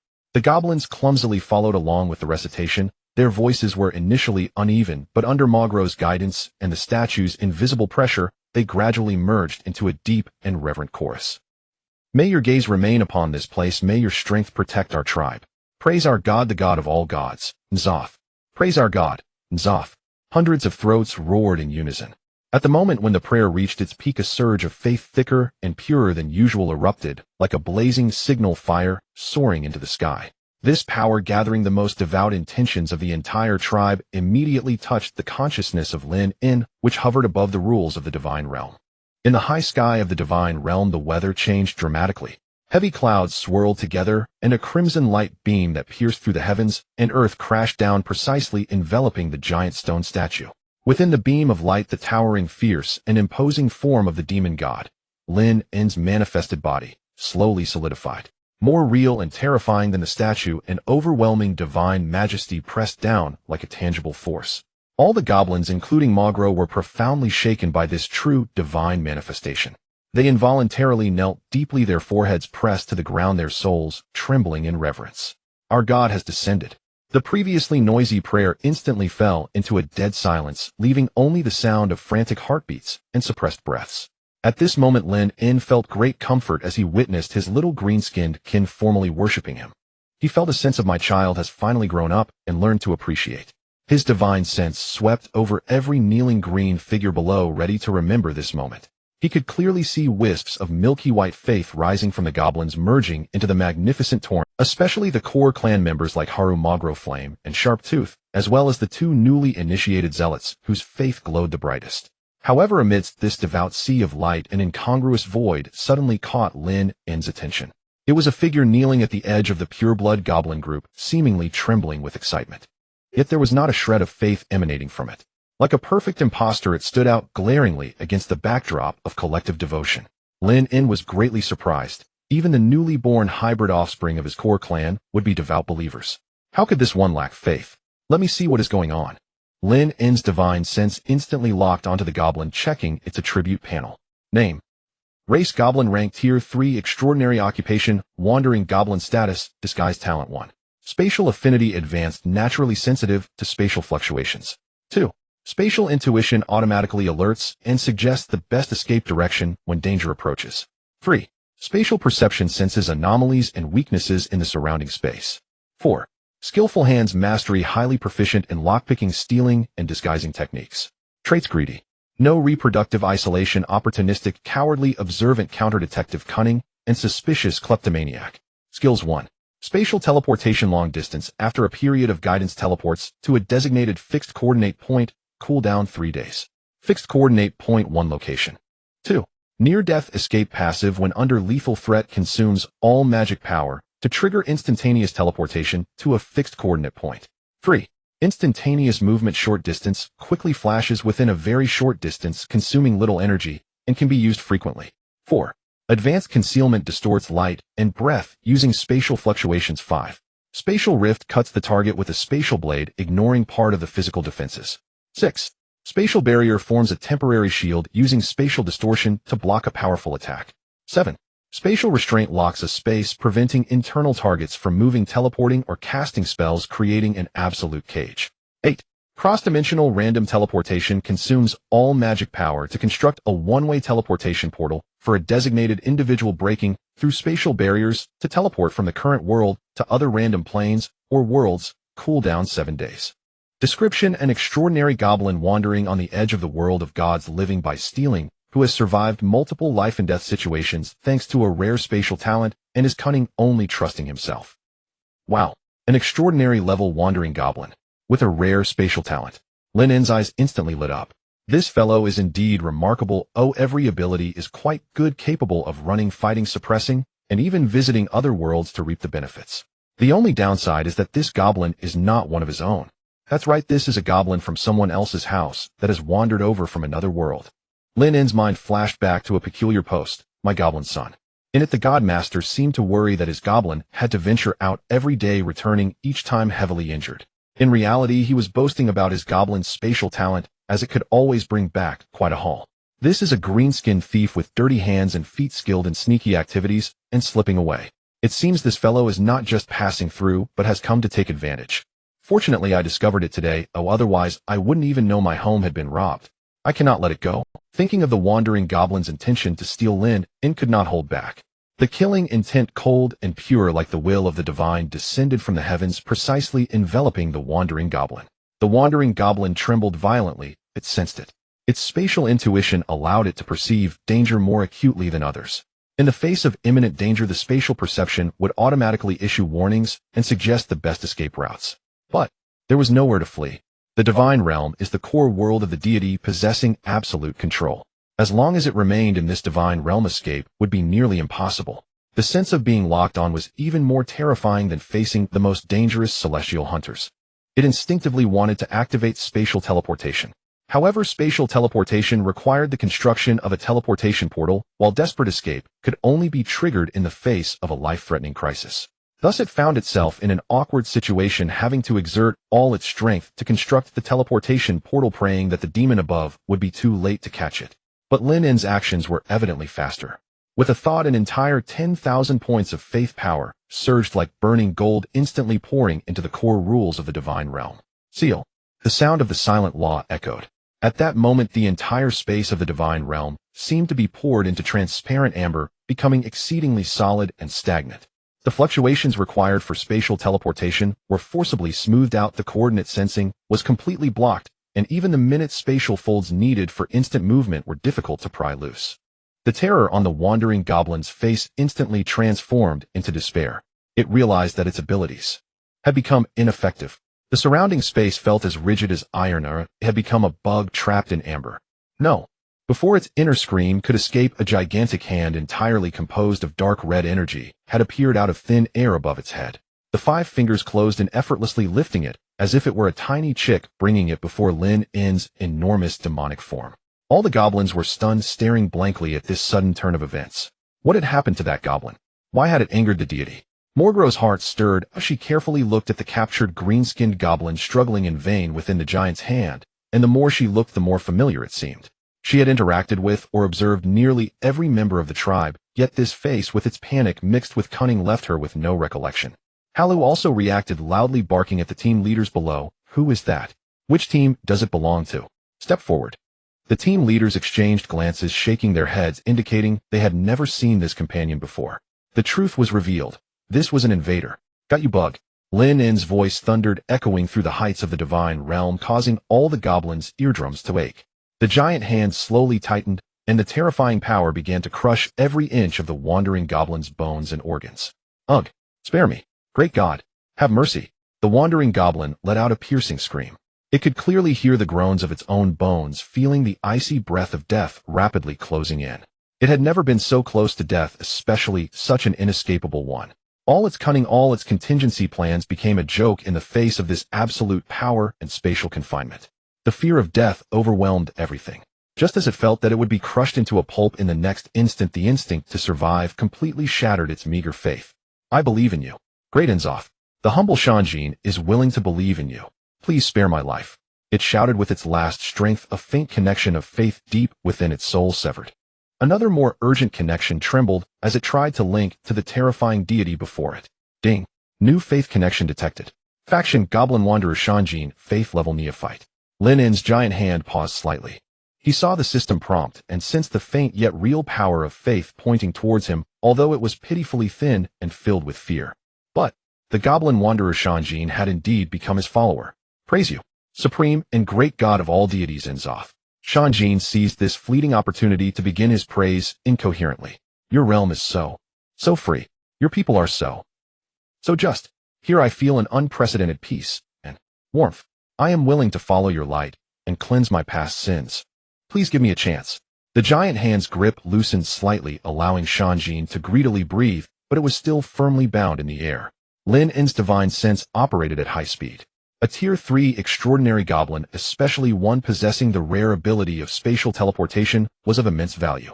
Just imagine if it could be truly subjugated, it could traverse various planes, divine realms, and even ruins in the future, stealing precious beast eggs, dragon eggs, treasures, and resources for itself. What a glorious affair that would be. Moreover, Lynn's future goal was the myriad realms. Having a pawns capable of random teleportation could uncover numerous worlds and bring back countless world coordinates. But the risks were equally great. This creature was a natural thief, a turncoat with very unstable faith, and it could betray him at any moment. If it were allowed to recover its abilities and escape, the consequences would be dire. It must remain, if killing it would be too wasteful, but a shackle must be added. Lynn made a decisive choice in an instant. At the very least, I must wait for its faith level to rise, to devout believer, establishing a relatively stable foundation of loyalty, before considering the limited use of its abilities. Despicable thief, your faith is as fragile as a candle in the wind. Lynn's divine voice was filled with pressure. However, I see that this is your first offense, and you still harbor a trace of remorse, so I may spare your life. Shanjin was overjoyed and hurriedly pledged loyalty. Thank you, my God. Thank you for your magnanimity. Shanjin will surely reform. Yet while you are spared from death, punishment cannot be avoided. Lynn's voice shifted, and another 100,000 faith power struck down. For this Tier 3 premium baby, he had certainly invested heavily. A vast amount of faith power was summoned, transforming into countless golden chains that penetrated both soul and flesh, entwining around Shanjin. Ultimately, they coalesced into complex sealing runes at its heart and spatial ability core. Restriction: spatial confinement successfully applied. The target cannot actively use any spatial-related extraordinary abilities, including, but not limited to, teleportation, instant movement, spatial perception distortion, and more. The strength of the restriction is linked to the rules of the divine realm and the reserve of the faith power of the enact. Shanjin's face turned pale, immediately feeling its innate affinity for space forcibly isolated and suppressed by a more powerful force, as if shackled by an incredibly heavy chain. Its proud escape card was gone. It had fallen into the den of thieves. Looking at the lifeless expression on Shanjin's face, Lynn coldly said, I have confined the spatial power within you as punishment for your past sins, as well as a test. Stay in my realm, and prove your faith with actions and sincerity. When your faith is sufficiently devout, and I see your value and loyalty, I will naturally unseal you. Yes, Shanjin understands. I will work hard and believe sincerely. Shanjin dared not voice any objections. It was already a stroke of luck to keep his life. Lynn's divine sense swept towards the still shocked and bewildered Haru and Meguro. Haru, here, my God, both responded hurriedly. Take care of this fellow, make him participate in all tribal labor without any special treatment. Help him integrate into the tribe quickly to enhance his sense of belonging, and closely monitor his words and actions. Lynn's instructions were profound. Understood. Haru patted his chest, glaring fiercely at Shanjin in the air, already pondering how to train this intruder.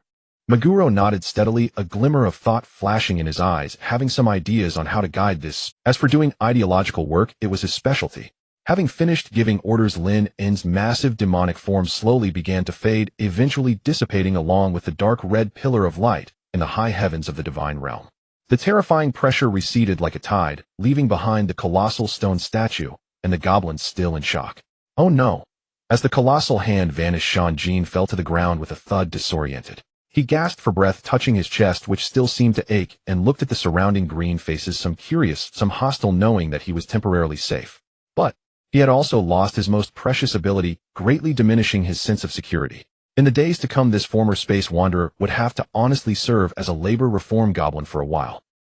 In a region far from Lynn's barren divine realm, there existed a completely different goblin. The sky here exhibited a beautiful pale purple hue, with the air thick with rich elemental essence and a faint scent of sulfur. The divine realm was vast, with a diverse landscape featuring towering volcanoes, rushing rivers, dense jungles, and bubbling swamps.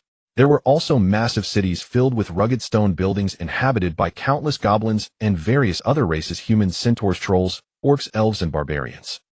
Of course, the most numerous were the goblin hybrids, as almost every race had some connection more or less with goblins. At the very center of the city was a magnificent temple built entirely of lava stone and some glowing metal. The temple's style was indescribable, filled with exaggerated muscle lines, sharp angles, and meaningless ornate carvings, as if force and extravagance were forcibly fused. At the throne deep within the temple sat an extremely eye-catching figure. He stood over 2 meters tall, with exaggerated muscles like the most formidable bodybuilding champion, his skin a deep green with a metallic sheen. The most eye-catching aspect was his attire. He wore nothing but a pair of fiery red triangular underpants adorned with golden lightning patterns, nothing else. The red lightning underpants were tight, outlining an exaggerated curvature that was hard to look at. The entire goblin exuded a sense of power, clearly a formidable presence, like a big boss. Judging by his attire, he was still the kind of guy with a slight psychological imbalance. The underpants goblin struck a son of Zeus pose, his muscles glistening under the special light of the divine realm, each one seemingly containing explosive power. This was the semi-divine master whom Shanjin originally served, known as Devil Muscle Man, Gloom Brutality. After basking in his own glory, Gloom leaned against the golden throne in a powerfully aesthetic posture. One hand supported his sharply defined chin, while the other with thick fingers tapped rhythmically on the armrest. His crimson eyes half opened, appearing lazy, but he was actually connecting through divine sense, sensing the status of his goblin son. The status seems healthy enough. Calculating the time, it should be about time to find some local specialties to bring back. Gloom murmured softly, his tone full of anticipation. After all, his goblin son's taste was quite refined. Ordinary items would hardly catch his eye. That fire crystal core brought back last time was quite good. After I refined it, the power of the fire punch goblins under my command increased significantly. This time I wonder if it will be a rare seed, or an unencountered, or mother. It would be best to find a female high-level magical beast that can reproduce, then have a litter of hybrids later. He was quite satisfied with this special goblin son. Although this kid was quite slippery and not particularly devout in faith, his spatial talent was incredibly useful, always managing to gain benefits from unexpected places. Moreover, as one of the few extraordinary goblins in his divine realm, although he was born late, once he grew, his strength would certainly be a pillar of support. Gloom was even planning that when Shanjin returned this time, he might reward him with a set of enchanted leather armor, or expand the treasure hunting team under his responsibility. Although the treasure hunting team couldn't keep up with Shanjin's pace. However, just as he was happily contemplating, the divine sense thread connected to Shanjin suddenly snapped without warning. It wasn't dimming or weakening, it was as if it had been severed by the sharpest blade, vanishing as if it had never— What a— Gloom suddenly sprang up from the throne, his muscles instantly tensing, and a violent aura erupted, explosively shaking dust from the dome of the temple. His crimson eyes widened in disbelief and a hint of panic.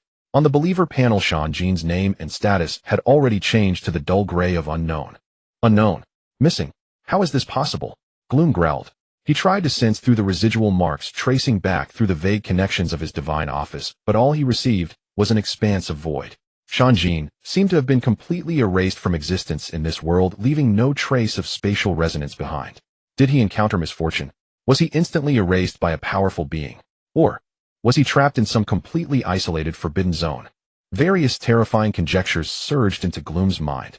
He had confidence in his goblin son's survival abilities. He had ventured into countless worlds and always managed to return. Especially that skill, narrow escape. Even if he couldn't defeat legendary creatures, he should be able to create some commotion while escaping, right? How could the faith link be severed so cleanly? Damn it. My excellent tool. Gloom was both anxious and furious. Losing a third-tier extraordinary dependent was secondary. The key was losing that pair of skillful hands that could bring unexpected fortune and a pair of swift legs that could traverse various places. This was a significant blow to his future expansion and resource collection plans. More importantly, a sense of offended anger burned fiercely within him. To hit a dog, one must look at its owner. Who dared to touch the cub protected by the Devil Muscle Man? Gloom, come forth. Assemble the troops. Gloom roared, his voice echoing through the temple. Soon heavy footsteps and the clattering of metal resounded as a mixed army quickly gathered in the plaza outside the temple. In the front row stood heavily armored warriors wielding massive axes or warhammers, troll goblins. Behind them were the cavalry, centaur goblins, armed with spears. Next were the barbarian goblins, brandishing large wooden clubs. There were also the orc goblins, beast goblins, and more. Each of them was tall and sturdy, muscular, with a fierce battle spirit burning in their eyes. The middle row consisted of the sneak goblins, half-dark elf-clad in light chainmail armed with poison crossbow bolts, as well as the human goblins, who resembled those from Avatar, holding bows. In the back row were a few howling shamans, halfogre sorcerers dressed in ragged robes holding bone staffs, along with several tamed armored giant swamp lizards as mounts. Among them were also dozens of short, little imp goblins, and over 100 eye goblins with bulging eyes. This army was well equipped and imposing, a mix of various bloodlines and professions, clearly having been tempered by numerous battles, serving as one of Gloom's core forces. Leading this army was a goblin king with dark red skin, remarkably tall, and sporting a pair of curved demonic horns atop his head. He appeared to be a hybrid of demon and goblin. The goblin king knelt on one knee and spoke in a deep voice, "My god, Gloom.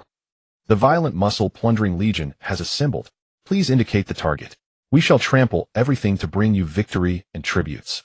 As the first plundering legion under Gloom, they had experienced countless invasion wars, each one eager for destruction and plunder. Gloom, clad only in his red underpants, strode out of the temple, his bare muscles reflecting the power's sheen under the divine light. He surveyed his mighty army, the desire for destruction and plunder surging within him. He was almost ready to wave his hand, commanding the troops to tear through space and find that bastard who dared to touch his son and crush him. However, his hand froze halfway. Target. Where's the target? The last known location of shining gold. Who is the enemy? A deity? A powerful wild beast? Or some kind of deadly trap? He knew nothing about any of this. He had no specific coordinates, no one to take revenge on. In the vast emptiness, countless planes and worlds, where should he search? He couldn't just strike from one end of the void to the other, could he? If he had such power, why bother with a sun? He could simply unify all realms. A deep sense of powerlessness mixed with anger caused Gloom's facial muscles to twitch. Possessing a powerful army, yet having no outlet for his rage, made him feel like he wanted to spit blood. He remained silent for several seconds, gazing down at the countless eyes looking up at him, waiting for orders. The burning battle spirit felt like cold water, dousing his fervor. Finally, Gloom slowly lowered his hand and spoke in a low tone. Disperse the army. Return to your positions and remain alert. The Goblin King was momentarily taken aback, but loyally thumped his chest in salute. As you command, my god. He turned and began to order the army to disperse. Though he did not understand why the great deity hesitated, as a loyal follower, he was not required to think too much. Obedience to orders was enough. Watching the rapidly disbanding army, Gloom irritably raked his green short hair, which was as sharp as needles. He returned to the temple and plopped back on his throne, which groaned under the strain. It couldn't end like this. If brute force wouldn't work, then he would try other means. As his thoughts returned to the real world, a skinny man named Zhang Chung sprang out of bed. This man, known as Zhang Chung, was the human embodiment of the legendary demigod Muscle Devil. Despite his imposing appearance in the divine realm, he was a frail and weakling in reality. Had it not been for the divine power washing and enhancing his physical form upon ascending to demigod status, he would have likely trembled half the day just getting out of bed. However, in reality, he only bore a significant enhancement to his physical body, while his extraordinary power was difficult to manifest. This was partly because demigods in the main world inherently displayed little extraordinary power, and partly due to the formidable seals present in the main world. In the 300 years following the onset of the divine era, as more and more deities rose to power, Blue Star began to endure unprecedented pressure. Some powerful extraordinary beings or deities destroyed cities and lands in a single battle, causing countless casualties. To maintain the stability of Blue Star and prevent high-intensity extraordinary conflicts from directly destroying the foundations of civilization, ancient powerful deities united to impose world-class law seals. This significantly suppressed the activity of extraordinary energy in the environment of the main world, resulting in extremely low concentrations. The difficulty of casting spells for mages, sorcerers, and elementalists increased geometrically, and their effectiveness sharply declined. High-level spells could hardly be cast independently, with poor power and endurance in prolonged battles. This forced the magic masters to seek ways to leave Blue Star and travel to other worlds for cultivation. The divine power of the deity was similarly suppressed, with the effects of various divine arts significantly diminished.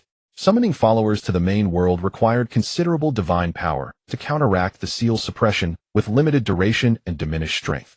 Only certain rule gods fared somewhat better, as there were commonalities among the same rules across the myriad realms. The rules comprehended within their divine domains could slightly pry into some of the main world's rules. Of course, the effectiveness under the seal was extremely limited. After getting out of bed, Zhang Chung quickly dashed to the corner computer desk and powered on the holographic computer. He entered the Godlord forum, accessible only to deities, quickly locating the Task Reward section to edit a post. Title: High Reward. Searching for my missing precious goblin follower.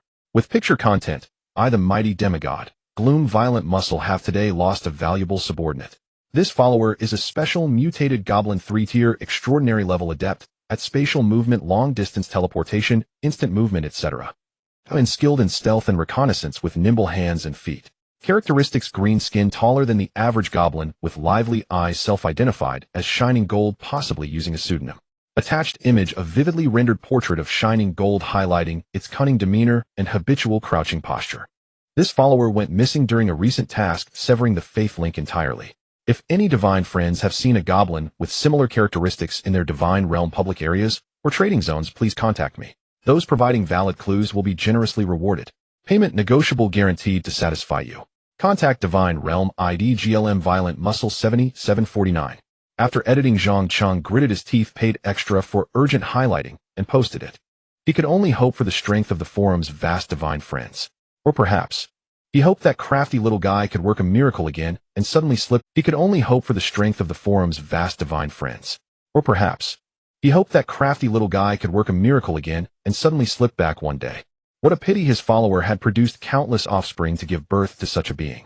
Now it had inexplicably, having just dealt with the flash gold incident, Lynn, in returning to reality, habitually opened his smart wristband entering the Divine Lord Forum to browse information, preparing to relax his tense nerves.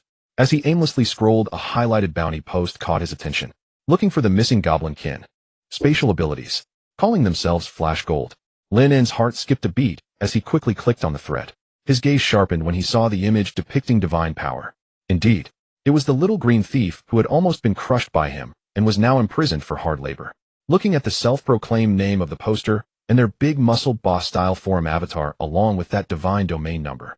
Gloom the Muscle God. God of Muscle and Plunder. Lynn whispered this title. Clearly a name associated with violence and plunder was not to be trifled with. It was likely a war maniac. No wonder that Wandering Goblin had such a style. Oh, it turned out they served this rather peculiar divine lord. TSK. Such individuals are not easy to deal with. Their opponent had already advanced to demigod status, and who knows how long they had developed within their divine domain and how many troops they possessed. The gap between divine beings and demigods is vast, and there are similarly great disparities among demigods, especially when comparing the newly promoted demigods with those who are about to advance to weak divine power. Even though there is only one level difference between demigod and weak divine power, the disparity is like heaven and earth. In essence, a demigod is merely a powerful divine being, while even a weak divine power, despite the term weak, is a true deity. The difficulty of advancing to true deity status is high, and the strength gap between the two is significant. Some demigods have languished for years without advancing, yet their power is exceptionally robust, far surpassing that of newly promoted demigods. Thus, one should not underestimate any veteran demigod, even if their core kin are merely small goblins. Well, even if the elder brother is not to be mentioned, we are still goblins. Moreover, whether it is demigods or weak divine power, they are all big shots to him, a lowly divine being. Lynn quickly scanned the bounty details, especially the words generous reward, but felt no stir in his heart. Not to mention that he wasn't lacking in that heavy gold right now. Even if he were, he would never hand over the top-notch treasure he had acquired, let alone the fact that he would expose the location and status of his divine domain. Once he handed it over, whether he could obtain the heavy gold was uncertain, and that so-called god of muscle and plunder invading him would be considered hallelujah. Lynn silently noted the name Gloom the Muscle God and his divine domain prefix GLMO. He clicked on the avatar again and carefully committed it to memory. In the future, when trading on the forum, or if I happen to encounter him in a public area, I must steer clear.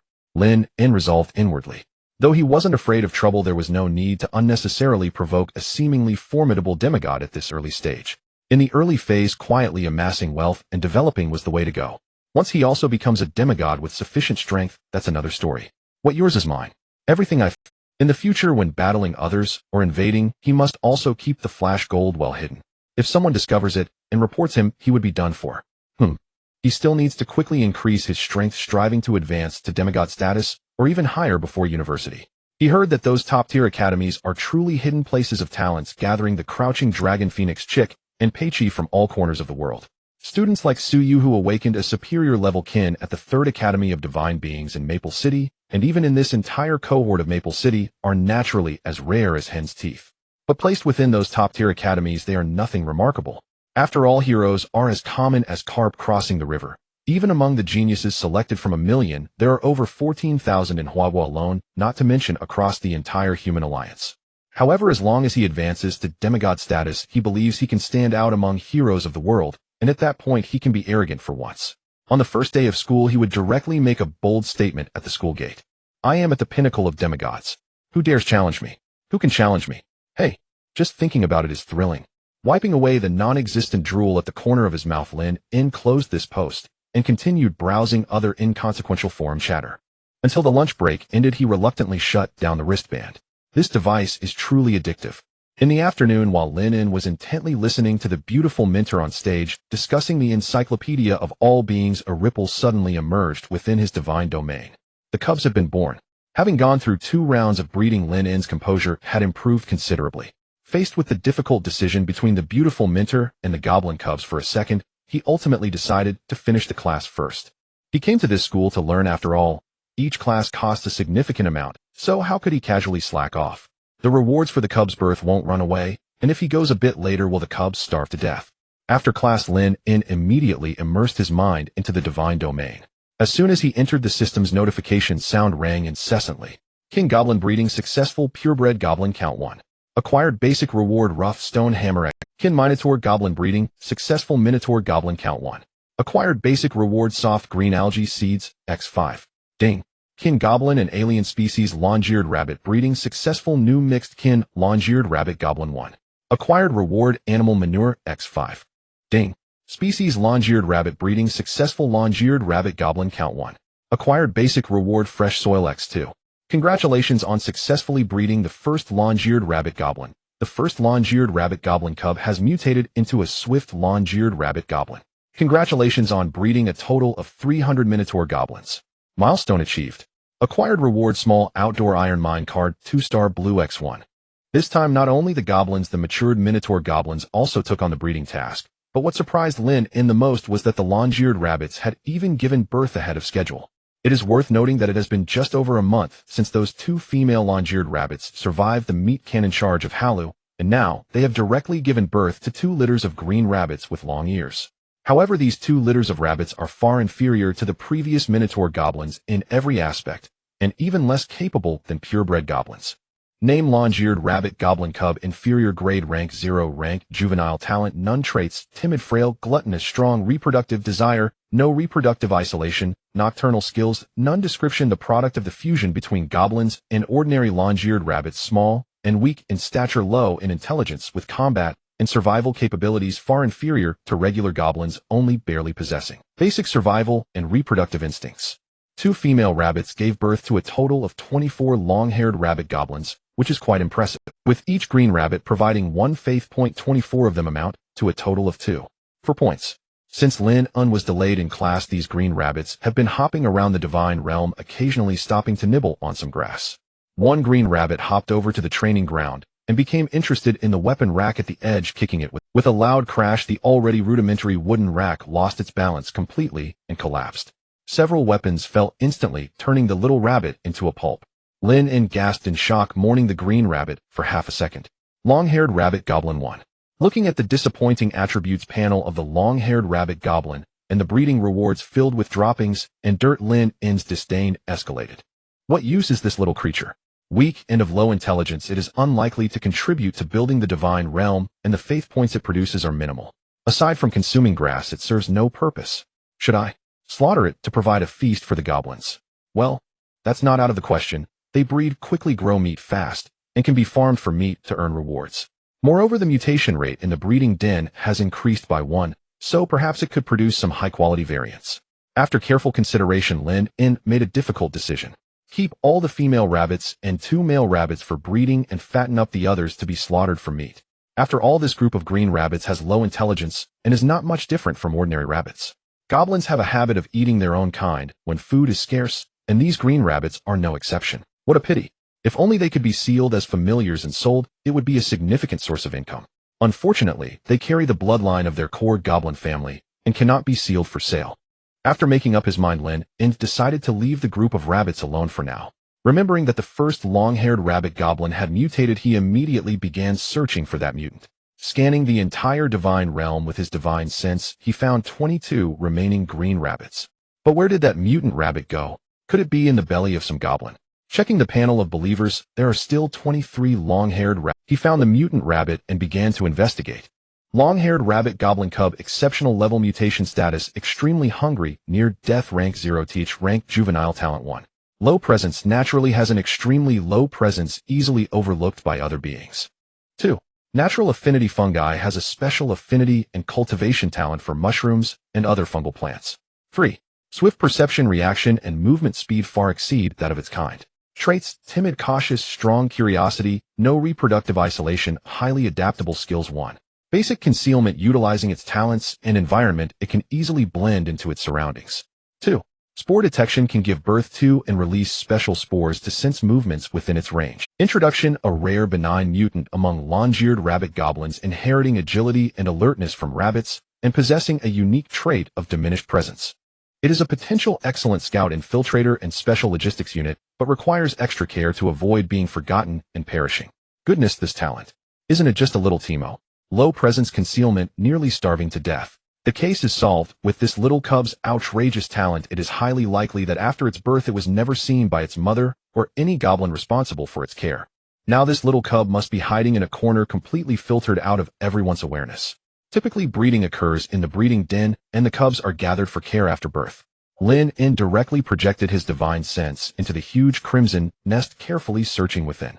The breeding den was warm and humid, filled with a sweet and lifelike aroma.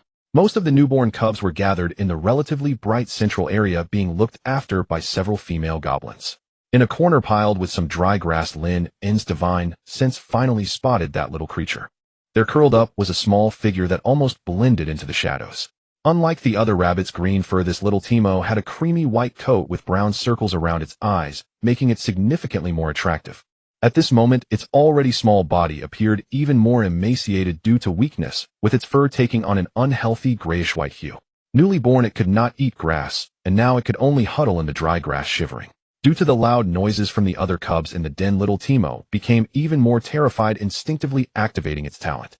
The low presence was passively triggered to the extreme, causing its entire body to take on a semi-transparent quality, as if it might vanish into thin air at any moment. Its eyes were tightly shut, breathing barely detectable, with only the extremely faint rise and fall of its chest indicating that it was still alive.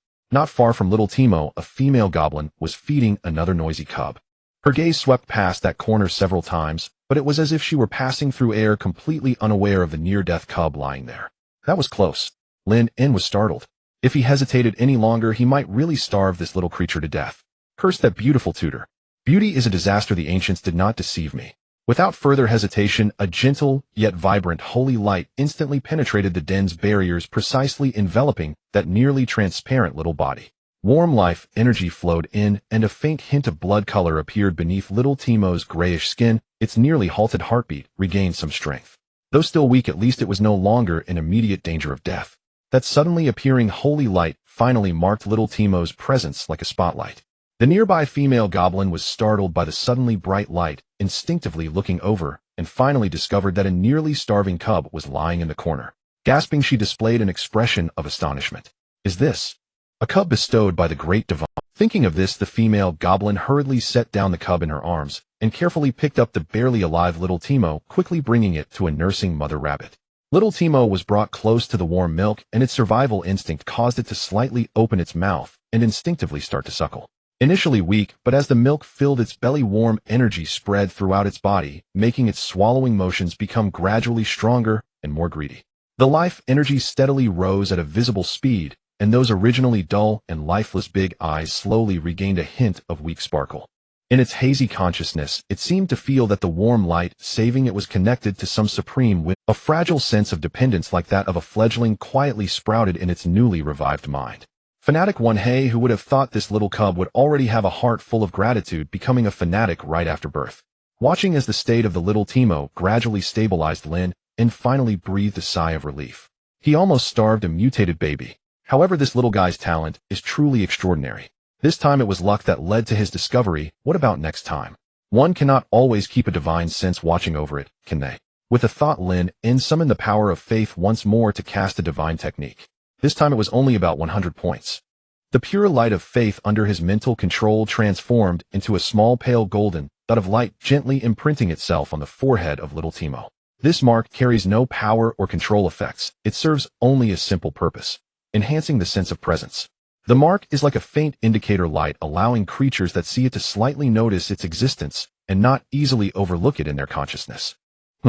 It gives one the feeling of suddenly spotting someone in a crowd with a yellow exclamation mark above their head. After taking care of little Timo, Lynn turned his attention to the other newly born offspring to see if there were any surprises. This time, in addition to 24 long-eared rabbit goblins, there are also 66 pure-blood goblins.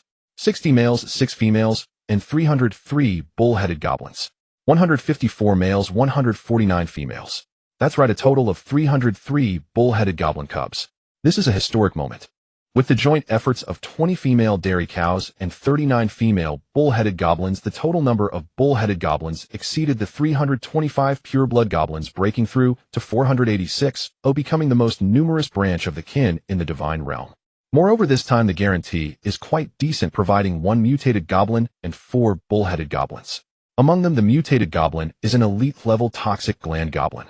Toxic gland goblin elite-level talent: venom generation. Saliva or sweat glands can secrete weak neurotoxins or corrosive liquids. Venom resistance.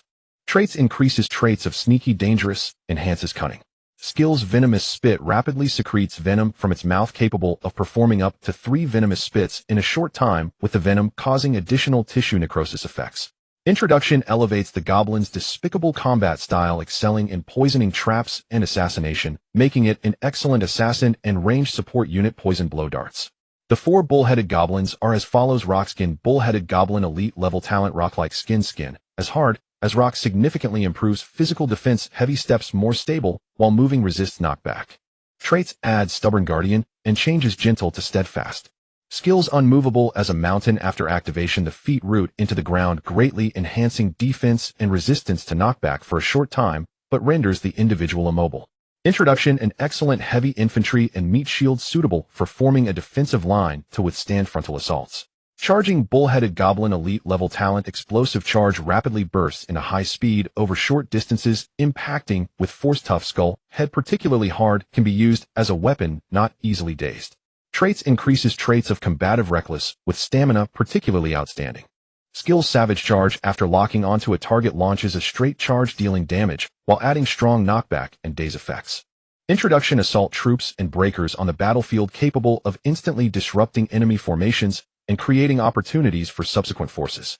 Fervent bull-headed goblin elite level talent: blood boiling. When injured or angry, body temperature rises sharply, increasing attack power and speed, reducing pain sensitivity.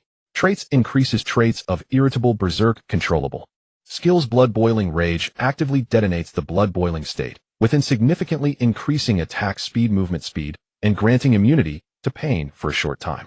After the effect ends, it will fall into a brief state of weakness. All attributes decrease. Introduction: a berserker who grows stronger with battle. After being injured, they become even more dangerous, suitable as a vanguard or combat core. Thunder bull-headed goblin exceptional level talent: lightning accumulation. Weak static electricity generated between fur when excited or running. Thunderous roar issues a thunder-like roar with a small chance to intimidate enemies or disrupt magic. Traits: increases traits of irritable, swift, with part of stamina converted into explosiveness. Skills: lightning arrow concentrates thunder to form a bolt of lightning, dealing lightning damage to a single target and causing paralysis effects. Introduction: cattle are often associated with thunder myths. This mutated form accumulates unstable electric energy within, is a potential lightning shaman, and its roar is more intimidating. 1 exceptional and 4 elite, not much of a surprise. The foundation of their kin is still a bit too thin. Mutations do not yield overly powerful existences. Fortunately, the thunder bull-headed goblin is quite decent. The power of thunder is significantly stronger than other elements, and comes with a paralysis effect. It might be able to communicate with Mogrold, perhaps inspiring Mogro's thunder elemental power. That toxic land goblin is also a pseudo-superior species, capable of performing a thick phlegm spit. A thick phlegm spit can cause toxin damage, but the psychological impact feels greater. How far can one spit? At most 2 or 3 meters. I could get it a blow dart, and by then directly attach the poison to the dart. The effect might be even better. TSK. If this skill were on little Timo, that would be amazing. It would truly become Timo's signature move. At this moment, the toxic gland goblin cub is also not having a good time, receiving treatment similar to that of little Timo. Little Timo was inadvertently overlooked while it was outright despised. After birth, the female goblins promptly fed all the cubs. When it was time to feed the toxic gland goblin, an unexpected incident occurred. This little brat had a mouthful of thick phlegm, and when it saw a green bun approaching, it awoo and bit down. This caused a commotion. The feeding female goblin let out a loud AO and jumped high, pulling it away, while the bun had already been corroded into a pitiful state by the venom. After this, no one dared to personally feed this little brat anymore. After waiting a long time, seeing the cries of the cub growing weaker, a female goblin finally managed to get some milk to feed it, barely maintaining its life. In contrast, the treatment of those 4 mutated bull-headed goblins was much better. The motherly love of the female bull-headed goblins is significantly stronger than that of the pure-blood goblins, though all the cubs received good care and were not raised together like the pure-blood goblins. Even the thunder bull-headed goblin crackling with static electricity was well taken care of by a bull-headed goblin that danced the popping dance. After dealing with the newly emerged mutated kin Lynn, began to organize the fertility rewards from this event. The rewards from the long-haired rabbit goblins were mostly made up of materials such as dirt, manure, and rotten wood, which were directly discarded in a barren land to be used as fertilizer. The rewards from the pureblood goblins and the bull-headed goblins primarily consisted of various food materials, seeds, and basic equipment. While breeding, the bull-headed goblins Lynn also acquired a blueprint for a hunting lodge, 1-star white. Meat acquisition efficiency 20. This item is as basic as the rudimentary logging lodge blueprint. The only highlight was the small open-air iron mine card, 2 stars blue. This card can directly add an iron mine to the divine realm, and due to its blue card status, the mineral capacity and/or quality are significantly enhanced. Once the supporting facilities are arranged, he could forge equipment parts by himself. For now, it wasn't particularly useful. Even if loaded, it would only extract raw materials that wouldn't sell for much and would take up storage. After a brief contemplation, Lynn decided to delay loading it. The ironware in the divine realm primarily came from system rewards, which was sufficient for the time being.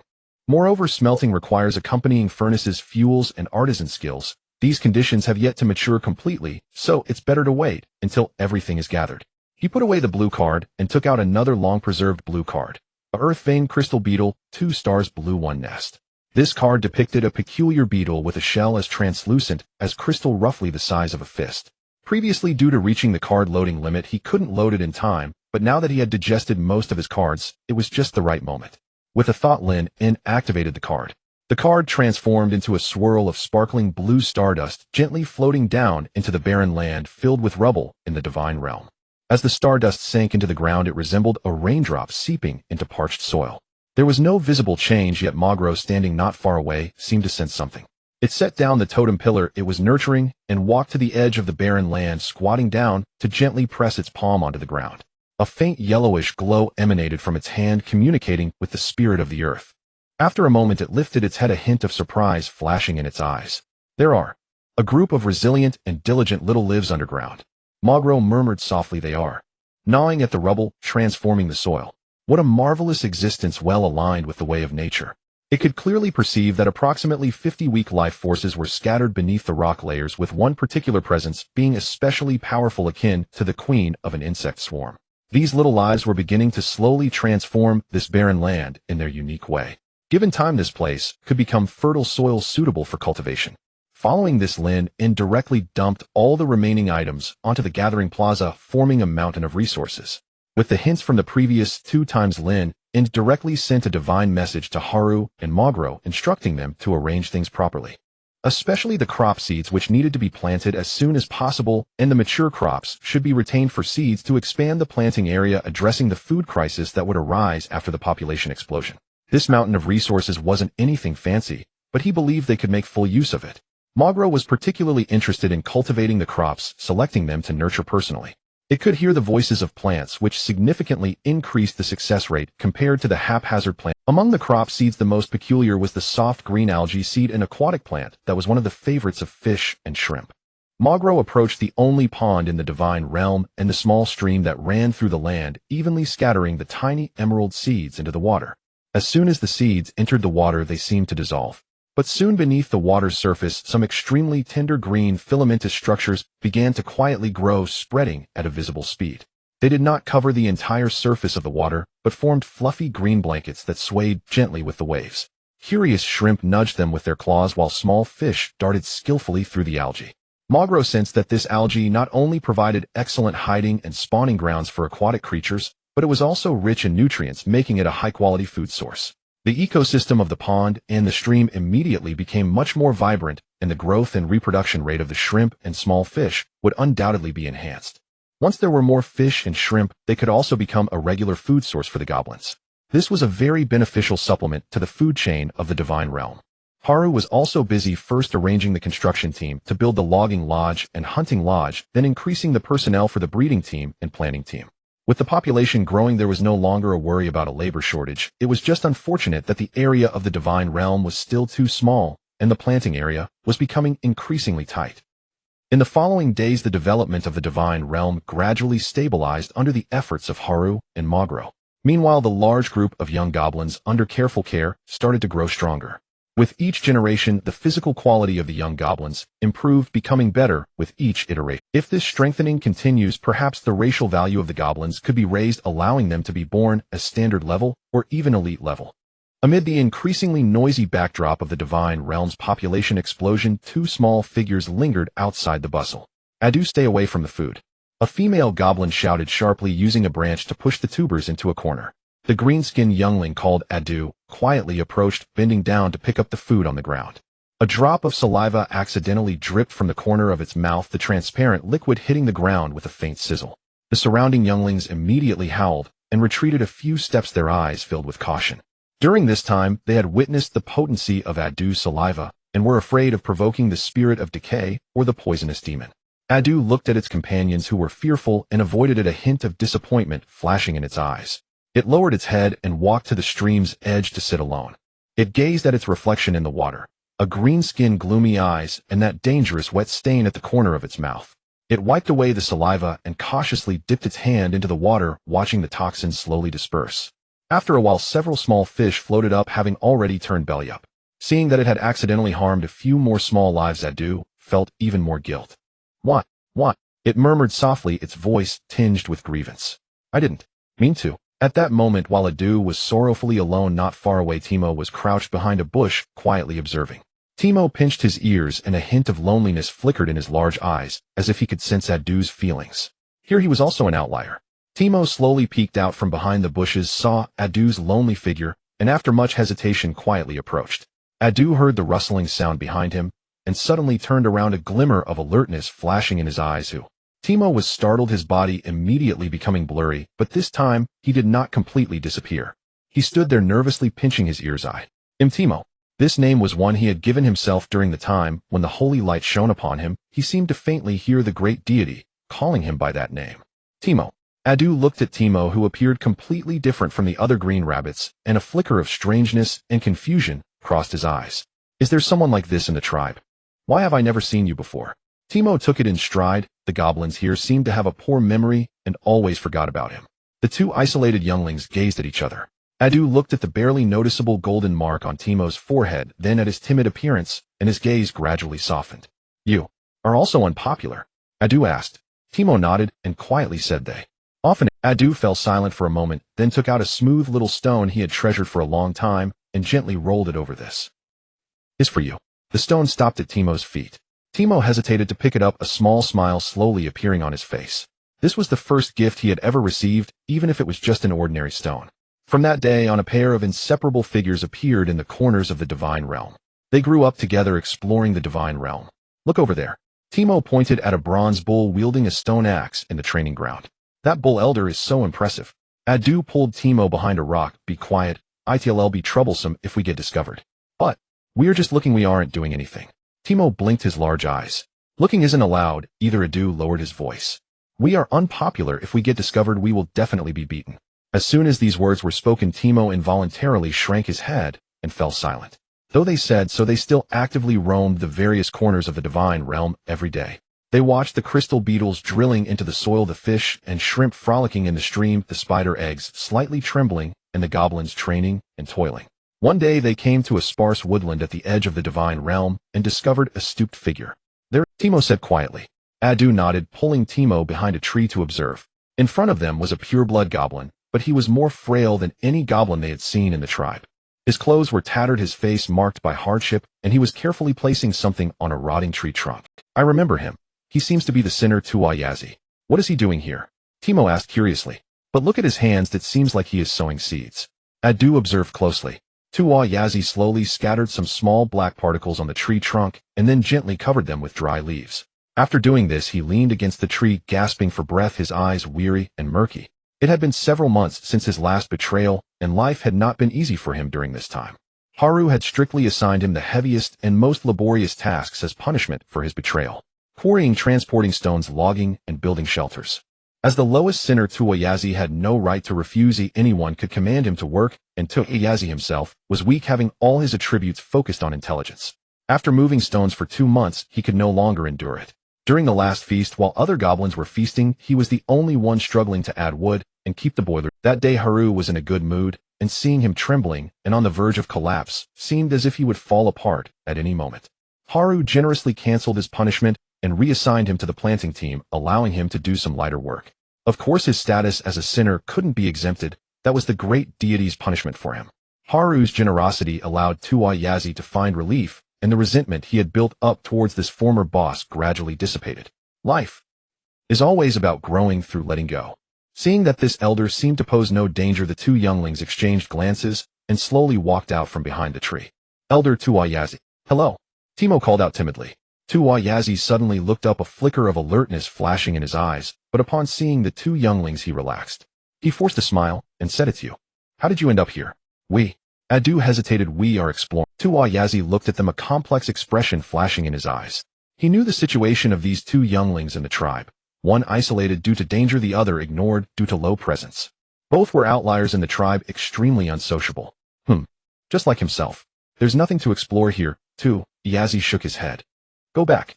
But the two younglings did not leave. Timo looked at the black particles scattered by Tuwayazi, curiously asking, "What is this?" "Mushroom spores." Tuwayazi sighed. "I'm trying to grow mushrooms. If it succeeds, maybe it can improve our—" He spoke very plainly, but both Adu and Timo could hear the bitterness in his words. As a sinner, Tuwayazi held the lowest status in the entire tribe. Every meal, he could only wait for the other goblins to finish eating before he would go up to clean up the leftovers, scraping the bottom of the pot for some scraps. With the goblins' appetites, the remaining scraps were hardly sufficient, so he thought of growing some private goods. By chance, he was assigned to the planting team, which gave him the opportunity to access seeds, so he secretly hid some easy tagro and tasty mushroom seeds. "Can we help?" Timo asked quietly. He had developed an interest in growing mushrooms and felt sympathy for Tuwayazi's plight, wanting to lend a hand. Adu felt the same. Seeing Tuwayazi was like seeing his own future.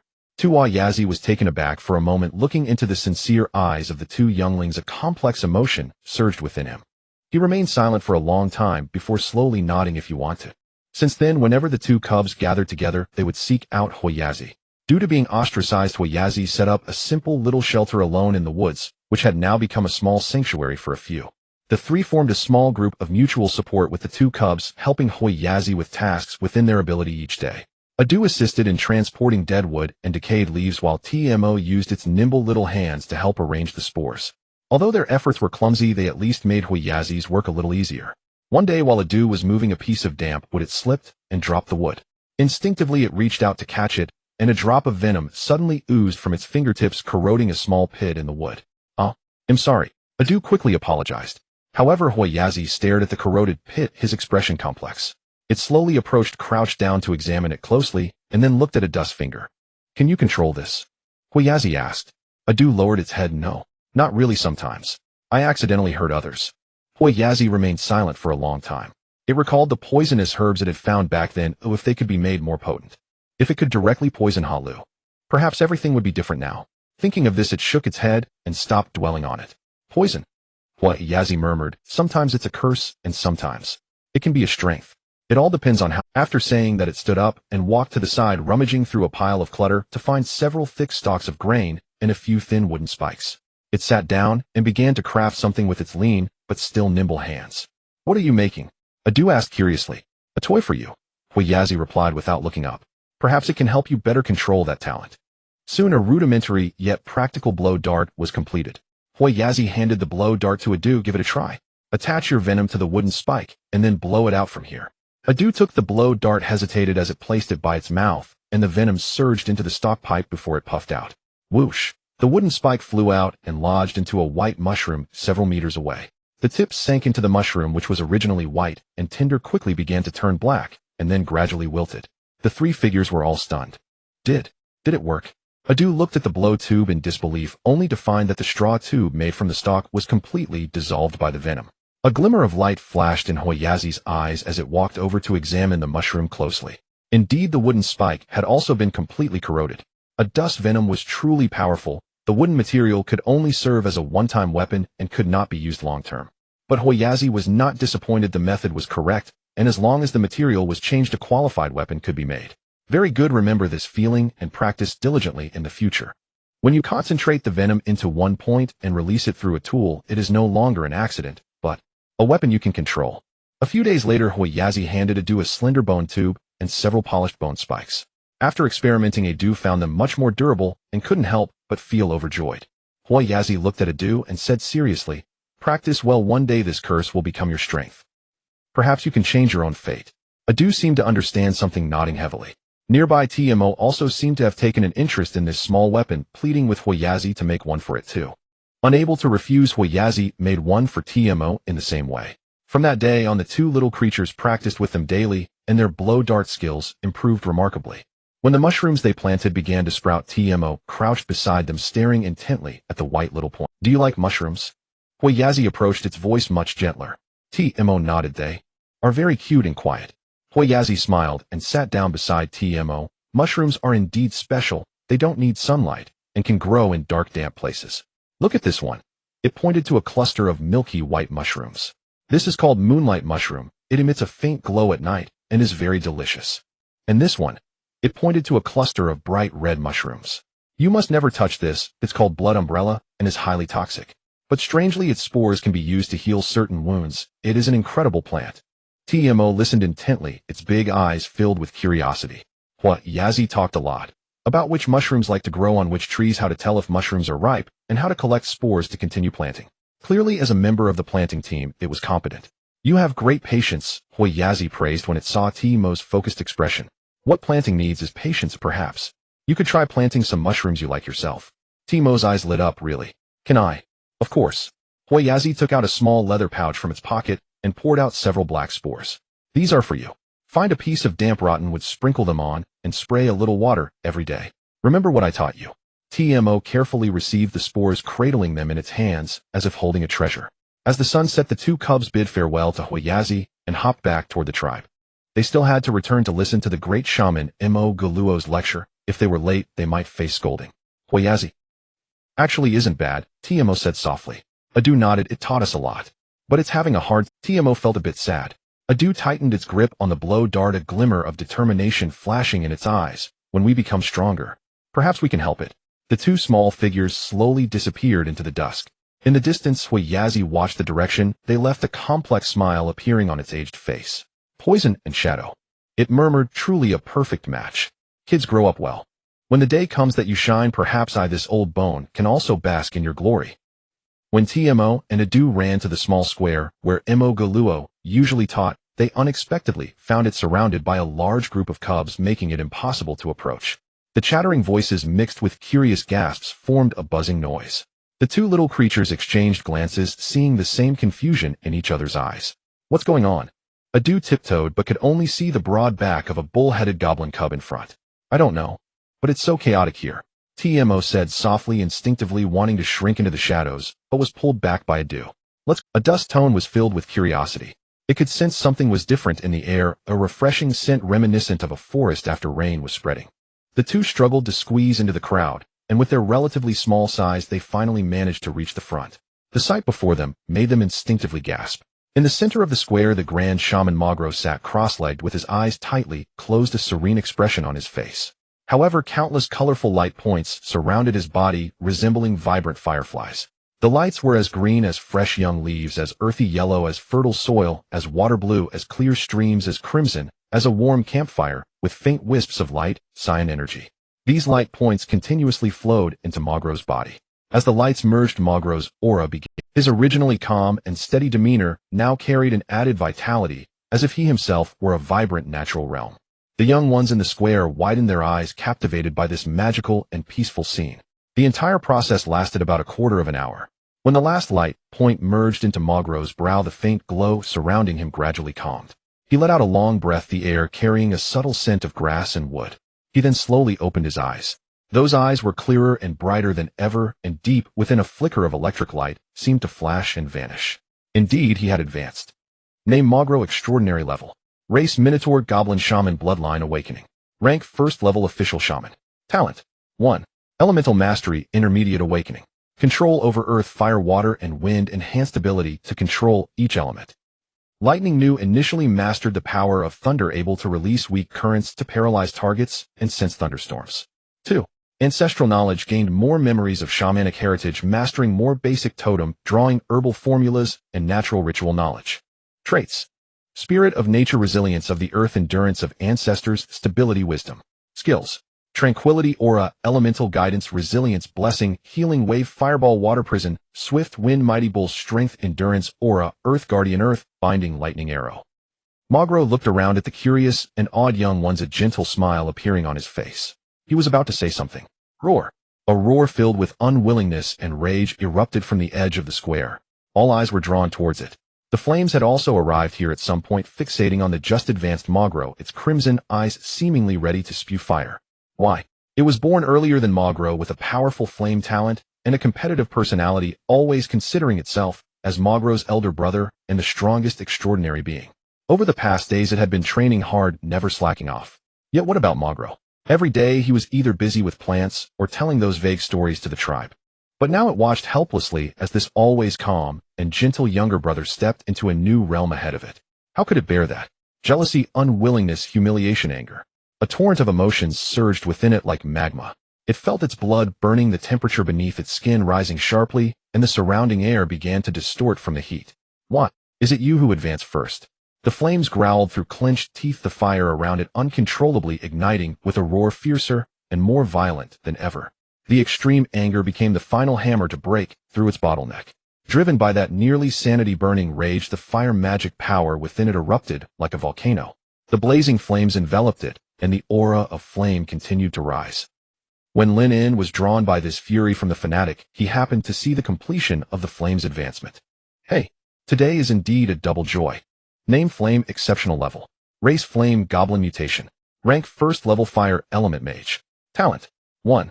Fire affinity, enhanced, immune to ordinary flames, high resistance to flames, enhanced power and control over fire spells. 2. Fury resonance, new, the more agitated the emotions, the stronger the activation and explosive power of fire magic, but excessive anger may affect control. Traits: Berserk, new, pride. Skills: 1. Fireball enhanced, can launch larger and hotter fireballs, explosion power increased. 2.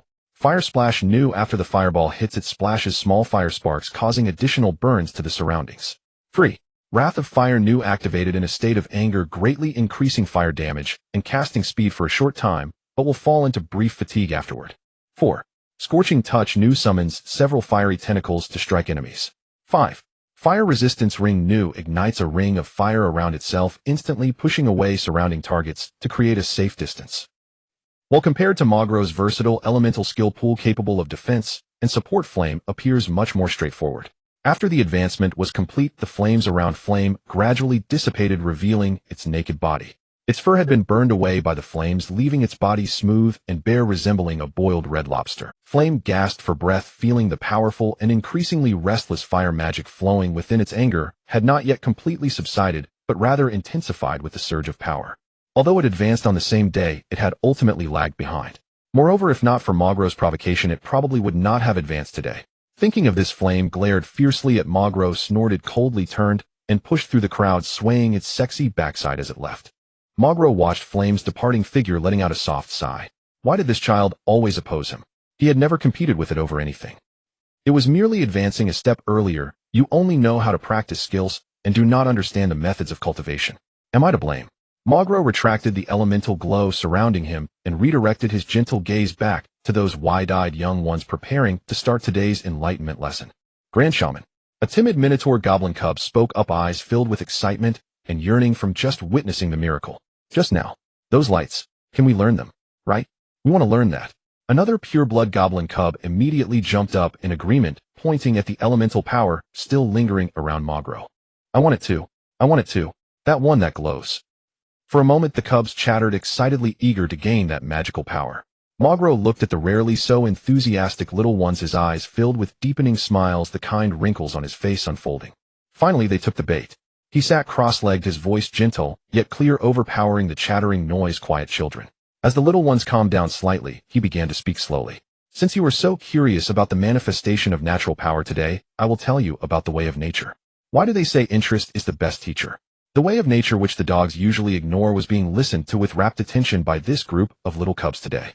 What Mother Earth's breath, the song of flowing water, the call of flora and fauna. These vague concepts were hard to understand and impossible to master.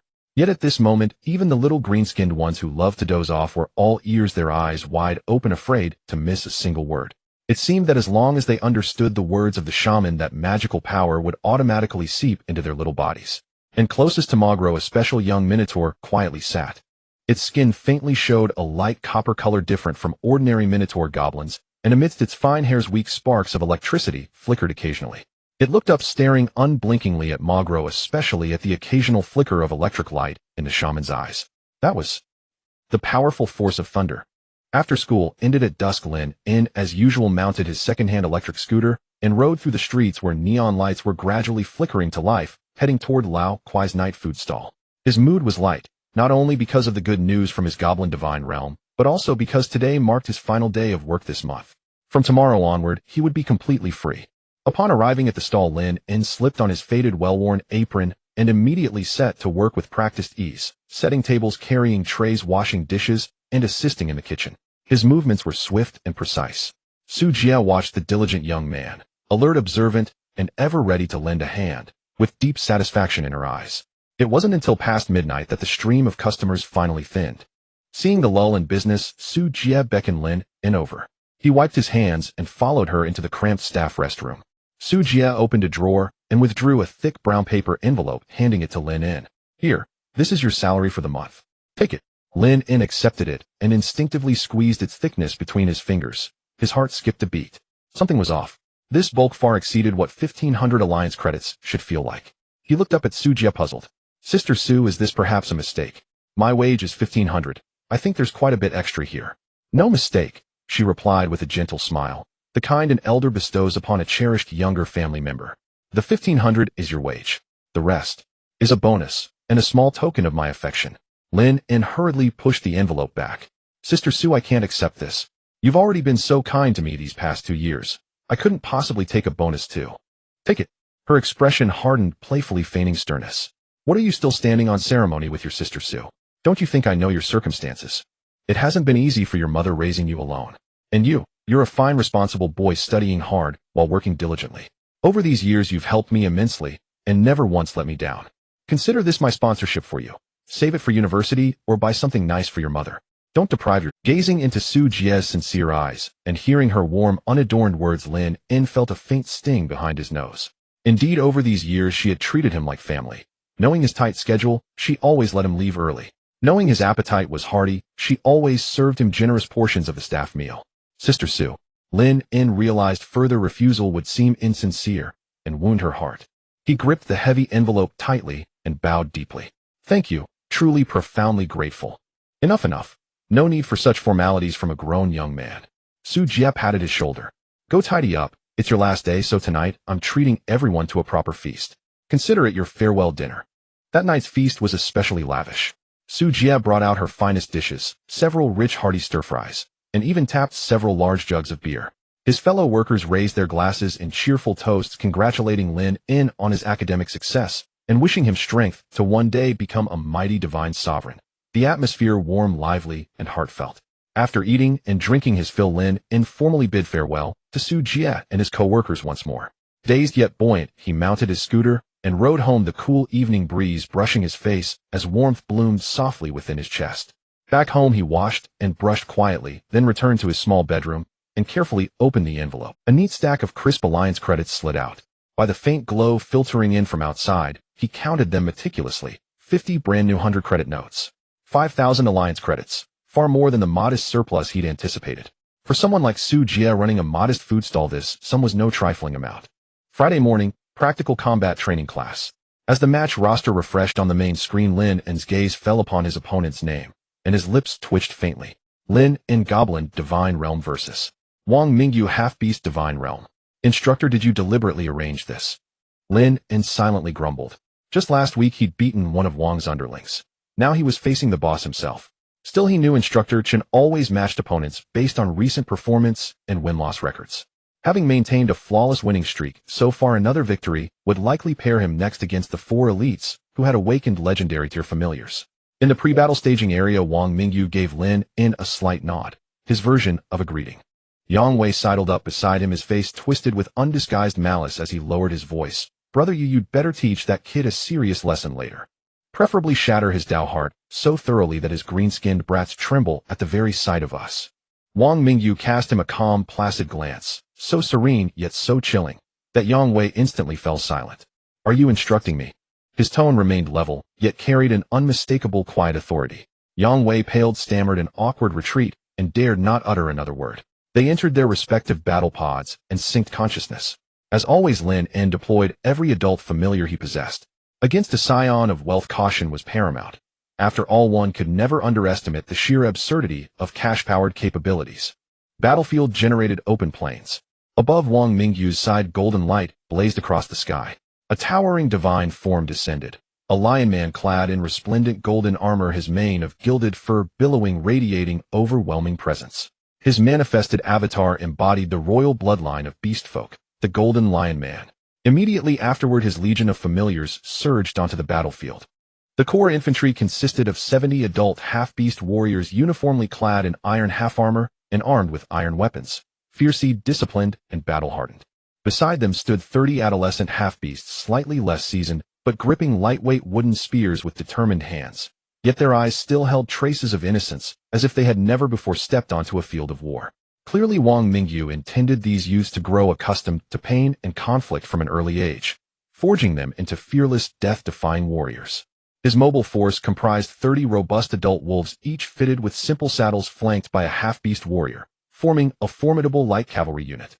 His ranged contingent consisted of 50 lizard-men archers, their skin a deep emerald hue, longbows drawn, forked tongues flicking as they stared unblinkingly at the opposing goblin ranks.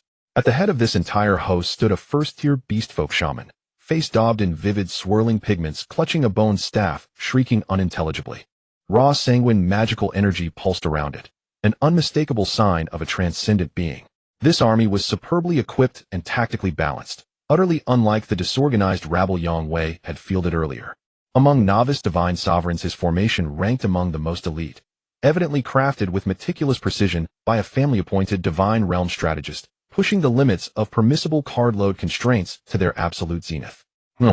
Overall, Wang Mingyu's style appeared less academic and more distinctly martial. After all, sustaining so many carnivorous familiars demanded immense resources. How much livestock could his divine realm's limited arable land possibly support? Though unsuited for large-scale conquests in the early stages, such forces could venture into public resource zones to farm the wild, or more boldly still forego the newcomer protection period entirely and enter the myriad-raced battlefield to engage in true interspecies warfare. Lynn gazed at the army that Wang Mingyu had nearly formed, secretly astonished. Was this fellow planning to build an army without establishing a territory? It is known that a golden principle circulates among the new gods. First build, then expand the army. First digest, then absorb. In the early stages, due to card loading restrictions, most people would focus on the foundational construction of their divine domain rather than recklessly introducing new clans. After all, there is a newbie protection period. If one does not establish a solid foundation early on, any unforeseen events later can easily lead to collapse.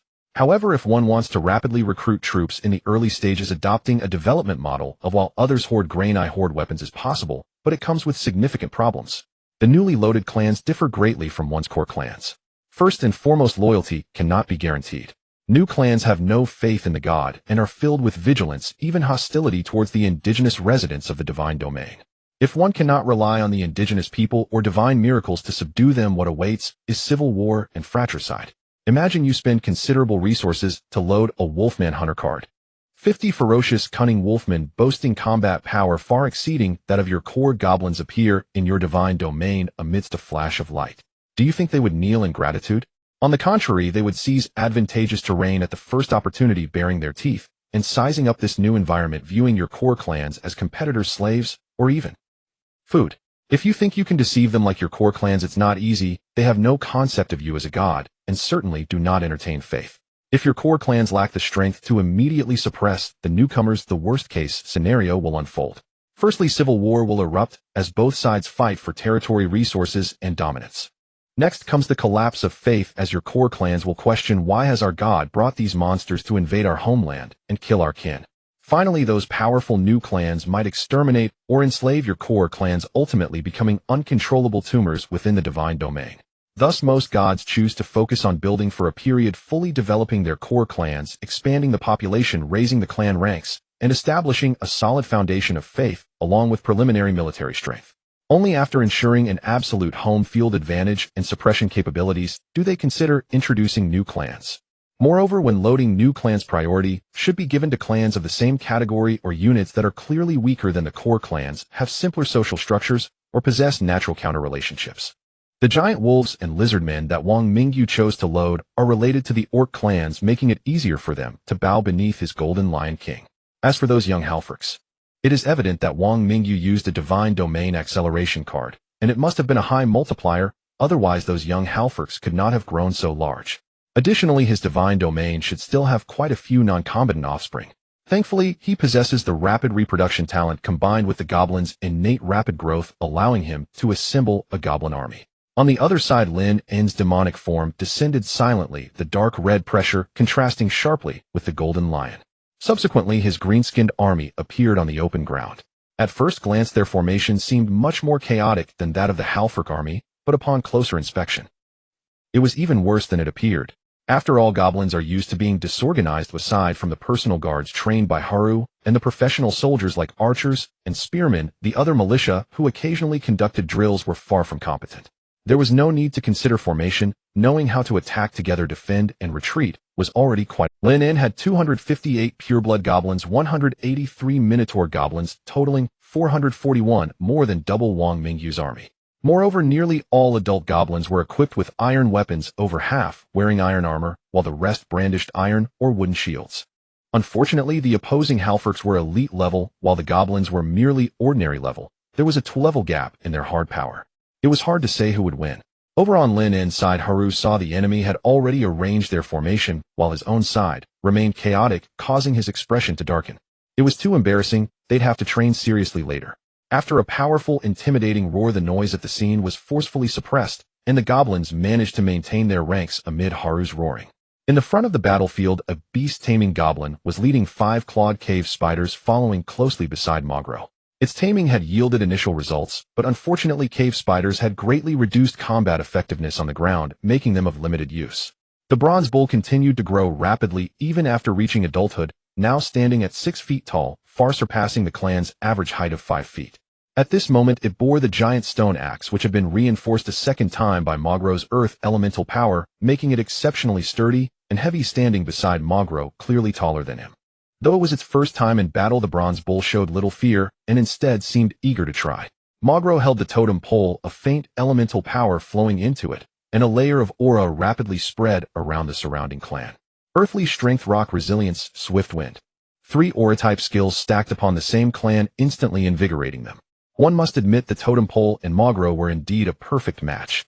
Like a skill amplifier, it transformed his original single-target enhancement ability into a sustained aura ability, greatly enhancing its effectiveness. This power also spread to the fierce flames standing at the forefront, who coldly snorted, unwilling to rely on second brother's power, yet unable to rid itself of the enhancement. Surrounded by flames, the fierce flame prepared to vent its frustrations on the enemy troops across the battlefield, its gaze fixed intently on the revolting green-skinned foes. Haru stood at the forefront, clad in iron armor, wielding a great sword with short dragon horns atop, its head signifying its uniqueness. Now it possessed extraordinary power and could wield fire. Regrettably, the iron sword and armor could not withstand the prolonged scorching of the flames within, preventing it from unleashing its full might. As both clans finished forming their ranks, a tense atmosphere filled the plain. Wang Mingyu's halforc warriors let out low battle roars, the wolf beasts under the wild wolf cavalry nervously scratching at the ground, while the lizard archers had already strung their arrows. Once the great god gave the command, they were ready to tear the enemy apart at any moment. On Lynn's side, the goblins were much noisier, but with the trait of overcoming the few, with the many, the little green skins were filled with courage. So much meat. A goblin stared at the strong halforcs and giant wolves across the field, gulping, but was quickly whacked on the head by a companion. "Shut up. You drooled on my foot. Those guys look tough to deal with. What are you afraid of? We have Boss Haru. We have the great shaman. And that fire-breathing guy. Right? We have the numbers. We can bite them to death." Seeing morale rising, Haru issued a thunderous, intimidating roar for our god. "Tear them apart."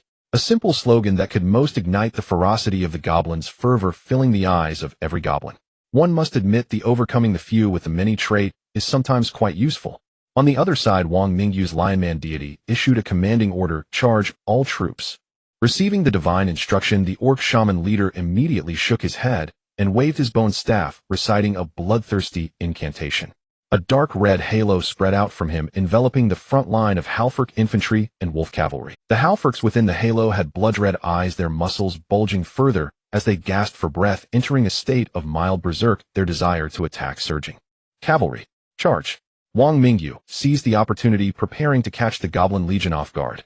30 Halford wolf cavalry let out a battle cry and urged their wild wolves to leap forward.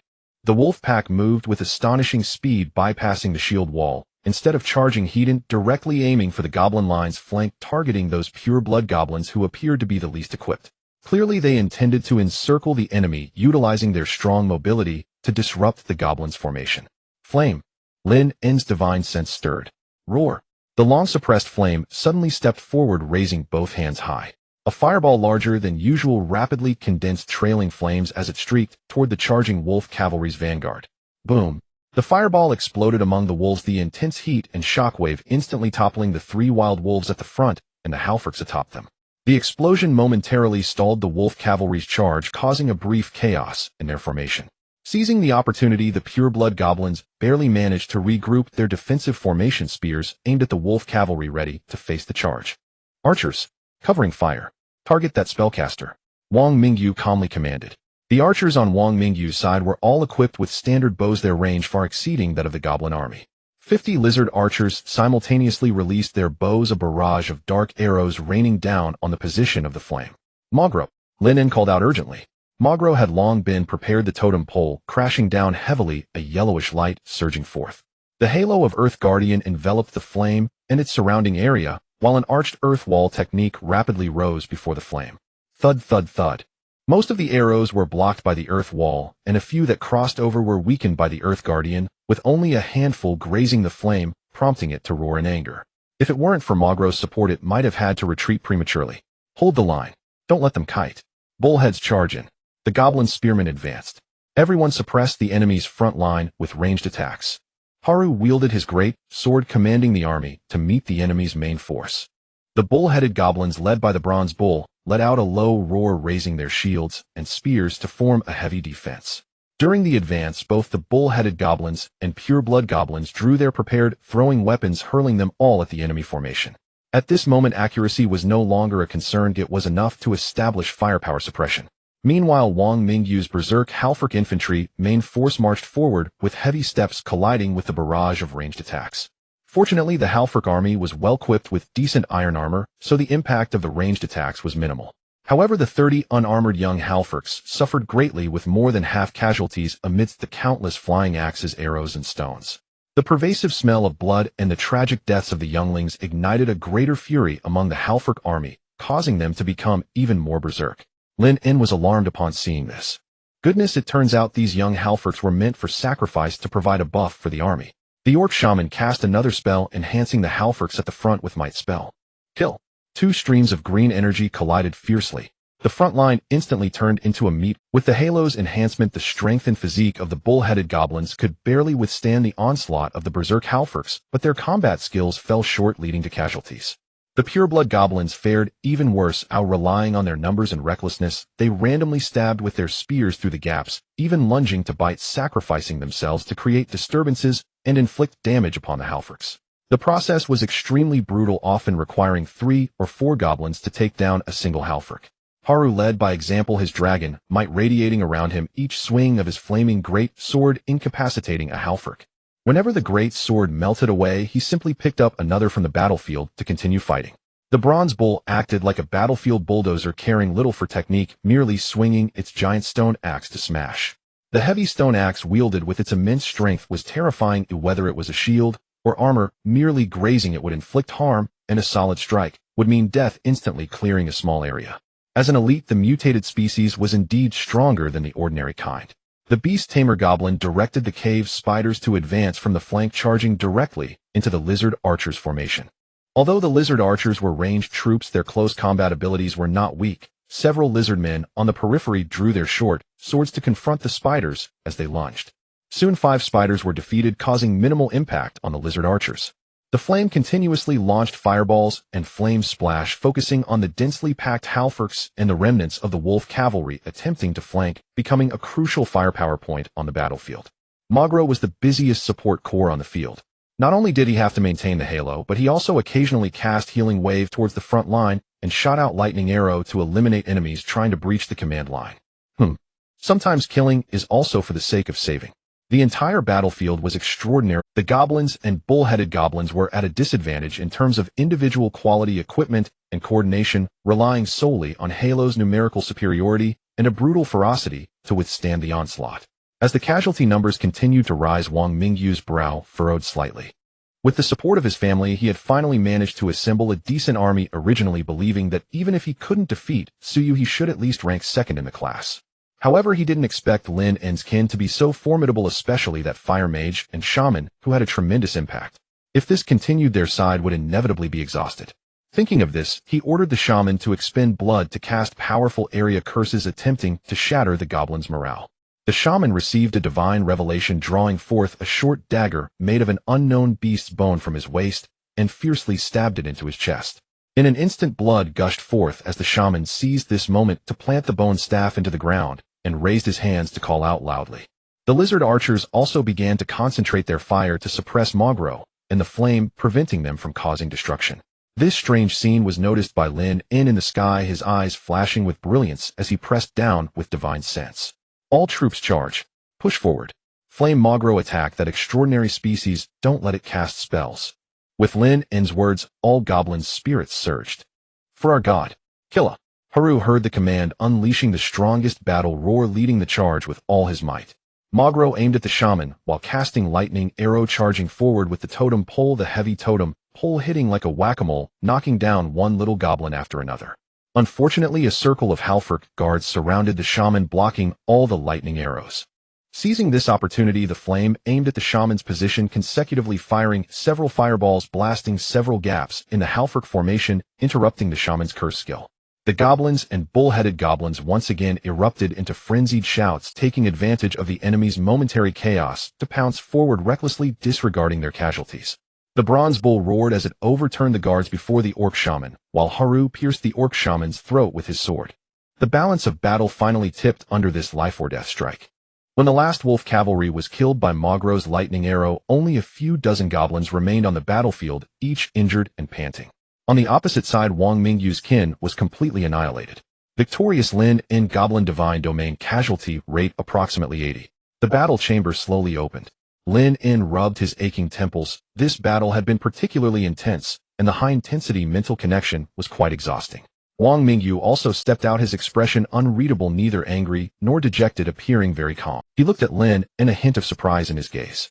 In terms of family background and the potential of his lineage, he was considerably superior to Lin In, yet he had actually lost to him. Is that still the useless goblin? I didn't expect that. Wang Mingyu was the first to speak, his voice calm. Your lineage's resilience, morale, and those special units far exceeded my expectations. He paused, seemingly organizing his words. Given your family circumstances and initial conditions, achieving this is no small feat. You should be able to go further in the future. This evaluation was quite objective, even somewhat appreciative. Thank you, Lin, and nodded, not letting it get to his head. He knew his own circumstances. If it weren't for the support of his golden finger, how could he possess such combat power? He had long been beaten to a pulp. Suddenly, Wang Mingyu spoke up. After graduation, would you be interested in joining my family's exploration team? They primarily focus on exploring new fragment worlds and resource points. At that time, experienced divine lords will be leading the team with excellent treatment and good prospects for development. This is a formal invitation. He made it clear that he recognized Lin In's strength and was ready to recruit him into his family. Lin In was somewhat surprised. After all, he had never heard of Wang Mingyu inviting anyone before. Of course, if Wang Mingyu wanted to invite those outstanding individuals or that extraordinary Suyu, it was unlikely they would agree. Lin In did not hesitate and politely declined. Thank you for the kind offer, but I plan to enter university for further studies and do not intend to join the exploration team for now.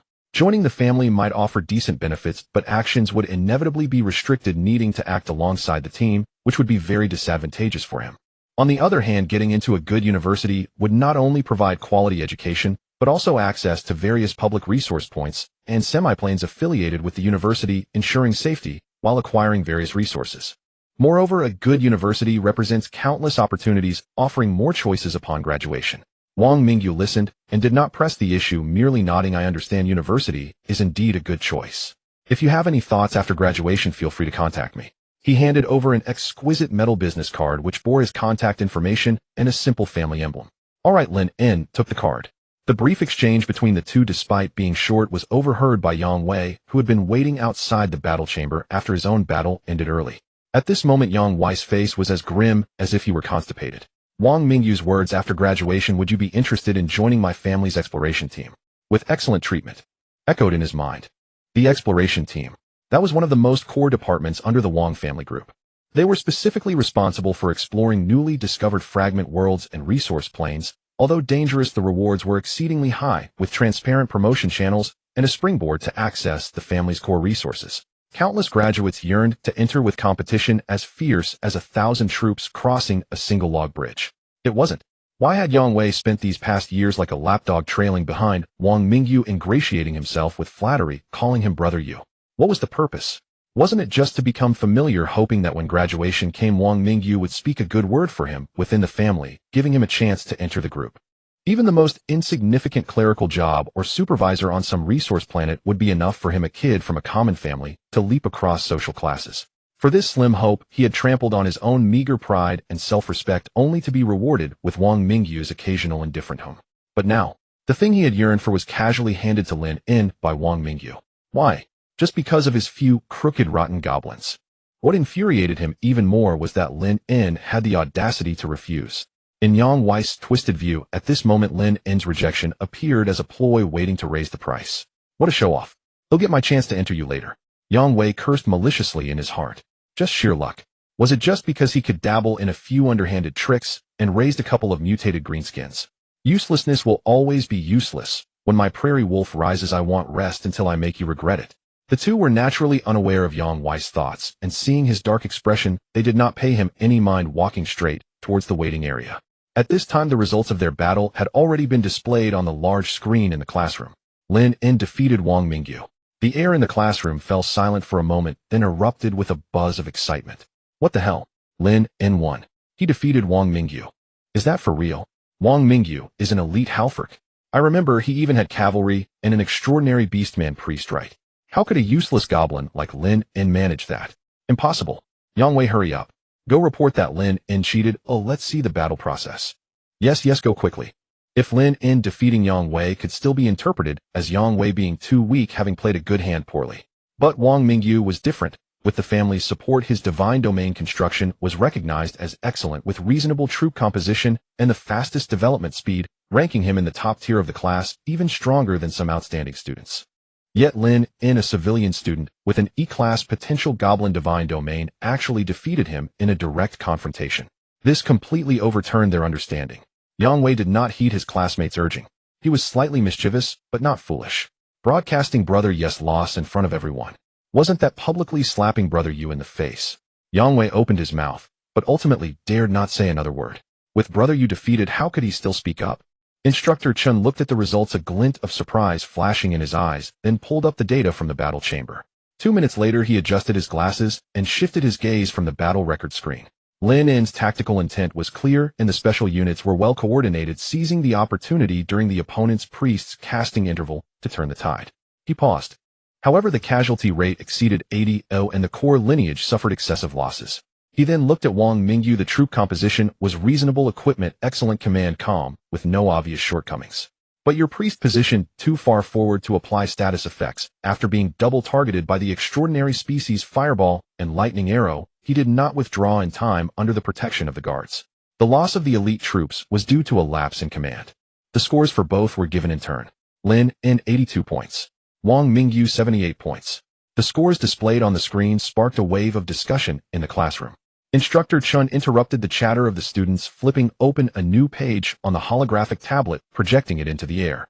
Next Wednesday, the Academy has organized a small exam specifically for our senior class to gauge everyone's abilities. This assessment will no longer be a simple 1v1 battle. The Academy will scan the overall environment of your divine realms, the layout of buildings, and the configurations of your kin, generating a simulated offense and defense battle. Monsters will attack in waves from easy to difficult. The longer you can hold out, the more waves you can repel, and the higher your score will be. He paused for a moment, surveying the entire class. The top 20 scores will receive a qualification to participate in the Academy's Public Resource Area Development Exploration along with corresponding card rewards based on their rankings. As soon as he finished speaking, the atmosphere in the classroom instantly became lively. Public Resource Area? Is that for real? We can explore without paying ourselves. The Academy pays for it. I heard there are many rare resources inside along with various beasts, magical creatures, and humanoid beings, and the danger level is quite significant.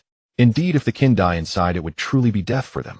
The top 20 also have card rewards. I wonder if there will be purple cards. Listening to the whispers around him, Lynn did not join the discussion. He instinctively turned his face to glance at Wang Mingyu, who was seated diagonally ahead. Wang Mingyu remained calm, his head bowed as he fiddled with his smart wristband, seemingly checking some information, not surprised by the news of the public resource area. So that's how it is. Originally, he thought Wang Mingyu was fully developing militarily because of his family's support and lack of basic resources. But on second thought, that seemed unlikely, especially considering he was still in the beginner protection period where only the same cohort of new students could activate the invasion card to supply him with resources. However, the same cohort of new students were not fools. They wouldn't deplete their own divine realm's development resources just for a bit of alliance currency, especially to act as a blood supply for Wang Mingyu. It seems his true calculation was never to rely on his family to buy an overwhelming advantage. Instead, he aimed at the public resource area, preparing to plunder resources with his powerful kin. Their family must also have quite a few private small dimensions to meet his initial developmental needs. Once the beginner protection period ended and Wang Mingyu advanced to demigod, family resources would directly tilt in his favor. At that time, with the enhancement of cash ability, he would be a completely different entity compared to now. Lynn withdrew his gaze and began to ponder. As for himself, initially he wasn't particularly interested in such mysteries that could cause real casualties. After all, he had his golden finger, and stable development and reproduction were the most important. However, hearing his classmates talk about the various species within the mystery and the card rewards made him somewhat tempted.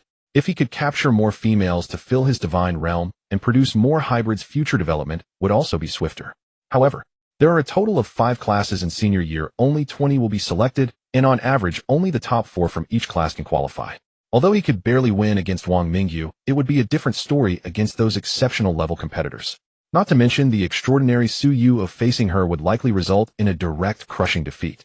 The shadow ability is extremely annoying. Just the 30 shadow panthers that can merge into the shadows would be enough to give him a run for his money, not to mention the full team of extraordinary night hunters.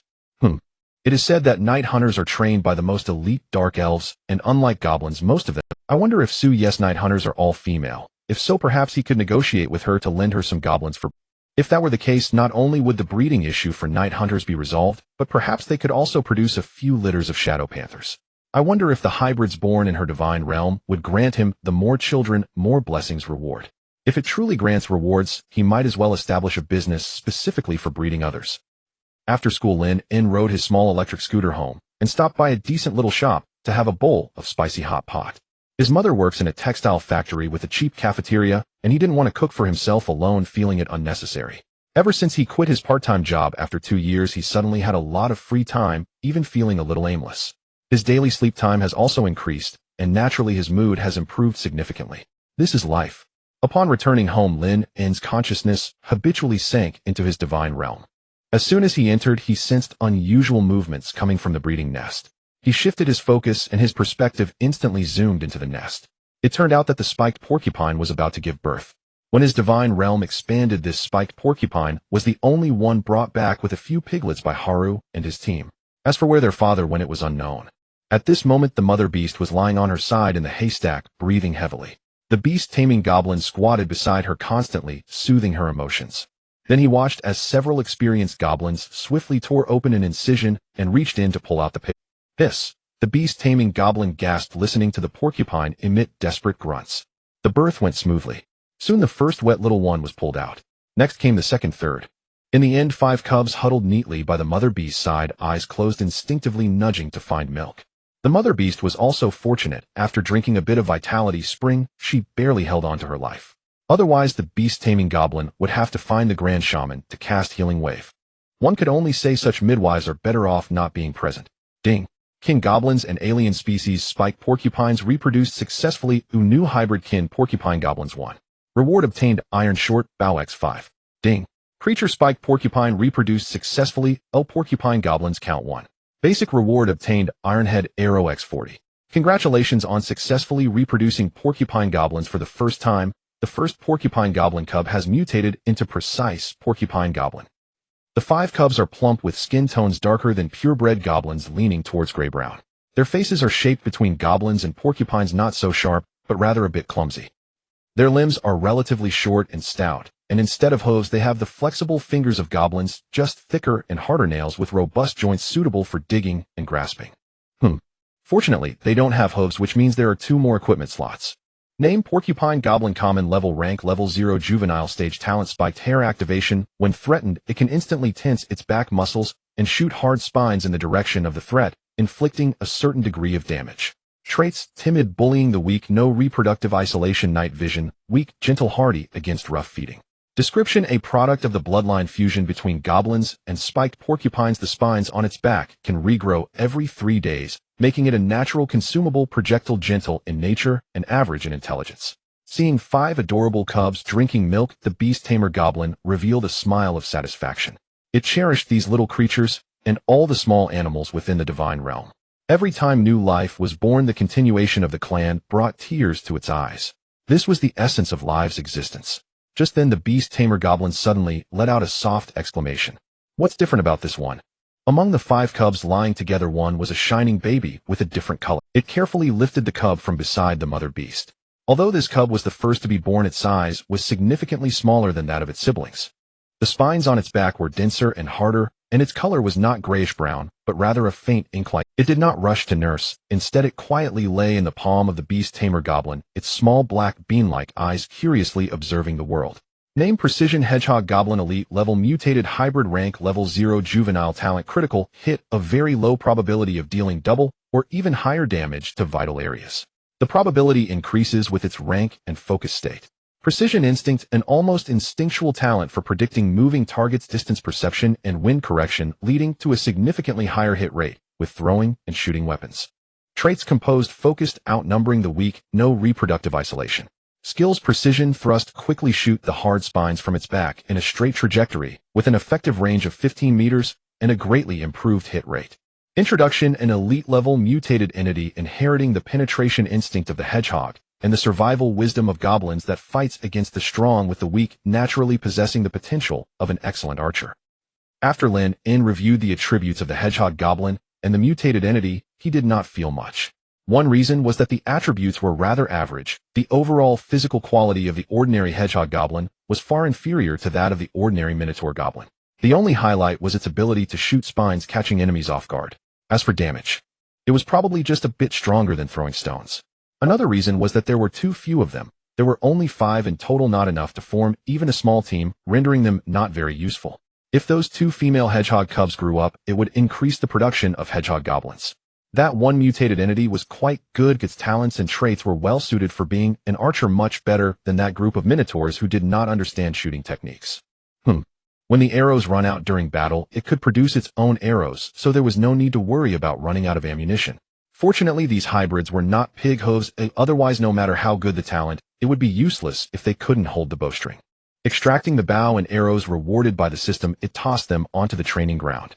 Having received so many rewards before, it had never gotten bows and arrows, but this time after giving birth to 5 hedgehog goblins, it received 10 iron bows, 40 arrows, and some materials. It seems that the reproductive rewards and the types of hybrids still had some discrepancies. After surveying the divine realm, Lynn took out the small outdoor iron vein card and chose to activate it in a flat, barren area. The card transformed into a stream of light and merged into the ground. Moments later, a patch of exposed black rock layers rose from the soil, twinkling with metallic luster. Using his mental power to probe, he confirmed that the quality of the vein was average and that its reserves would last for quite a while. After instructing Haru to arrange for the mining of the ores, Lynn finally withdrew his divine sense. After teasing the piglets, the beast tamer goblin went to inspect other animals. The long-haired rabbits had become pregnant again, and it wouldn't be long before they gave birth once more. In the herd of cows, in addition to the original 20 female cows, the 15 young heifers had also matured and joined the ranks of reproduction. As for the 6 bulls, had long contributed to the tribe's survival. It must be said that the taste of cow meat was really good. After being cooked in a pot, it surprisingly tasted creamy. The 10 female gnolls had been living quite well during this time, their fur shiny and healthy, each with a pregnant belly, doing light work like planting and harvesting in the tribe. The resources in Lynn's divine realm were significantly richer than those in Zhao Gang's, possessing various high-yield crops. The goblins' pasty feast also suited their tastes, and they had all gained quite a bit of weight. Among the reproductive forces, the only anomaly was the group of spiders. Those female spiders did not have swollen bellies like other females. Surprisingly, not a single one of the hundreds of female spiders had successfully become pregnant. Seeing this, Haru had some tribe members gather multiplying fruits to feed these female spiders, but the effect was not significant. They seemed to lack reproductive ability. The beast tamer goblin was equally puzzled. With Haru's permission, it decided to communicate with those few successfully tamed female spiders. The beast tamer goblin squatted in front of the rocky cage, tilting its head and emitting tiny hissing sounds. The female spiders in the cage did not attack it. These few earliest tamed cave spiders had become accustomed to the scent of the beast tamer goblin, even gently waving their forelimbs when it approached. That was a body language indicating familiarity among spiders. "Why don't you lay eggs?" The beast tamer goblin gestured with its hands, pointing to the empty egg sack behind the spiders. "There is enough food here, enough space, and people to take care of us." The largest female spider remained silent for a long time. Then it let out a series of low hisses. The beast tamer goblin listened intently, its small eyes widening bit by bit. "Laying eggs is the privilege of the queen. As long as the queen is here, we cannot reproduce." The limbs of the female spider gently tapped the ground. "The queen is the mother, the only source of our bodies are suppressed. Only when the queen stops laying eggs, or when the queen is no longer here, will we recover." The beast tamer goblin was stunned. "Isn't your body your own? Is there really such a thing as queen suppression?" It turned to glance at the larger cage in the corner. The spider queen had all 8 limbs severed and was tightly sealed by rocks, yet her abdomen remained full. A few days ago, she had laid a giant ovary containing numerous spider eggs, now quietly awaiting hatching. Those eggs had been carefully separated by Magro, using earth elements sent to the dark and damp area of the breeding nest to await hatching. After hearing the female spider's account, the beast tamer goblin suddenly understood. So that's how it is. It's not that the female spiders are unwilling to reproduce, but that they simply cannot. The beast tamer goblin scratched its head, turning in place twice, and a sense of accomplishment began to light up in its small eyes. What does the divine being value the most? Reproduction. If it could get the spider queen to lift the restrictions, those female spiders would be able to lay eggs, and the speed of clan expansion could be even faster. The more it thought about it, the more it felt that this matter must be accomplished. In the breeding nest, the beast tamer goblin slowly approached the cage of the spider queen, took a deep breath, and emitted what he believed to be the most sincere hiss. "Your Majesty, may I ask if you could lift the reproductive restrictions on my daughters, allowing them to share the burden of propagation for you?" As soon as the beast tamer goblin finished speaking, the spider queen, lying on the ground, let out a piercing hiss that nearly shattered eardrums. "Shut up, you despicable little greenskins." The spider queen's body convulsed violently, her mandibles wide open, her multifaceted eyes reflecting the flames of anger and humiliation. "I have become a prisoner, reduced to a livestock for laying eggs. Do you also want my daughters to follow my path?" Her hiss was extremely sharp, vibrating the beast tamer goblin's head. "Now they still have limbs. They can fill their bellies with the food you provide. There is still hope for them. What about me? Where are my legs? Where's my nest? Where are my subjects?" The beast tamer goblin curled up in response to the insults, covering his ears tightly and retreating repeatedly, nearly tripping over his own feet. "Now you want to take away their last bit of peace. You shall not." With that, the queen's hissing abruptly ceased. The beast tamer goblin crouched in place, slowly letting go of his hands, blinking his small eyes, daring not to say anything more. It seemed that the spider queen held quite a grudge against them, and negotiations were futile. The beast tamer goblin did not dare to linger and scurried out of the breeding nest. After leaving the breeding nest, he immediately went to report to Haru. Since he couldn't resolve it himself, he would throw this problem to the boss. At this moment, Haru was in his palace, discussing the development of the divine realm with Magro. Upon seeing the beast tamer goblin's dejected expression, he immediately realized that this fellow had failed. The beast tamer goblin explained the peculiarities of this spider tribe and the reason why the female spiders could not lay eggs. "The queen refuses to lift the restrictions." He lowered his head, resembling a wilting wild grass. "She even scolded me very harshly." Haru's eyes widened. "Refuses. Feed her. Last time she behaved after being starved for 3 days, this time starve her for 5 days. If that doesn't work, just kill her. Didn't those female spiders say that as long as the queen dies, the restrictions will be lifted? Killing her will solve the problem. In our divine realm, can she really go against us?" The beast tamer goblin fell silent. Magro pondered for a moment, gently shaking his head. Know the Spider Queen is powerful and can produce higher quality offspring. We cannot lose out on the big picture because of small matters. She is angry not because of the lack of food, but because she has lost the dignity of the queen and the entire cave spider tribe. Haru snorted. Can dignity give birth to offspring? Can dignity strengthen the tribe? Magro did not respond.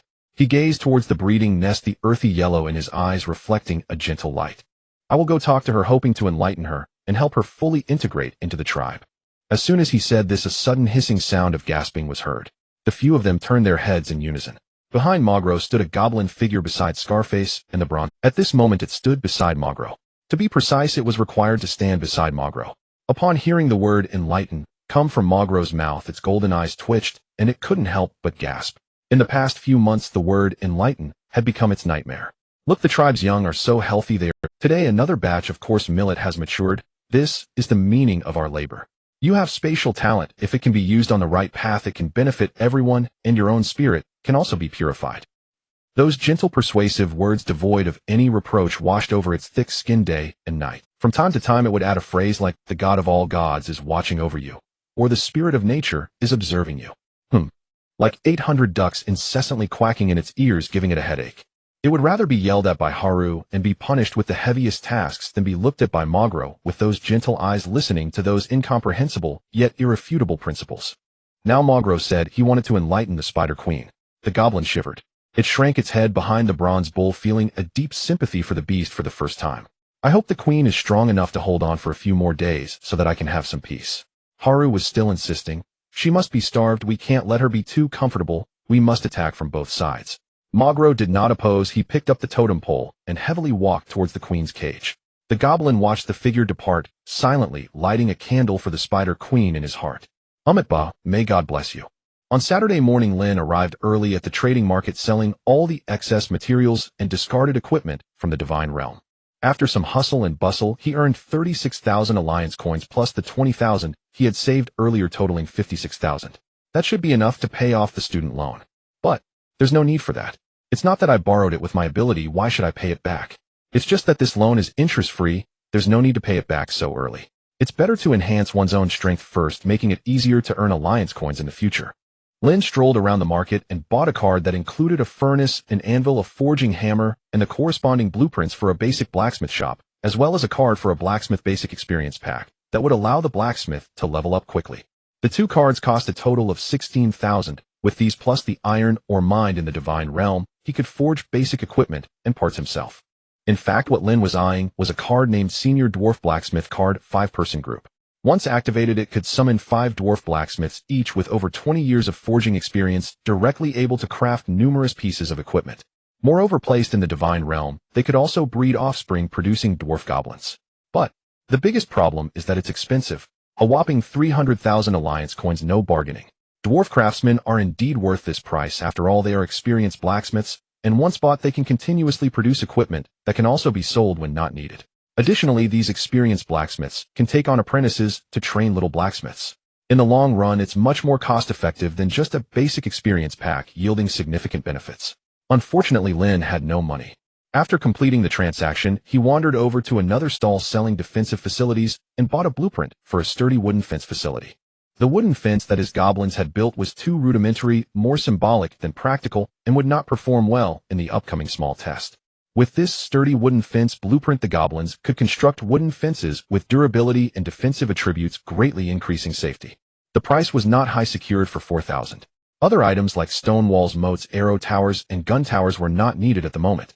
The Divine Realm is in a rapid development phase, with the gathering place expanding daily. If you built stone walls and 2 arrow towers today, tomorrow the gathering place would expand beyond the walls, wasting resources and manpower. It would be better to wait until the population swells to a certain extent before preparing to build a city, and then purchase what is needed. During the weekend, the entire Divine Realm entered an era of grand construction, with blacksmith shops and wooden fences being built in succession. The wooden fences were not just a single line, but rather a large circle, enclosing smaller circles resembling tree rings that gradually shrank, forming 3 lines of defense. The fence stood only 1.5 meters high, sufficient for the goblin's stature. Between the wooden stakes were fist-sized gaps, which could be referred to as observation holes or attack holes. In any case, Haru instructed during the oversight, As long as you can see outside and reach outside, it doesn't matter if the outside is a bit awkward to poke at you. The outermost fence did not enclose the entire gathering area, but rather constructed a space the size of a football field in the central area of the gathering. This area contained breeding nests, a spring of vitality blacksmith shops, and dozens of huts. Lynn's idea was simple. This small test was to scan everything within the divine realm and construct a wanton projection. Therefore, there was no need to make the defense lines too large. The smaller they were, the easier they were to defend. The outer areas could be abandoned if necessary. It didn't matter if they were completely destroyed, as they were merely architectural projections. The most important part was the core area. During the small test, a virtual core of the divine realm would be generated in the center, and if the core was breached, it would mean failure. Additionally, Lynn piled a large amount of stone materials in the core area, intending to have Mogro use magic to melt these solid stones into a fortress directly protecting the core of the divine realm. At that time, this place would be the last line of defense, concentrating the most elite forces to hold the fortress during the most critical moments, potentially buying some extra time. The newly built blacksmith shop was currently the only stone structure in the entire divine realm, as wooden houses were highly flammable, and experiencing a fire every few days was enough to drive one mad. With the blacksmith shop and a series of tools, Lynn specifically chose a minotaur-goblin to grant blacksmith knowledge. This minotaur-goblin was exceptionally robust and had a more stable temperament than others of its kind. The reason Lynn chose it was that it often liked to squat by the fire, poking at the flames with sticks or polishing stones, seemingly possessing a natural focus on creation. The minotaur-goblin blacksmith did not disappoint him. That night, the sounds of clanging hammers echoed from the direction of the blacksmith shop. The blacksmith had already begun attempting to produce charcoal in preparation for a trial run. In fact, compared to charcoal, coal burns at a higher temperature and is more durable. Unfortunately, there were no coal mines in the divine realm, so they had to make do with the most primitive charcoal. Fortunately, the burning temperature of charcoal was sufficient for refining iron tools. Under Lynn's instructions, Haru specifically arranged for 3 minotaur goblins to assist the blacksmith, increasing production efficiency while also learning some blacksmith knowledge. In the following days, the sound of clang from the blacksmith shop at the outermost edge of the gathering could always be heard. The first batch of iron arrows was soon produced and delivered to the goblins specialized in making arrows. Although these arrowheads appeared rough compared to the standard arrows rewarded by the system, they were vastly superior to the original handmade arrowheads. Previously, those arrowheads were made of stone. When they struck, they would emit sparks, but could not penetrate. Now the arrowheads were made of iron, tempered and fire sharp, and during test shots, they pierced through wooden stakes 20 steps away by half a finger's depth. They were no longer the kind of toy arrows that could be shot into someone's body and still have dozens sticking out like a. This is good. The minotaur goblin responsible for the test shot raised the arrow and shouted back towards the blacksmith shop. This thing was far superior to the original stone arrowheads. The blacksmith heard the shout, but did not lift his head, continuing to hammer away at the next piece. The 3 minotaur goblin apprentices beside him did not dare to slack off. The one squatted down to carefully take a red-hot iron ingot from the furnace and steadily handed it to the anvil. The flames scorched the fur on its body, curling it into ringlets. One held coarse cloth and cold water waiting on the side, ready to quickly quench and rust the metal during the intervals of forging. The last one lined up the finished iron arrowheads one by one and sharpened them with a file. However, the goblins living near the blacksmith shop were truly frustrated. After working all day, upon returning to their huts, the rhythmic hammering sound could be heard from all directions, impossible to escape. At first they cursed, and some even ran to the blacksmith shop to complain. But after being taught a lesson by Haru, once they all became obedient. A few days later, their expressions began to dull, their walking swayed to the rhythm, and even their quarrels took on a sense of rhythm. One pureblood goblin with darker skin and quite artistic flair was driven completely mad by this sound. It hummed ceaselessly while bending down to pick up things. Deadwood segments, stone chips, hollow beast bones, a chipped iron sword. Each item was picked up, struck once to hear the sound, and then piled beside itself. A few days later, when the clanging from the blacksmith shop echoed again, it raised the beast bone in its hand and began to strike in a chaotic rhythm. It regarded this sound of hammering as a background score, combining the beast bones and various miscellaneous items to create a purely wild, low-spec version of a drum set. Striking deadwood dong, striking stone chips dada, striking hollow bones clang, striking its own knife clank clang. These sounds mixed together, creating a frenzied, yet strangely captivating wild beat. On the first day, the nearby goblins covered their ears and shouted at it. On the second day, some goblins began to clap their thighs and wiggle their hips to its rhythm. On the third day, during the communal meal, it was pushed to the bonfire and officially began its performance. This wild drummer's mesmerizing music seemed to resonate with the goblins, attracting more and more followers. because the dark-skinned goblin always hummed Neej Neej Neej. Everyone called it Rhythm Master Neej. From then on, every night during the communal meal, the drummer Neej would spontaneously perform a segment, and more goblins held rough earthen bowls chewing on root vegetables, listening to that captivating drumbeat, swaying with the rhythm. Timo and Edu were also caught up in this lively atmosphere, shaking their heads around the bonfire. Shanjin was the brightest one among them. Compared to the other goblins' wild ways, it was clearly more professionally refined, and when it swayed its hips, it was incredibly captivating.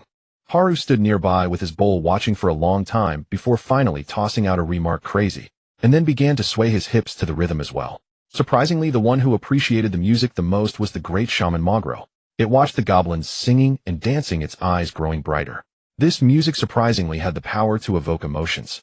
If extraordinary power could be infused into the music, forming anthems with uplifting and empowering characteristics, it should yield remarkable results. On Monday, during the practical combat class, when the battle roster was refreshed, Lynn felt a heavy weight in his heart. Lynn Goblin Domain versus Zhou Yin Stone Golem Domain. A stone golem. These stone lumps are not easy to deal with. Among the 4 excellence level students, it is the most troublesome one. He recalled Zhou Yan's recent information: 35 stone golems, with an average tier of peak 0, and a few had already advanced to tier 1. Lynn quickly calculated in his mind. Currently, he has 258 adult pureblood goblins and 183 minotaurs, totaling just over 440. 440 is more than 35. The advantage is mine. But the stone golem? That's hard to say. This is troublesome. The little green skins are likely to experience a beating this time. At this moment, the battlefield's random distribution results popped up. Plain region. Lynn breathed a sigh of relief. The plains are good. Stone golems cannot fly, only gliding short distances. There are no high points in the plains which can restrict their gliding. As long as they can't stay airborne, they can be trapped by numbers and then encircled and eliminated. However, when the goblin army stepped into the battlefield through the passage, Lynn's pupils constricted sharply. A group of black shadows appeared in the sky. The stone golems did not line up on the ground like the goblin army, but instead appeared directly in the air. Even without high ground, they can soar thanks to their initial height. This is problematic. Before Lynn could think further, the stone golems spread their rocky wings and dove straight down from the sky, their speed increasing faster and faster. The goblins looked on in terror as the stone golems approached, their pupils reflecting the sight of them. Dark gray rocky bodies, fierce beast heads with hollow eye sockets glowing with eerie blue light. Their wings were not fleshy but constructed of layered stone plates, sharp at the edges like knives. Now they were crashing down like meteorites. Scatter. Entire army scatter. Lynn's divine sense was almost a shout. Haru also yelled, scatter. Scatter. Raise the shields. Block them for me. But it was too late. 35 meteorites smashed into the army of over 400 goblins. Boom. Debris and flesh exploded simultaneously. Dozens of goblins were struck, heated, turning into mush on the spot.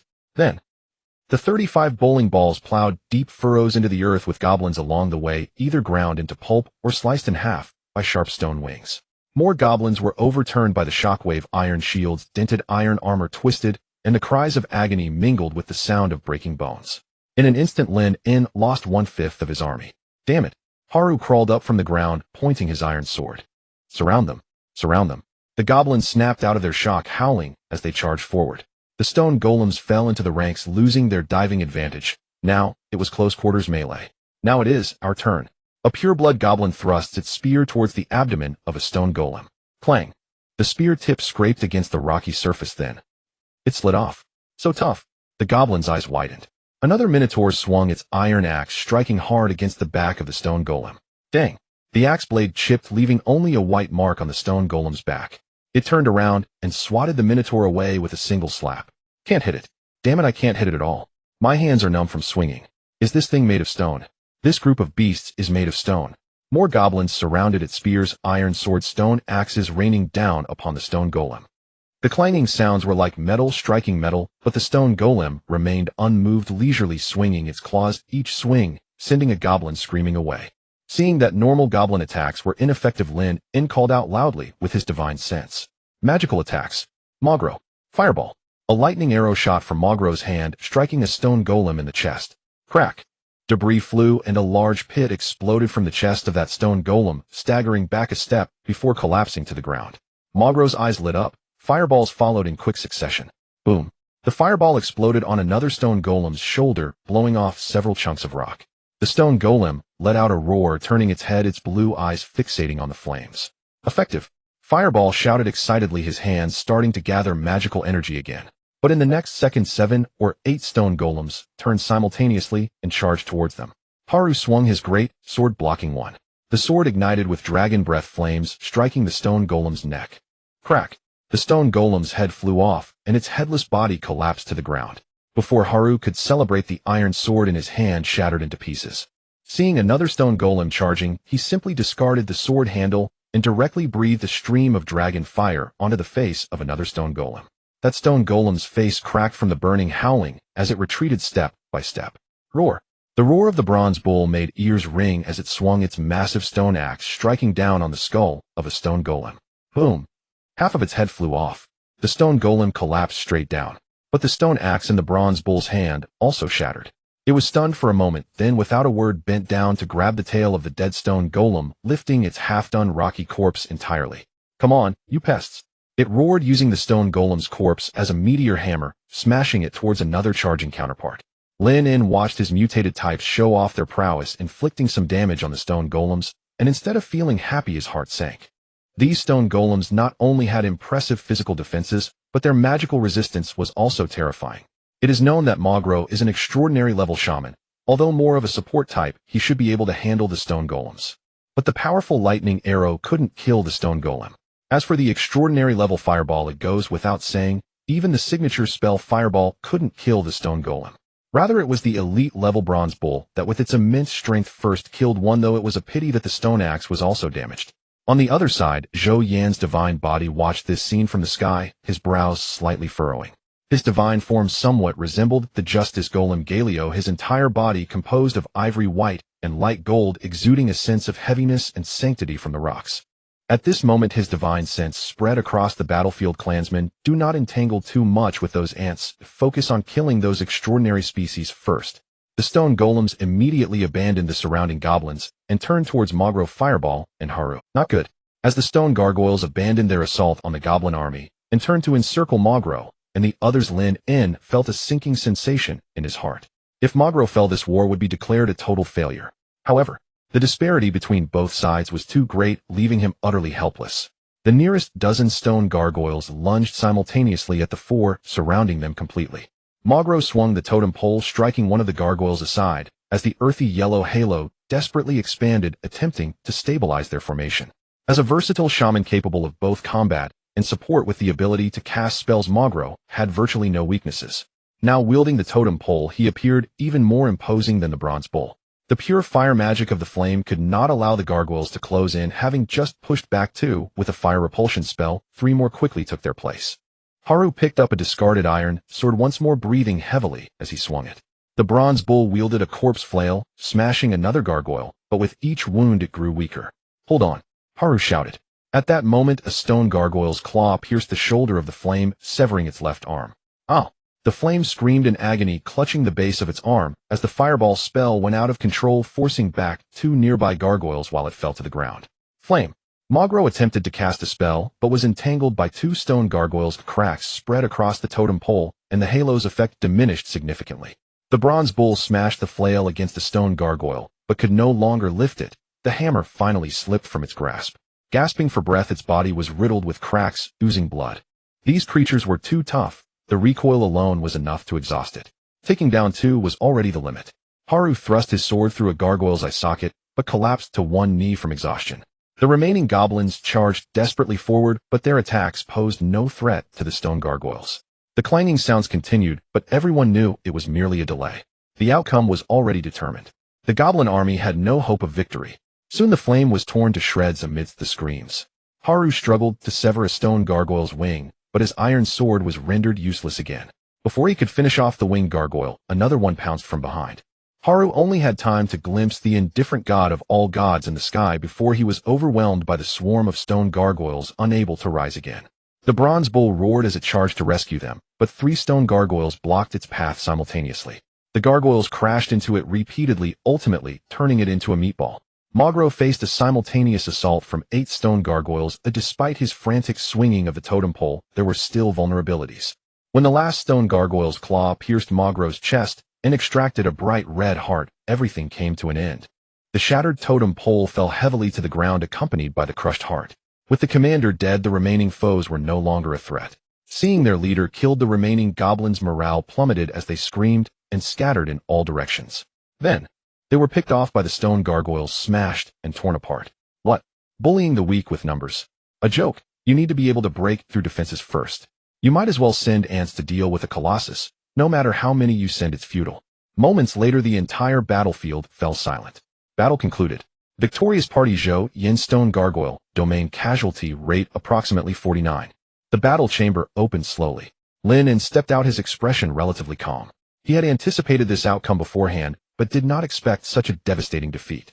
Even with his superior and even extraordinary lineage, he felt powerless against this stone gargoyle army. They were simply too tough to deal with. He glanced at the opposing battle chamber.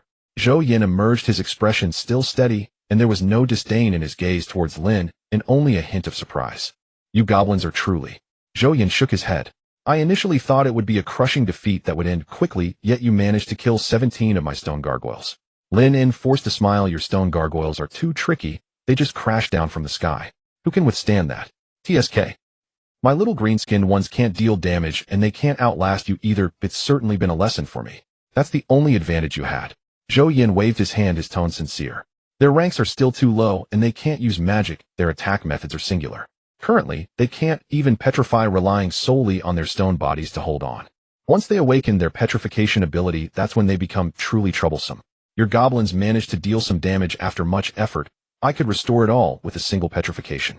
Zhou Yan's words were not boastful, but rather a statement of fact. The later stage stone gargoyles would comprehend the ability of self-petrification, rapidly healing wounds and regenerating severed limbs while petrified. Moreover, they could concentrate their petrification ability in their claws, causing enemies struck by them to gradually petrify. Lynn imagined that scene and couldn't help but smile wryly. If you awaken those abilities, my goblin army will truly pose no threat whatsoever. As they spoke, Minter Chun had already extracted the battle data for both of them. Zhou Yin 82 points. Tactical execution was decisive, taking advantage of the information gap to create significant initial casualties with a clear strategy to encircle core units afterward. The drawback was a reliance on dive attacks. After landing, being surrounded led to additional casualties. He paused, looking at Lynn. Lynn 76 points. Timely on-site reactions, dispersed commands, reduced initial casualties, effective coordination with special units, and nearly half the enemy forces were counter-killed. However, there was insufficient preparation in the early stages, a misjudgment of the stone gargoyles' flying capabilities, and a lack of protective measures when core units were targeted, leading to the rapid death of primary output units. Lynn nodded, not bothering to argue. He indeed made a strategic error this time, failing to anticipate that Zhou Yan's stone gargoyles would appear directly from the sky, performing a meteor drop. 76 points lower than Wang Mingyu's score, but this was the first genuine defeat. Yet losing to Zhou Yan's configuration was not unjust. Classmates began to emerge from the battle chambers one after another, whispering upon seeing the scores on the screen. Lynn lost. 76 points. Hey, I thought Lynn would win, continuously blinding my eyes. Zhou Yan is the opponent. Goblins versus stone gargoyles. Losing is to be expected. But he killed 17 of Zhou Yan's stone gargoyles. What? 17? How many did Zhou Yan have in total? 35. Doesn't that mean he killed half? Can you call that losing? To me it sounds like a win. Steamed clam. Lynn overheard these discussions, but didn't turn back. He was silently pondering how to deal with stone gargoyles in the future if he encountered them again. He needed weapons capable of breaking armor or bludgeoning tools. He must prioritize concentrated fire and avoid a war of attrition. He needed to restrict their diving space. Also, he needed his mutated types to survive longer, creating better output opportunities. At the very least, he wanted his cannon fodder to hold out a little longer. His lineage was still too weak. He needed to develop some powerful hybrids to enhance overall strength. He glanced at the casualty statistics displayed on the battle chamber screen. Over 400 goblins, all wiped out. Fortunately, this time it was just a projection, but what about next time? Lynn withdrew his gaze and turned towards his seat. Losing one battle was not a big deal. Remembering how he lost and constantly summarizing his experiences to improve himself was the way to have a chance to win back. Within the divine realm, Haru and the others appeared unscathed, yet the atmosphere was exceedingly somber. Having just endured a catastrophic defeat, each person bore the marks of a gruesome demise, leading to a dismal mood among them. Only a few ordinary goblins were clamoring nearby, seemingly still trapped in the fear of recent death. By the campfire, Haru kicked a ceramic bowl away, which shattered into several pieces upon striking the stones. Damn it, those wretched stone lumps! It bellowed, its voice echoing in the night sky. What kind of skill is it to fly down and smash people, eh? If you have the guts, come down and duel me on the ground. Yet no one responded to its words, leaving it to seethe in impotent rage. Lynn sat nearby, instinctively touching its unscathed left arm. It stared at its left hand for several seconds, confirming there was no issue, and finally breathed a sigh of relief. Thank goodness, thank goodness. My arm is fine. But recalling the horrific sight of being torn to pieces, Lynn felt a wave of dread. It no longer wished to experience death. The bronze bull squatted in the corner, tenderly stroking its stone axe, as if caressing a lover's cheek. Fortunately, the battlefield had only been a projection, and everyone suffered no losses. Magro leaned against the statue's pedestal, eyes closed, his face devoid of expression. This time he had given it his all, yet ultimately he had failed. He needed to enhance his abilities. If only he could directly manipulate the earth elements within those stone lumps using elemental control. Ordinary goblins huddled in pairs at the entrances of their shelters, chattering nervously to express their inner fears. This group of little green-skinned creatures was truly terrified this time. Previously, during battles against fishmen, prairie wolves, and halforcs, although some goblins had perished, they had at least gained the upper hand. They had never felt as hopeless as they did this time. A few old goblins who had died more than once were somewhat more open-minded and began to comfort those who had shed their first blood. It's fine, it's fine. With the protection of the great divine, it hurts a bit, but you won't die. Really? I just saw you get smashed into a meat pie with only your mouth left on the ground. Really? Trust me. The more you die, the more you get used to it. Well, if we lose, we lose. After all, we want. You can't say that. An older goblin tapped the head of the one speaking. You might not truly die, but it really does hurt. Just try getting smashed into mush by a stone. The young one shrank its neck and fell silent. Haru seethed in impotent rage for a while before finally sitting down by the fire. After a moment of silence, it spoke up. Everyone gather around. Slowly, the surrounding goblins moved closer, forming a circle around the campfire. We suffered a terrible defeat today, Haru said, its voice lower than usual. When those stone lumps came flying down, we lost many kin. No one spoke. However, we also took down quite a few stone lumps. Haru continued, glancing around. This proves one thing. Those stone lumps are not invincible. It paused. There are many reasons for this failure, but the two most critical are: first, our strength is lacking, and second, our weapons are inadequate. When the iron sword struck, it shattered. Oh, when the axe struck, it broke. We can't keep fighting like this. Without weapons, we can't just use our fists, can we? Magro nodded. We need better equipment. Exactly, Haru said, looking toward the direction of the blacksmith's forge. Now that we have a blacksmith, we must have him forge better weapons. Also, we haven't practiced enough, though our combat experience is insufficient. When those stone lumps came crashing down, many of the young ones just stood there in a daze, not knowing how to dodge. Damn it. Taking a deep breath, it declared. If our strength is lacking, we will train. Starting tomorrow, everyone will double their training. All kin, including the young, must train as long as they are able. We will practice military formations, combat skills, and dodging. The next morning, the shouts from the training ground were twice as loud as usual. Haru held a wooden stick, chasing after several young bull-headed goblins, shouting, "Faster! Faster! Go faster!" Amidst the chorus of shouts throughout the tribe, the beast-taming goblin hurriedly ran over. The eggs. They've started hatching. So many young ones. Haru paused slightly. So what if they hatch? What's so surprising about that? Despite saying that, Haru still tossed the wooden stick to a personal guard, letting them take over supervision of the training. Reproduction was the task most valued by the Great Divine, especially for mixed bloods. It needed to be taken seriously. As Haru entered the deepest part of the breeding den, it beheld a comical sight. The blood and flesh walls and ceilings were crawling with newly born spiderlings, while the goblins in charge of their care looked somewhat flustered in front of the bustling young ones. These younglings appeared no different from pureblood goblins, having 2 hands, 2 feet, and dark green skin. However, from their backs, 4 slender spider legs grew down from their shoulder blades, and the younglings could freely manipulate these limbs. The 4 legs were raised high, gently swaying in the air like 4 poised spears. Some of the earlier born younglings' limbs had gradually hardened, and they were already skillfully using these limbs to climb and traverse. Haru gazed at the place where these spider eggs had originally been piled. The large mass of tightly packed eggs continued to crack. Crack. A tiny appendage peeked out from the eggshell's crack, followed by a second, a third. The shells cracked one after another, and a swarm of little creatures crawled out, shaking their bodies and testing their surroundings with their spider legs. Then those little creatures turned their heads and looked at the goblins. Their eyes held no malice or fear, only the confusion and curiosity of newborns. In reality, Lynn, who was attending class, sensed the fluctuations of reproduction and directly descended into the divine realm. This time the divine realm presented him with a delightful surprise. Ding! The kin dragonblood goblins successfully reproduced with the alien species cave spider queen, resulting in a new mixed blood kin 6-armed goblin 1. Reward obtained: refined iron long spear, x10. Ding! The creature cave spider queen successfully reproduced, increasing the number of 6-armed goblins by 1.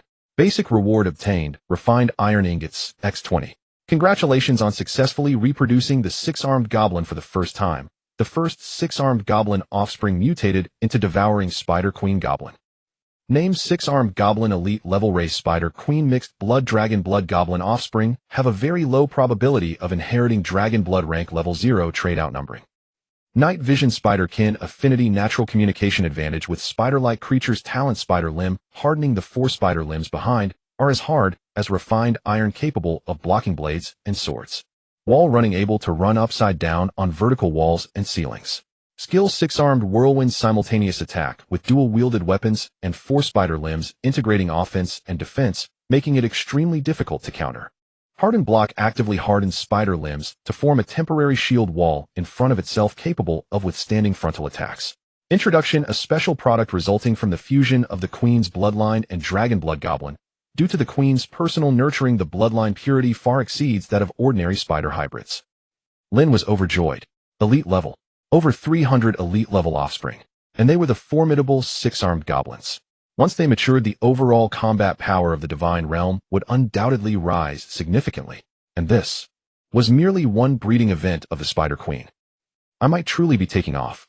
Looking at the more than 300 6-armed goblins in the divine realm, Lynn couldn't help but feel a surge of excitement. This is the true quality melee unit. 6 arms working in perfect coordination is equivalent to 3 highly synchronized warriors attacking simultaneously. The skill's 6-arm dance is enough to illustrate its terrifying nature.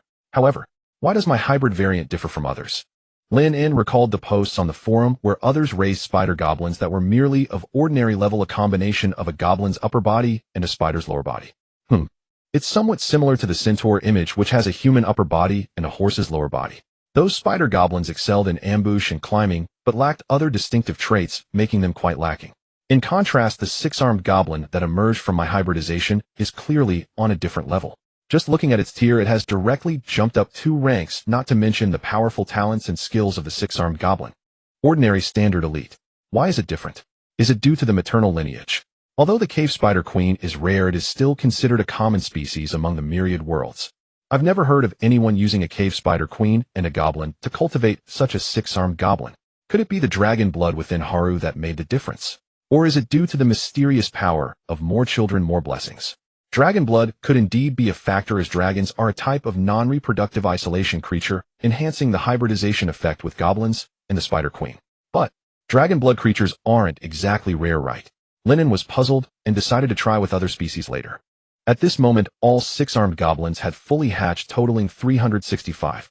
Among these elite units, 5 lucky ones inherited Haru's dragon blood and reached the exceptional level.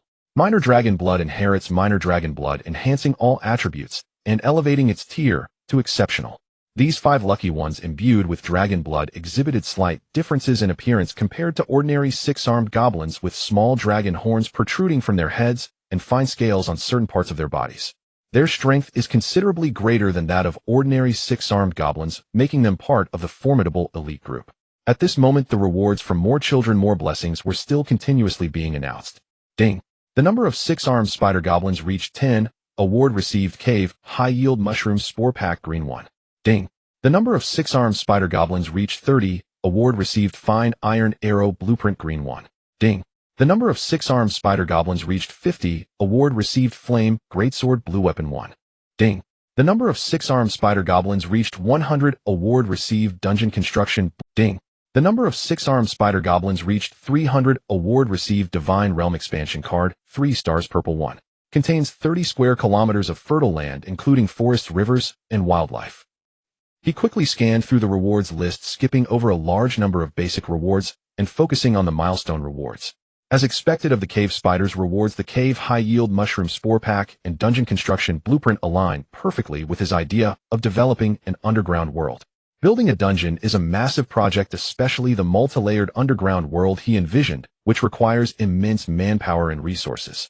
Simply excavating an underground space to cultivate those mushroom spore plants would be a waste and not very efficient. He envisions a complete underground ecosystem that can accommodate his kin for long-term residence production, storage, and combat. In times of crisis, it could serve as a refuge or facilitate tunneling warfare. Now he could first let the cave spiders begin excavating down from their gathering place, creating some tunnels and a cultivation area, then slowly expand outwards. The cave high-yield mushroom spore pack will be of great use, containing various mushroom spores suitable for cultivation in the underground world. In the tunnels, he could plant glow mushrooms, fluorescent umbrella mushrooms, and glow moss for illumination. Breathing mushrooms and pulse oxygen mushrooms could absorb waste gases and produce oxygen. There are also functional mushrooms like condensation mushrooms that can absorb moisture from the air. With light water and oxygen, the goblins can work in the underground world, significantly speeding up the construction. There are still many issues I need to plan properly later. Lynn looked at the flame greatsword. Flame greatsword blue weapon, its blade burns with intense flames, and its slashes can leave lasting high-temperature burns. With the attached skill flame wave slash, sweeping the sword horizontally, creates a wave of fire that advances forward. He then fixed his gaze on the purple card. 30 square kilometers of fertile land, forests, rivers, and animals.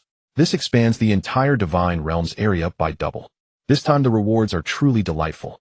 Not rushing to process the rewards, Lynn took a deep breath and examined this batch of mutated species. This time, in addition to the first hybrid mutated reward, there were 3 additional guaranteed mutations. The first to catch his eye was an exceptionally striking young creature. Its body was white, smaller than the other spider goblins, and it did not resemble a goblin, but rather looked like a cute cartoon spider. It seems it has mutated back to an ancestral form. After all, it's named after the Spider Queen, so a spider form is quite normal. This female spider has 8 legs that shimmer with a faint dark golden hue, with 2 small protrusions on its forehead, dragon horns. Name Spider Offspring Epic Level Dragon Blood Mutation Species Spider Queen Dragon Blood Goblin Queen Bloodline Dragon Blood Goblin Tier 1 Juvenile Talent 1. Devour Growth gains attribute growth by consuming flesh and blood, with a very small chance of comprehending the skills of the consumed. 2. Dragon Blood Awakening. The Dragon Bloodline awakens slightly, enhancing all base attributes and granting immunity to dragon pressure. 3. Dragon Scale Hardening. With the enhancement of Dragon Blood, the surface hardens like thin scales, improving physical defense and resistance to blunt and slashing attacks. 4.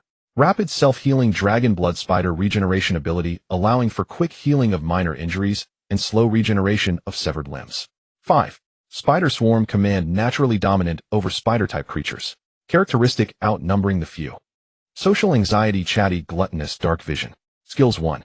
Poison Flame Dragon Breath. With slight Dragon Blood Awakening, it can spew a small breath of scorching flames containing toxins, causing poisoning, corrosion, and burning effects.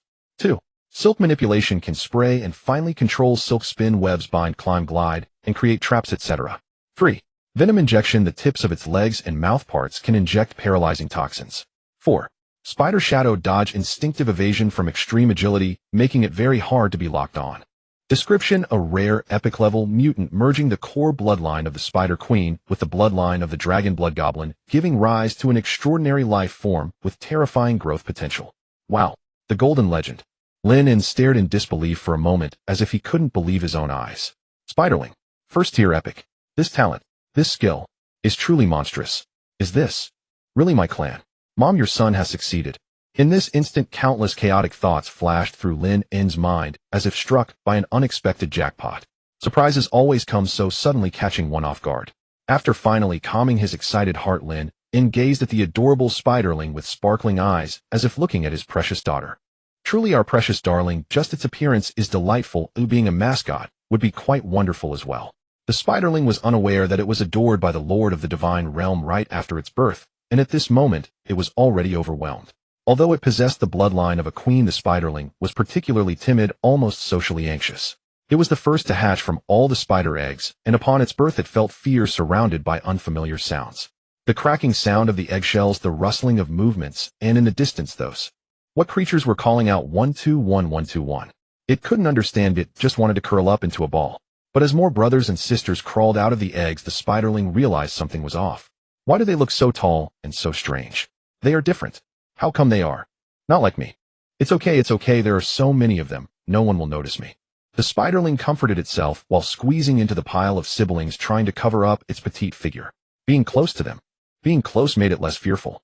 But as it squeezed and it noticed something was wrong. Why is everyone looking at me with such strange gazes? At this moment, all those siblings looking at it were not showing hostility, but rather curiosity.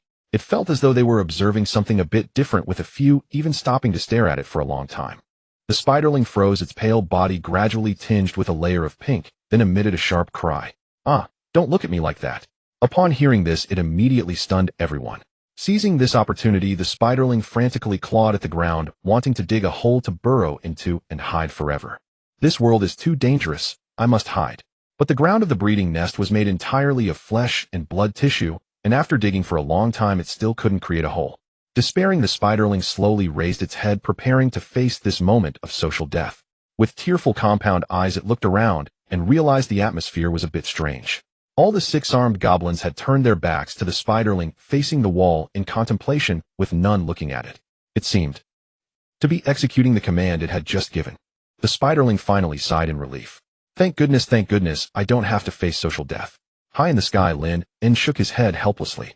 The six-armed goblins would be the main force of his battle corps for a long time to come. Although the spiderling had good abilities and a talent for commanding its kin, how could it shoulder the heavy responsibility of leading the six-armed army when it was so timid? "It seems that I need to nurture it well and help it overcome this social anxiety, though otherwise it will cause major problems during large-scale battles." Before the two armies even began to fight, the enemy merely performed a salute, and the spiderling was already. The second mutated entity had a well-proportioned body, and the four spider limbs on its back were sturdier than its peers as it repeatedly tossed a small stone with its two front limbs. Name: six-armed warrior, extraordinary level, dragon blood, awakening race, six-armed goblin, tier 0, tier juvenile stage, talent 1, limb hardening. 2. Wall crawling. 3. Combat instinct, naturally possesses a high understanding of weapons and combat skills, gaining combat experience after each battle. 4. Dragon blood surge, significantly increases growth rates for strength and agility. 5. Martial arts transmission, can simplify and teach its combat skills, greatly improving the combat learning efficiency of its kin. Traits: outnumbering the few. Aggressive, focused, loyal. Skills: 1. Six-arm dance. 2. Limb hardening. 3. Keen evasion. 4. Mountain shattering strike, a powerful single-arm strike that breaks armor, knocks back, and shatters obstacles. 5. Chain slash, alternating slashes with 6 arms, delivering a series of rapid attacks to suppress enemies. Description: a being born for battle with the potential to become the tribe's martial arts instructor. Wow. An extraordinary level warrior that can also teach combat skills. Isn't this a perfect martial arts instructor template? Not bad, not bad. Now our six-armed goblin army has a grandmaster of 800,000 elite troops. This extraordinary level is likely enhanced by the dragon blood. Its true potential should be at the exceptional level. Although being at the extraordinary level without mastering extraordinary power is somewhat lacking, its powerful physical attributes and combat skills can make up for this shortcoming. As long as it gets close, one can expect to endure attacks like a raging storm. The third one had a purplish hue, with its spider limbs glistening with moisture. Name: Venom Stinger, exceptional level, race, six-armed spider goblin, tier 0, tier talent, limb hardening, wall crawling, venom enhancement, poison resistance. Traits: outnumbering the few. Cunning, patient, reclusive. Skills: six-armed dance, venom injection, strike, poison mist spray. Description: a specialized unit adept at using venom to harm enemies. This should be considered the most normal mutated entity, perhaps even a bit mediocre. Ordinary six-armed goblins do not inherit the abilities of toxins and webs, but this venom stinger has inherited toxins. I hope it can develop its strengths.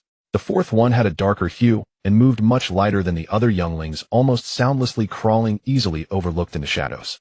Name: Shadow Spider, extraordinary level, race, six-armed goblin, tier 0, tier talent, limb hardening, wall crawling, shadow affinity, reduced presence, shadow healing, silent running. Traits: outnumbering the few. Silent, alert, solitary. Skills: six-armed dance, shadow stealth, shadow assault, shadow ball, backstab, night walker. Description: a natural assassin and scout. Roar, another extraordinary level.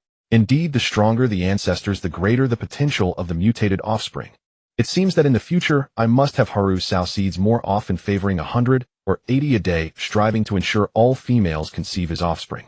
After all, as the leader of the goblin clan, how can one be worthy of such a title without 3,000 beauties by their side? Ladies and gentlemen, boys and girls, I am your chief Haru. In the new year, on behalf of all goblins, I wish you this year: eat better than us, sleep better than us, live longer than us, earn more than us. The chief may be clumsy with words, but the chief loves you all.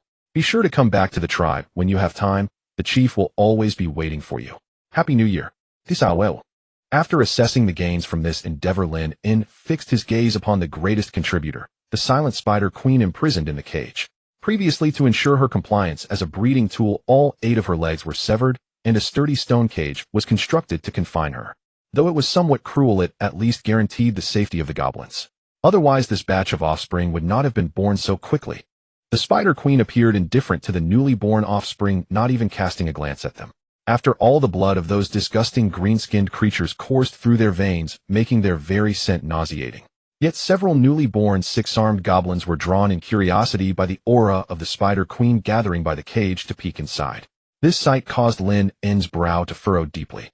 Although the 6-armed goblin offspring possessed goblin blood and were born as fervent believers, their mother was a tragic prisoner who had suffered greatly.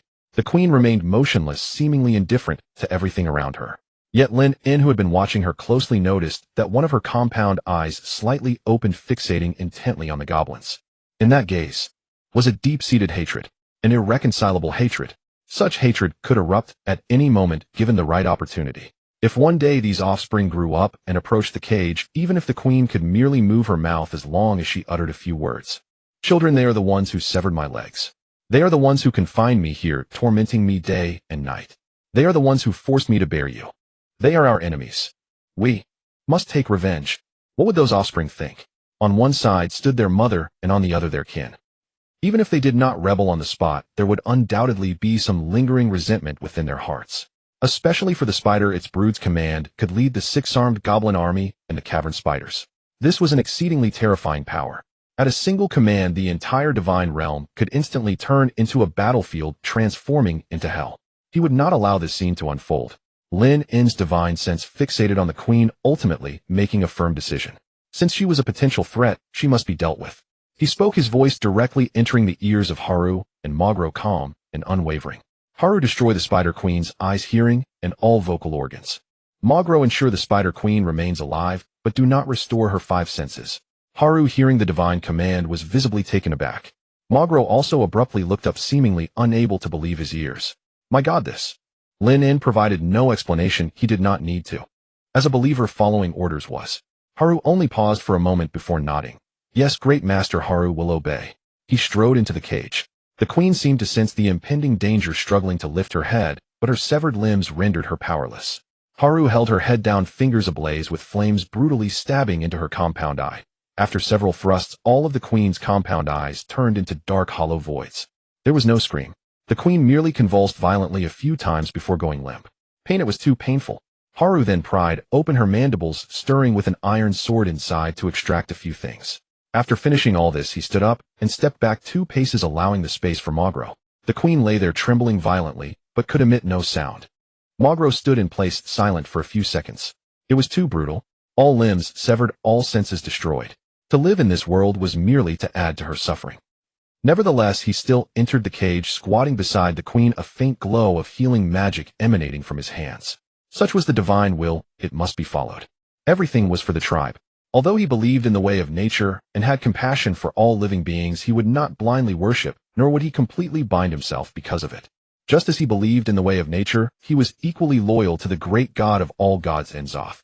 When these 2 beliefs conflicted, he prioritized the will of the god. After all, mortals may err, but the divine is infallible. The queen's body continued to tremble, but she could no longer see, hear, or call out. A distorted, scarred spider face struggled to lift, attempting to sense everything around her, but she failed. This sensation was more painful than being locked in a small dark room. The queen could not perceive the existence of the world. This feeling drove her to despair, to madness. It was simply worse than death. Magro gazed at her twisted face, sighing inwardly as his thoughts gradually returned to a few months prior. Previously, when other female spiders were unable to lay eggs, he and Haru had joined forces in an attempt to subdue the queen.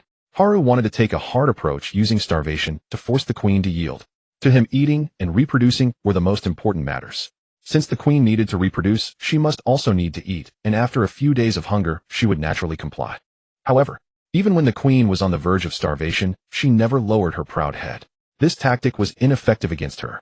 Magro intended to employ gentler methods to soften her resistance. During this time, Magro had often squatted in front of the cage, communicating with her in a gentle voice, hoping to sway her. You have your dignity, I understand. But the tribe needs to reproduce to continue. Your daughters must also live well. They won't be confined like you. They can run in the sunlight and swim in the underground world. In the future, they will have their own paths to follow. Wouldn't it be better to let them have a chance at life?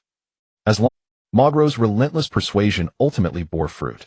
The queen's reaction at that time was banging her head against the ground. Bang, bang, bang. She struck until stone debris flew and her skull cracked. Magro quickly cast healing magic on her, fearing she might kill herself, and then continued to speak. Why must you do this? Although you have lost your spider legs, what they have lost is the ability to reproduce. In that case, bang, bang, bang. If your daughters can also bear young, they will not be confined like you. They will have freedom and power. Bang, bang. Don't rush to bang your head. Oh, listen to me first. Bang, bang, bang. Later, Magro stopped speaking, because every time he began to communicate, the queen would start banging her head. She banged until he had to stay silent, treating her wounds first before looking for opportunities to speak. Then bang, treat, then speak again. During that time, Magro felt like he was not persuading the queen, but rather mentally polluting her. And now the queen was quiet, completely silent. The annoying buzzing sound could no longer be heard. Yet, now she hoped to hear that bothersome sound again. The spider queen lay quietly, her eyes resembling 8 black voids, her mouth slightly ajar, emitting only faint hissing sounds as air flowed in and out. Magro's healing spell continued unabated. The wounds healed, and the blood from the hollow eye sockets and mouth was stopped. Yet it would never see, hear, or shout again. It's done. Magro stood up and took a few steps back. Lynn's voice echoed once more in his mind. Seal off the entire cage and assign a few goblins to guard it. Aside from feeding, no one is allowed near except you and Haru. Haru nodded. The stone walls around the cage began to close in, transforming the original bars into solid walls, turning the entire cage into a hidden chamber with only a movable stone door left. Darkness swallowed the queen's figure. Magro took one last look at the stone prison before turning to leave. He did not look back. Ever again. Better not come back. After resolving the hidden dangers, Lynn prepared to handle the rewards for this time. His thoughts sank directly into the altar statue in the square, which emitted a soft glow, gradually coming to life. The demon statue seated on the obsidian throne, once stone in appearance, now glimmered with a faint dark red sheen, as if a slumbering giant beast was awakening. The goblins playing in the square were stunned. A little one, having never seen such a scene, dropped the earth root in its hand with a thud, its mouth agape, unsure whether to swallow or spit. The statue. It has come to life. Someone shouted, and in the next second, all the goblins immediately fell flat on the ground. A few slower ones rolled on the spot, lying down by rolling and crawling, their heads buried in the dirt, too scared to lift them. Habalu. Great gods above. Praise the God of all gods. The chaotic calls rose and fell, some excited, some nervous, some at a loss. A few younger ones secretly raised their heads to peek at the abyss, only to be slapped back to the ground by an older goblin beside them. The older goblins were experienced, having witnessed such scenes several times, each signifying that things were beginning to fall from the sky. Sure enough, the void before the statue began to distort. Beams of light flashed and piles of supplies appeared out of thin air, landing on the ground with a dull thud. Fine iron armor, bundles of long spears, neatly stacked shields, as well as various food materials and miscellaneous items. The goblins' eyes all brightened. Though it wasn't the first time witnessing this, each divine gift meant that life in the tribe could improve a little. An old goblin lay on the ground murmuring, "Last time after the divine gift we got to eat great meat. The time before that we got iron weapons. This time." He did not finish, but those around him were secretly anticipating what change this time would bring. This God is great. This God must be believed. Believing truly brings benefits. Just then, hurried footsteps approached from afar. Haru rushed over, followed by Magro and his 3 little lackeys. The group pushed through the crowd to the front, stopping about 10 steps from the statue. Haru suddenly skidded to a halt, dropping to one knee, his head bowed. Great Master Haru has arrived late. Magro followed closely, kneeling beside him. A silence enveloped the surroundings. The eyes of the statue glowed with a dim red light. Lynn's voice emanated from the statue, deep and imposing with a hint of pressure. "Haru." Haru perked up, his head lowered further. "Master, Haru is here. In this period the tribe has developed rapidly. Your leadership is commendable and training has been diligent. Merits shall be rewarded." Haru's ears perked up. Merits. Rewards. Haru felt a surge of anticipation. The last reward had turned him into a powerful blood dragon goblin. What would this time bring? Before he could react, the void before the statue twisted again. A great sword slowly materialized. The sword's body was entirely dark red, with faint flame patterns swirling along the blade, and a crimson crystal the size of a fingernail embedded in the hilt. As soon as the sword appeared, the surrounding air began to heat up. The flaming great sword hovered before Haru, gradually descending until the hilt was within reach. Haru lifted his head, staring at the sword, his eyes nearly popping out. This is a transcendent artifact. This flaming great sword. Lynn's voice remained calm. Holds immense fire power and resonates well with your bloodline. Today, it is bestowed upon you. Haru swallowed and slowly reached out his hand. The moment his fingertips touched the hilt, a warm sensation surged up his arm. It wasn't hot, but rather a feeling as if it was meant to belong to him. He gripped it tightly and stood up. The great sword trembled with a hum, and the flame patterns on the blade suddenly shone brightly, several times more than before. Haru's own fire power surged into the blade through the hilt, igniting the power contained within, and the whole sword burst into roaring flames. The fire illuminated the faces of all the goblins around, sending them into a frenzy. Fire, such a big fire. Wow, the chief is so cool. Haru, Haru, Haru. Haru held the sword, dazedly staring at the blazing flames, feeling the power coursing through his arm. He tried to swing it once. The blade sliced through the air, leaving a trail of scorching sword energy. Several meters away, a few goblins felt their faces being scorched. What a great sword! Haru blurted out, his voice changing pitch. What a great sword! An absolutely extraordinary sword. This sword was simply a divine artifact. He swung it a couple more times, grinning widely, revealing a set of uneven yellow teeth. Master, this sword is too powerful. 100 times stronger than those broken iron pieces from before. Now if I encounter those rocky lumps, I alone can take them all down. Lynn ignored his boasting and directly changed the subject. Those newborn little ones are the future main force of the tribe. You and Magro need to nurture them well. Haru hoisted the sword onto his shoulder, puffing out his chest. Master, don't worry. Haru will definitely train them to be fiercer than I am. Magro knelt beside him, saying nothing, but nodding slightly. Especially that little white one. Lynn paused for a moment. It has extraordinary potential, but is a bit timid. You need to find ways to train its courage well. Haru paused, scratching his head. The white one. Oh, that shy little spider. He'll make sure to train it well so it becomes as brave as the powerful Haru. Lynn non-committally continued. The tribe is expanding too quickly. The food issue needs to be resolved as soon as possible. Haru's smile froze on his face. Resolve? How to resolve? The entire divine realm has been fully developed. All crops that could be planted have been sown, and there are no natural disasters. Every harvest is abundant. Currently, the crops produced are enough for the little ones to eat until they are stuffed. Even if they reproduce a few more rounds, there won't be a food crisis. Do they expect to plant crops in the sky? Seemingly sensing Haru's confusion, Lynn spoke up. We must look at the long term. As the number of females increases significantly, the population will explode, and we must prepare ample food reserves in advance. The divine domain has limited area. In due time, I will exert my divine power to expand it. But before that, you need to find ways to utilize the underground portions. The air in front of the statue rippled again, and two objects fell down: a bulging sack of spores and a rolled-up blueprint made of animal skin. This is a high-yield mushroom spore package from the underground, along with the blueprint for the underground city. Haru took the bundle of animal skin and opened it, revealing a myriad of intricate lines, markings, and cave structure diagrams that left it feeling dizzy. But with careful observation, one could immerse oneself in it and comprehend the various information contained within the diagrams. Magro leaned closer, scanning the blueprint, and a flicker of intrigue passed through its eyes. An underground city. Digging tunnels. Is it really that difficult? Haru scratched its head. It's not that simple. What we are constructing is a multi-layered underground world. Lynn corrected it. The underground world is primarily meant for cultivating crops that can grow beneath the ground. The tamed cave spiders and the goblin dog-headed men are adept at digging. Let them assist the goblins in the excavation. First, dig a portion and plant those functional mushrooms that can provide light and produce air, ensuring survival and labor can proceed underground. This is an exceedingly long-term project. The underground city will need to expand continuously alongside the growth of the divine domain until it becomes a true underground kingdom. Lynn's voice was steady as he described a grand blueprint. Haru listened in astonishment, mumbling the strange and unusual terms, striving to imprint them in its mind. Lynn then turned his gaze to Magro. The greatest fear in digging tunnels is collapse, so Magro, you must cooperate fully. Your control over earth elements is perfectly suited for solidifying the ground and reinforcing supports. After each layer is excavated, it must be reinforced promptly.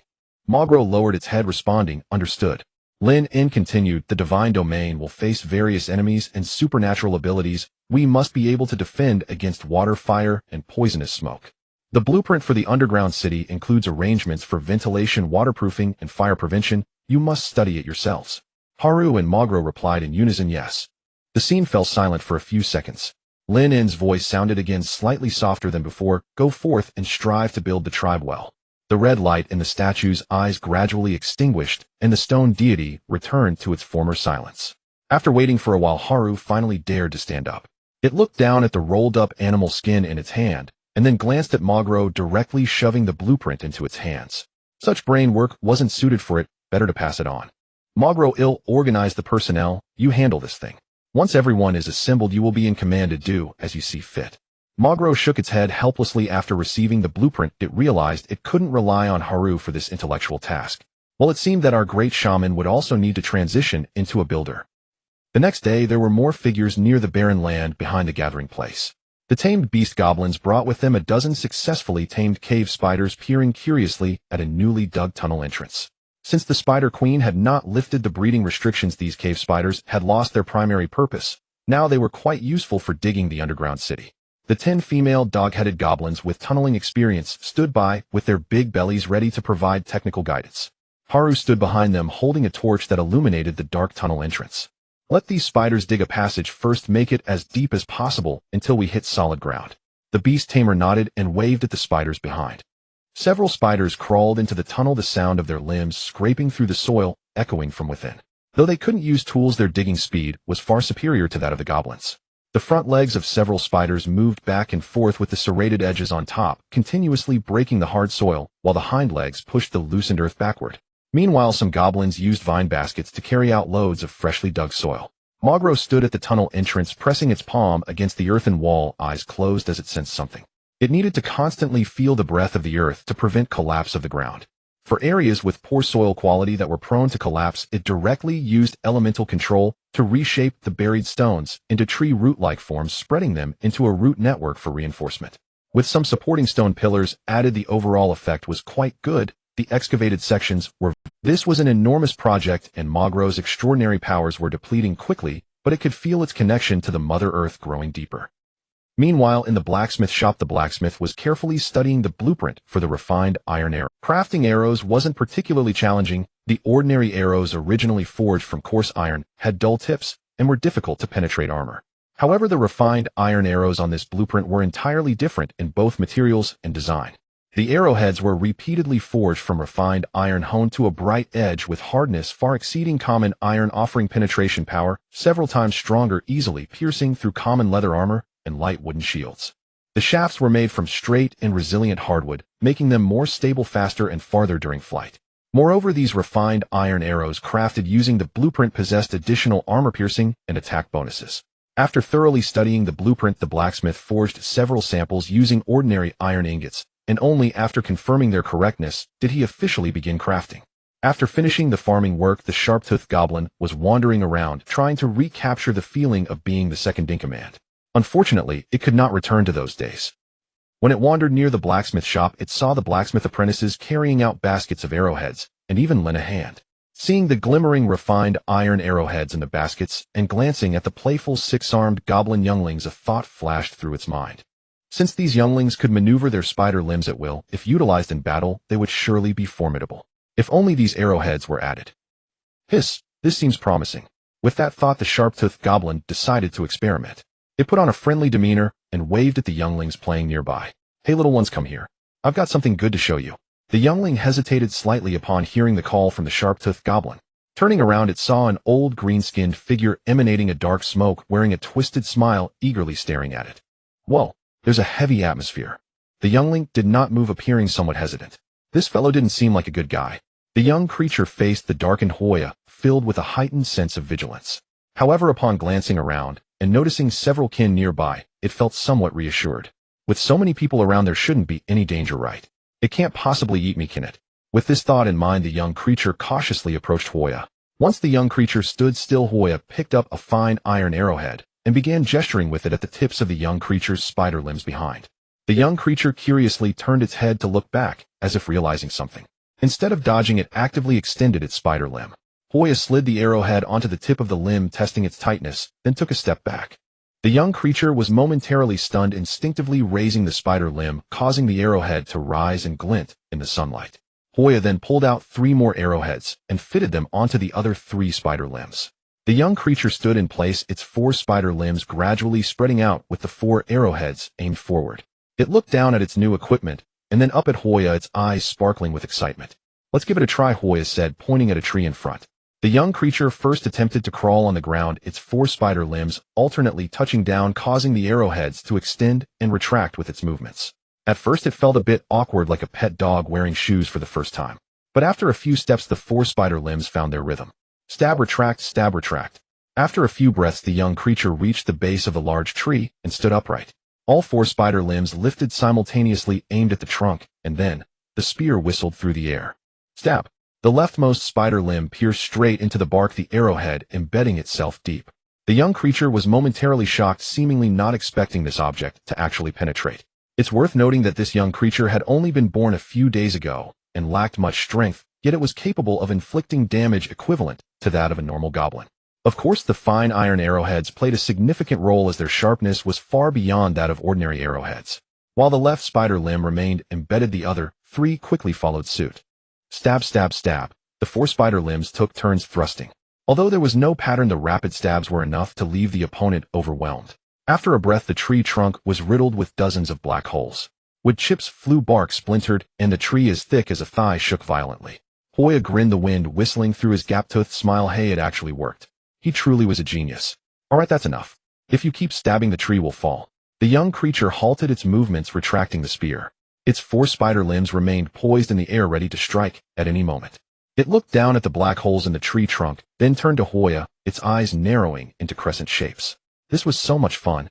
Let's try climbing a tree again. Hoya pointed to another tree in the distance. Just climb straight up. The young creature glanced at the tree, lowered its body, and with a swift movement of its 4 spider limbs leaped forward. With 4 spider limbs and 2 legs working in unison, it moved like an oversized spider darting across the ground. Indeed, this method of movement was considerably faster than simply using 2 legs. However, there were drawbacks. When crawling, goblins faced downward, and without eyes on top of their heads, they had to look up to survey their surroundings, which limited their visibility. This position was bearable for a short time, but prolonged use would become uncomfortable. Moreover, while climbing, the spider limbs couldn't respond quickly in the event of an attack. While escaping using all 6 limbs could boost speed, but in a combat situation, it would still be necessary to engage in human form. The young creature dashed to the tree without stopping, resting its 4 spider limbs against the trunk and swiftly climbing up to the canopy in just 2 or 3 breaths. The fine iron arrowheads firmly embedded into the trunk, providing a certain degree of grip. The young creature hung upside down on the trunk and glanced back at Hoya. If it could shoot silk, it could easily dangle down from the trunk. Hoya looked up and shouted, "Come down." Without hesitation, the young creature loosened its 4 spider limbs and jumped down directly from a height of 7 or 8 meters. As it landed, all 4 limbs spread out to absorb the impact and stabilize its posture. Looking back at the large tree, it was left with a myriad of small pits, clearly the marks made by the young creature during its crawl. Hoya walked over, circling around it twice, marveling as he clicked his tongue. This hybrid, though looking peculiar, proved to be truly formidable in combat. Skilled in facing enemies, escaping, and climbing, it could even dig underground in times of crisis, far surpassing its kin. "Alright," he said, patting the young creature's head. "You're starting to show some promise. Make sure to give me a good performance tonight." After all, this was something he had developed himself, and it had to be showcased. Who knows, it might even please the great divine and allow him to shed the identity of a sinner. The young creature slowly retracted its 4 spider limbs, the arrowheads resting against its back, following Hoya back home. That evening the bonfire blazed brightly, and the square was filled with goblins who had just finished a hearty meal. Some were boasting about their adventures from afar, others lay on the ground rubbing their bellies, and a few leaned against their companions, dozing off. A few energetic young ones were pushing and shoving each other in the crowd, only to be silenced by a swift slap from an adult nearby. This was the most relaxed and enjoyable time of the day in the tribe. After dinner, they would chat, take naps, and listen to Meguro give a lesson. Understanding it or not was another matter. After all, just lying back and listening was quite pleasant, serving as a sort of lullaby. Meguro walked to the center, but before he could speak, he noticed someone approaching slowly. Peering over the crowd, he spotted Hoya carrying a thick wooden post on his shoulder, with the 6-armed young creature trailing behind. The surrounding goblins also took notice, turning their heads. "Hoya, what's he up to? Is he carrying wood to serve as a bench for the great shaman? How cunning." The murmurs buzzed around. Some goblins shifted aside, clearing a path for this sinner. Everyone's eyes were filled with anticipation, wondering what kind of trick he would pull off. This was certainly more interesting than listening to heavenly scriptures. Hoya reached the center of the square, thrusting the wooden post into the ground, resting it against the base of the idol as he caught his breath. He was getting old, and his body was not what it used to be. Once he recovered, Hoya first bowed toward Haru, then nodded at Meguro before turning in a circle to acknowledge the surrounding goblins. As the lowest-ranking sinner, he had to keep his posture humble. "Boy, what are you up to?" Haru leaned against the nearest stone, munching on something. He held no good feelings toward this fellow who had nearly caused his death. "I'm here to show everyone something." Hoya grinned, revealing his gap-toothed smile as he pushed the young creature forward. "Foolish dogs, the moment to witness a miracle has arrived." Under the watchful eyes of so many clan members, the young creature felt a bit nervous as it stood in front of the wooden post, taking a deep breath while slowly spreading its 4 spider legs. Mogro's gaze fell upon the tips of those spider legs, each adorned with a finely crafted iron arrowhead, which brought a sudden clarity to its mind. "Goodness, you've turned an innocent little cub into a war machine." Mogro remained silent, merely nodding slightly at Hoyazi, signaling him to begin. Hoyazi stepped back a few paces and raised his chin towards the young creature, saying, "Come show us." The young creature simultaneously lifted its 4 spider legs. In the next moment, whoosh, whoosh, whoosh, whoosh. The 4 spider legs struck in succession, moving so quickly that they left only after images. Wood chips flew everywhere, and the dull thudding sounds merged into a cacophony interspersed with the piercing sound of impact. All the goblins had their mouths agape. The young creature had only struck for 3 breaths before ceasing its movements, slowly retracting its 4 spider legs to rest at its side. The wooden post lost its balance and fell to the ground. Yet everyone could see that the surface of the post was riddled with holes. Some were deep, measuring 2 or 3 fingers in depth, while others were shallow, about half a finger deep. The entire post was pockmarked, utterly unrecognizable. The scene fell silent for a full 3 seconds. "Hiss!" Someone gasped, followed by a chorus of inhalations from the crowd. "Goodness, truly remarkable. If that were to pierce someone's body, wouldn't it leave 7? Wouldn't that turn them into a sieve?" "Nonsense, a sieve would be a light fate. It would turn you into minced meat directly." Haru sat up straight, forgetting to chew on the sweet stick in his mouth. He stared at the wooden post for a long moment before glancing back at the young creature behind Hoyazi, his eyes growing brighter. If these little things could mature and form an army, would they not fear those stony lumps? As long as the weapons were sharp enough, even stones could be ground to dust. With that thought, Haru shot a sideways glance at Hoyazi, who was grinning foolishly. "Hoyazi, did you fit those arrowheads?" Hoyazi quickly nodded. Yes, I tried to attach the arrowheads to the spider legs, and guess what?" Before he could finish boasting, a figure emerged from the side, walking straight toward the center. It was none other than the martial arts instructor, the 6-armed warrior. Of course, at that moment he was still just an unremarkable little cub. Previously, he had been crouching at the edge of the crowd, silently watching the young creature's demonstration, realizing the power of such weapons. Only then did he stand up and walk beside the young creature, lowering his head to examine the several spider legs fitted with arrowheads before extending his hand. The young creature hesitated for a moment, but obediently detached the 4 arrowheads and handed them over. The 6-armed warrior received them, fitting one onto his own spider leg to test the tension. Then he approached the pockmarked wooden post, propping it up as he lifted all 4 of his spider legs simultaneously. Whoosh, whoosh, whoosh. This time the sound was entirely different. It was not a stab, but a swish. The 4 spider legs moved so fast that they were barely visible, casting only a shadow over the wooden post. Wood chips continued to spray out, fluttering around like snow. The surrounding goblins hurriedly retreated, fearing being splattered by the wood chips. 3 breaths passed. The 6-armed warrior ceased his movements, slowly lowering his 4 spider legs. The wood chips drifted down gently. The wooden post remained standing, not losing its balance or toppling over. But at that moment it was no longer just a wooden post. It had transformed into a statue. Sitting majestically upon a throne with a fierce-looking backrest, its countenance was both imposing and blurred. Its outline was clear, and its posture expressive, though the details were rough. Anyone who took a glance would recognize what it depicted. It was a miniature version of the Lynn statue behind the wooden post.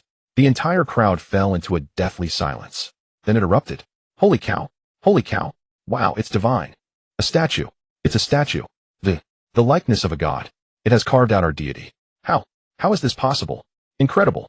Breaking voice, the goblins rushed forward, encircling the wooden post that had transformed into a statue, chattering excitedly, some even reaching out to touch it, wanting to feel the divine texture.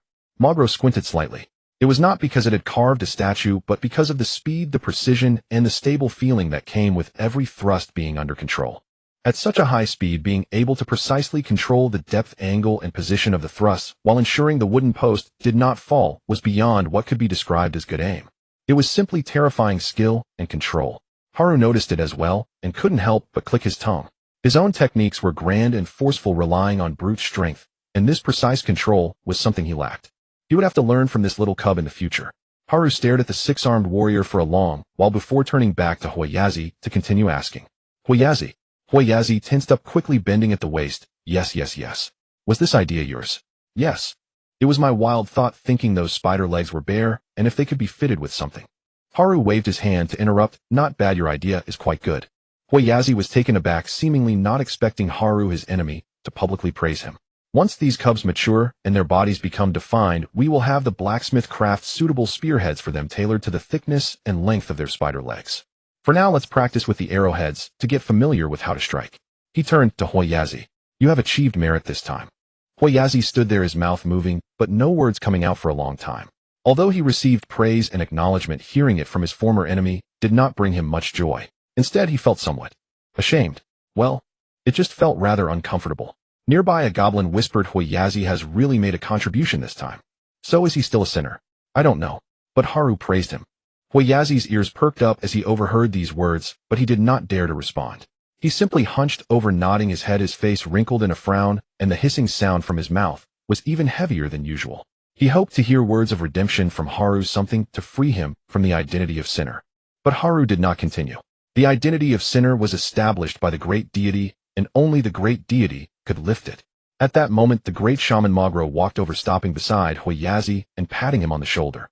From now on, don't go to the planting team anymore. With so many young ones, we can't just let them roam freely. You should take a few people to specifically look after the young ones and give them some advice. Take a few people to look after the young ones. Is this making me a little leader? A child king?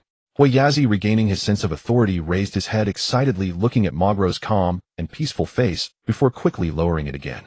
Although this face was kind, the pressure it brought was even greater than Haru's. Yes, Huiyazi understands. Huiyazi will certainly do his best. Magro did not say anything further, turning to walk toward the statue. This arrangement for Huiyazi was also because he consistently had some decent ideas and showed considerable concern for the young ones. He had seen the blowing arrow in Timo and Adu's hands, which was a very good idea, quite suitable for their abilities. Haru heard Magro's arrangement and snorted coldly, not expressing any opinion. Although the arrangement of positions was Haru's authority, he and Huiyazi had a past disagreement, and now Magro had set it up for him. However, is it a bit inappropriate to have Huiyazi take care of the young ones? Would he take the opportunity to cultivate his own confidence, establish his own faction? What if by then the entire six-armed legion only knew Huiyazi and did not recognize its great leader Haru? It seemed he would have to make his presence known more often in front of the young ones, so they would know who the real boss was. Haru no longer paid attention to the toothy one and turned to look at the six-armed warrior, the cub, that made it feel astonished. Little cub, you are quite impressive as well. I entrust you with the task: train those cubs well, so that they can also become powerful warriors. The six-armed warrior silently nodded, agreeing to the assignment. It was not averse to training its kin, and even felt a tinge of excitement. Speaking of which, this position was far superior to that of the toothy one, with heavier responsibilities and more authority. The toothy one felt no imbalance. It was already quite satisfied to have climbed back up from being a sinner and regained power. Moreover, it quite liked this group of little cubs, finding it much easier and more comfortable to interact with them. This position suited its preferences perfectly. The toothy one stood in place, its heart surging with emotions. It looked down at its hands, then up at the rough wooden idol in the distance, a grin twitching at the corners of its mouth. Indeed, opportunities are reserved for those who are prepared. A hissing sound squeezed out from the gaps of its teeth, sounding like laughter, yet containing other emotions. At this moment, the goblins were chattering excitedly about the earlier scene. Several six-armed cubs squeezed to the front, their eyes fixated on the arrows. If I were to attach one of those things, would I also become particularly awesome? The six-armed warrior saw the little cubs nearly drooling and directly took off an arrowhead to hand it over. One of the bravest cubs inched forward and took the arrowhead from the warrior's hand. It mimicked the warrior's actions, trying to attach it to its own back appendages.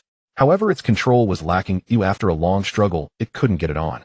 A nearby companion reached out to help, and after some clumsy teamwork, they finally managed to attach one. Alright, it's on. Quickly give it a try.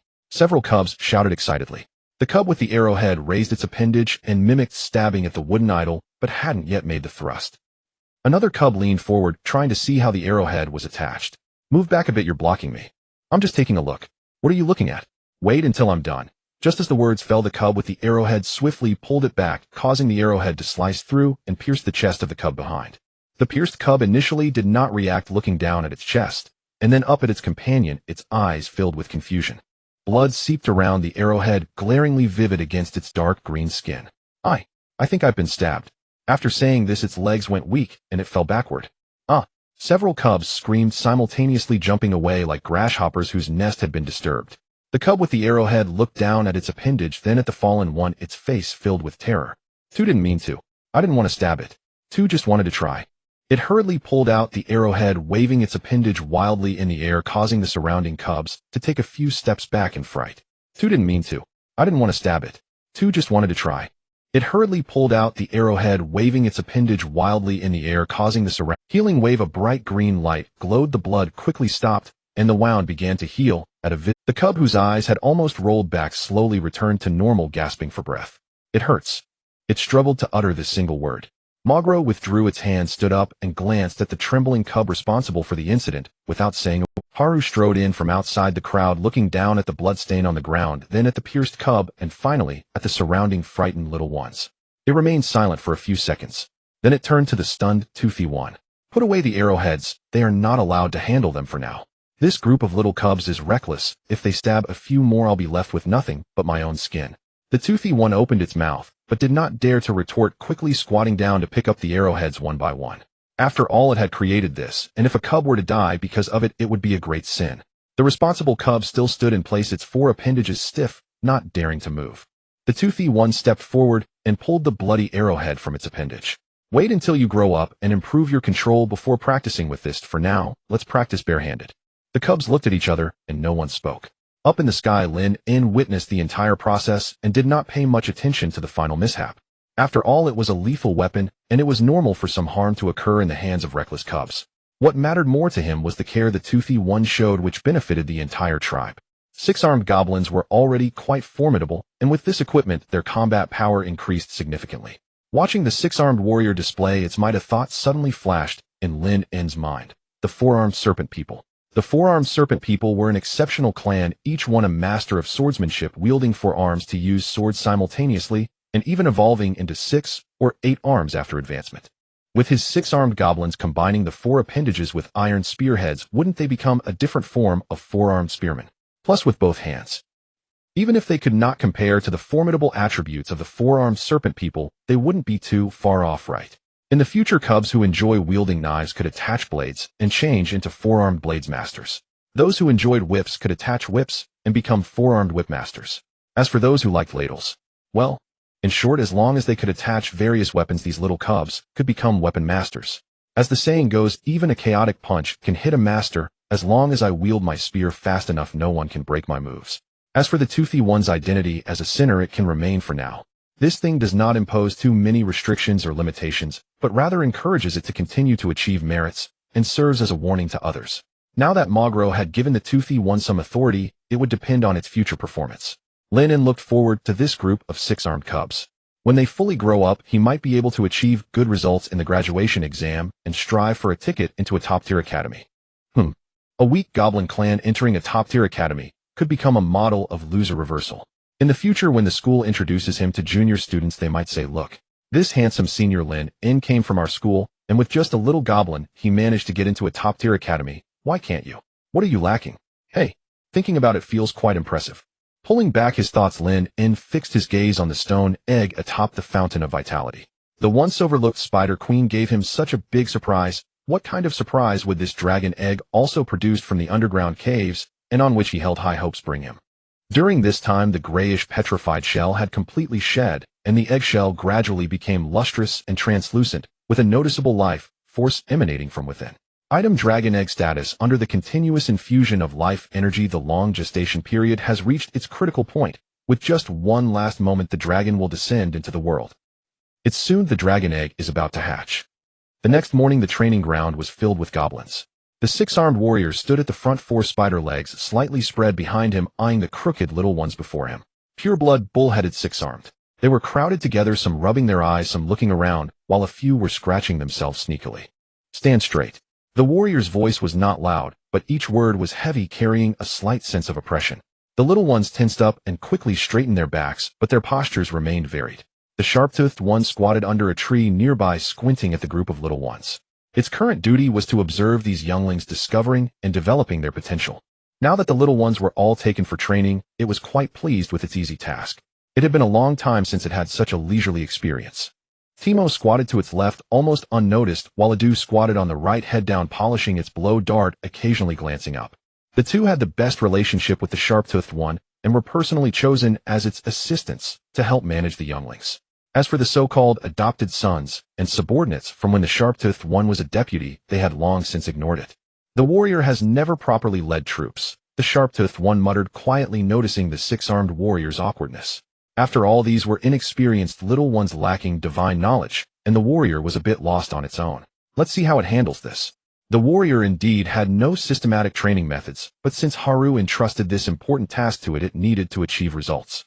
It circled around the young ones twice, finally stopping at the front, thinking for a moment before speaking. Everyone look over there. It raised its hand, pointing to the other side of the training ground. Haru was there training a group of adult goblins. The formation was relatively neat, advancing and retreating, raising shields for defense, and dodging in a somewhat orderly manner. At first glance, they resembled a regular army. Let's learn from them first, the warrior said. The little ones turned their heads to take a look, then turned back, glancing at each other. How would they learn? The warrior was silent for 2 seconds, then said, one step at a time. First stand in line. Then move forward. Move backward. Raise shields. Dodge. The little one still did not move. The sharp-toothed one laughed from under the tree, a hissing sound escaping. The warrior glanced back at it without saying a word, then turned around to continue watching the young ones. Form a line, get into formation first. The little ones began to shuffle, pushing and shoving, and after a long while they managed to stand in a few crooked rows. The warrior walked over, straightening each crooked shoulder, pushing back the protruding heads, its movements extremely serious. Move forward. The little ones moved forward, their steps uneven, some fast and some slow, and soon they were all jumbled together. Stop. They stopped, but in a chaotic manner. The warrior looked at them, its 4 spider legs moving slightly, as if enduring something.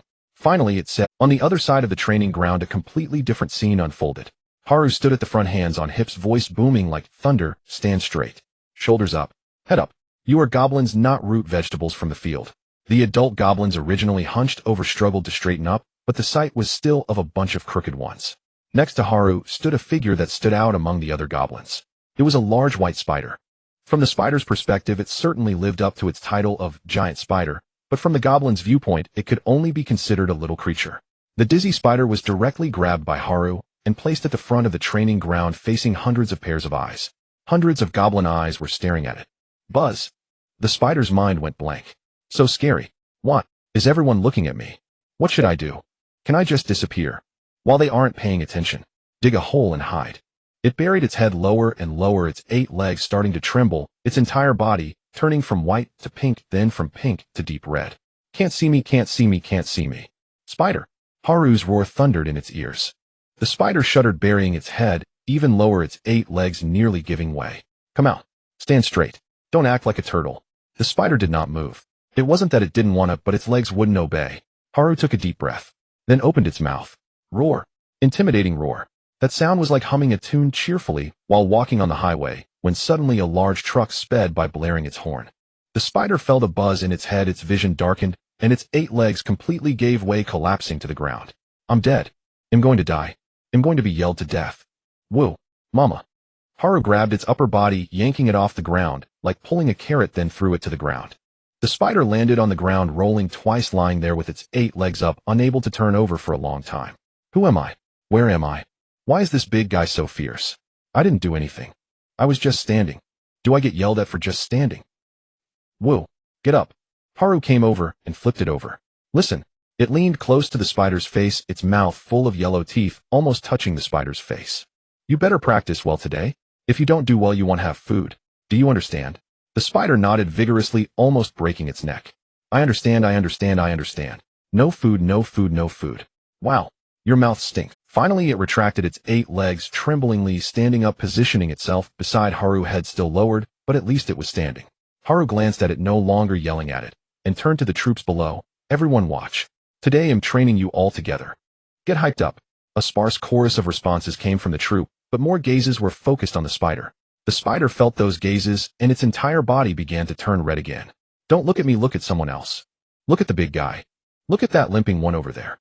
Look at the clouds in the sky. Anything but me. Don't look at me. Stand at attention. Haru shouted. The spider paused for a moment, then hurriedly mimicked the other goblins, bringing its 8 legs together.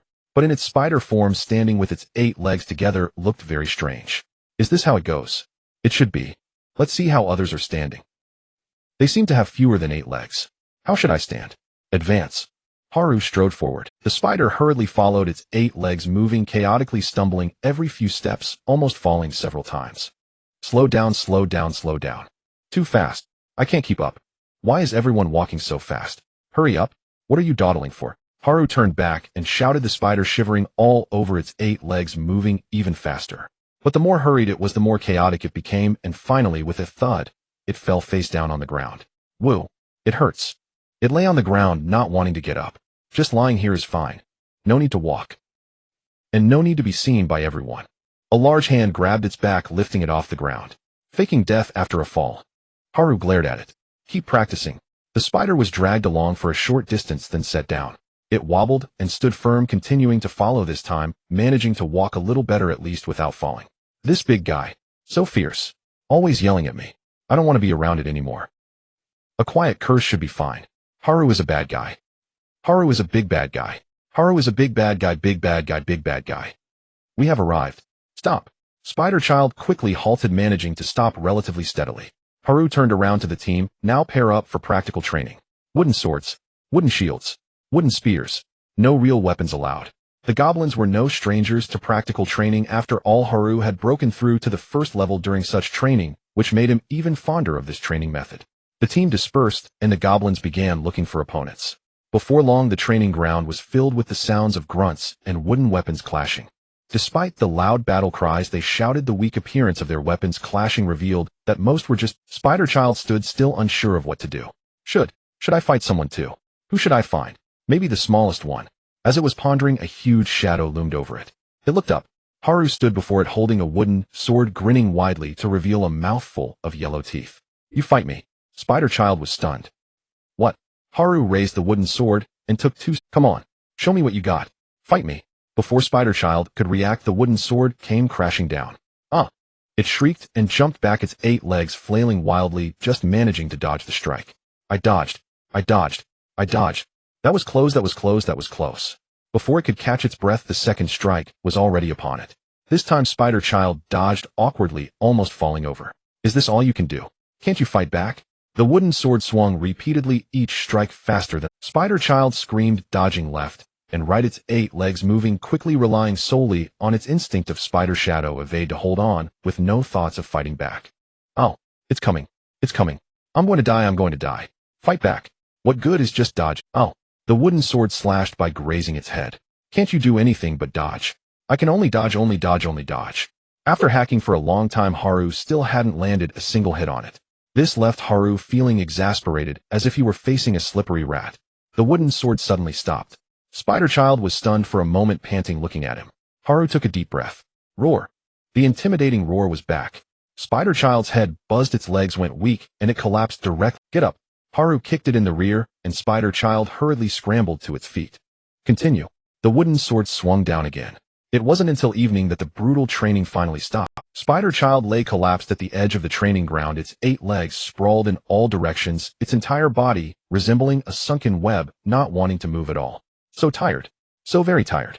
I don't want to move. It closed its eyes, feeling dazed. Just as it was about to fall asleep, a large hand grabbed it by the back and lifted it off the ground. Spider Child opened its eyes and saw Haru's face. Not again. Can't I just live in peace? Haru said nothing, just carried it away. They stopped at a. Spider Child was set down in front of a wooden door leading to a storage cellar. Haru yanked the door open, revealing a dark void inside, completely indistinguishable. Go inside. Spider Child was stunned. Inside? Where? In there? It's so dark. Why do you want me to go in? What did I do wrong? What are you dawdling for? Get in. Haru shoved it, and Spider Child stumbled into the cellar. The wooden door slammed shut behind it with a bang. It was pitch black all around. Spider Child lay on the ground, not moving for a long time. So dark. Why am I being locked up? Did I do something wrong? I was just following the training. I didn't fight back. I didn't run away. I didn't. Not. It slowly got up, its 8 legs tentatively moving forward. After a few steps, it bumped into something soft. What is this? It leaned in, using its front limbs to feel around. It was a slippery little fish. Moving forward, it bumped into another one. It was a slimy marsh frog. Spider Child was stunned, its eyes quickly adapting to the darkness. The cellar was filled with quite a bit of stuff. A pile of fish, a pile of crayfish, a pile of marsh frogs. All delicious. And there was a heap of green things. As Spider Child leaned in, it finally saw clearly. It turned out to be long-haired rabbit goblins. Several long-haired rabbit goblins with green fur lay there motionless, clearly already dead. However, judging by the still unfrozen blood, it seemed that they hadn't been dead for long. Spider Child's 8 legs went weak, and it took 2 steps back. So scary. Is this a rabbit? No, no, no. It's a kindred. It recalled Timo. That low-profile little creature. I really wish I could have a talent like his so that others wouldn't see me. Although the colors are different, these are Timo's kin. No, I can't eat this. This can't be eaten. It shrank back, retreating to the corner of the cellar, curling its 8 legs and burying its head. After a while, Spider Child's stomach began to gurgle. Clearly today's high-intensity training had made it starving, in urgent need of food. I'll eat something else. Fish, shrimp, frogs. Not this. It began to slowly move towards the pile of fish, carefully starting to eat the fish. Swallowing the small fish one by one, it could feel its body absorbing the flesh and blood, warm and comfortable. So delicious. Then it ate the crayfish, crunching the shells and swallowing them too. This is also really delicious. Next it ate the marsh frog, slippery and strange in texture, but not bad. Am I full? It seems like not yet. After eating a bunch, its stomach still felt a bit empty. Its gaze couldn't help but drift back to the pile of long-haired rabbit goblins. Are these rabbits or kin? Can't eat. Can't eat. Those are kin. Timo would be, but it could feel its body craving. Flesh and blood. More flesh and blood. The more it ate, the stronger it became, and the stronger it got, the more it wanted to eat. Timo should know, right? Just a little bite. No, no, no. Just a taste. No. They are already dead. Dead means they are no longer living kin. Right? Spider Child slowly crawled over, leaning next to a long-haired rabbit goblin. Brother, you smell so good. I'm sorry, I can't help it. It opened its mouth and bit down. In that moment, a surge of energy more intense than that from the small fish and shrimp flooded into its body. Spider Child trembled all over its entire body, heating up that feeling. So delicious. So incredibly delicious. It simply couldn't stop devouring bite after bite until it had eaten the whole thing. Then it lay there panting, feeling the warm power within its body. I'm sorry, Timo. But they really were delicious. I'll just eat this once. I won't eat again next time. Maybe. In the darkness, Spider Child curled into a ball, its 8 legs hugging itself, quietly murmuring, it's all Haru's fault. He's the one who locked me in here. Haru is a big bad guy. A very big bad guy. The biggest bad. I'm done cursing. It closed its eyes and fell into a deep sleep. All of this was naturally orchestrated by Lynn. From the moment he saw the words devour growth on the spider's panel, he began to ponder how to feed it. The divine domain appeared lively now with a population of around 1,000, but when it came to meat reserves, it was actually quite pitiful. The divine domain itself could hardly produce any creatures, only a few small fish, shrimp, and rabbits. The dairy cows must be kept for milk production and breeding, and the spider eggs should be reserved for hatching. Although there were many captured cave spiders, they also served as the main force for digging underground cities. Moreover, one couldn't possibly let the spider devour its sisters, right? After much thought, it turned out that only the long-haired rabbit goblins could be of use. Green rabbits were essentially inferior hybrids of long-haired rabbits and goblins with combat power close to 0 and pitifully sparse faith output. Keeping them around aside from producing offspring for rewards was truly of little use, and instead wasted pasture and food. It would be better to keep a few females for breeding and 2 males for mating, and for the rest, it would be better to recycle them to increase the spider's attributes. Lynn secretly issued a divine order to Haru, directing it to arrange for a few zealots to discreetly handle the matter, ensuring Timoff did not see. Now Lynn had 9 devout zealots and felt no psychological pressure in slaughtering the green rabbits. Thus the cellar was created, filled with small fish, shrimp, frogs, and a few corpses of green rabbits. Lynn's thoughts swept over the cellar, observing the spider curled up in the corner sleeping.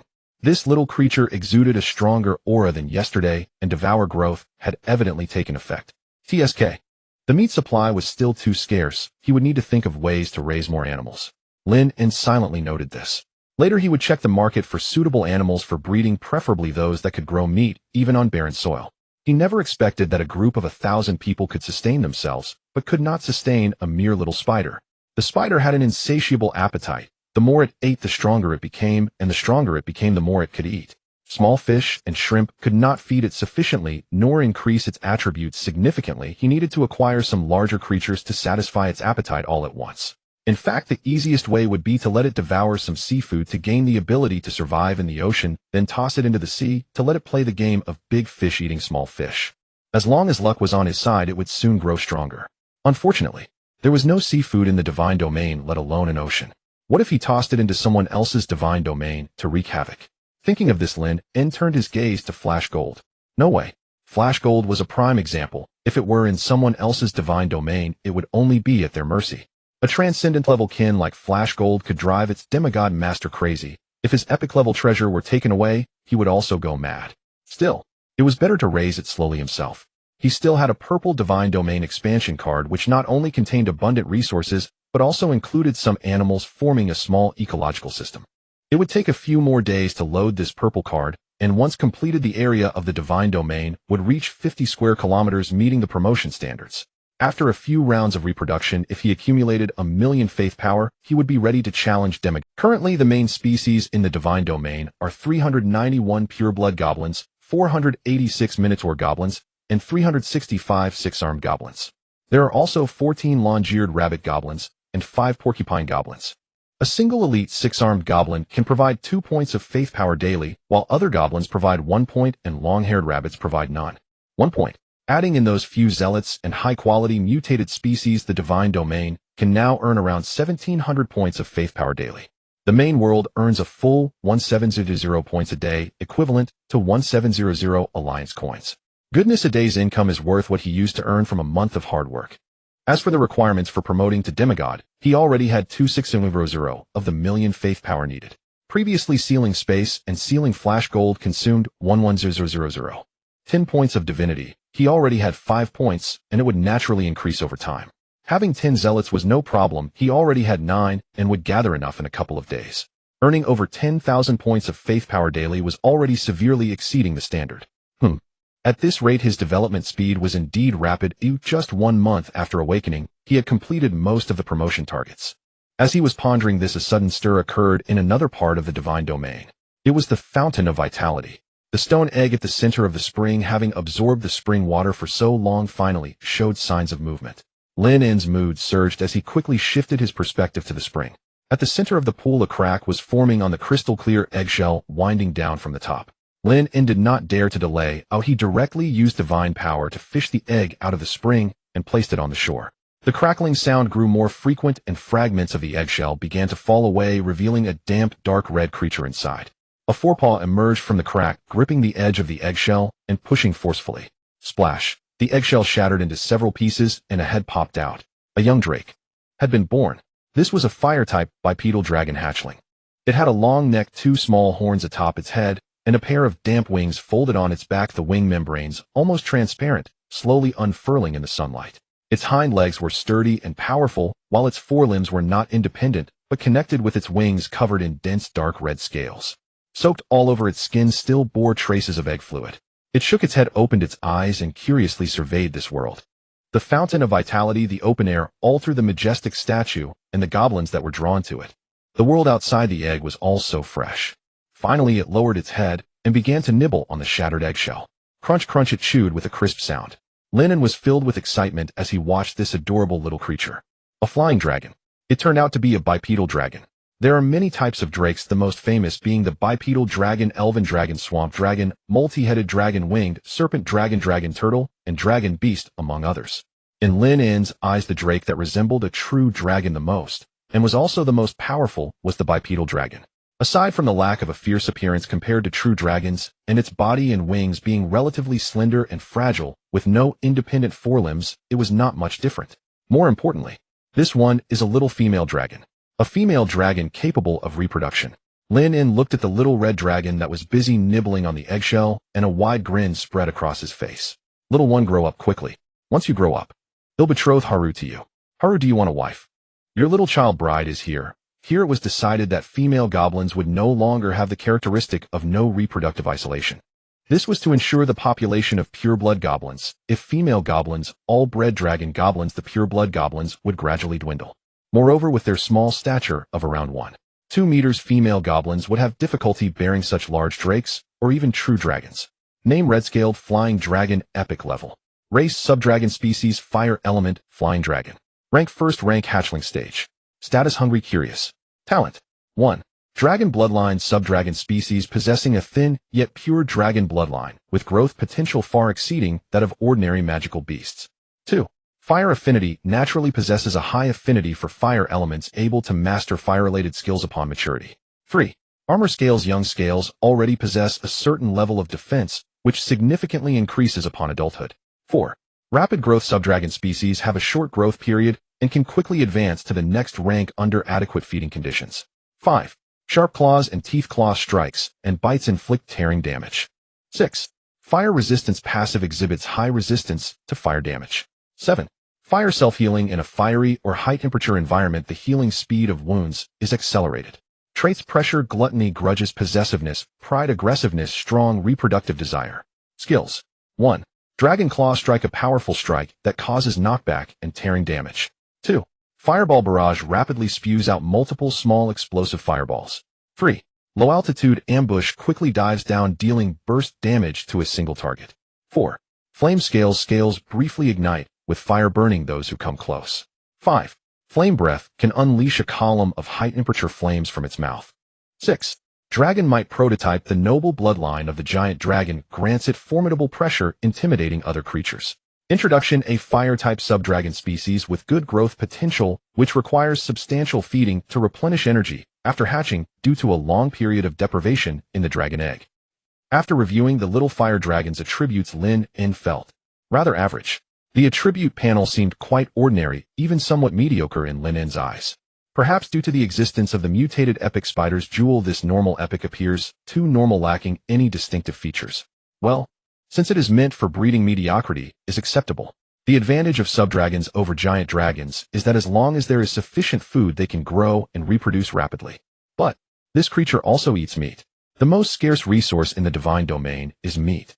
In the early hatchling stage, it can be fed small fish, shrimp, and frogs, but once it reaches the juvenile or young dragon stage, those won't suffice to fill its appetite. Dragons raised on small fish and shrimp will clearly grow into two extremes compared to those fed with the flesh of magical beasts. One is underdeveloped while the other is robust. It seems that breeding must be prioritized ASAP. Ideally, some fire-type magical beasts should be acquired to accelerate the growth of the little fire dragon, and the offspring it produces will be even stronger. However, looking at my savings, a total of 36,000 alliance coins is more than enough to buy cattle or sheep, but it seems insufficient for purchasing fire-type magical beasts. If I purchase ordinary beasts, it will not only occupy the loading limit, but also affect the loading time of the Divine Domain expansion card. Not worth the cost. However, if I can achieve good results in the upcoming test and enter the public resource zone, it might be feasible to hunt some wild creatures for emergency use. The little fire dragon finished the last piece of eggshell, contentedly burped, releasing a faint spark. Then it raised its head, truly seeing its surroundings for the first time. So many green-skinned creatures.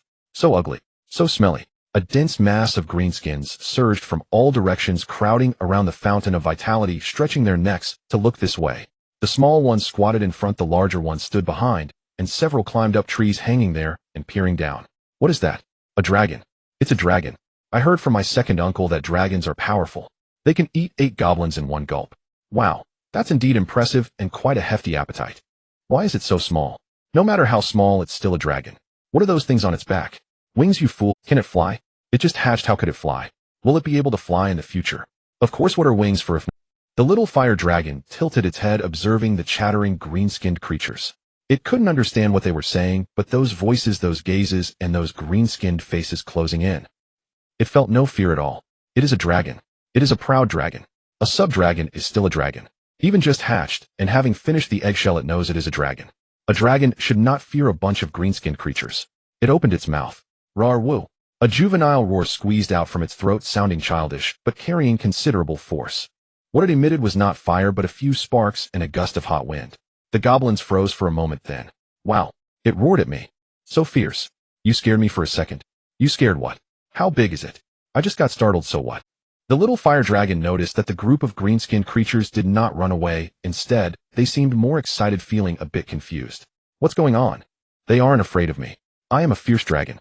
Should I take down a couple of small green-skinned creatures to show them my prowess? While it was pondering, a commotion arose from behind the crowd. Haru strode over, followed by Magro Flame and some guards and little followers. The goblins, watching, quickly made way, each lowering their heads in silence. These few are the big shots of the tribe. Haru stepped to the front, looking down at the little red dragon. The little fire dragon looked up at it. The large and the small, their eyes met. A strange feeling enveloped their hearts. The little fire dragon twitched its nose, catching a familiar scent. Fire and dragon. Is this the scent of my mother? Though faint, it is indeed the scent of a dragon. Its tail wagged unconsciously.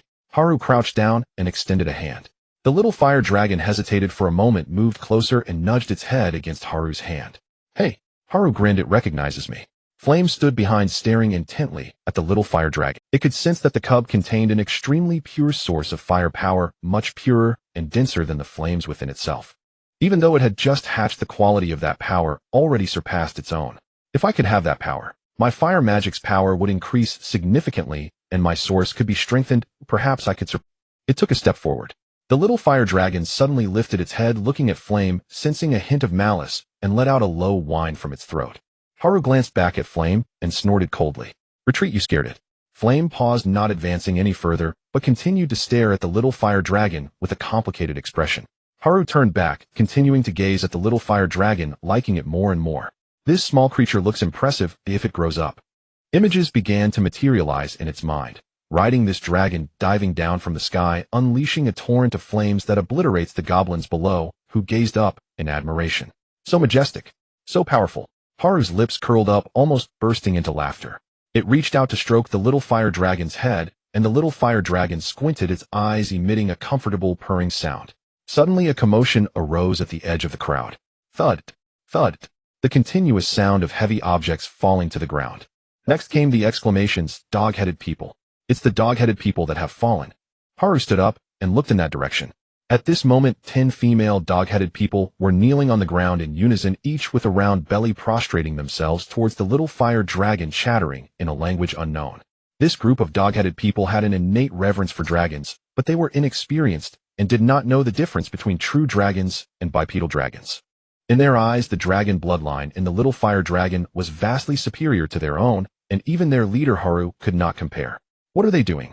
Lyin asked with a frown. Maglu walked over, crouched down to listen for a while, and stood up to say, they are worshipping the dragon, saying it is the messenger of the dragon god bringing them blessings. The messenger of the dragon god. Haru looked at the little fire dragon in confusion, a skeptical expression on his face. Is this thing truly a messenger of the dragon god? With that, Haru grabbed the little fire dragon by its tail and shook it, seemingly wanting to see what extraordinary qualities this messenger of the dragon god possessed. As soon as he finished speaking, one dog-headed person suddenly clutched its belly and let out a sharp cry. Eek! Then came the second and third. All 10 dog-headed people, simultaneously clutching their bellies, rolled on the ground. It's time to give birth. Tuya jumped out from the side, shouting with experience. Quick! Take them to the breeding nest. Several goblins hurriedly lifted the dog-headed people and ran towards the breeding nest. As the dog-headed people were being carried, they turned their heads to the little fire dragon, still bowing and chattering as if in gratitude. What are they saying? Haru asked. Maglu perked his ears to listen. They say, the dragon god has blessed them, allowing them to give birth to offspring with dragon blood. Haru was taken aback for a moment, looking at the little fire dragon that was still rubbing against his hand. What? Did you really bless them? The little fire dragon looked at him, innocently burped, and let out a few sparks. They had been busy at the breeding nest for the better part of the day. By evening, Tuya reported the results to Haru. They gave birth. A whole bunch of our kind with dog heads. Haru was playing with 2 plump blue fish, waving his hand to let Tuya arrange for someone to take care of them. Meanwhile, Lynn and's divine sense arrived late, focusing on the breeding nest. Inside the nest, the newly born little ones were a bizarre combination of dog-headed people and goblins. Their snouts were protruding with canine teeth slightly visible, yet their faces bore that cunning look characteristic of goblins, with pointed, sensitive ears that twitched slightly. Their bodies still resembled the small, shriveled form of goblins, with a most unusual greenish skin and a short tail trailing behind. In any case, they didn't look very impressive. The 10 dog-headed people had given birth to a total of 62 little dog-headed goblins, 38 females, and 24 males. Race: dog-headed goblin. Standard level: rank 0, talent 1. Burrowing instinct. 2. Dark vision. 3. Dragon affinity, an innate closeness to dragon-type creatures. They do not fear dragons and can more easily gain their favor. 4. Dual race resilience, inheriting the endurance of dog-headed people and the survival instincts of goblins. They have a higher survival rate in harsh environments. Characteristics: many against few. Timid, gregarious, worshipping dragons. Diligent, vigilant. Skills: 1. Digging, quickly excavating soil and loosening rocks. 2. Or sensing a faint sense of nearby minerals. Description: a product of the fusion between dog-headed people and goblins, inheriting the talent for digging from dog-headed people and the survival abilities of goblins, making them an excellent underground engineering unit. Although their combat power is still weak, they possess unique advantages in mining, tunneling, and constructing underground facilities, and have a natural affinity for dragons. Ding. The dog-headed people and dragonblood goblins successfully reproduced, giving birth to a new mixed bloodline, dog-headed goblin 62, earning basic rewards: refined iron pickaxe x80, a refined iron shovel x60, refined iron hoe x50, glowing mushroom spores x120. Congratulations on successfully reproducing dog-headed goblins for the first time. The first dog-headed goblin cub has mutated into a dragon blood dog-headed goblin. When the number of dog-headed goblins reaches 10, a reward: underground hot spring blueprint green x1. When the number of dog-headed goblins reaches 30, a reward: miniature copper vein green x1.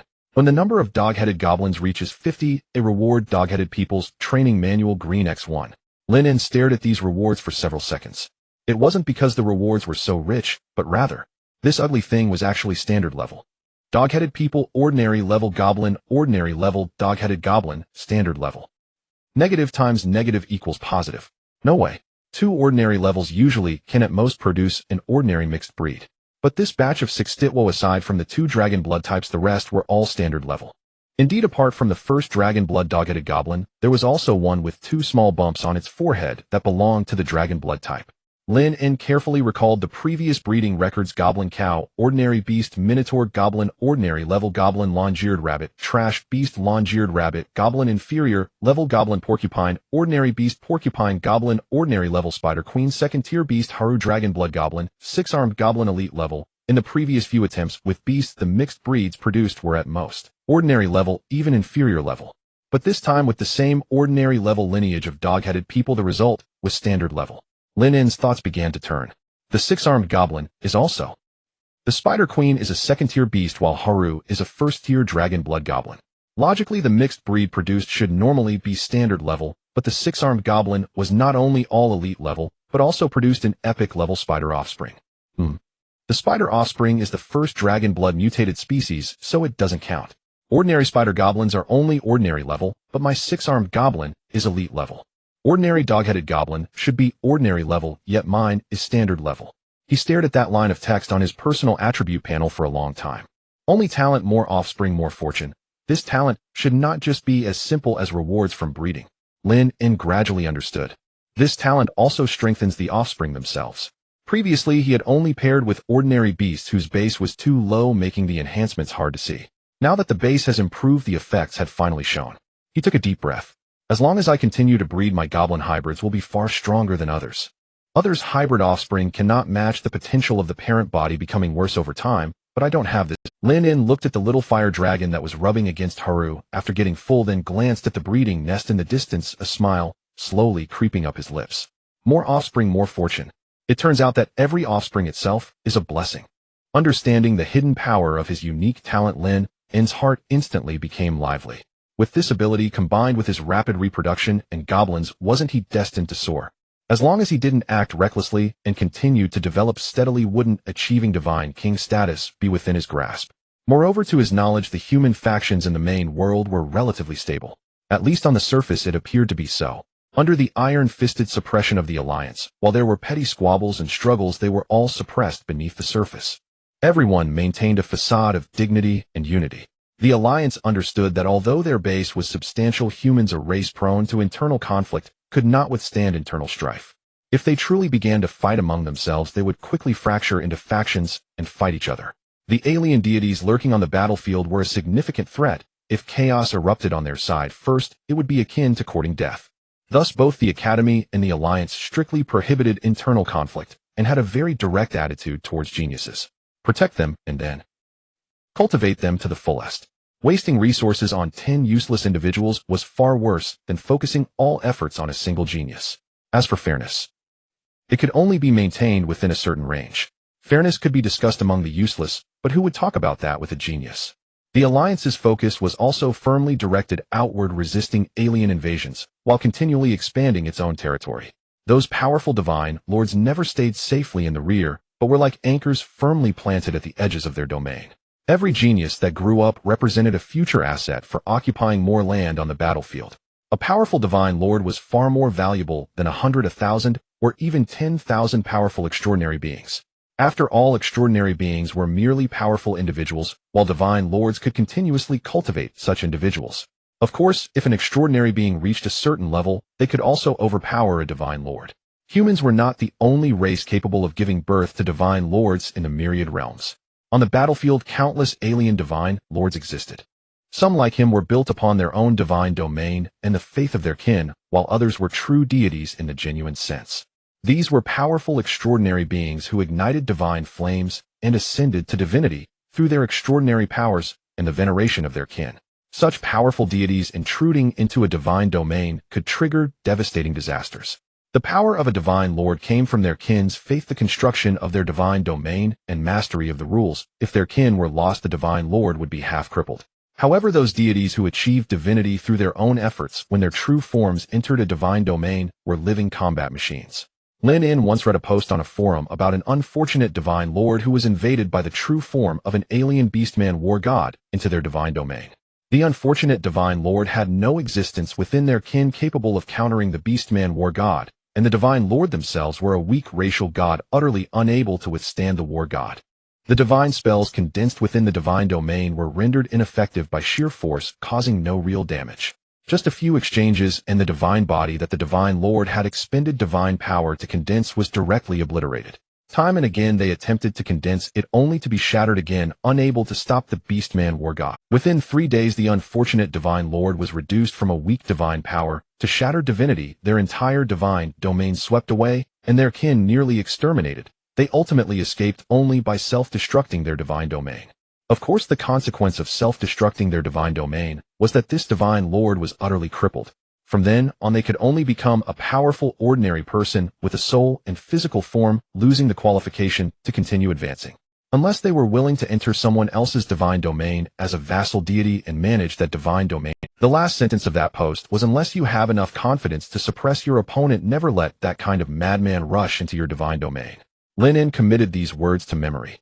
It was precisely because of the Alliance's attitude towards geniuses that he never played any tricks of hiding his strength or playing dumb. In every battle, he would win if he could kill more if possible and showcase his abilities.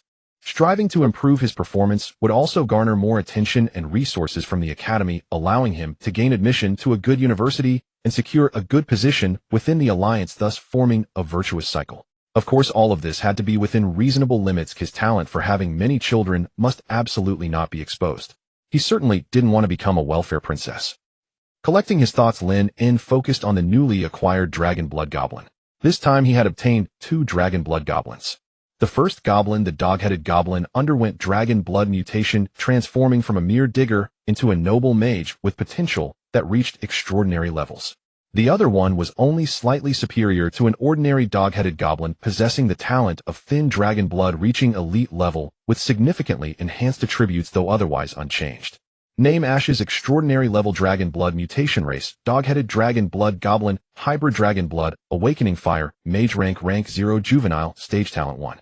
Dragon blood awakening fire awakens a trace of fire dragon bloodline, within enhancing all attribute-based values, immune to fire damage, naturally attuned to fire elements, and significantly increases the power of fire-related skills. 2. Fire affinity intermediate, no need to learn, naturally capable of sensing and controlling fire. When there is a fire source nearby, it will automatically absorb heat to replenish stamina. 3. Magic perception, extremely sensitive to fire elemental magic fluctuations, able to sense spellcasting units and fire energy sources within a range of 50 meters. Traits: multiplicity over singularity. Calm, reclusive, worships dragons, fanatically combative, protective of food, alert. Skills: 1. Fireball technique. 2. Flame claw. 3. Eye of Ash's eyes ignite with dark red flames, able to see through shadows and smoke, while also locking onto warm blood life forms. 4. Dragon breath prototype. 5. Lava shield. 6. Ash step body, turns into embers, allowing instantaneous movement of 35 meters, usable for dodging or ambushing. Cannot be used consecutively in a short period. Description: a rare, extraordinary level mutated individual that awakened a trace of fire dragon bloodline upon birth, embarking on an evolution path completely different from ordinary dog-headed goblins. The battle mage. No problem, another pure fire mage. Although fire mages are powerful, isn't there a bit too many fire-type extraordinary beings in his divine domain? Flame Haru, little fire dragon Ashes. However, aside from Flame, which was normally mutated into a fire mage, the other three were achieved under the influence of the Red Dragon bloodline. That could be considered a lineage. This time the rewards were also rather ordinary. The underground hot spring blueprint could build a hot spring underground to relieve fatigue, which could be useful once the dungeon was completed. Dog-headed Goblin Training Manual is a comprehensive training method specially designed for dog-headed goblins. It not only includes combat techniques suitable for dog-headed goblins, but also techniques for exerting force, digging, setting traps, and so on. Lynn planned to wait for the other dragon blood dog-headed goblin to grow up before loading it with this manual and let it lead the dog-headed goblins in developing the underground world. Finally, he placed the system reward of mini copper vein next to the iron vein for the goblins to exploit, and only then did Lynn leave. On Wednesday morning, it was the day of the small exam for the third year of high school. The battle hall was packed with people, and dozens of students from Class 3 gathered in small groups, their eyes occasionally darting towards the enormous floating light screen in the center of the hall. The screen displayed 3 large characters, ranking list. It scrolled through the individual scores of each class. Classes 1 and 2 had already completed their exams with names followed by a series of numbers: 5 waves, 7 waves, 8 waves. 1. Class 1 Yi Chun, 11 waves. 2. Class 2 Xiao Jirue, 10 waves. 3. Class 2 Lin Kier, 10 waves. 4. Class 1 Chu Tianjiao, 10 waves.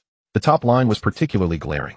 Whoa, how did Yi Chun manage 11 waves? Someone exclaimed. Exactly, I heard that after reaching 10 waves the monsters that spawn are all extraordinary types, and everyone else gets defeated in that wave. I heard from the students in Class 1 that his kin is an extraordinary level fire element capable of casting spells in unison, raining down meteor showers that keep monsters at bay. That's just too unfair. Isn't that Xiao Jirue from Class 2 also at 10 waves? Someone pointed at the screen. Aren't his kin just ordinary level rat people? How can such creatures survive up to 10 waves? As soon as this was said, a few people nearby gathered around. Hey, didn't you know? A student whispered with an odd expression on his face. He's quite ruthless. I heard from his class that he loaded his divine domain with a heap of toxins, plagues, and viruses, turning his domain into a toxic domain. Toxic domain. Yes, at first those rat people couldn't withstand it. Many died, some fell ill, and out of 10 not a single one could survive, but those that did mutated. The student paused, a hint of dread flashing in his eyes. They all turned into plague rat people, having lost most of their sanity and faith, yet their strength surged, dramatically capable of spreading deadly diseases, spewing toxic fumes, and he swallowed hard. They can even self-destruct, charging into enemy ranks, exploding with a bang, and the venom splatters everywhere. Just a touch, and the entire area is doomed. A gasp of cold air echoed around. This was too ruthless. Oh, any living being would fear this, and getting touched would mean misfortune. Only Zhou Yan's stone golem could probably ignore this kind of plague attack. Lin stood at the edge of the crowd, unable to help but gasp when he heard this, feeling a chill run down his back. Toxic explosion. Infection. Plague. Goodness, he truly found a way out. During this time, his own divine domain had been filled with 6-armed goblins, spiderlings, and crimson-scaled flying dragons, making Lin a bit overconfident. Initially, he thought that as long as this group of little ones grew up, even if he couldn't match Suyu, he could at least be the second-in-command in the academy. How could a dragon rider lose? But hearing that Xiao Jirue, who had also awakened an ordinary-level kin, could cultivate weak rat people into powerful pseudo-mutants with such disgusting abilities. Indeed, one should not underestimate the heroes of the world. If he faced Xiao Jirue, even if he won, how many of his own kin would be left? Once those toxins spread, the crops, water sources, and air in the divine domain would all suffer. Even if he killed all the rat people, the pollution would not be cleared in the short term. We can't engage, at least not in our own divine domain. If we face him, we must keep the rat people at bay and eliminate them from a distance, even ensuring that Moglu blows all the air to the other side. But another thought emerged. Rat people. Their reproductive ability seems particularly strong. He had seen on a forum that a rat person could give birth to over a dozen in a litter, and they mature in 2 months, recognized as breeding machines. Their reproductive ability is even stronger than that of goblins. If used as meat reserves, they would make perfect feed. But the thought of the plague on Xiao Jiru's rat people. Lin shook his head, dispelling that notion. Forget it, I shouldn't end up polluting my own divine domain. Then it would truly become a toxic domain. He looked at the name on the screen, feeling a hint of admiration in his heart. Xiao Jiru's approach was quite toxic, quite ruthless. He sacrificed the entire development of his divine domain to exchange for a batch of mutated rat people. Crops can't be planted, animals can't be raised, and no other kin can be introduced. In the future, the only way is to rely on the rat people to continuously invade and plunder, stealing food and resources from the outside. This is a gamble. If he wins, he will soar directly. If he loses, he might as well go to sleep. If the divine domain is ruined and all the kin are poisoned unless he spends a fortune buying massive amounts of low-level purification cards, he would waste a lot of time and money to purify the divine domain. However, having lost the core kin, future development would be extremely challenging.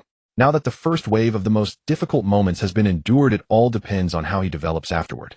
If these plague rat people can continue to improve, then Xiao Jirui might truly ascend to divinity. The small exams for the first two classes had already concluded, and Xiao Jirui, directly ranked second, securing his qualification for the public resource zone, was essentially a certainty.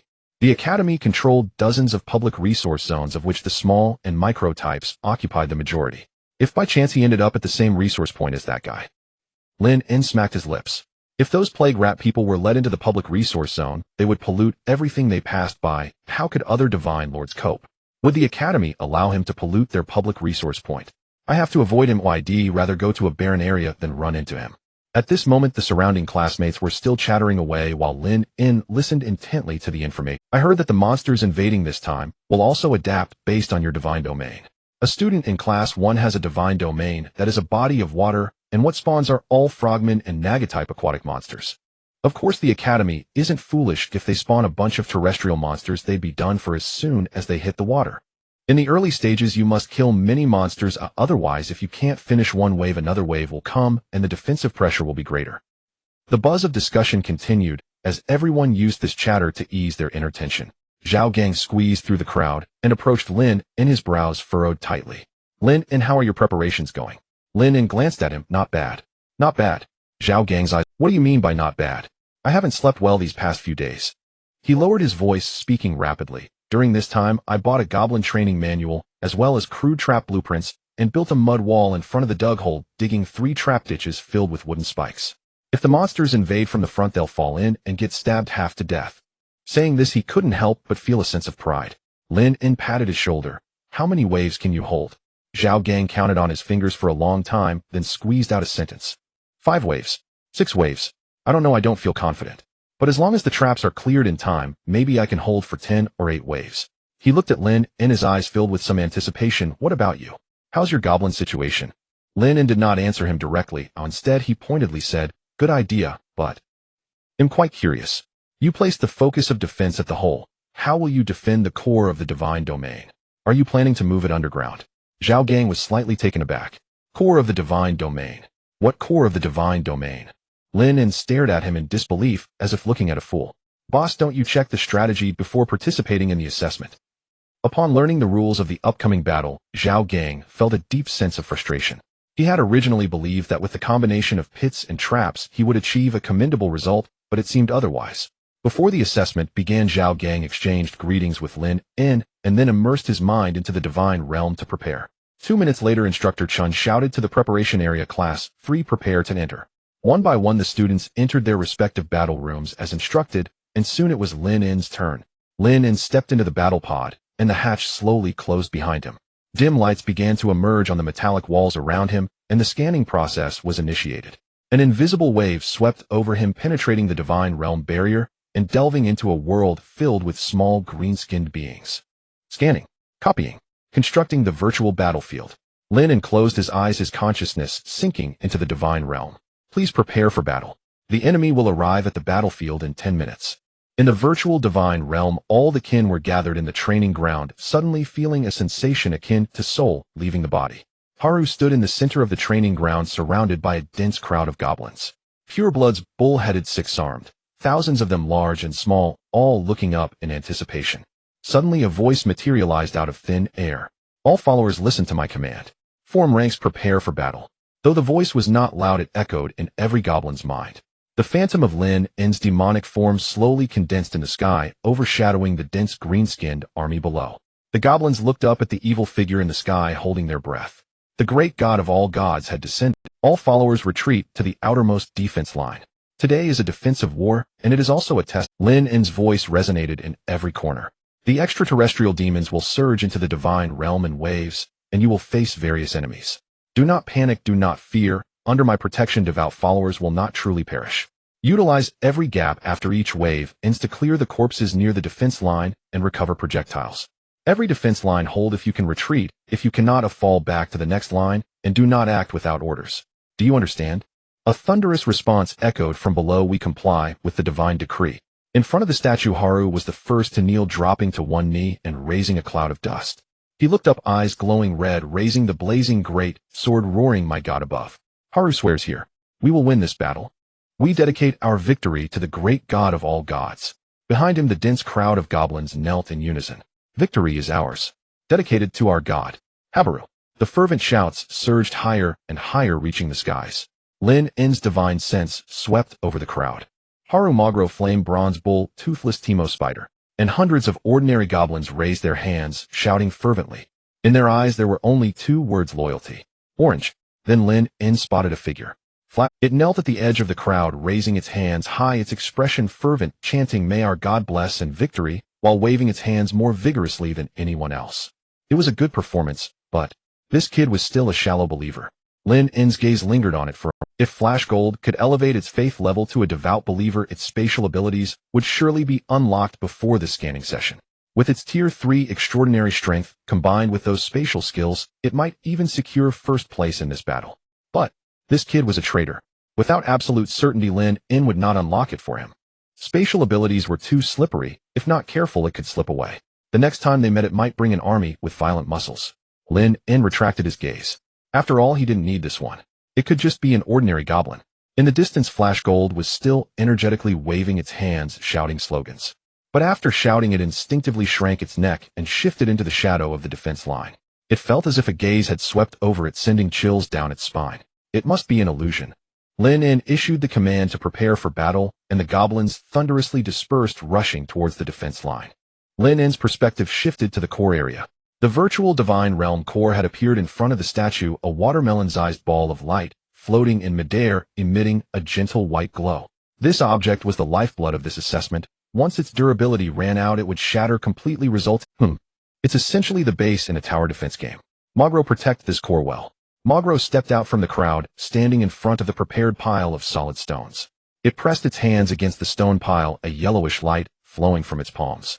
The hard stones began to soften and flow like melting wax, slowly rising according to Magro's intent. First, the divine realm core was wrapped in layers of solid stone encased in a hard eggshell, and then another stone fortress formed around it. The stone walls took shape. The dome formed. The passageway formed. Minutes later, a rough yet sturdy stone fortress completely enveloped the divine realm core. Only a few narrow shooting holes and a passage barely wide enough for one person remained. Lynn glanced at it, satisfied as he withdrew his gaze. This ability was incredibly useful in the future. He could have Magro construct a seamless integrated castle. It did consume quite a bit of mana though. With the divine realm core secure, Lynn turned to another area. Over 300 six-armed goblin cubs were crowded in a nearby open space, peeking over curiously. They had not fully grasped what was happening, but the tense atmosphere had already infected them. Toothless stood in front of them, facing several large bags woven from vines. Come. Gather around." He squatted down and pulled out something from the bags. Fine iron arrowheads.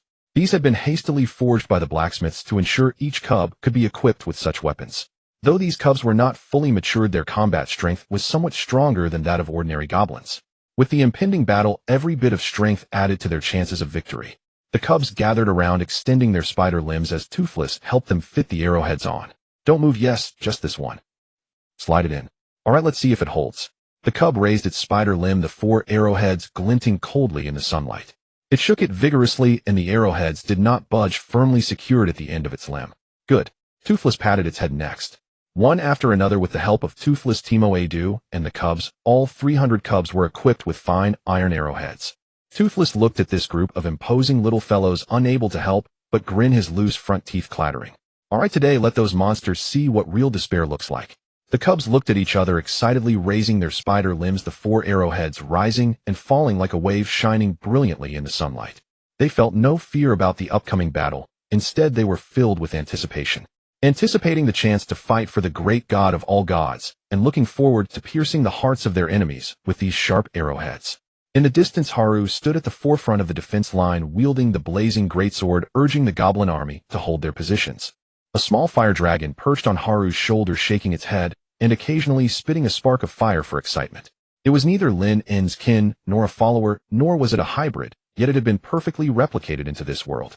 Like the group of cave spiders surrounding the beast-taming goblin, it too was scanned into this virtual battlefield. At Haru's feet, a white spider crouched in the shadow, trembling in fear. Wow. So many people. So scary, so scary.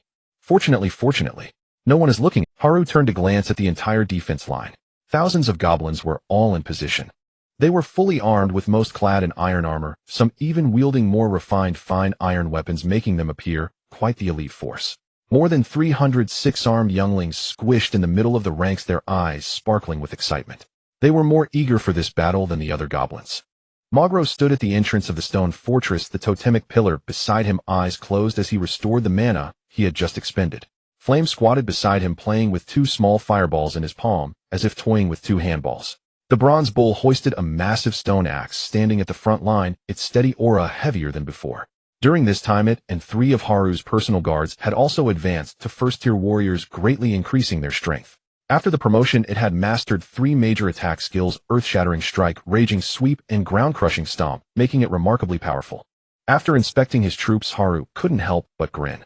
Come on. He raised the blazing greatsword and shouted into the void, let them come. As soon as the words left his mouth, the edge of the divine domain began to ripple, as if something was approaching. Battle commences. The first wave. The space at the edge of the divine domain began to distort, as though an invisible hand had torn open a gap. 50 small green-skinned creatures surged forth from the crack, chattering and waving wooden spears. Lynn gazed at this group of goblins' relatives, and the tension in his heart vanished instantly. They were a bunch of small gremlins looking quite similar to goblins, all with comically sharp features. Their stature was half a head shorter than that of goblins, thin as firewood, with wooden spears that were crooked, some tips even left unsharpened.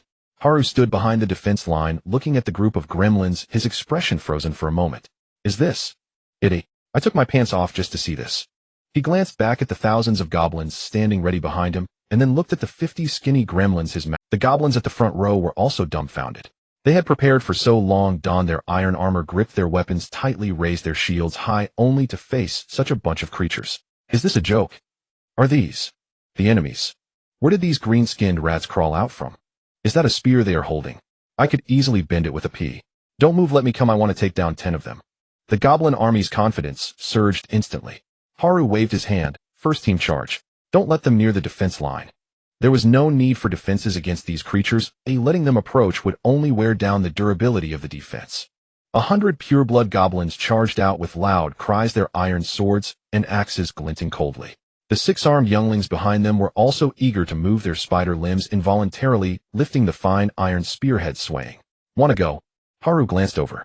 If you want to go, just go, bully the weak and feel the thrill of battle. The younglings cheered, and with a simultaneous effort from their 4 spider limbs, they darted out faster than the purebloods. The battle ended quicker than expected. Or rather, all the time was spent on the journey. That group of gremlins didn't even put up a decent resistance. Wooden spears poked at the iron armor, leaving not a single mark. Iron swords swept through, toppling many at once. The 6-armed younglings dashed in their 4 spider limbs, swinging in rotation, the spearheads puncturing the gremlins' bodies, turning them into sieves. This group of gremlins was simply not enough for them to divide. In less than a quarter of an hour, all 50 gremlins lay down. Bodies sprawled in disarray, green blood flowed everywhere, looking quite disgusting. The goblins stood among the pile of corpses, looking at each other, some scratching their heads. Is this it? They are way too weak. I thought they would be formidable. Haru scratched his head as well. All right, this was just a warm-up. The real battle is yet to come. Quickly clean the battlefield and collect anything usable. Though the wooden spears are broken, they can still serve as projectiles. The goblins began to sift through the corpses, but found nothing useful. These guys were too poor. At this moment, 2 figures dashed out from the crowd, shouting, "Meat, it's meat." The spiderlings, with their 8 legs moving swiftly, rushed to a gremlin corpse, bending down to bite. The small fire dragon pounced from behind. To be precise, it was flapping its not fully grown wings, stumbling forward and butting the spiderlings aside. Roar! It opened its mouth, guarding the corpse, its expression fierce. The spiderlings were knocked over, flipping twice before getting up and shrinking back. Wah! I found it first. It won't let me eat. Then I won't eat. It's so fierce. I won't play with it anymore.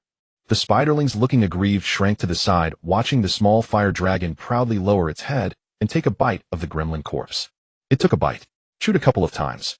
The small fire dragon's expression froze. It slowly raised its head, the meat still in its mouth, but it no longer wanted to swallow. Phew! It spat out the meat, then phew, a few times, its tongue stretched long, its face contorted, as if it had eaten something foul. So stinky. It looked up at the spiderlings, and then at the corpse, took 2 steps back, turned, and walked away. After walking a few steps, it turned back to shout at the spiderlings, implying no eating, then continued on its way. The spiderlings squatted in place, watching the small fire dragon's retreating figure, then glancing at the corpse, and then at themselves. It says it's stinky. Then, can we eat it or not? It says we can't eat.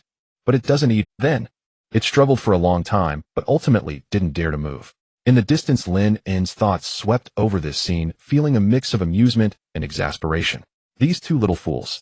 All these monsters and corpses are mere virtual projections. Eating them is pointless and won't increase any attributes. He ignored them and continued to focus on the next wave. Half an hour after the first wave appeared, the space twisted again, and a second wave of monsters came roaring out. This time a pack of 30 wild wolves surged forth with gray fur, green eyes, and exposed fangs larger than ordinary wolves.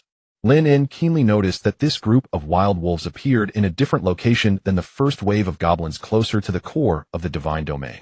Clearly this was to prevent the Divine Lord's army from guarding the gate at the spawn point, eliminating one monster at a time. Hence the monsters were randomly spawned in the outer area of the divine domain. This undoubtedly increased the difficulty of defense. Haru did not deploy the main force this time, instead sending in a team of 100 minotaurs. There was no need to mobilize the main force for these appetizers. They should conserve their strength, allowing other smaller teams to take turns attacking. Go practice your skills. The minotaurs charged with axes and shields, colliding with the wild wolves. The wolves were fast, but the minotaurs had tough skin and thick flesh. With a single axe strike, a wolf's head would be crushed. The wolf pack attempted to flank from behind, but was blocked by minotaurs at the rear, caught in a pincer attack. Additionally, a group of restless younglings rushed forward, using the gaps in the minotaur formation to stab with sharp pikes. 10 minutes later, the wild wolves were completely annihilated. This time the little fire dragon feasted heartily, enjoying its meal immensely. The spider also took the opportunity to sneak under a wild wolf, its small frame concealed by the wolf chewing rapidly. The third wave. 30 thick-skinned wild boars charged like miniature tanks. These creatures had considerable charging power, and they must not be allowed to breach the defense, otherwise the wooden walls would not withstand the impact. Haru instructed the frontline minotaurs to raise their shields and hold firm, while the rear rank readied their spears. The wild boars crashed into the shield wall, toppling a few, but were also impaled by the spears. The 6-armed younglings wanted to rush in for the thrill, but were shouted down by Haru. These creatures were too large, and their charge was hard to withstand. Their small frames could not bear it. In this wave, several minotaurs were lightly injured from the wild boar's charge.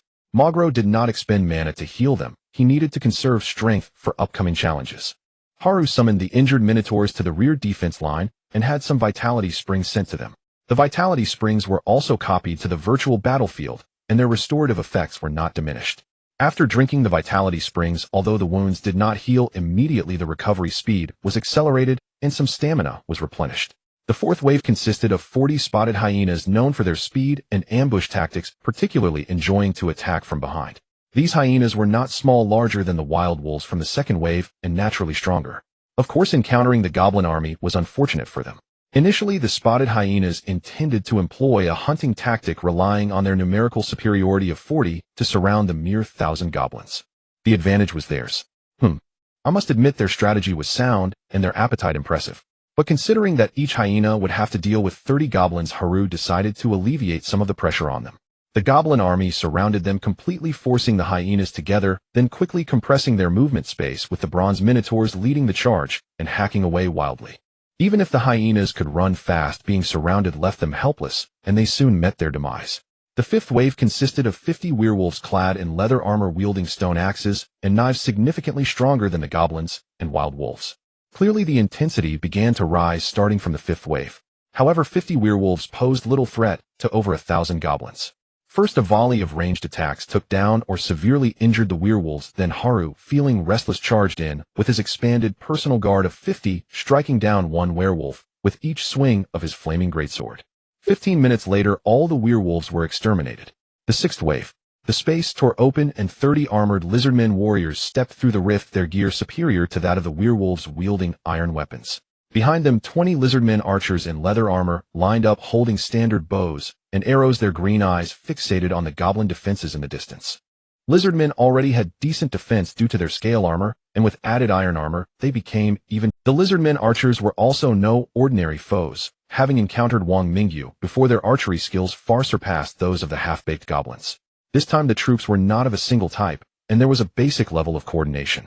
Although the enemy was not numerous, Haru did not let his guard down, and prepared to rely on the first line of defense to defeat them. As the lizardmen gradually closed in on the defense line, Haru let out a furious roar. Archers fire.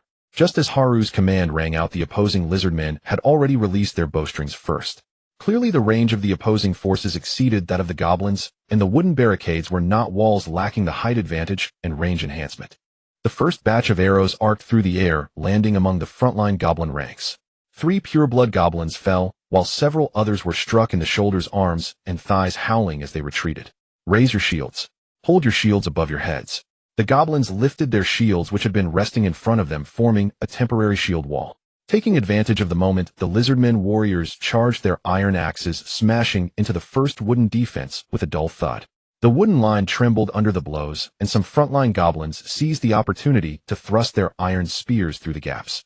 The goblins in the back ranks, lacking space to attack, did not remain idle, and began to hurl their weapons at the lizardmen's heads. What awaited the lizardmen was a haphazard barrage of thrown objects. Iron axes, iron hammers, loose stones, and spears. While the accuracy was lacking, the sheer volume was overwhelming. A massive amount of thrown objects arced through the air, quickly engulfing the lizardmen warriors. Some poorly thrown items landed among the frontline goblins, causing some chaos. A few unfortunate goblins did not die at the hands of the enemy, but were instead taken out by their own teammates. The lizardmen had decent individual strength, but they could not withstand this kind of turmoil, and soon most of the frontline fell. Then Haru charged in directly, his flaming greatsword cleaving down the lizardmen captain still attacking the wooden barricade, quickly following up to engage the lizardmen archers. The 6-armed younglings were the fastest, sprinting behind Haru and quickly outpacing the other goblins to take the lead. Seeing the enemy close in, the lizardmen archers fired their last round of arrows, killing a few of the 6-armed younglings at the front, then drew their short swords to engage. The 6-armed younglings were full of morale at the death of their kin did not deter them. Instead, they charged forward with cries. They were unyielding against the lizardmen archers, thrusting with their 4 spider limbs. The lizardmen archers clearly lacked the close combat capabilities of the lizardmen warriors, finding it hard to withstand the storm of thrusts. Although the spears lacked power, their numbers compensated for it, and the iron tips were sharp enough. The 6-armed younglings were limited in height, targeting the lizardmen's lower regions with their spears, piercing them repeatedly. Soon the last lizardman fell. The 7th wave. This time what surged forth from the fissure was not flesh and blood, but a horde of skeletal frames. 100 trembling skeleton warriors wielding rusted iron swords advanced with rigid steps. Behind them 50 skeletal archers drew their bone bows, the arrowheads glimmering with a dim light. At the very back stood a figure cloaked in black, unmistakably an extraordinary being. It was one of the few sorcerers among the undead race, the undead mage. It held a bone staff with green ghostly flames flickering in its eye sockets, hauntingly fixated on the distant goblin army. Though it was undead as a mage, it possessed a modicum of intelligence. Seeing the vast disparity between the enemy and itself under normal circumstances, it would have ordered the skeleton warriors to fall back while it made its escape. However, in this virtual battlefield, it only had the wisdom for combat and battlefield command, lacking the instinct to flee. In the minds of these virtual monsters there was but one thought. Attack. Attack again. Until all enemies are slain or the divine realm core is shattered. Lynn's thoughts were fixated on those skeletons, scrutinizing them closely. So this is what the undead look like. Though he had heard of such revolting creatures in class, and often saw them in posts, encountering a group of animated skeletons was still quite novel. He noticed that from the ghostly flames in the eye sockets of these skeletons, subtle strands of energy, nearly imperceptible to the naked eye, branched out like blood vessels, extending into the skull, spine, and every joint of the limbs. Those strands pulsed faintly, though with each pulse a skeleton took a step forward. It felt as though this group of skeletal frames were akin to puppets on strings controlled by the ghostly flames. These ghostly flames can be considered another form of extraordinary, I suppose. The strength of the skeleton warriors and archers was not particularly strong, though one might even say they were quite pathetic, able to become the siege monsters of the 7th wave solely due to this undead mage's support. As a horde of skeletal frames approached with a crunching sound, many goblins were momentarily stunned. They had seen skeletons before. After all, life had been good, and they had consumed plenty of meat, often yearning to gnaw every last bit of flesh off the bones during meals. However, it was their first time seeing moving skeletal frames. What the hell is this? Can bones fight? One goblin muttered. Before the words had left his mouth, the rear row of skeletal archers released their bowstrings. The first volley of bone arrows fell, striking 2 goblins standing in the front row in the face, who let out a wail and collapsed. A few goblins, although not hit in vital areas, still took a few arrows. The bone arrows lacked penetrating power, but once embedded in flesh, they still hurt. Don't just stand there. Counterattack, Haru shouted.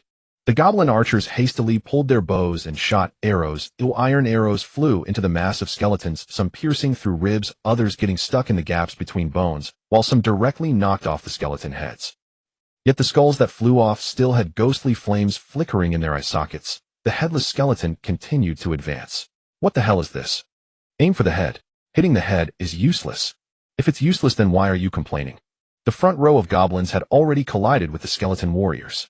Iron swords struck against bones, creating cracks, but those skeletons felt no pain as long as the ghostly flames persisted. Even if they had only one arm left, they would continue to swing their swords. One pureblood goblin was wounded on the arm by the tetanus blade held by a skeleton, crying out in pain, and retaliated with a sword strike that severed the skeleton's head. The headless skeleton shook its sword, still swinging, nearly striking him again. Damn it! Why can't Magro, well-versed in battle, realized that the ghostly flame was the core of the undead and directed, attacked the fire in its eye sockets. Just then a skeleton warrior was felled, and a long spear immediately thrust into its eye socket, violently stirring it around. After a flicker, the ghostly flame extinguished completely. Having found a method, this group of melee skeleton warriors posed little threat, quickly falling in droves. The skeletal archers and goblins were engaged in a passionate exchange of fire arrows crossing in the air. The skeleton's arrows were not strong, but they were reasonably accurate. Goblins' iron arrows could shatter bones, but those broken bones could still move. More troubling was that as long as the ghostly flames did not extinguish, the fallen skeletons would soon start to crawl back together, reassembling. The undead mage stood at the back, waving its bone staff. Rebirth of the dead. Around the undead mage, dozens of previously dead goblins, wild wolves, spotted hyenas, and even wargs rose again, shaking their bodies to stand. Their eye sockets flickered with ghostly green flames, and under the undead mage's command they charged toward. The pressure on the front row of goblins suddenly intensified. Haru and the Bronze Bull led another team of goblins to push forward, alleviating the pressure. The undead army slowly advanced, and after reaching a certain distance, the undead mage raised its bone staff again. Cursed poison fog. A dark green mist began to coalesce around it, emanating a nauseating aura. The bone staff pointed toward the goblin army, and the mist rapidly floated over. What is that? A goblin looked up. Fall back. Fall back. Magro's voice came from behind. He grasped the totem pillar, and the turquoise light began to shine brightly. Then a fierce gale erupted from the totem pillar, fiercely blowing toward the mist. Gale's rebuke. The mist was blown back by the raging wind, swirling into the skeleton pile, passing through the gaps between the bones, but nothing happened. The skeletons were unaffected by the curse and continued to advance. Several goblins in the front row accidentally inhaled a bit of the mist. They began to cough violently, their faces turning blue, lips purple, struggling to hold their weapons securely. It's a curse. Magro rushed over, his hands glowing with emerald light, enveloping those goblins. The curse was dispelled, their faces gradually returned to normal, but they were too weak to stand. The others dragged them away. Though the crisis was temporarily averted, as long as the undead mage remained, this battle would be hard to win. The goblin army, not lacking in wise individuals, was well aware of this. The fiery mage had been holding back for a long time, and seeing the undead mage approaching with the undead army, his eyes lit up. As Magro dispelled the curse, the fiery mage unleashed a fireball hurtling toward the undead mage. But the undead mage, being amidst the undead army, was certainly not without defenses. A dozen skeleton warriors immediately surrounded it under its control, using their bodies to shield the mage. The fireball exploded among the pile of skeletons, shattering 3 or 4 skeletons into pieces, bones scattering everywhere, and the ghostly flames extinguished in the explosion. The undead mage stepped back a few paces and continued to wave its bone staff.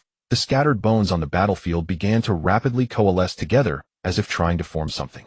Clearly it intended to create a formidable being, but it failed to notice that among the front row of goblin warriors, an inconspicuous minotaur-goblin was silently aiming at it with its hammer. Thunder. Furious thunder surged from its body, continuously infusing its hammer. The gray-black hammer transformed under the power of thunder, gradually changing to a crimson white. The Thunder Minotaur-goblin no longer concealed itself, gripping the hammer imbued with thunderous power.